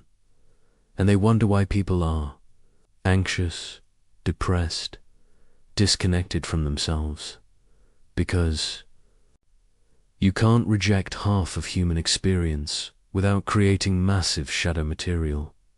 Or cultures that emphasize the collective over the individual, that value harmony over authenticity, conformity over expression. What's in their shadow? Individual desire, personal truth, the need to be seen as unique. So people in those cultures struggle with identity, with knowing who they are separate from the group, with expressing what they truly want, and the shadow emerges in subtle rebellion, in depression, in the parts of themselves they can only access in private. Every culture creates its own shadow based on what it values, and then suffers from what it rejects. And the only solution, the same as personal shadow work, turn and face it. Acknowledge what's been denied. Integrate what's been rejected, not by abandoning cultural values, but by including what's been by holding the paradox. You can be strong and vulnerable, independent and connected, rational and intuitive, individual and collective. But most cultures won't do it. They double down on their values, reject the shadow even harder, and the suffering increases. There's an even deeper layer, beneath personal shadow, beneath family shadow, beneath cultural shadow. Jung called it the archetypal layer, the collective unconscious that all humans share, patterns that don't belong to you or your family or your culture. They belong to the species, to humanity itself. The shadow at this level isn't personal anymore. It's mythological, archetypal, universal. It's the parts of being human that civilization has been trying to transcend for thousands of years. The animal self, the wild self, the instinctual self that doesn't care about social rules or moral codes. That self wants what it wants. It's driven by hunger, by desire, by survival instinct, by territorial impulse. And civilization said, no, we're beyond that. We're rational, moral, evolved. And so the archetypal wildness went into the collective shadow, but it didn't disappear. It couldn't disappear, because it's part of being human, part of being animal, part of being alive. So it erupts in violence. That makes no sense. In compulsions we can't control. In moments when civilized people do uncivilized things, or it gets projected onto others, onto indigenous peoples who are still connected to the earth, onto anyone who seems more instinctual, more physical, more wild. We other them, fear them, try to civilize them, all while denying that we carry the same wildness in our own shadow. Jung knew that this archetypal shadow couldn't be eliminated, shouldn't be eliminated, because the instincts aren't bad. They're necessary. They keep us alive. They connect us to life force, to vitality, to being fully embodied. The task isn't to transcend them, it's to integrate them, to bring them into consciousness, to relate to them instead of being possessed by them, to say, yes, I am an animal, and yes, I am conscious, and I can be both. I can honor my instincts while also making choices. I can feel my wildness while also living in civilization. That integration, that's what creates a whole human, not the civilized human who's disconnected from nature, not the wild human who's disconnected from consciousness, but the integrated human who contains both. This is where shadow work gets truly profound and truly necessary, because we're living in a time when the collective shadow is erupting everywhere. Politically, we're seeing projection run rampant. People demonizing the other side, convinced that all evil is out there, never looking at their own darkness. Environmentally, we're destroying the earth, treating nature as something separate from us, rejecting our animal selves so completely that we're killing the ecosystem we depend on. Socially, we're more divided than ever, by race, by class, by ideology, each group projecting their shadow onto the others, each group convinced they're right and the others are wrong. And the solution? It's the same at every level: personal, family, cultural, collective.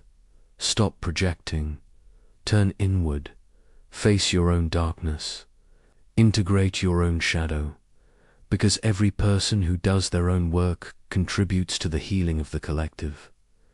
Every person who stops projecting their rage onto others and integrates it themselves reduces the collective rage. Every person who faces their own shame instead of shaming others reduces the collective shame. Every person who owns their darkness instead of seeing it only in others, reduces the collective darkness.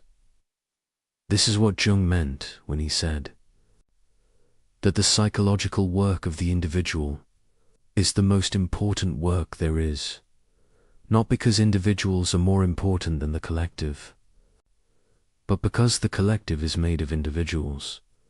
And when enough individuals do the work, when enough people integrate their shadow, the collective shadow loses power, the projections decrease, the unconscious acting out reduces, and healing becomes possible.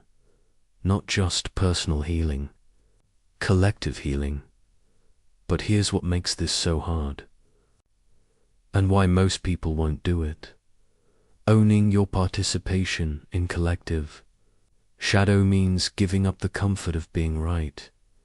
It means admitting that you're not just a victim of systems, you're also participating in them. It means seeing that the racism you condemn in others, there's a version of it in your shadow. The sexism, the greed, the violence, not exactly the same, not to the same degree, but the seeds are there, because you're human, and these patterns are human patterns, archetypal patterns, and the only difference between you and the people you judge is that they're acting it out and you're suppressing it. But suppression doesn't make you better. It just makes you unconscious, Real moral development doesn't come from rejecting your darkness. It comes from integrating it, from acknowledging it, from being conscious of it so you can make different choices. The person who admits they have capacity for violence and chooses peace anyway, that's moral strength. The person who acknowledges their prejudice and works to transform it, that's real anti-racism. The person who owns their greed and consciously chooses generosity, that's genuine change.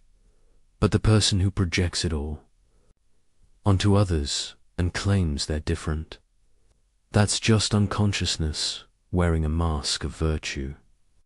And Jung saw this. He saw that the most dangerous people aren't the ones who admit their darkness.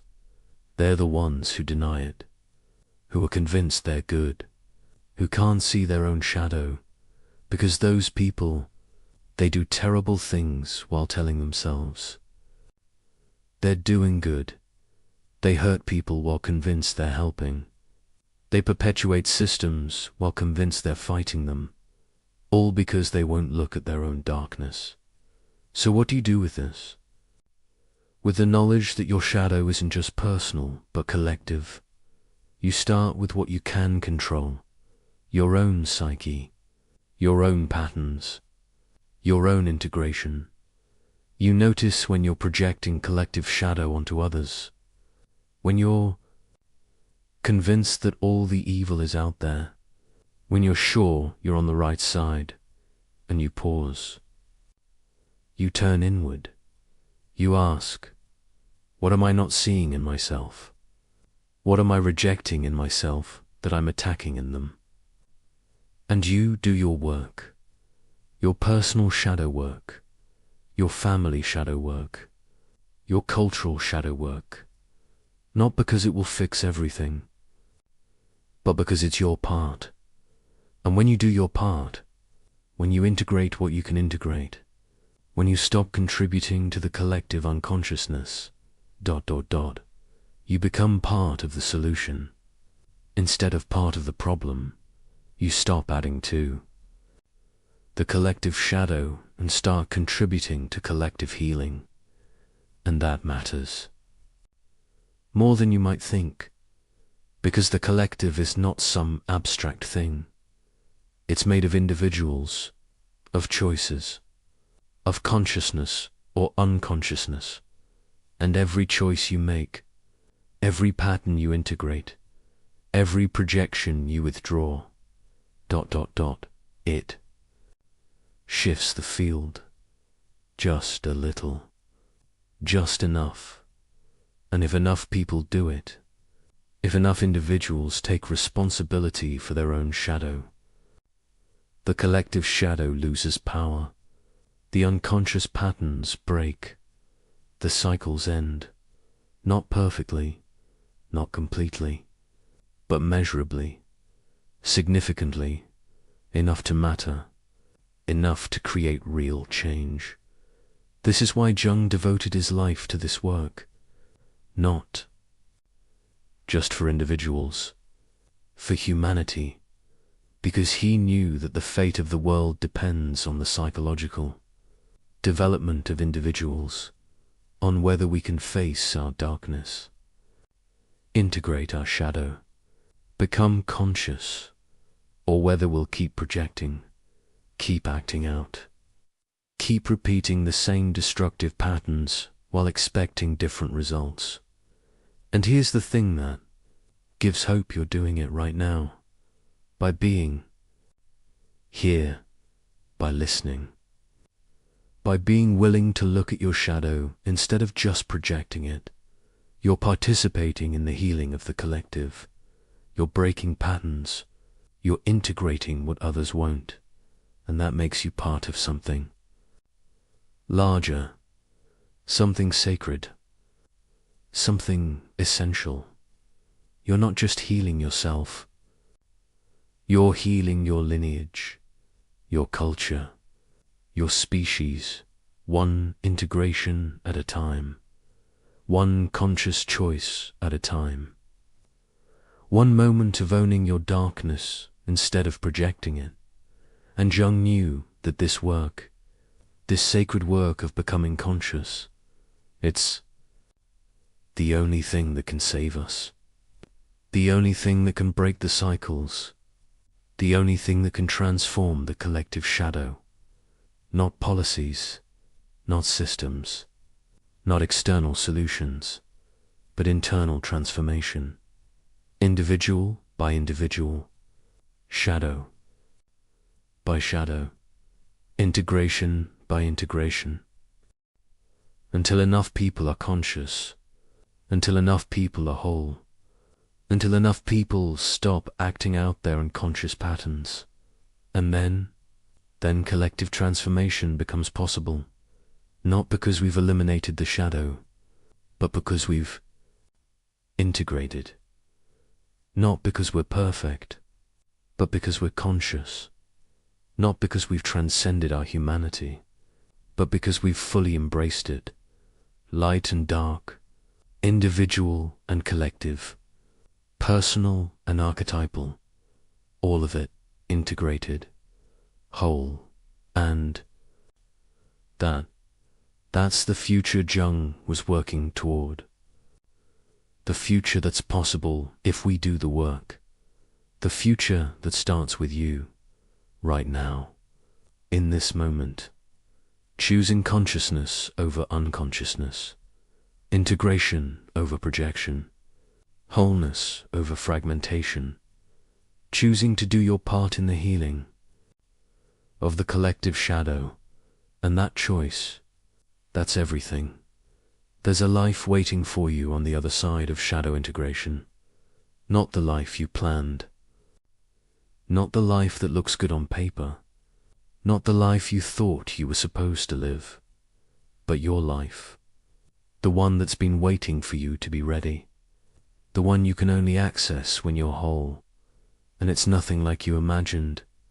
It's richer, deeper, more real, more alive, because you're finally here, not performing a role, not maintaining a persona, not hiding parts of yourself, just ...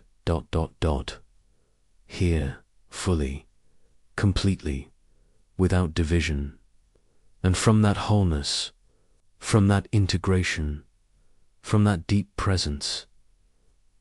gifts emerge, capacities you didn't know you had, powers you'd locked away, possibilities you couldn't access while you were fragmented. This is what Jung promised, not that integration would make life perfect, but that it would make it possible to create what you're meant to create, to love how you're meant to love, to live what you're meant to live. And the gift isn't one thing, it's everything. Everything that was waiting for you to stop running from yourself and start embracing all of who you are. The first gift is creativity that flows instead of struggles. When you're at war with your shadow, when you're keeping parts of yourself locked away, creativity becomes almost impossible. Because creativity doesn't come from the conscious mind. It doesn't come from the persona. It doesn't come from the acceptable self. It comes from the depths, from the unconscious, from the very places you've been avoiding. Think about it. Where do ideas come from? Not from trying, not from forcing, not from willpower. They come from somewhere else. Somewhere deeper. They arise. They emerge. They surprise you. And if you've locked the basement, if you've denied access to the unconscious, if you've built walls between your conscious mind and your depths, ... the ideas can't get through. The creativity can't flow. The connection is severed so. You sit there, trying to create, and nothing comes. Or what comes feels forced, contrived, dead, and you think you're not creative. You think you don't have talent. You think other people have access to something you don't. But that's not true. You have access. You've always had access. You just blocked it by rejecting your shadow, by refusing to dialogue with your depths, by keeping the basement locked. But when you integrate, when you open that dialogue, when you develop a relationship with your unconscious, the creativity floods in, not because you're trying harder, because you're not blocking anymore. Ideas come at 3 in the morning. Images arise during meditation. Connections happen while you're walking. Solutions appear when you stop forcing, because the unconscious is always creating, always making connections, always generating new possibilities. You just have to get out of the way. You just have to stop trying to control it. You just have to let it speak, and it speaks through dreams, through active imagination, through your hands when you paint or sculpt, through your body when you dance, through your voice when you write. The shadow, when integrated, becomes your greatest creative resource, because it contains everything you rejected. And those rejected parts, they have things to say, stories to tell, art to create. The rage you suppressed becomes powerful music. The grief you avoided becomes moving poetry. The wildness you tamed becomes ecstatic dance. All of it transformed, not eliminated, not transcended, but channeled, expressed, given form, and the work that emerges, it's authentic, it's alive, it resonates, because it's not coming from your ego trying to prove something. It's coming from your depths trying to express something. And people feel, if they recognize truth when they encounter it, they're moved by art that comes from integrated shadow, because it speaks to their shadow. It touches their depths. It reminds them of what they've forgotten. The second gift is intuition that guides instead of confuses. When you're fragmented, when you're disconnected from your depths, you lose access to your inner knowing. You second-guess everything. You overthink. You analyze. You try to figure out the right answer with your conscious mind. And it's exhausting, because the conscious mind doesn't know. It can't know. It doesn't have access to all the information, but your unconscious does. It's processing everything, reading signals you don't consciously notice, sensing patterns you can't articulate. Jung called this the transcendent function, the capacity to access wisdom beyond the ego's knowing, and it emerges through integration, through developing a relationship with your unconscious, through learning to listen to the depths. Some people call it gut feeling, some call it inner knowing, some call it the still small voice.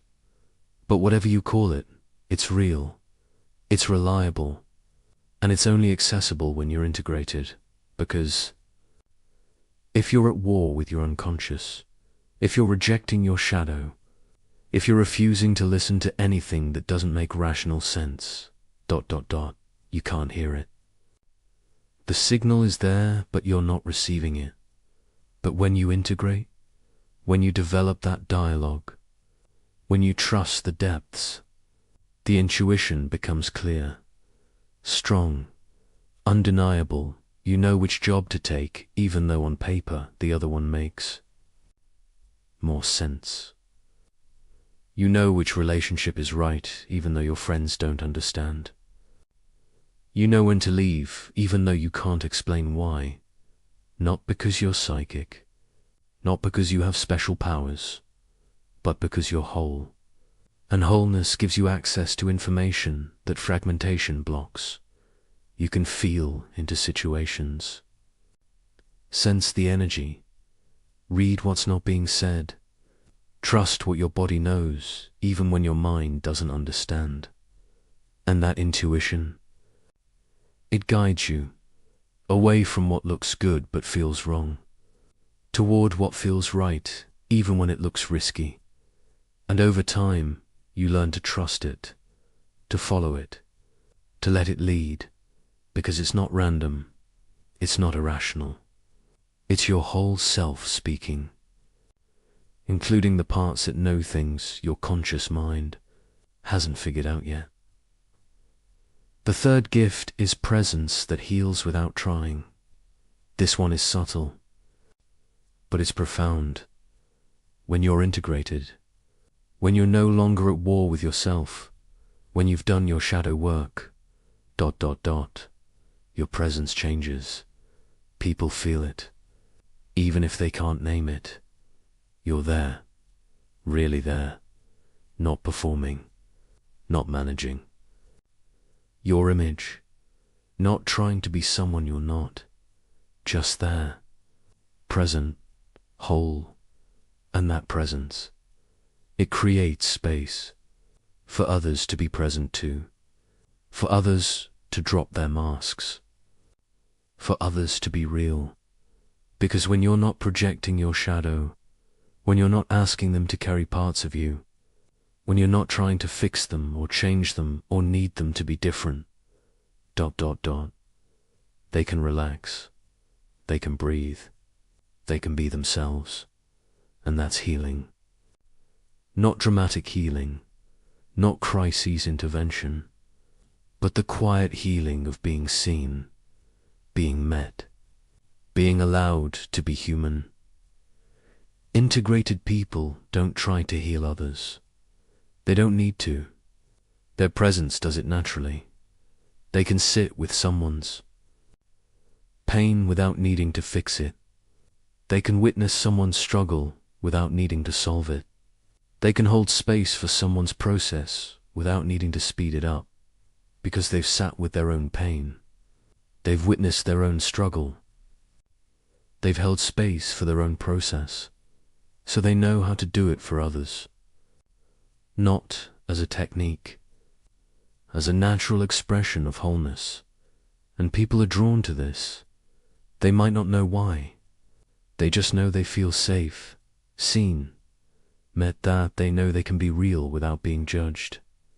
They know they can struggle without being fixed. They know they can be messy without being rejected. And in that space, transformation happens. Not because you're doing anything, because you're being something. Being whole, being present, being integrated. And that's more powerful than any technique, more healing than any advice, more transformative than any intervention. The fourth gift is boundaries that protect without walls. This is one of the most practical gifts, and one of the most surprising. When you're fragmented, you either have no boundaries or you have walls. No. Boundaries means you let everyone in. You say yes when you mean no. You give until you're empty. You let people cross lines you don't even know you have, because you don't have a strong sense of self. You don't know where you end and others begin. You need them to like you more than you need to protect yourself. Or you have walls reheed impenetrably, nobody gets in. You don't need anyone. You can't be hurt because you won't be vulnerable, because you've been hurt before, and you decided never again. So you shut everyone out. You keep them at distance. You protect yourself by disconnecting.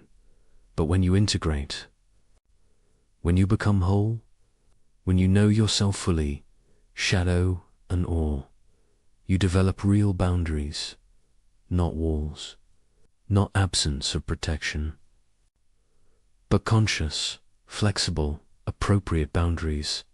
You know what's yours and what's theirs. You can feel when someone's energy is crossing into your space. You can sense when you're giving more than is sustainable.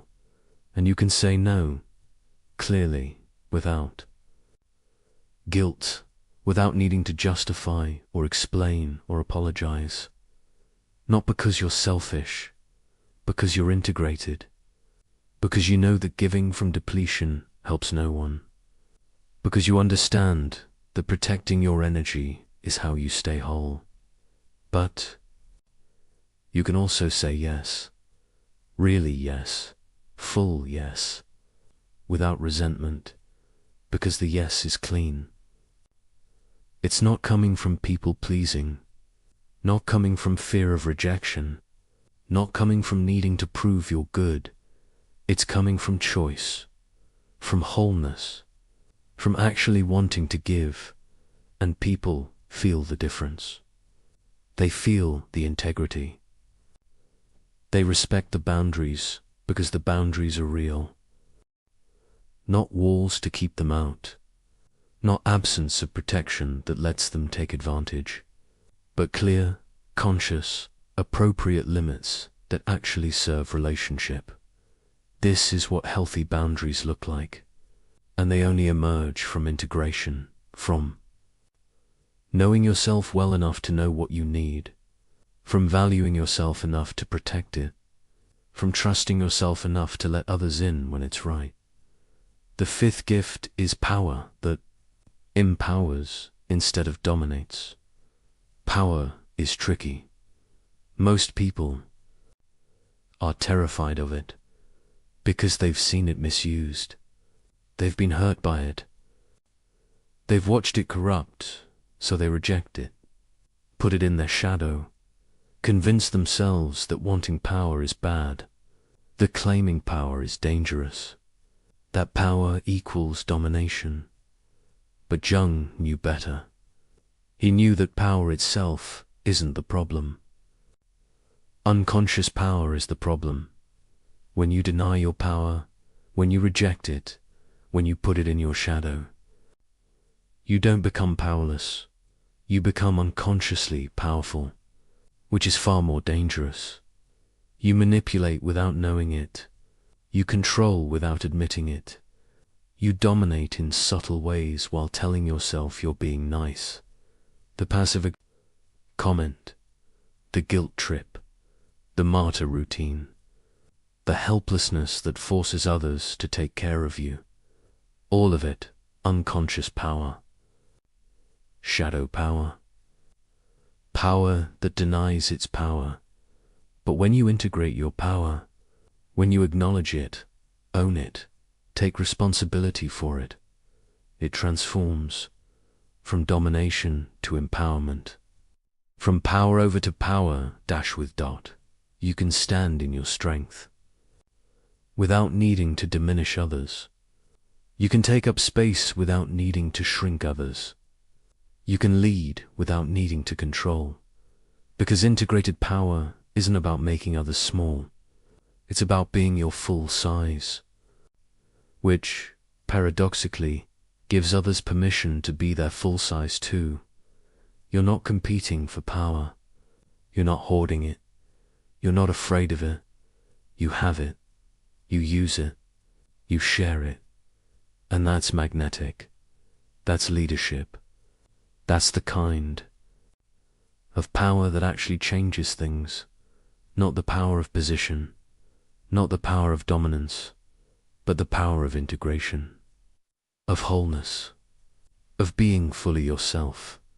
And when you step into that power, when you own it without apology, when you use it in service of something larger than ego, impossible things become possible.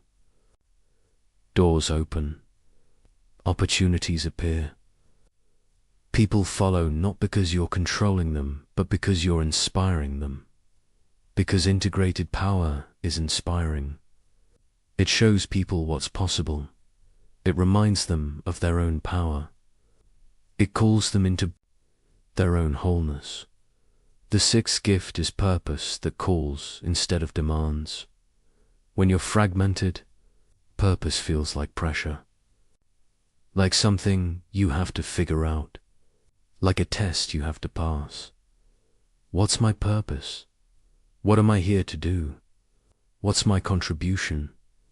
And you search for it outside yourself, in books, in programs, in other people's ideas about what matters, but you never find it. Because you're looking in the wrong place. Your purpose isn't out there. It's in here, in the depths, in the shadow, in the parts of yourself you've been rejecting, and it only reveals itself when you integrate, when you become whole, when you stop trying to be someone you're not and start being who you are. Then purpose doesn't feel like pressure. It feels like calling, like resonance, like coming home. You're not trying to figure it out anymore. You're following what pulls you, what lights you up, what you can't not do, and it's usually connected to your wounds, your struggles, your shadow. The person who was bullied becomes the advocate. The person who was abandoned becomes the therapist. The person who was shamed becomes the artist, who gives voice to shame, not because they're trying to fix their wounds by helping others, but because their wounds, when integrated, become their medicine, their gift, their contribution. Jung said, "The wound is the gift." And he was right, but only when you integrate it, only when you transform it, only when you stop running from it and start learning from it. Then it becomes purpose, not something you have to figure out, something you can't avoid. It pulls you, calls you, won't let you rest until you answer. And when you answer, when you step into that purpose, everything aligns. Not because life becomes easy, but because you're finally doing what you're here to do, what only you can do, what you came here to offer, and that makes everything worth it. The shadow work, the pain, the death and rebirth. Because you're not just living anymore, you're contributing, you're serving, you're part of something larger, and that's the ultimate gift of integration. The seventh gift, and this might be the most important, is the capacity to love, really love, not need, not depend on, not use to fill. Avoid but love, from wholeness, from choice, from overflow instead of deficit. When you're fragmented, when you're at war with yourself, you can't really love. You can need people, you can want them, you can use them to feel complete, but you can't love them, because love requires wholeness. And you're not whole. You're asking them to complete you, to carry your shadow, to be what you won't be for yourself. And that's not love. That's projection. That's need. That's using another person as a mirror for your unintegrated parts. But when you integrate, when you become whole, when you're not missing pieces anymore, you can love, really love, without agenda, without need, without trying to get something. You can love someone for who they are, not for who you need them to be. You can appreciate them without trying to change them. You can be with them without trying to merge with them. You can love their light and their darkness, their strengths and their struggles, their wholeness and their fragmentation, because you've learnt to love all of that in yourself. And that love, it's transformative for you, for them, for everyone it touches, because it's real, it's clean, it's free, not the conditional love that says, "I'll love you if you meet my needs," but the unconditional love that says, "I love you because you exist," not the needy love that demands reciprocity, but the generous love that gives freely, not the fearful love that clings, but the trusting love that releases. This is what becomes possible after shadow integration. This is the gift on the other side. Not a perfect life, but a real one. Not the absence of struggle, but the capacity to meet it. Not the elimination of darkness, but the integration of it. And from that integration, everything else flows. Creativity, intuition, presence, boundaries, power, purpose, love, all of it waiting on the other side of the shadow, waiting for you to be whole, waiting for you to stop running and start integrating, to stop rejecting and start including, to stop fragmenting and start becoming. And when you get there, when you access these gifts, you realize something profound. They weren't gifts given to you. They were always yours. You just locked them in the basement along with everything else. You rejected, and shadow work didn't create them. It liberated them, released them, let them finally come home. You thought integration meant being done. You thought there would be a moment when the work was complete, when the shadow was integrated, when you could finally relax and be whole. And in a way, that moment does come. The moment when you're no longer fragmented, when you're no longer at war with yourself. But wholeness isn't a destination. It's not a state you arrive at and then maintain without effort. It's a practice, a daily practice, a lifelong practice, because the shadow isn't something you integrate once and forget about. It's someone you live with for the rest of your life. And that's not a problem. That's the point. Jung spent decades doing shadow work.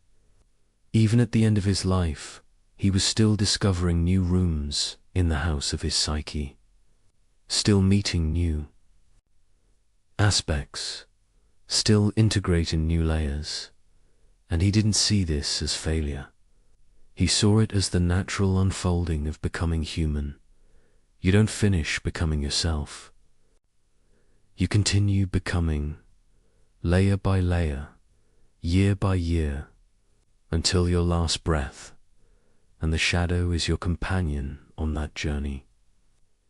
Your teacher, your guide into deeper and deeper levels of truth, not your enemy, your ally. If you know how to relate to it, here's what living with your shadow actually looks like. It looks like noticing every day, multiple times a day, noticing when you're triggered, when you're reactive, when you're projecting, when you're acting from an old pattern instead of present awareness. And instead of beating yourself up about it, instead of thinking you should be past this by now, you get curious. Oh, there's something here. Something that's not integrated yet. Something that wants my attention. What is it? What part of me is activated? What old wound is being touched? And you pause. You breathe. You turn inward. You don't judge it. You don't try to fix it. You just notice it. And sometimes that's enough. Just the noticing. Just the conscious awareness that this is shadow material, not present reality. And sometimes you need to do more. You need to journal about it, or meditate with it, or talk about it with someone you trust. But either way, you're engaging. You're in relationship. You're not running. And over time, that particular trigger loses its power. Not because you eliminated it, because you integrated it. But then another one appears, a different layer, a different aspect, and you do it again. Notice, pause, engage, integrate again and again and again. This is the practice. Not dramatic, not glamorous, just consistent, daily, ongoing. Some days, the practice is harder than others. Some days you're triggered and you react before you even notice. You say the thing you regret. You do the thing you said you wouldn't do. You fall back into the old pattern, and the old you, the fragmented you, would have spiraled, would have convinced yourself you're broken, would have given up on the whole thing. But the integrated you, the you who's been doing this work, you have compassion for yourself, for your humanity, for the fact that transformation isn't linear. You acknowledge what happened. You take responsibility for it. You make amends if needed. But you don't make it mean something about your worth. You don't use it as evidence that you're failing. You use it as information, as a sign that there's more to integrate, as an invitation to go deeper. And you return to the practice, not with shame, with humility. Because humility isn't thinking you're nothing. It's knowing you're human, complex, still growing, still learning, still becoming.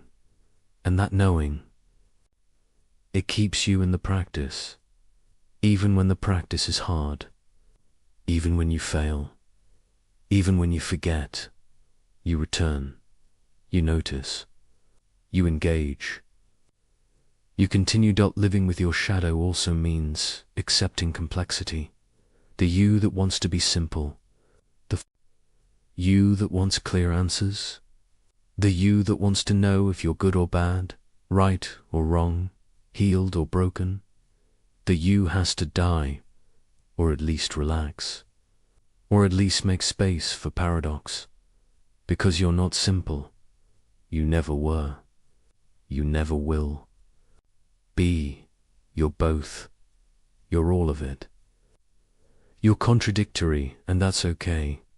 You're generous and selfish, strong and vulnerable, wise and foolish, loving and hateful. You're not one thing. You're a multitude. And living with your shadow means living with that multiplicity, not trying to resolve it, not trying to pick a side, but holding it, all of it, the tension, the paradox, the both and.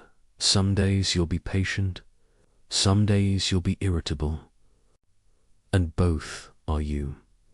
Some days you'll be open and trusting, some days you'll be guarded and suspicious, and both are you.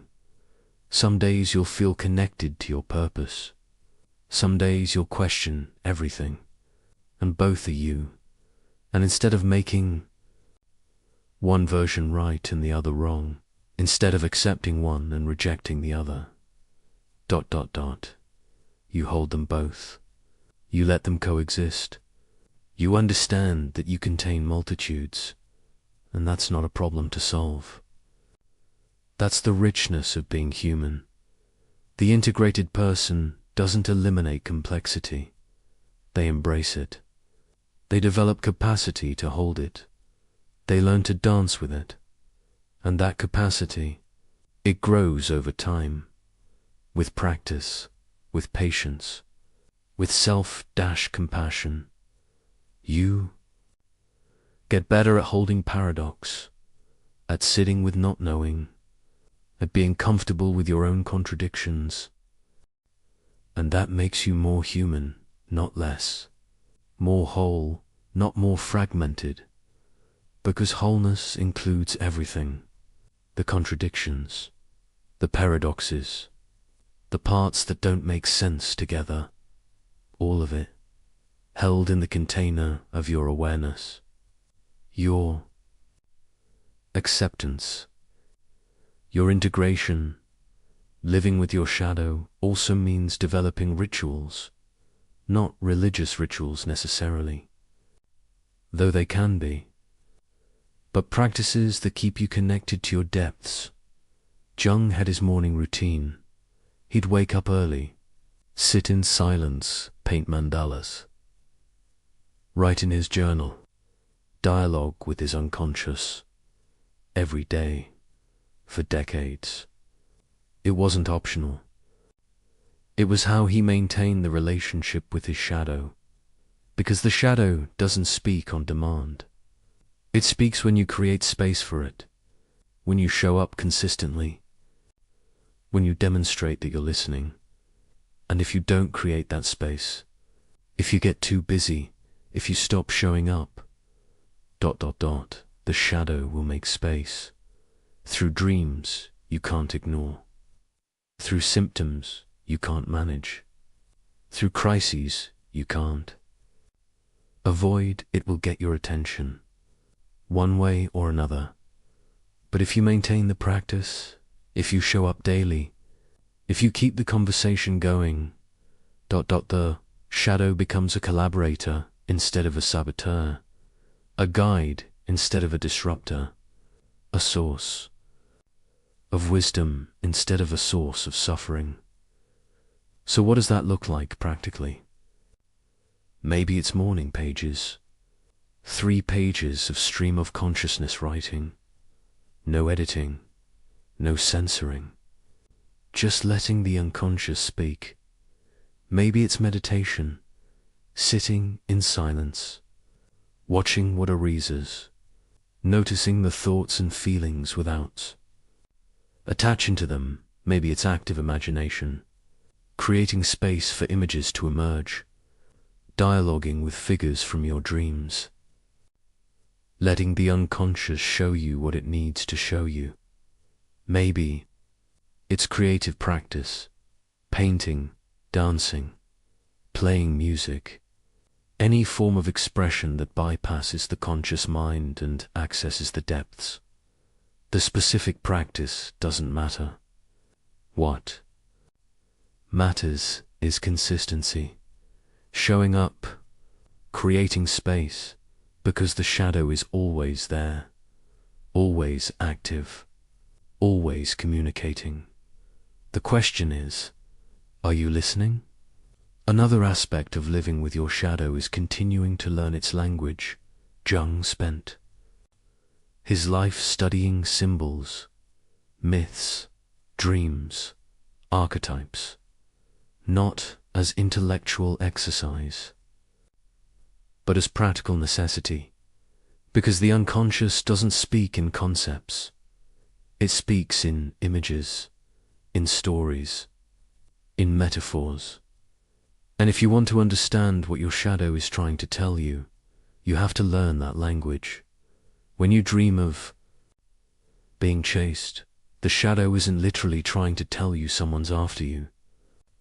It's showing you that you're running from something, some part of yourself, some truth, some reality. When you dream of losing your teeth, it's not predicting dental problems. It's showing you anxiety about powerlessness, about losing your ability to speak, to defend yourself, to be effective. When you dream of water, it's often about emotion. Deep water, deep emotion. Drowning, being overwhelmed. Clear water, clarity. Murky water, confusion. These aren't universal rules. Symbols mean different things to different people in different contexts, but they do mean something, and part of the practice is learning what they mean for you. What does the snake represent in your dreams? What about the house, the car, the stranger?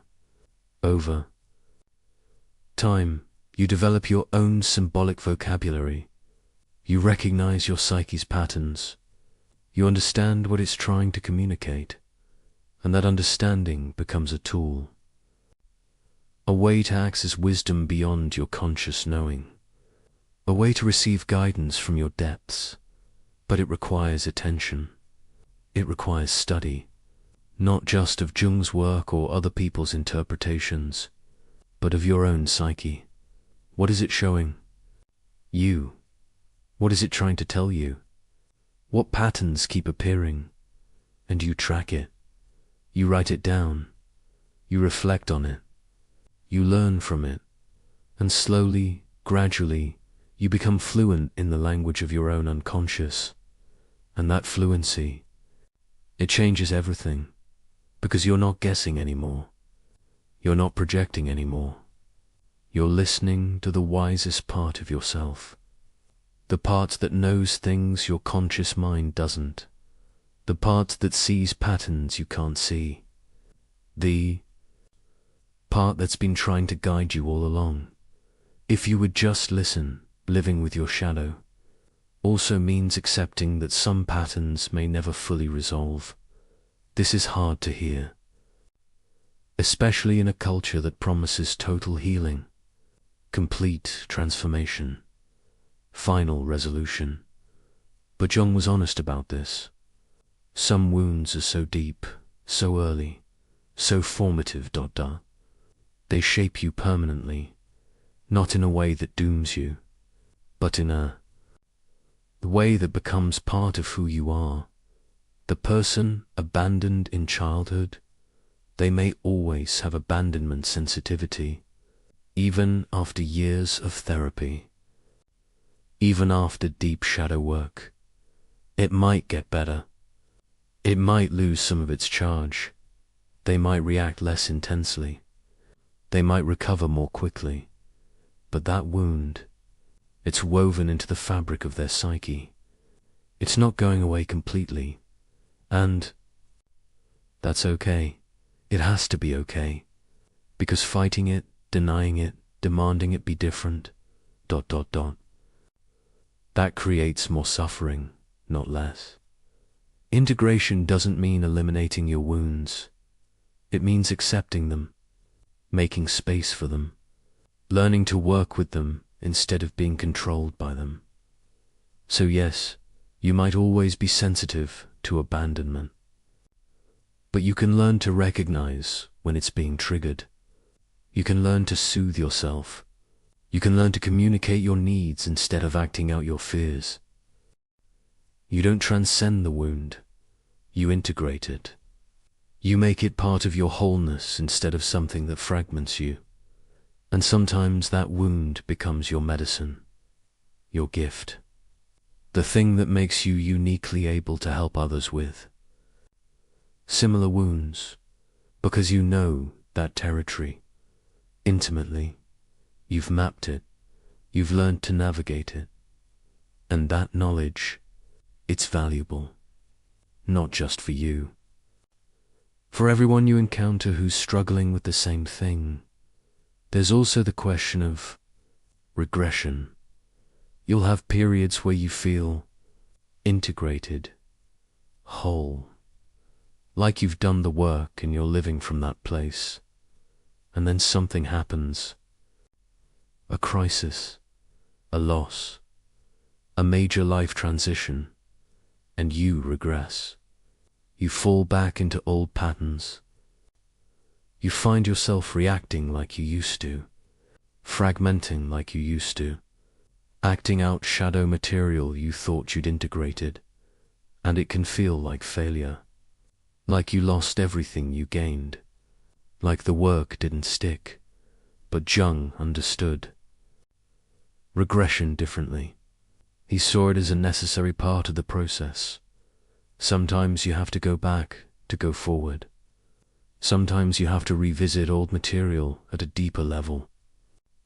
Sometimes regression is actually preparation for the next stage of growth. So when it happens, when you find yourself back in old patterns, don't panic, don't despair. Don't conclude that integration is impossible. Just recognize it. Oh, I'm regressing. There's something here that needs attention. Some layer I missed. Some aspect that's not fully integrated yet. And you engage with it, again, at this new level. With the awareness you have now, with the tools you've developed, with the compassion you've cultivated, and you integrate it again, more deeply this time, more thoroughly, more consciously, and then you move forward, not to where you were before, but to somewhere new, somewhere you couldn't have gotten to without the regression. This is the spiral nature of growth. You don't go in a straight line, you circle back. But each time you circle back, you're at a different level, higher, deeper, more integrated. And that's how transformation actually works. Not linear, spiral, cyclical, rhythmic. Forward and back, up and down, in and out, and all of it is the process. All of it is necessary. All of it is part of becoming whole. So what does this mean for you right now? In your daily life, it means you stop waiting to be done. You stop thinking integration is something you achieve and then move on from. You recognize it as a practice, a relationship, a lifelong commitment, and you build it into your life. Not as one more thing on your to-do list, but as the foundation of how you live. You create space for silence, for reflection, for dialogue with your depths. You notice your triggers and you get curious instead of reactive. You accept your complexity, and you stop trying to be simple. You learn the language of your unconscious and you listen when it speaks. You hold your wounds with compassion and you let them teach you. You accept regression as part of growth, and you don't despair when it happens. This is what it means to live with your shadow. Not to conquer it, not to transcend it, but to be in relationship with it every day, for the rest of your life. And that's not a burden, that's a privilege.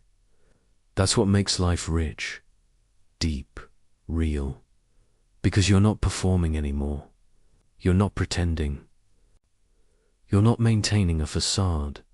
You're just living, fully, honestly, consciously, with all of yourself, shadow included. And that's everything Jung was pointing to. That's the goal. That's the promise. Not perfection. Not final arrival. Not eternal peace, but ongoing integration, deepening wholeness, continuous becoming. And in that process, in that practice, in that lifelong commitment to knowing yourself fully, you discover what it means to be truly alive, not despite your shadow, because of it, with it, through it, all the way home. You might think your shadow work is personal, private, just about you.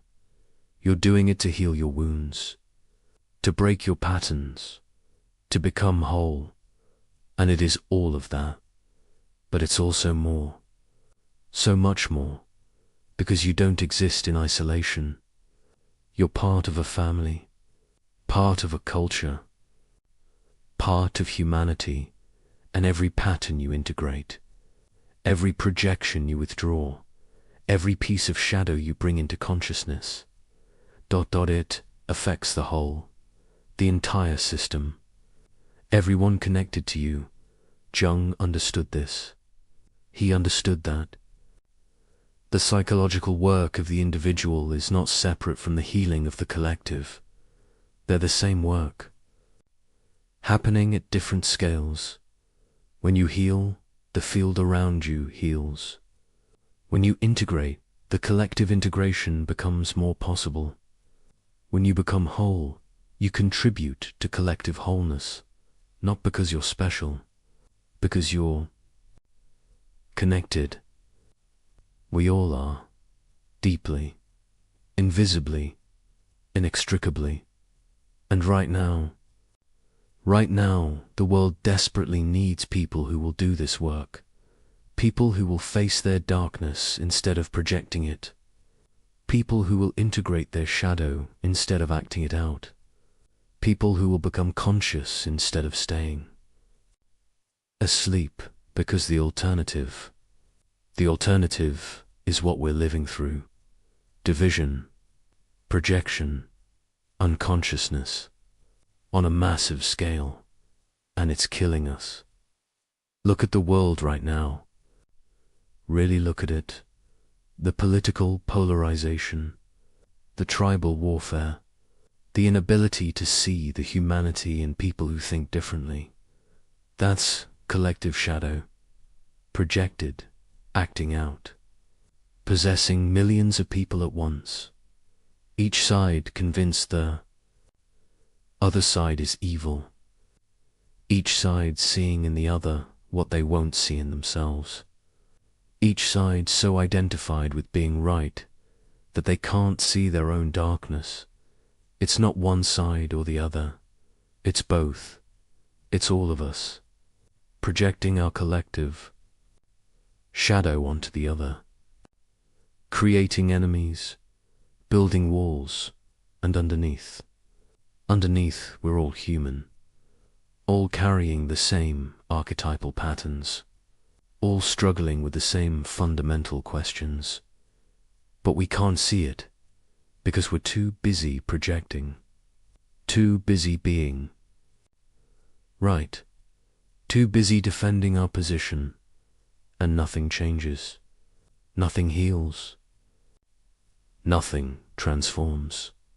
Because the work that would actually change things, the work of withdrawing projection and owning our own darkness, nobody wants to do it.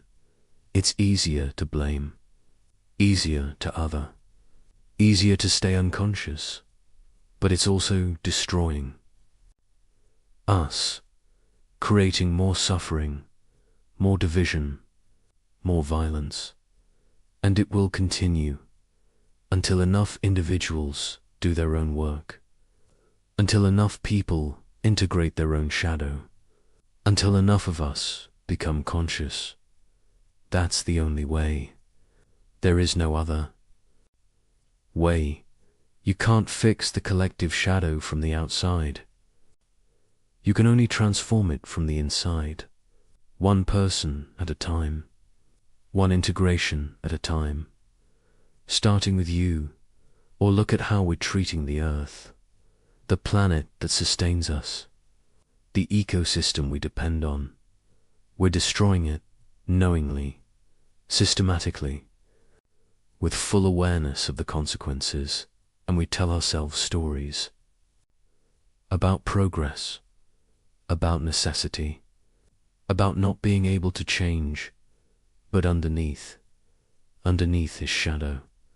The part of ourselves we've rejected, the animal self, the instinctual self, the part that's connected to nature, we split from it.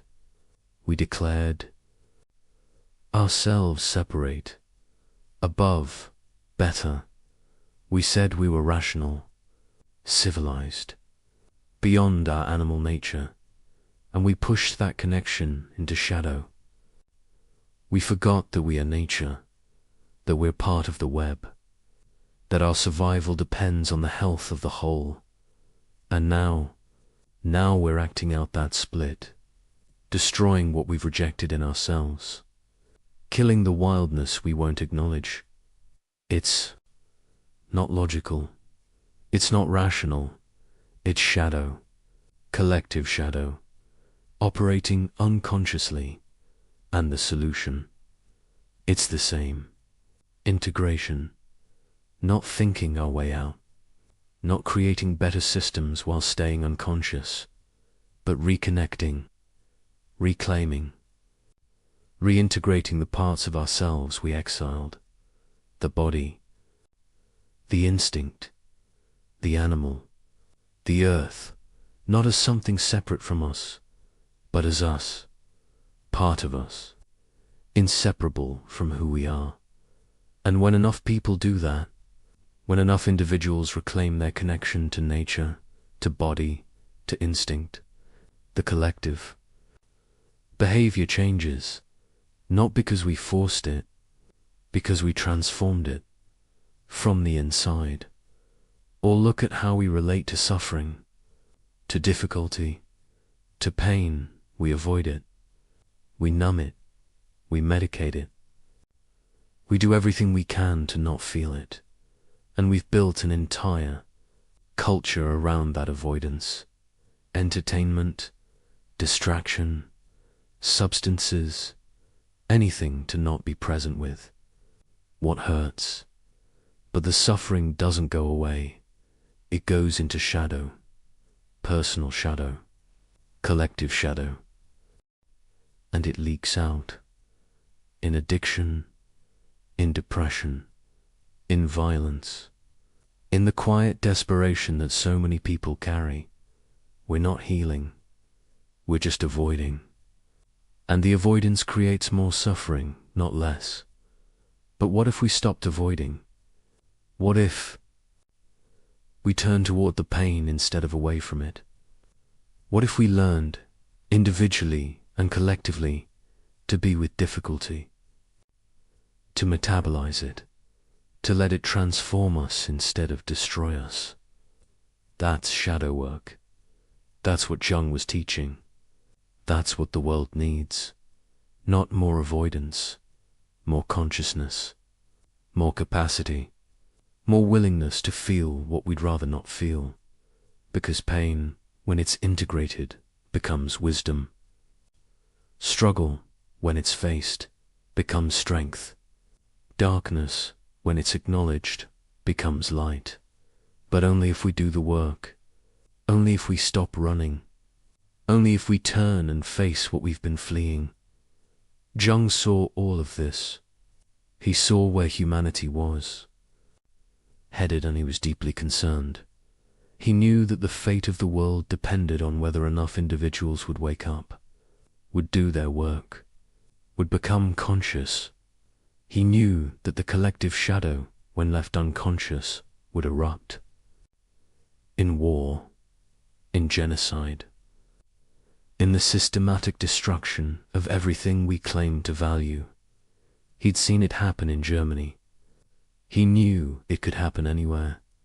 He knew it was happening.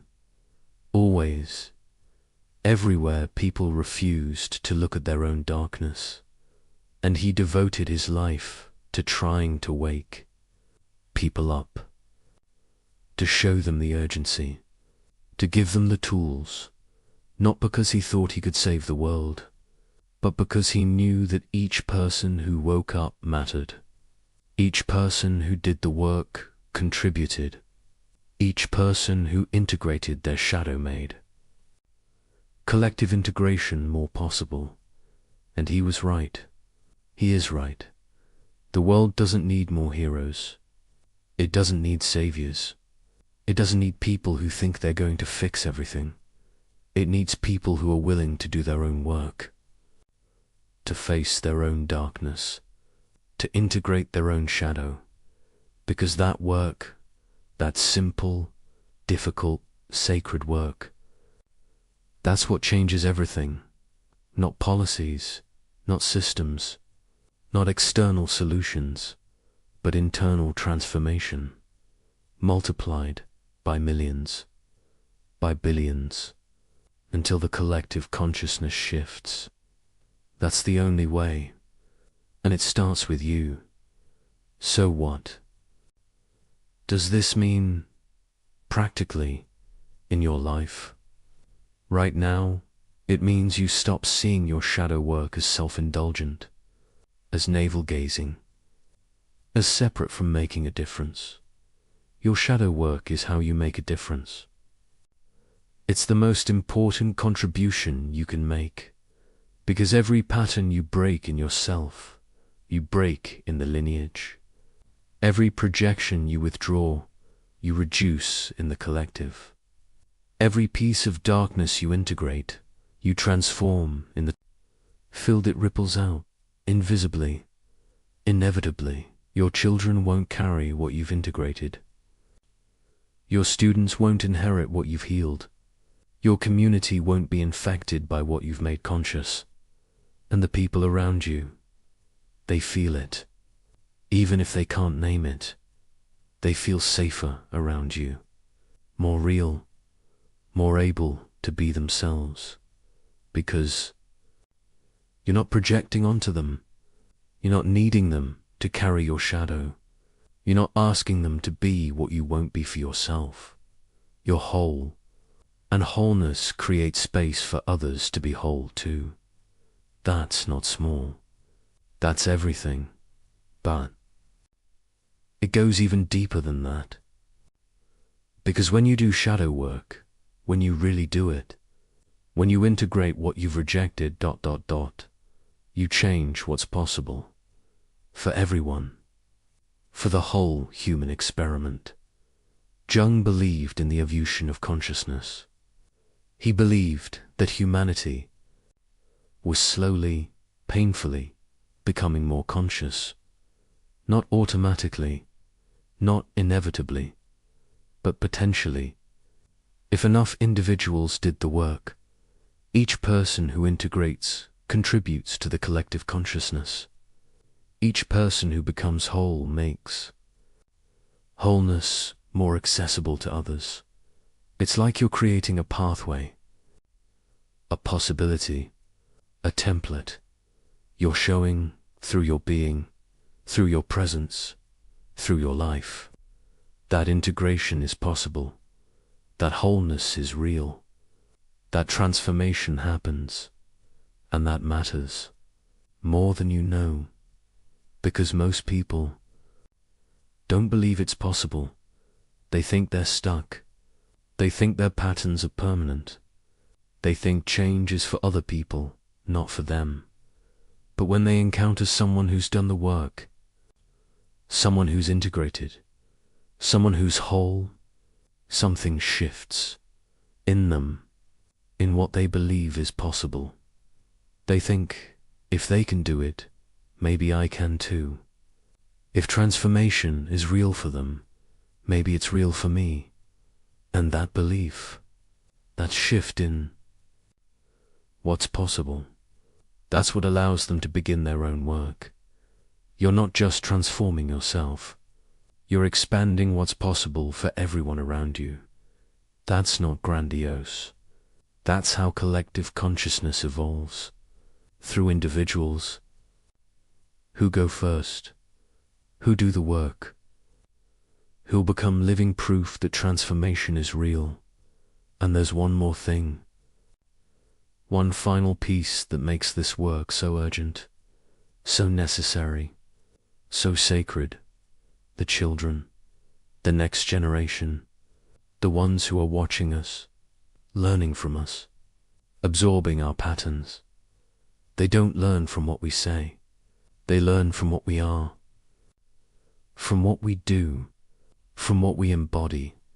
And if we're unconscious, if we're projecting, if we're acting out our shadow, they learn that, they inherit that, they repeat that.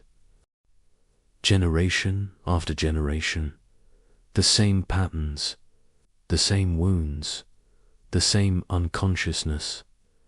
But if we do the work, if we integrate, if we become conscious, they learn that instead. They inherit wholeness instead of fragmentation. They start from a different place, a more integrated place, and they have a chance, a real chance, to go further than we did, to integrate deeper, to become more whole.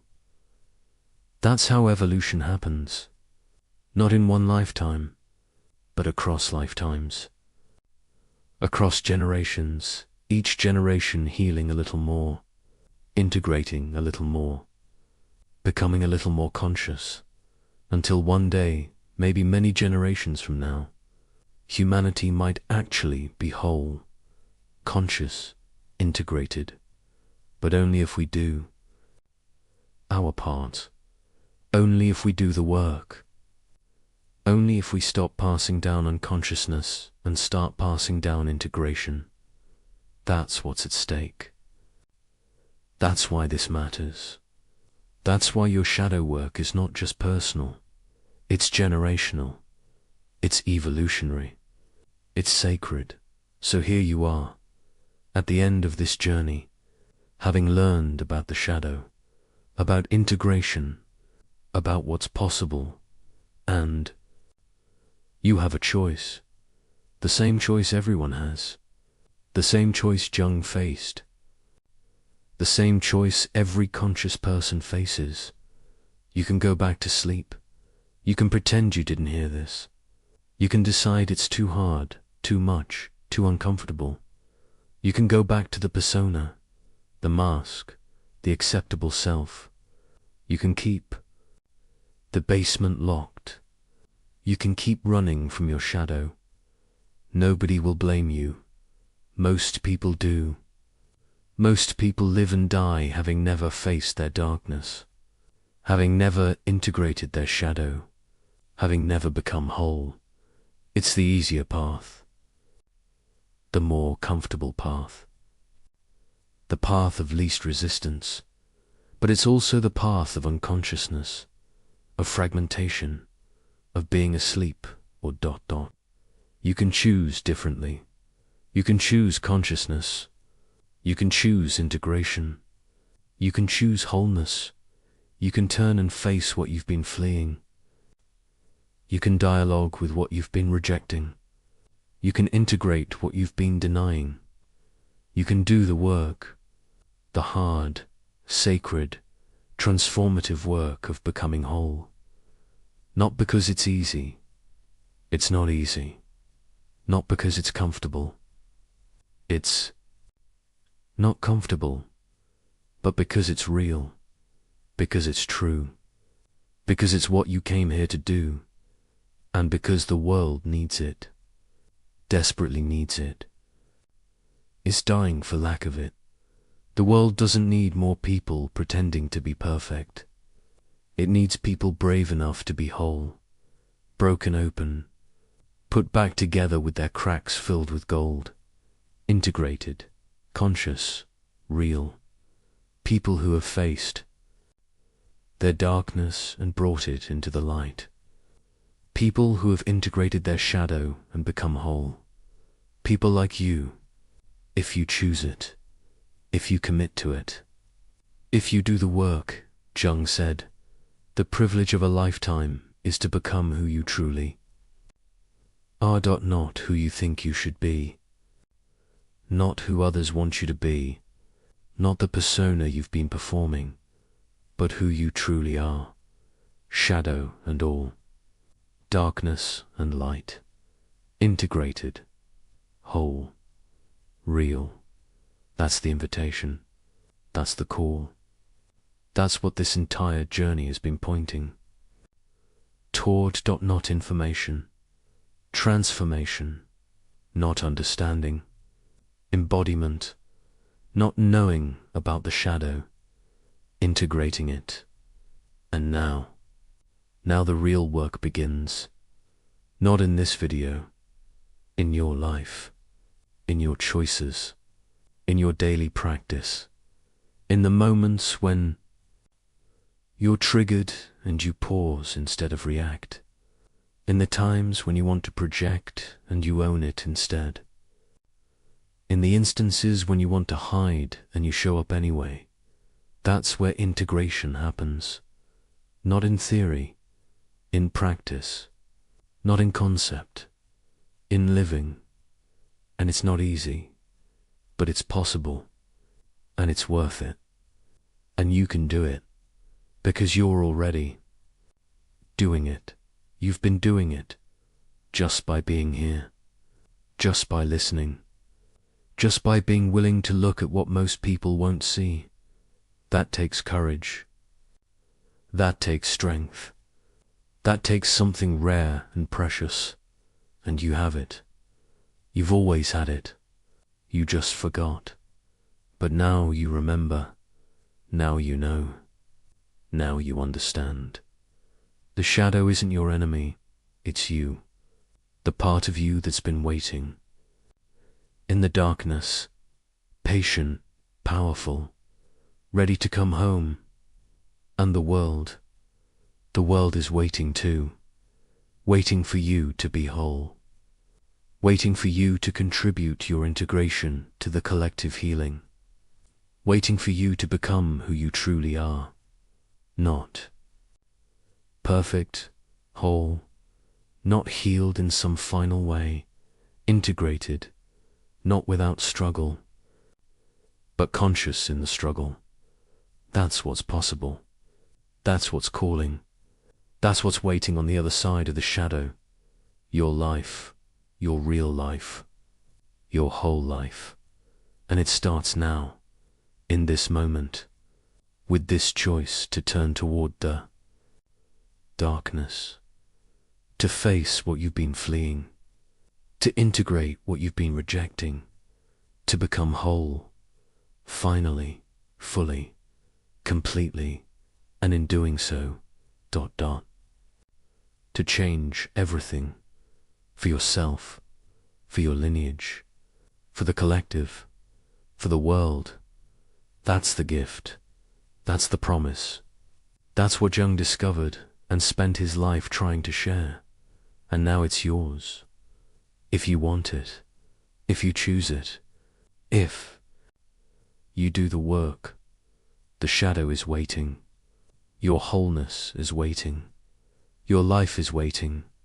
All you have to do is turn around and walk into the darkness and discover it was never darkness at all. It was just you all along, waiting in the shadows, waiting to come home. Remember the mirror from the beginning, the one where only half your face was lit. You've been standing in front of that mirror your whole life, looking at the acceptable half, the side you show the world, the side you thought was all of you, and the other half, pure darkness, invisible, forgotten. But now, something has changed. Not the mirror. You turned. You faced what was in the darkness. You met what you'd been running from, and you discovered something that changes everything. The darkness wasn't empty. It wasn't nothing. It wasn't the absence of you. It was you, the rest of you, the half you forgot, the half you rejected, the half that's been waiting in the shadows your whole life, waiting for this moment, when you'd finally be ready to see yourself fully, to accept yourself completely, to become whole, the one Jungian concept that transforms how you see yourself. It's not really about the shadow, it's about this. You were never broken. You were always whole. You just forgot how to see in the dark. You believed the lie that wholeness meant having only light, only good, only acceptable parts. But Jung knew better. He knew that wholeness means including everything, the light and the dark, the acceptable and the rejected, the persona and the shadow. All of it, held together, integrated, whole, and the journey you've been on. From that first moment of recognizing your shadow to this moment now, that wasn't about fixing yourself. It was about remembering yourself, reclaiming what you exiled, retrieving what you lost, bringing home what you abandoned, piece by piece, layer by layer, until you're no longer half a person looking in a mirror. You're whole, standing in the light, with your darkness beside you, integrated, conscious, real. And now that you know, the real question isn't whether the shadow exists. It's what you'll do with this knowledge. Will you go back to sleep? Pretend you didn't see? Return to the comfortable illusion that you're only the lit half? Or will you stay awake? Keep looking. Continue the conversation with the parts of yourself you've just begun to meet. Because the shadow is patient. It's been patient your whole life. It can wait longer if needed, but your life won't wait. Your wholeness won't wait. The world that needs you to be integrated, it can't wait forever. Every day you stay fragmented is a day you're not fully alive. Every moment you reject parts of yourself is a moment you're living half a life. And you deserve more than that. You deserve wholeness. You deserve to know yourself fully. You deserve to live from integration instead of from division. Not because it's easy, but because it's true, because it's real, because it's your birthright. Jung spent his entire life mapping this territory, showing us the way, proving that transformation is possible, not through his theories, through his life, through his willingness to descend into his own darkness, through his courage to meet what he found there and what he discovered, what he spent decades trying to communicate, is that the darkness isn't the problem. Unconsciousness is the problem. When you're unconscious of your shadow, it controls you. When you're aware of it, you can work with it. When you integrate it, it becomes your greatest resource. Your creativity, your intuition, your power, your purpose, your capacity to love, all of it locked in the shadow, all of it waiting to be reclaimed. And the key has always been in your hand. You just had to turn it, open the door, walk into the basement, and see what's really there. So this is where we end, but it's also where you begin, because everything you've learned here is just information until you live it. It's just concept until you embody it. It's just theory until you practice it. The real work starts now, in your life, in your choices, in the moment you get triggered and you pause, in the time you want to project and you own it instead, in the instance you feel your shadow rising and you turn to meet it. That's where transformation happens, not in understanding, in doing, not in knowing about. In being with Dot, and you don't have to do it perfectly. You don't have to get it right.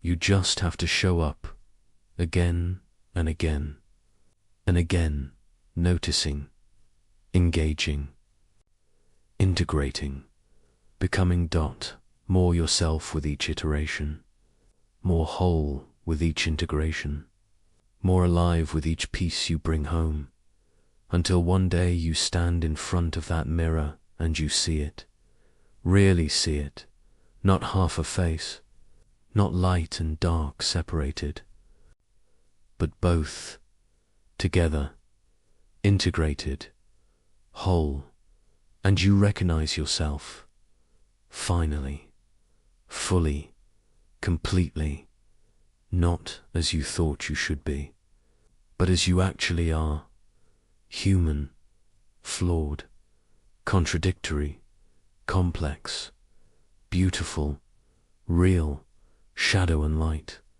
darkness and radiance. All of it, you, all of it integrated, all of it. Whole. The privilege of a lifetime is to become who you truly are, not who you were told to be, not who seems acceptable, not the version that fits the mold, but you, the real you, the whole you. The you that includes everything you've been hiding. That's what's waiting. That's what's possible. That's what this entire journey has been about. Not the shadow as enemy, but the shadow as invitation to wholeness, to integration, to coming home. And now you know. You can't unknow it. You can't unsee it. You've looked into the darkness, and you've seen what's there. Not a monster, not evil, not something to destroy, but yourself, waiting, patient, powerful, ready to come home. And the question is simple. The question is everything. Will you let it? The world opens in silence. A street after rain. A child's shoe left on the steps. A candle flickers beside a hospital bed. Everywhere, the same question whispers through the noise of living. If there is a good and powerful God, why does the world suffer? This question is older than philosophy itself. It hides in every prayer, in every cry for meaning. It waits behind our smiles, watching as we pretend not to hear it. People have given it many names. Philosophers call it the problem of evil. Poets call it heartbreak. But it is one thing, the shock, that goodness and pain share the same sky. Long before us, a man named Gottfried Wilhelm Leibniz faced that question.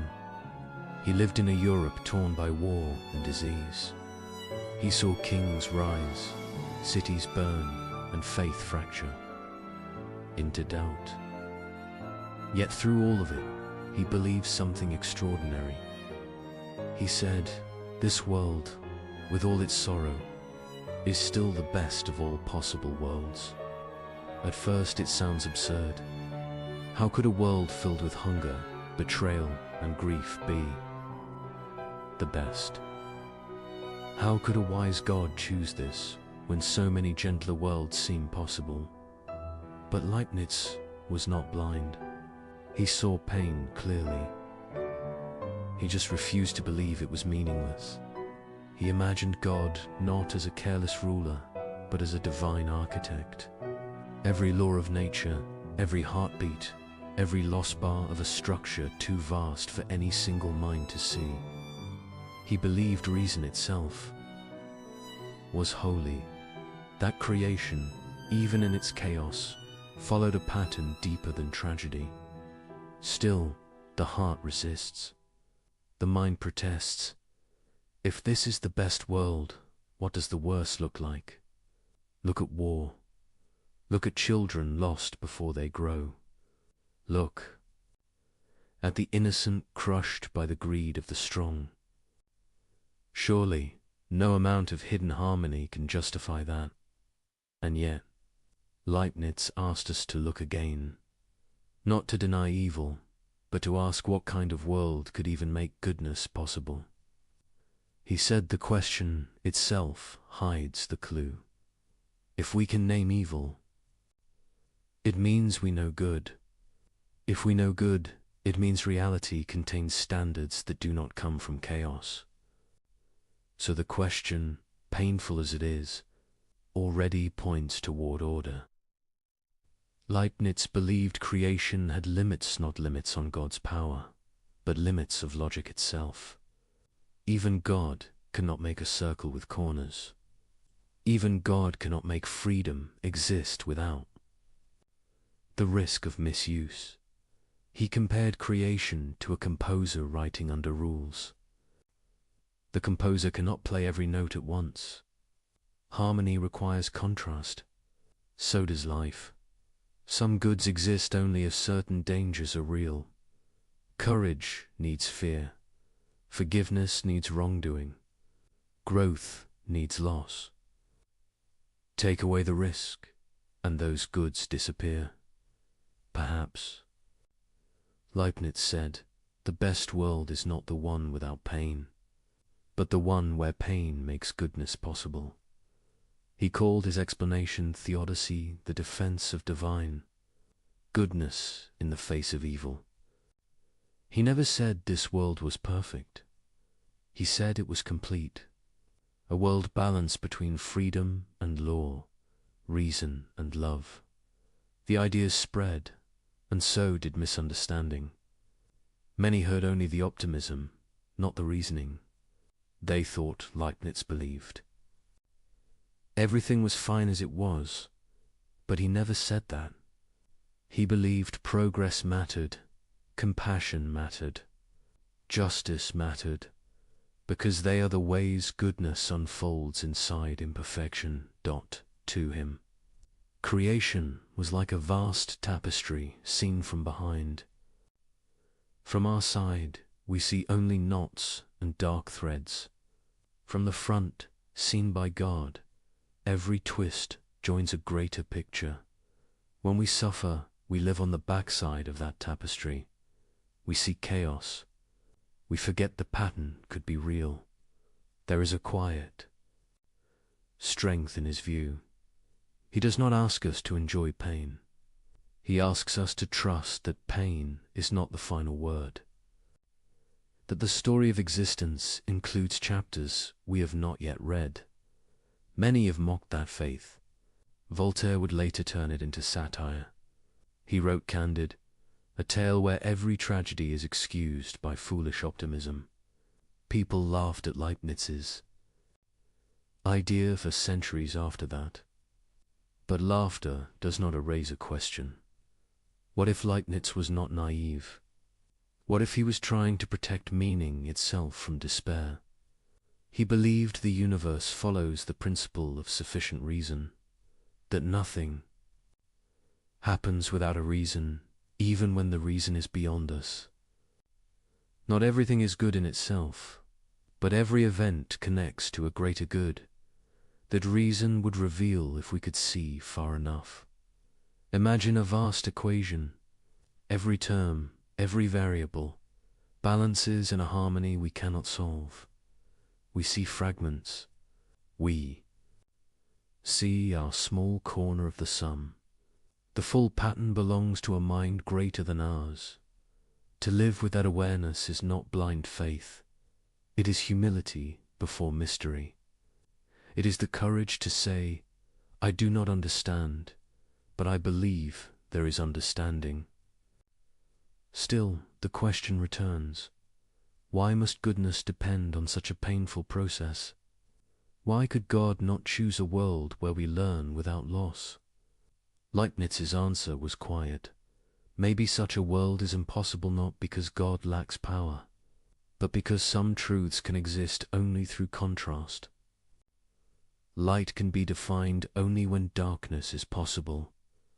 Freedom means choice. Choice means the chance to wound. A world without that would not be a moral world at all. He did not mean every act of cruelty was planned. He meant that freedom itself is part of the design, and with it comes the burden of consequence. So he trusted that even what we ruin can still be woven into a greater harmony. The universe, he thought, bends toward balance slowly, painfully, but inevitably, when we see evil, we see a note out of tune. But to the composer, the discord belongs to a larger movement that ends in resolution. Leibniz looked at the sky and saw law. He looked at the human heart and saw longing. He believed both were evidence of purpose.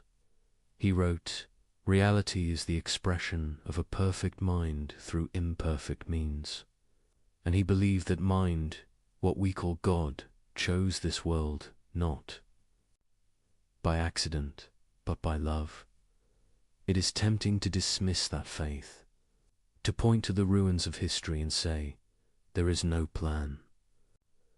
But even in that defiance, we reveal the same hunger for meaning that haunted Leibniz. If the world were truly meaningless, we would not call it unjust, we would call it empty. Our protest against suffering is proof that we believe, somewhere, goodness should exist. Leibniz saw that protest as a clue, not a contradiction. Perhaps the best world is not comfortable, but fertile, capable of growing souls that can love, reason, forgive, and rebuild. He once wrote that every human mind is a mirror of the universe. If that is true, then our grief and our wonder both reflect the same divine logic. Every tear, every act of kindness, every discovery all threads in one living design. We do not have to understand it to belong to it. We only have to keep asking. The question, because asking, is part of what makes us human. The world will keep suffering, but so long as we keep searching for meaning, the light remains. And maybe that is what it means when we say, this is the best possible world. Not that it is painless, but that within it goodness refuses to die. Even in darkness, it learns to shine. He was born where borders shifted like weather. Gottfried Wilhelm Leibniz grew up in a Europe that could not rest. Religious battles, scarred cities, plague thinned the brave and the afraid alike. Kings argued with scholars. Scholars argued with nature. Every map looked temporary. He walked into that world with a book under each arm. His father died when he was young. A library became his shelter. Shelves did not shout. They offered questions in orderly rows. He learned Latin before most. Boys learned work. He took comfort in patterns. Patterns promised that chaos could be read. He studied law. He studied theology. He studied mathematics because numbers did not take sides. He studied history because people always did. He wrote quickly, yet he listened longer. He believed that truth formed a single river, even when our minds drank from different streams. Europe shook. States hardened their borders. Churches hardened their words. Leibniz did something unusual. He tried to build bridges. He traveled as a diplomat. He served princes and electors, but he spoke to them as a patient teacher speaks to an eager child. He asked Protestants and Catholics to consider peace. He wrote letters to scientists across the continent. He believed correspondence could tame distance. He believed gentleness could tame pride. He searched for a universal language of thought. He called it a character of reason, not symbols for show, but signs that carried logic inside them. If we could compute truth, he said, we would argue less and understand more. Let us calculate, he dreamed, and let humility follow the result. He found the same hunger in mathematics. He created a new way to capture change. He wrote with small signs that could hold vast motion, dx, dy, integral. He believed the world, moved by tiny steps that reason could follow. To him, calculus was not just technique. It was a window into the grammar of nature. Others saw a tool. He saw a music of infinites. Across the channel, Isaac Newton worked toward the same heights. History later argued over who arrived first. Debates stormed like weather once again. Leibniz did not love the storm. He loved the discovery. He loved that two distant minds could touch the same truth. He trusted that truth was generous like that. He served as a librarian in Hanover. Do not let the word fool you. The post gave him a kingdom of paper. He ordered knowledge like a gardener orders a wild field. He wrote histories for his patrons. He built mechanical calculators with gears that mimicked thought. He imagined mines, canals, and academies. He drafted plans for academies in Berlin and St. Petersburg. Everywhere he went, he asked the same question. How can order grow from conflict? Nights were for metaphysics. He stared into silence until ideas found shape.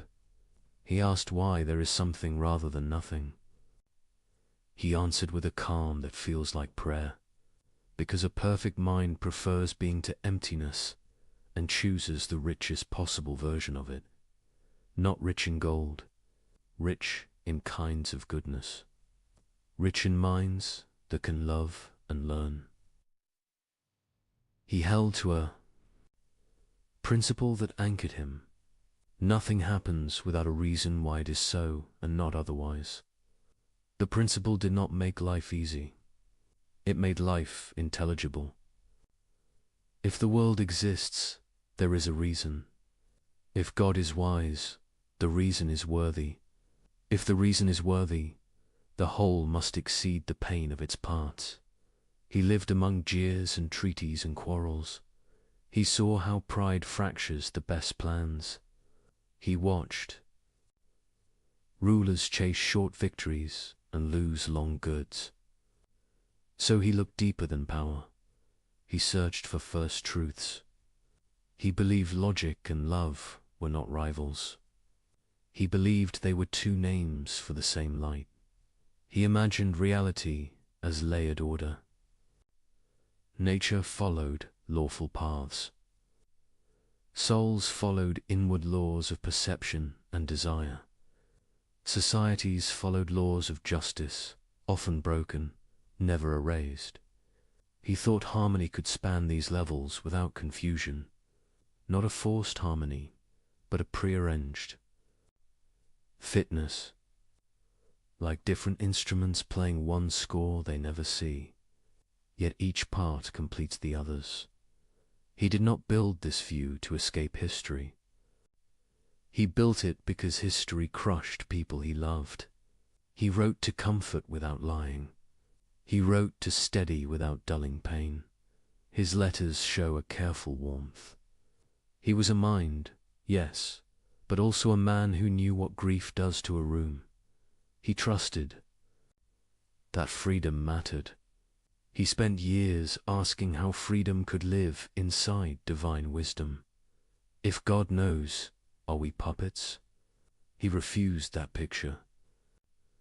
He pictured God as choosing a world story where our choices are truly ours, yet foreseen within a wisdom that wastes nothing. A difficult view, but he preferred difficulty to despair. Friends teased him for optimism. Enemies mocked him for it. They heard, all is well, when he meant something harder. All is woven. The weaving hurts, but the design holds. He made mistakes. He reached too far in some schemes.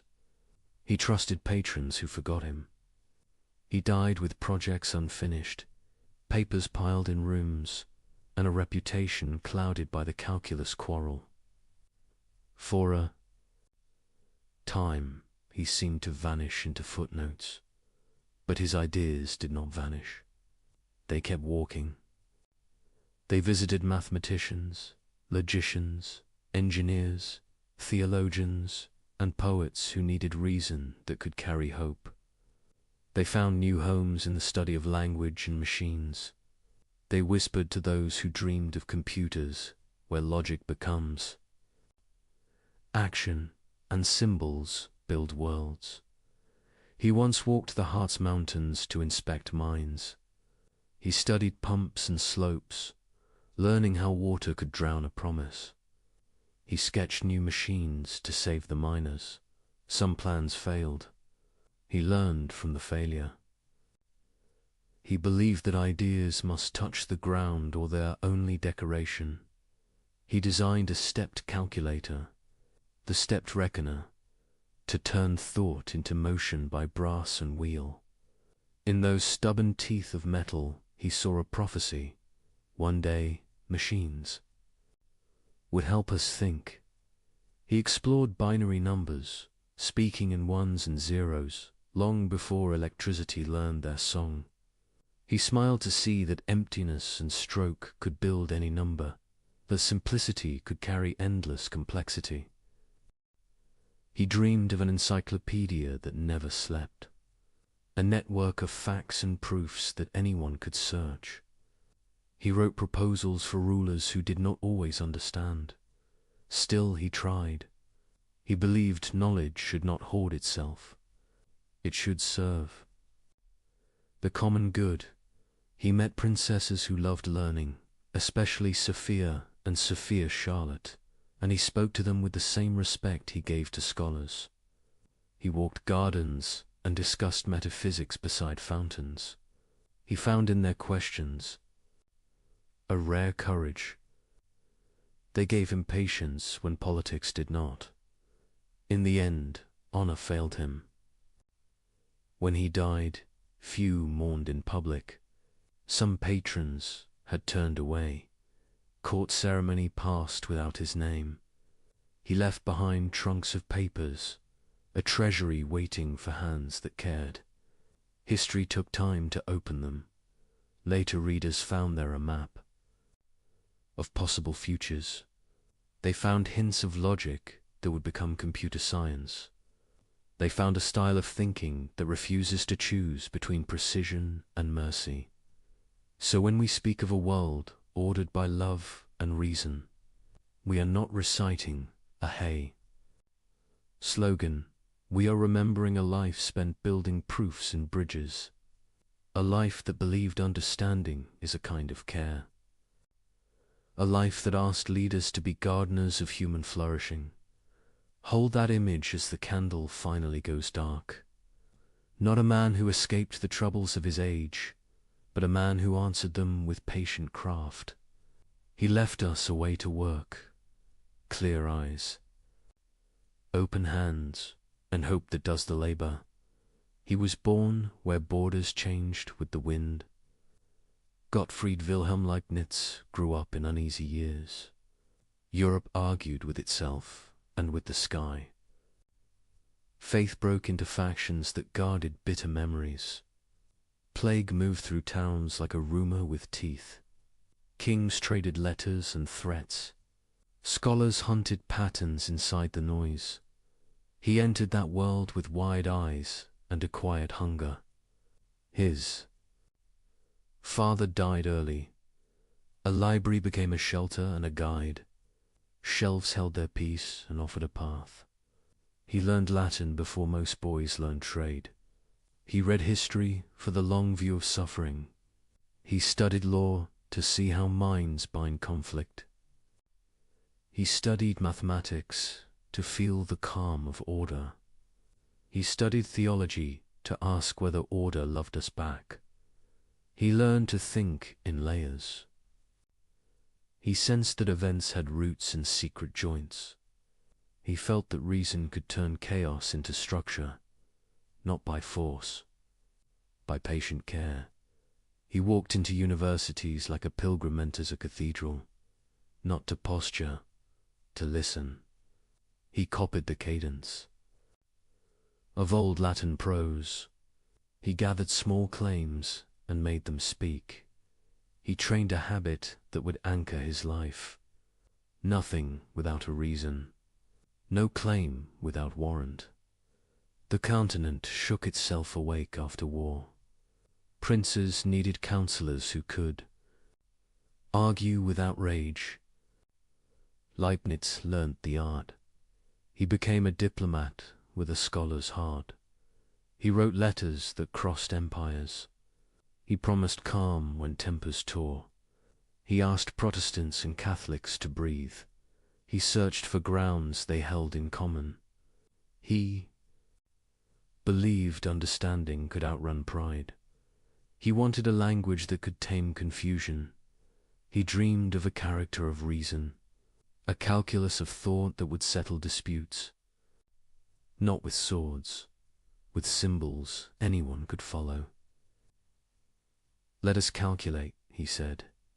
Let the answer teach us to bow. He built machines that could lend a hand to the mind.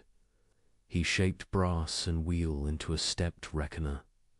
He loved the stubborn truth of metal. He loved that a gear holds its argument. His fingers black with oil made ideas move. He smiled at the promise behind the craft. Someday thoughts would travel by mechanism. He found music in change itself rates. Slopes, sums that grow by tiny steps. He wrote a new way to speak those. Motions, he named small differences with neat signs. dx, dy. He curved space into sense with the long stroke of integral. He felt he had touched the grammar of nature, not just a trick for engineers, a key to the world's inner rhythm. Across the channel, Newton climbed the same mountain. History still argues about who reached the ridge first. Leibniz disliked that. Quarrel. Truth did not need a crown. Two minds could touch the same light from different paths. The light would not mind. Called life pulled him into Hanover. The word librarian hides the scale of the task. He took custody of a kingdom of paper. He tamed chaos with catalogues and summaries. He drafted histories that made patrons feel ancient and secure. He designed waterways and mines. He drew plans for academies that would train a gentler power. Berlin listened. So did St. Petersburg. Sometimes rulers kept their promises. Often they did not. He met Sophia and Sophia Schala. They loved ideas and asked hard questions with a steady gaze. He answered with patience and warmth. He did not flatter. He invited them into the work. Gardens became classrooms. Walks became seminars on being and justice. He found courage in their curiosity. His letters crossed mountains. He corresponded with scientists and ministers and monks. He asked for reports on tides and minerals and words. He sent designs for pumps and tax codes and libraries. He tried to bind Europe with paper bridges. He thought courtesies could rescue truth from vanity. Night made room for first principles. He faced the oldest question with steady breath. Why is there something rather than nothing? Because a perfect mind prefers being to emptiness, he wrote, and chooses a world rich in possibilities of good, not a world of soft comforts, a world fertile in meaning. He held to a rule that became his compass. For every fact, a reason why it is so. If the world exists, it exists for a reason. If God is wise, the reason is worthy. If the reason is worthy, the whole must exceed the pain of its parts. He did not claim to see the whole. He claimed the whole was there. He felt the pull of freedom. He knew we'd choose and also belonged to patterns. He would not trade freedom for neat equations. He imagined God choosing a story in which our choices are real, foreknown but not forced, seen but not scripted, a hard thought, yet kinder than a world of puppets. He spoke often of harmony, not a soft word, a strict art. Different lines can meet without collision. Different goods can coexist without theft. He imagined creation as lines of melody written to fit, no instrument. Here's the whole score, yet the music holds. He drew comfort from the lawfulness of nature. He saw law as a gift, not a prison. Law gives promise. Promise gives science its courage. What happens here and now can teach us there and then. Repeatable order is grace for finite minds. His mind moved toward synthesis. He hated false fights where both sides were partly right. He believed dispute. Hide a third view that honors what is best in both. So he looked for bridges between atom and soul, between number and mercy, between church and church, between chord and conscience. He also failed. He chased grand projects beyond the patience of patrons. He sent proposals to wide for narrow budgets. He trusted promises from men who counted only today. He watched doors close without ceremony. He kept writing anyway. He thought time nurses good seeds. He suffered neglect at the end. His name dimmed in halls, he once advised. He died without honors fit for his labor. Trunks of papers waited like sealed gardens. Readers came late and found the gates. What they saw changed their own plans. They found notes on a number system, built of yes and no. 1 and 0 could build any count. Simplicity could host infinity. He had seen the bones of future machines.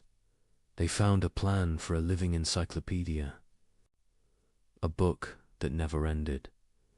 A place where knowledge could answer to search. Many dismissed it as dreamful. Then centuries worked to make it ordinary. They found a spirit behind the papers. A man who believed thought is a form of care. He wrote as, if clarity could bless. He wanted rulers to govern like gardeners. He wanted scholars to heal. He wanted citizens to reason without scorn. He knew that optimism is easy when you are blind. He was not blind. He saw cities die and children buried. He still believed the universe kept faith with order. He still believed the mind could be trained to hope with discipline. He did not confuse order with quiet. He knew reform makes noise. He praised argument when it sought the common good. He rejected cruelty dressed as zeal. He asked opponents to imagine they might be wrong. He asked allies to imagine they might be harsh. He loved thought experiments. That humbled pride. What if our vantage is too small, he asked. What if the part we hate becomes a cause for good elsewhere? What if the whole uses our losses to grow new strengths we cannot yet name? Not to excuse evil, to resist despair. He prized gentleness. He wrote to a friend that patience extends the reach of truth. Harshness shortens it. He told himself to prefer precise mercy over loud wit. He did not always succeed. He tried again. He believed in progress, but not in arrogance. He did not think history guaranteed wisdom. He thought wisdom must be chosen, must be practiced, must be taught by example and law. He wanted a Europe less drunk on triumph. He wanted victory measured in fewer widows. He wanted schools that trained, heart as well as hands. He wanted power to kneel before reason and charity. He took long walks after rain, streets where lamps made small circles of trust. He listened to the city and heard a low request. Make us livable, not merely strong. Make us decent, not merely clever. He would have smiled at a modern lab. He would have wept at a modern war. He would have urged us to write more letters and fewer insults, to fix what we can fix, to measure twice, to honor dissent that argues in good faith, to leave a clean desk and a kind note. His legacy is not only in theorems or machines. It is a way to hold mind and heart together, honor reasons, honor people, keep the world legible without sanding off its rough mercy. He believed God calculates, without cruelty. He believed creation sings in ratios and relations. He believed the best goods are relational and learned. He believed freedom is costly and sacred. He never stopped seeking a reconciled vision, a view in which faith, science, and politics exchange gifts, a view that calls rulers to wisdom and citizens to patience, a view that lets grief speak and still claims meaning. He teaches a style rather than a slogan.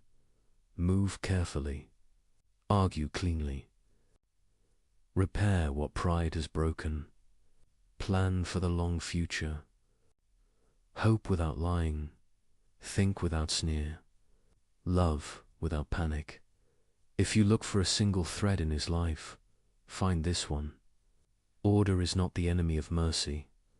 Order is mercy extended across time. The task is to see it and join it.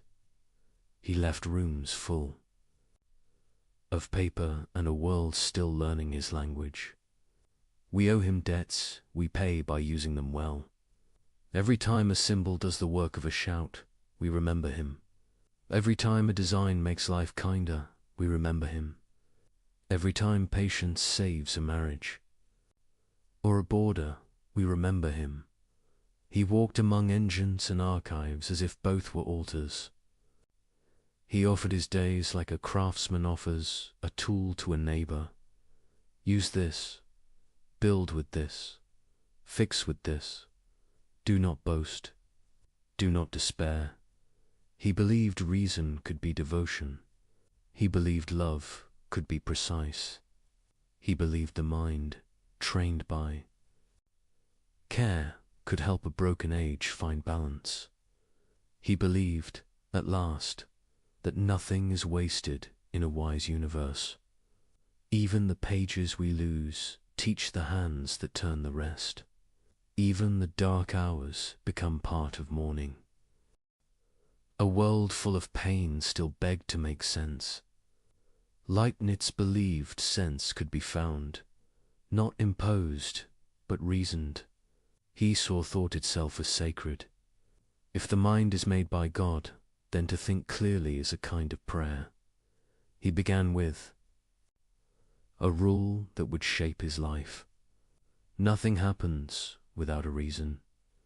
Every truth must answer the question why this and not something else. It sounds simple. It builds everything. The air, the stars, the story of each soul each holds a reason, even if we do not see it. Leibniz looked around and saw confusion. He saw storms, wars, accidents, illness. He refused to believe these were random. He said reality is not a scatter of chance. It is a structure, a clockwork built by a perfect mind. Not perfect in stillness, but perfect in harmony. He imagined God before creation, a mind infinite in power and imagination. Every possible world already alive in that mind. Endless combinations of laws, choices, and stories. Worlds where mountains never form. Worlds where freedom never costs. Worlds without laughter because nothing ever goes wrong. From that vast library of possible worlds, God chooses one, the one that achieves the greatest balance of good. This world. The world we inhabit to most ears. That sounds bold or naive, but to Leibniz, it was pure reason. He said perfection is not the absence of pain, it is the presence of order. And order does not mean control, it means purpose. He imagined God as a composer, every law of nature, every human choice, every birth and death notes in a cosmic song. Some are high and bright, some are low and harsh. Taken alone, they sting. Together, they form harmony. And harmony, not silence, is what makes beauty eternal. This vision did not erase suffering. It located it. Each event fits somewhere in a whole we cannot see. We live inside the movement. We cannot yet hear the ending. He wrote that God acts according to wisdom, not whim. A perfect being cannot do things without cause. Power without reason would be chaos. Goodness without reason would be blind. Wisdom binds both together. God does what makes sense in the fullest, deepest way possible. Leibniz called this the principle of sufficient reason. To him it was not abstract, it was moral. It meant the universe is not absurd. It meant the story of everything is justified by understanding, not luck. Even when we cannot follow the thread exists. He believed that reason itself was a sign of divine mercy. It lets us share, in small ways, the same light that guides creation.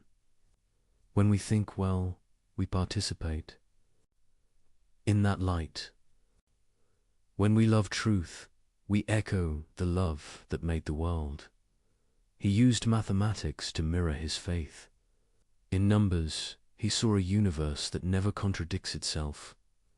2 plus 2 will always make 4, not because we decree it, but because it cannot be otherwise. That same clarity, he thought, runs beneath existence. The rules of thought and the rules of being must match, because both come from one mind.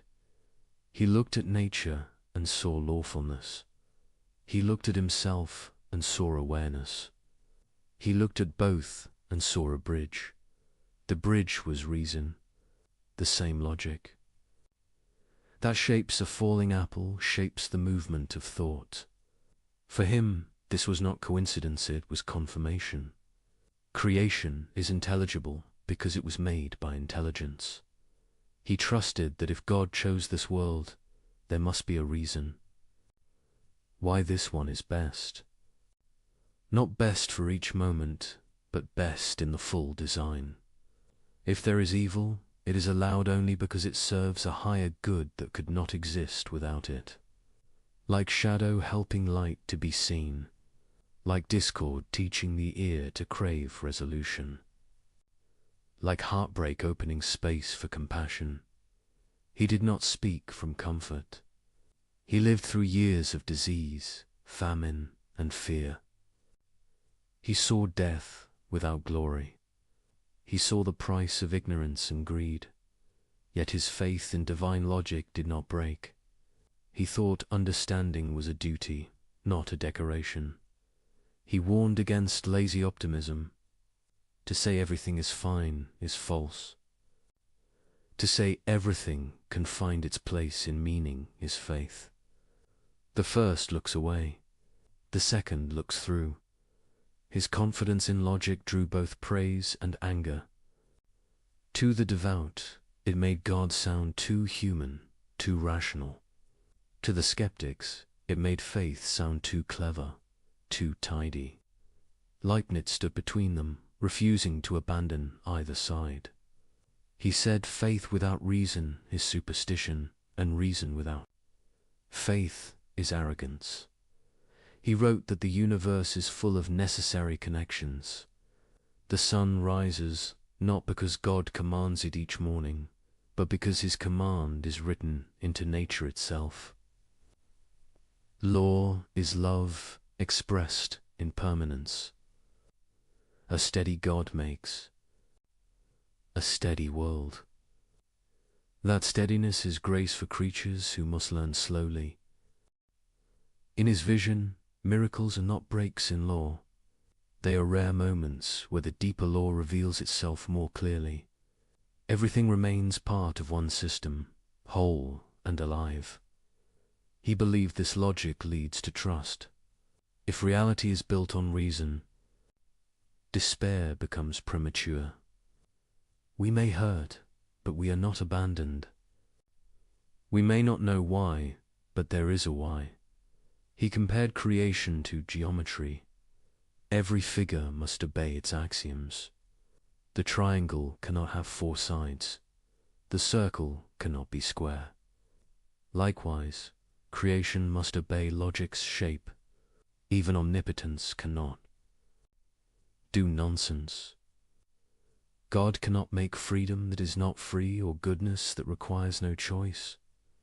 So he made a world where freedom and law coexist in Horus, beautiful, alive.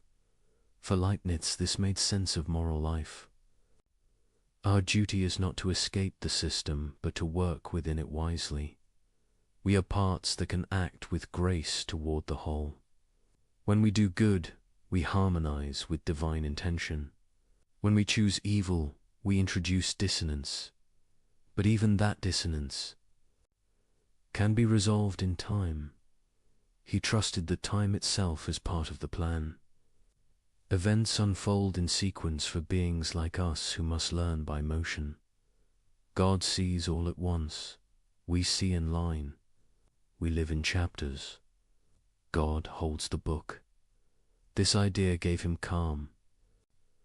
He saw suffering as real, but not final. He saw evil as tragic, but not victorious. He saw knowledge as slow, but sure. The logic of creation became his comfort and his challenge. It demanded humility. No mind smaller than infinity can judge the total work. But it also gave dignity. Even our questions, when honest, participate. In truth, he pictured reality as a great chain of being, each link necessary, each link contributing to the strength of the whole. From dust to angels, from numbers to hearts, every piece reflects the wisdom that chose it. The structure holds even when we tremble.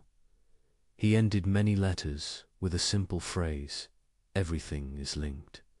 For him, it was not a slogan. It was the quiet joy of someone who found reason deep enough to believe in. To understand Leibniz is to feel his gratitude. The world is not perfect, but it is intelligible. It is not painless, but it is purposeful. In every storm, he imagined a pattern, still intact. And in every moment of clarity, he heard a distant echo of the mind that made it. That echo is the dream of divine logic, a belief that reason is not cold machinery, but the language through which love builds a world. There is a silence that follows disaster. It is not peace.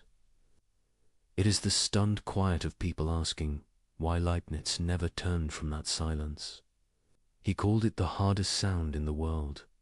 He said the question of suffering is the question that will not die. If this world is the best possible world, then how can it hold so much pain?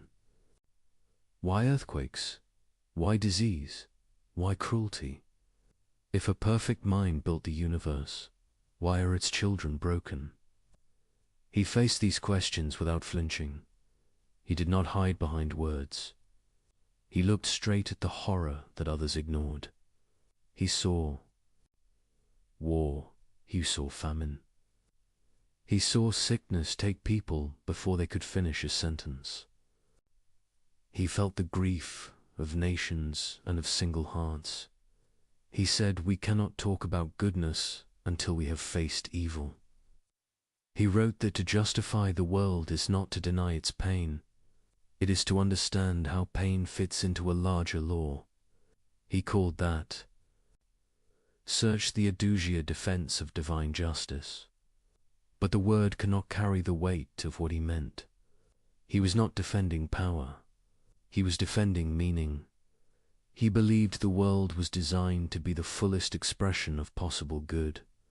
But fullness includes freedom. Freedom allows choice. Choice allows error. Error opens the door to suffering. Remove the door and you also remove love, courage, and forgiveness. He saw this not as excuse, but as necessity. He said, even God cannot create creatures who are free and yet incapable of harm. To do so would be to make nonsense real. And nonsense cannot exist, even by miracle. Leibniz divided the problem of evil into three parts.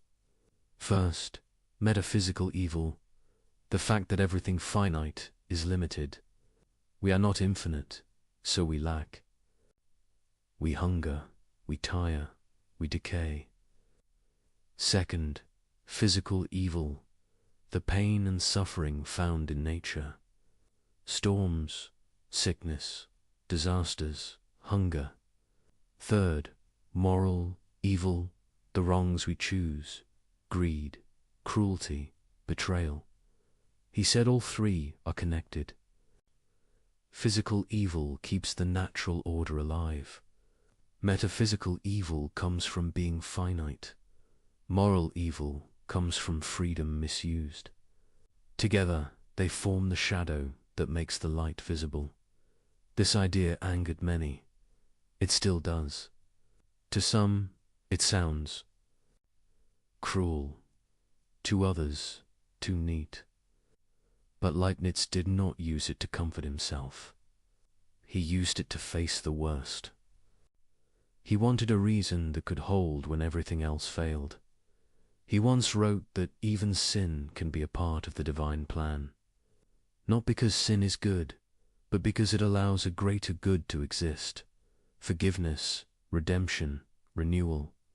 He did not mean that murder or cruelty were acceptable. He meant that nothing can ruin the possibility of restoration. Even ruin can be rewritten. He said that in the long reach of time, justice is never absent, only delayed. Every wrong will meet its correction. Even if beyond our sight, that faith gave him peace. Not the easy peace of ignorance, but the stubborn peace of someone who refuses to call despair final. He compared life to a painting. Stand too close and you see only dark strokes. Step back and the shadows reveal shape and depth. Without shadow, there is no image. Without contrast, no harmony. In the same way, he believed pain gives depth to joy, loss gives weight to love, and limitation gives meaning to freedom. Still, he did not expect everyone to agree. He admitted that reason cannot erase grief. When tragedy strikes, logic feels like paper in the rain. He wrote that understanding must walk with compassion. To tell a mother her loss is part of a plan is to speak without wisdom. He urged gentleness. In philosophy, truth, he said, is strong enough to wait until tears are done. The Lisbon earthquake would come years after his death, but it would test every word he wrote. Tens of thousands crushed in seconds, churches falling on worshippers, children buried where they prayed. Later thinkers asked the same question again. If this is the best possible world, what does that mean? Leibniz's answer was not denial, but depth.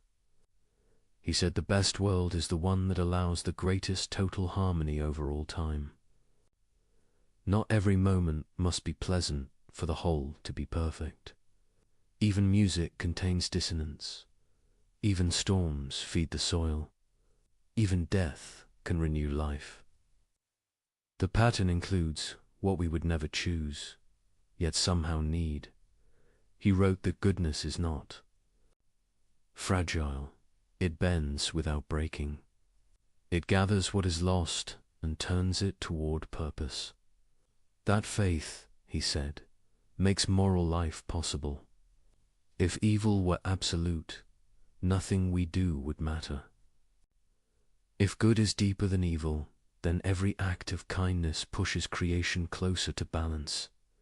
He saw redemption not as magic, but as arithmetic. Every wrong can be balanced by a right. Every cruelty can be answered by courage. Every wound can become wisdom. The process is long, but sure. To him, the presence of evil did not disprove God. It proved freedom. It proved growth. It proved the universe is alive and still being written. He said a perfect world without evil might be possible in imagination, but not in reality. It would be a world without struggle, without virtue, without change. It would be static, a picture, not a life. He preferred a living world with risk and redemption to a lifeless paradise. He spoke often of divine mercy as patient logic. God, he said, allows what he hates to achieve what he loves. A harsh mercy, but a mercy still. Through pain, the soul learns empathy. Through loss, it learns gratitude. Through weakness, it learns humility. Through time, it learns to trust the whole it cannot see. He believed every story ends in restoration. Not because humans succeed, but because goodness, being eternal, cannot fail. What breaks will be mended. What is lost will be found again in a higher form. He saw history as a grand repair, each age moving the universe closer to its intended. Harmony critics said this: faith makes people passive. They said if everything serves a plan, why fight injustice? Leibniz rejected that. He said doing good is part of the plan. We are agents of correction, not spectators. We are threads chosen to repair what is torn. Every act of care completes a fragment of the design. He did not ask people to smile through pain. He asked them to work through it, to trust that effort has meaning, even if unseen, to act as though their courage joins something vast and holy. He believed suffering can purify love. When the self breaks, pride falls away. What remains is compassion. What remains is truth. For him, evil was never final. It was the raw material out of which understanding grows. He wrote that God does not waste pain. It becomes the seed of wisdom, the soil of virtue. In time, the world learns to grow good from its own wounds. He once said the universe is like a mirror. Each soul reflects the whole. When one suffers, the image trembles everywhere. That is why empathy exists. That is why goodness multiplies when shared. It is not a law written on paper. It is the rhythm of being itself. In this rhythm, pain and joy are partners. Loss opens space for hope. Grief carves room for gratitude. Evil awakens conscience. Darkness makes us reach for light. This, he said, is the strange mercy of creation. It allows us to become part of its redemption. We cannot erase suffering, but we can answer it. We can create small harmonies within the greater one. Leibniz died before he could see how deeply his words would divide people. To some, he was the last great optimist before the storm of modern doubt. To others, he was the first thinker brave. Enough to stare at evil and still believe in good. He offered no escape from tragedy, only a way to hold it without despair. He taught that a wise heart can look at pain and still say, there is meaning here, even if I cannot see it. There is purpose here, even if it waits beyond my reach. He trusted that one day the universe will reveal itself whole, and that every tear will have its place in that revelation. Until then, we live in the shadow. We struggle, question, grieve, and keep going. And in that persistence, in that refusal to surrender meaning, we already begin to prove him right. The age loved wit more than patience. Salons filled with bright talk and bright candles. People wanted answers that sparkled. They wanted laughter sharper than a knife. Into that room walked Voltaire. He lived through exile, censorship, and danger. He hated cruelty and hated stupidity more. He wrote to wake the conscience with shock. He believed the pen should make tyrants tremble. He loved speed. He loved clarity. He loved the clean cut of satire. He heard the claim that this world is the best possible world. He heard it not as careful reasoning, but as comfort for the comfortable. To him, such optimism looked like a rich man's coat, warm, expansive, and blind to the cold outside. He sharpened his reply until it glittered. He created a teacher who spoke in polished certainties. The teacher said that all is for the best. Disaster followed disaster. The teachers smiled through each one. The students suffered. The world burned around them. The smile did not move. Readers laughed, then winced, then laughed again, because the mask looked familiar. This was the power of satire. It compressed the debate into a single gesture, a serene face amid wreckage. Optimism turned into a costume. Faith turned into a habit of denial. The joke spread faster than any book of metaphysics could. Rooms repeated it until it became a proverb. To call someone a defender of the best possible world became a way to call them naive. Voltaire had reasons for his anger. The world around him dealt pain without shame. Censors punished truth. Clergy protected cruelty. Courts humiliated the powerless. He saw victims crushed under systems that claimed to be holy. He swore to break that spell. Satire was his hammer. Another event hardened his case. The earth itself shook and swallowed a city. Churches collapsed onto worshippers mid-prayer. Fires ran through the streets. The sea returned to finish the work. People asked the question that never dies. Where was God? Where was meaning? Where was the best possible world? Voltaire wrote with the speed of grief. He made the pain visible and near. He refused to let philosophy stand at a safe distance. He demanded an answer that could look at rubble and not blink. The attack landed. Leibniz was gone by then, but his idea stood in the line of fire. Most readers did not meet the idea in his own books. They met it in caricature, a smile that never learns, a mind that explains away tears, a heart that calls loss a lesson before the funeral ends. Yet the picture was not the man. The satire cut through denial, but it also cut through nuance. Leibniz did not say that pain is an illusion. He did not say that evil is secret good. He said that the full work of reality may justify the allowance of evil. He said reason, freedom, and law are worth the risk they bring.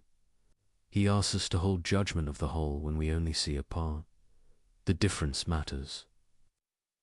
A foolish optimist says everything is fine. A wise optimist says everything can find its place in meaning. The first silences grief. The second makes room for it and still believes. Why did the caricature win? Because stories beat systems. A one-page scene of suffering will outrun 1,000 pages of argument. Because memory loves images. A quiet teacher smiling at catastrophe stays with us. Logic needs careful rooms. Comedy breaks down doors. There is another reason. The age began to trust the senses more than the schools. Empiricism gathered force. People believed what they could measure and touch. Satire, like a sharp instrument, felt honest.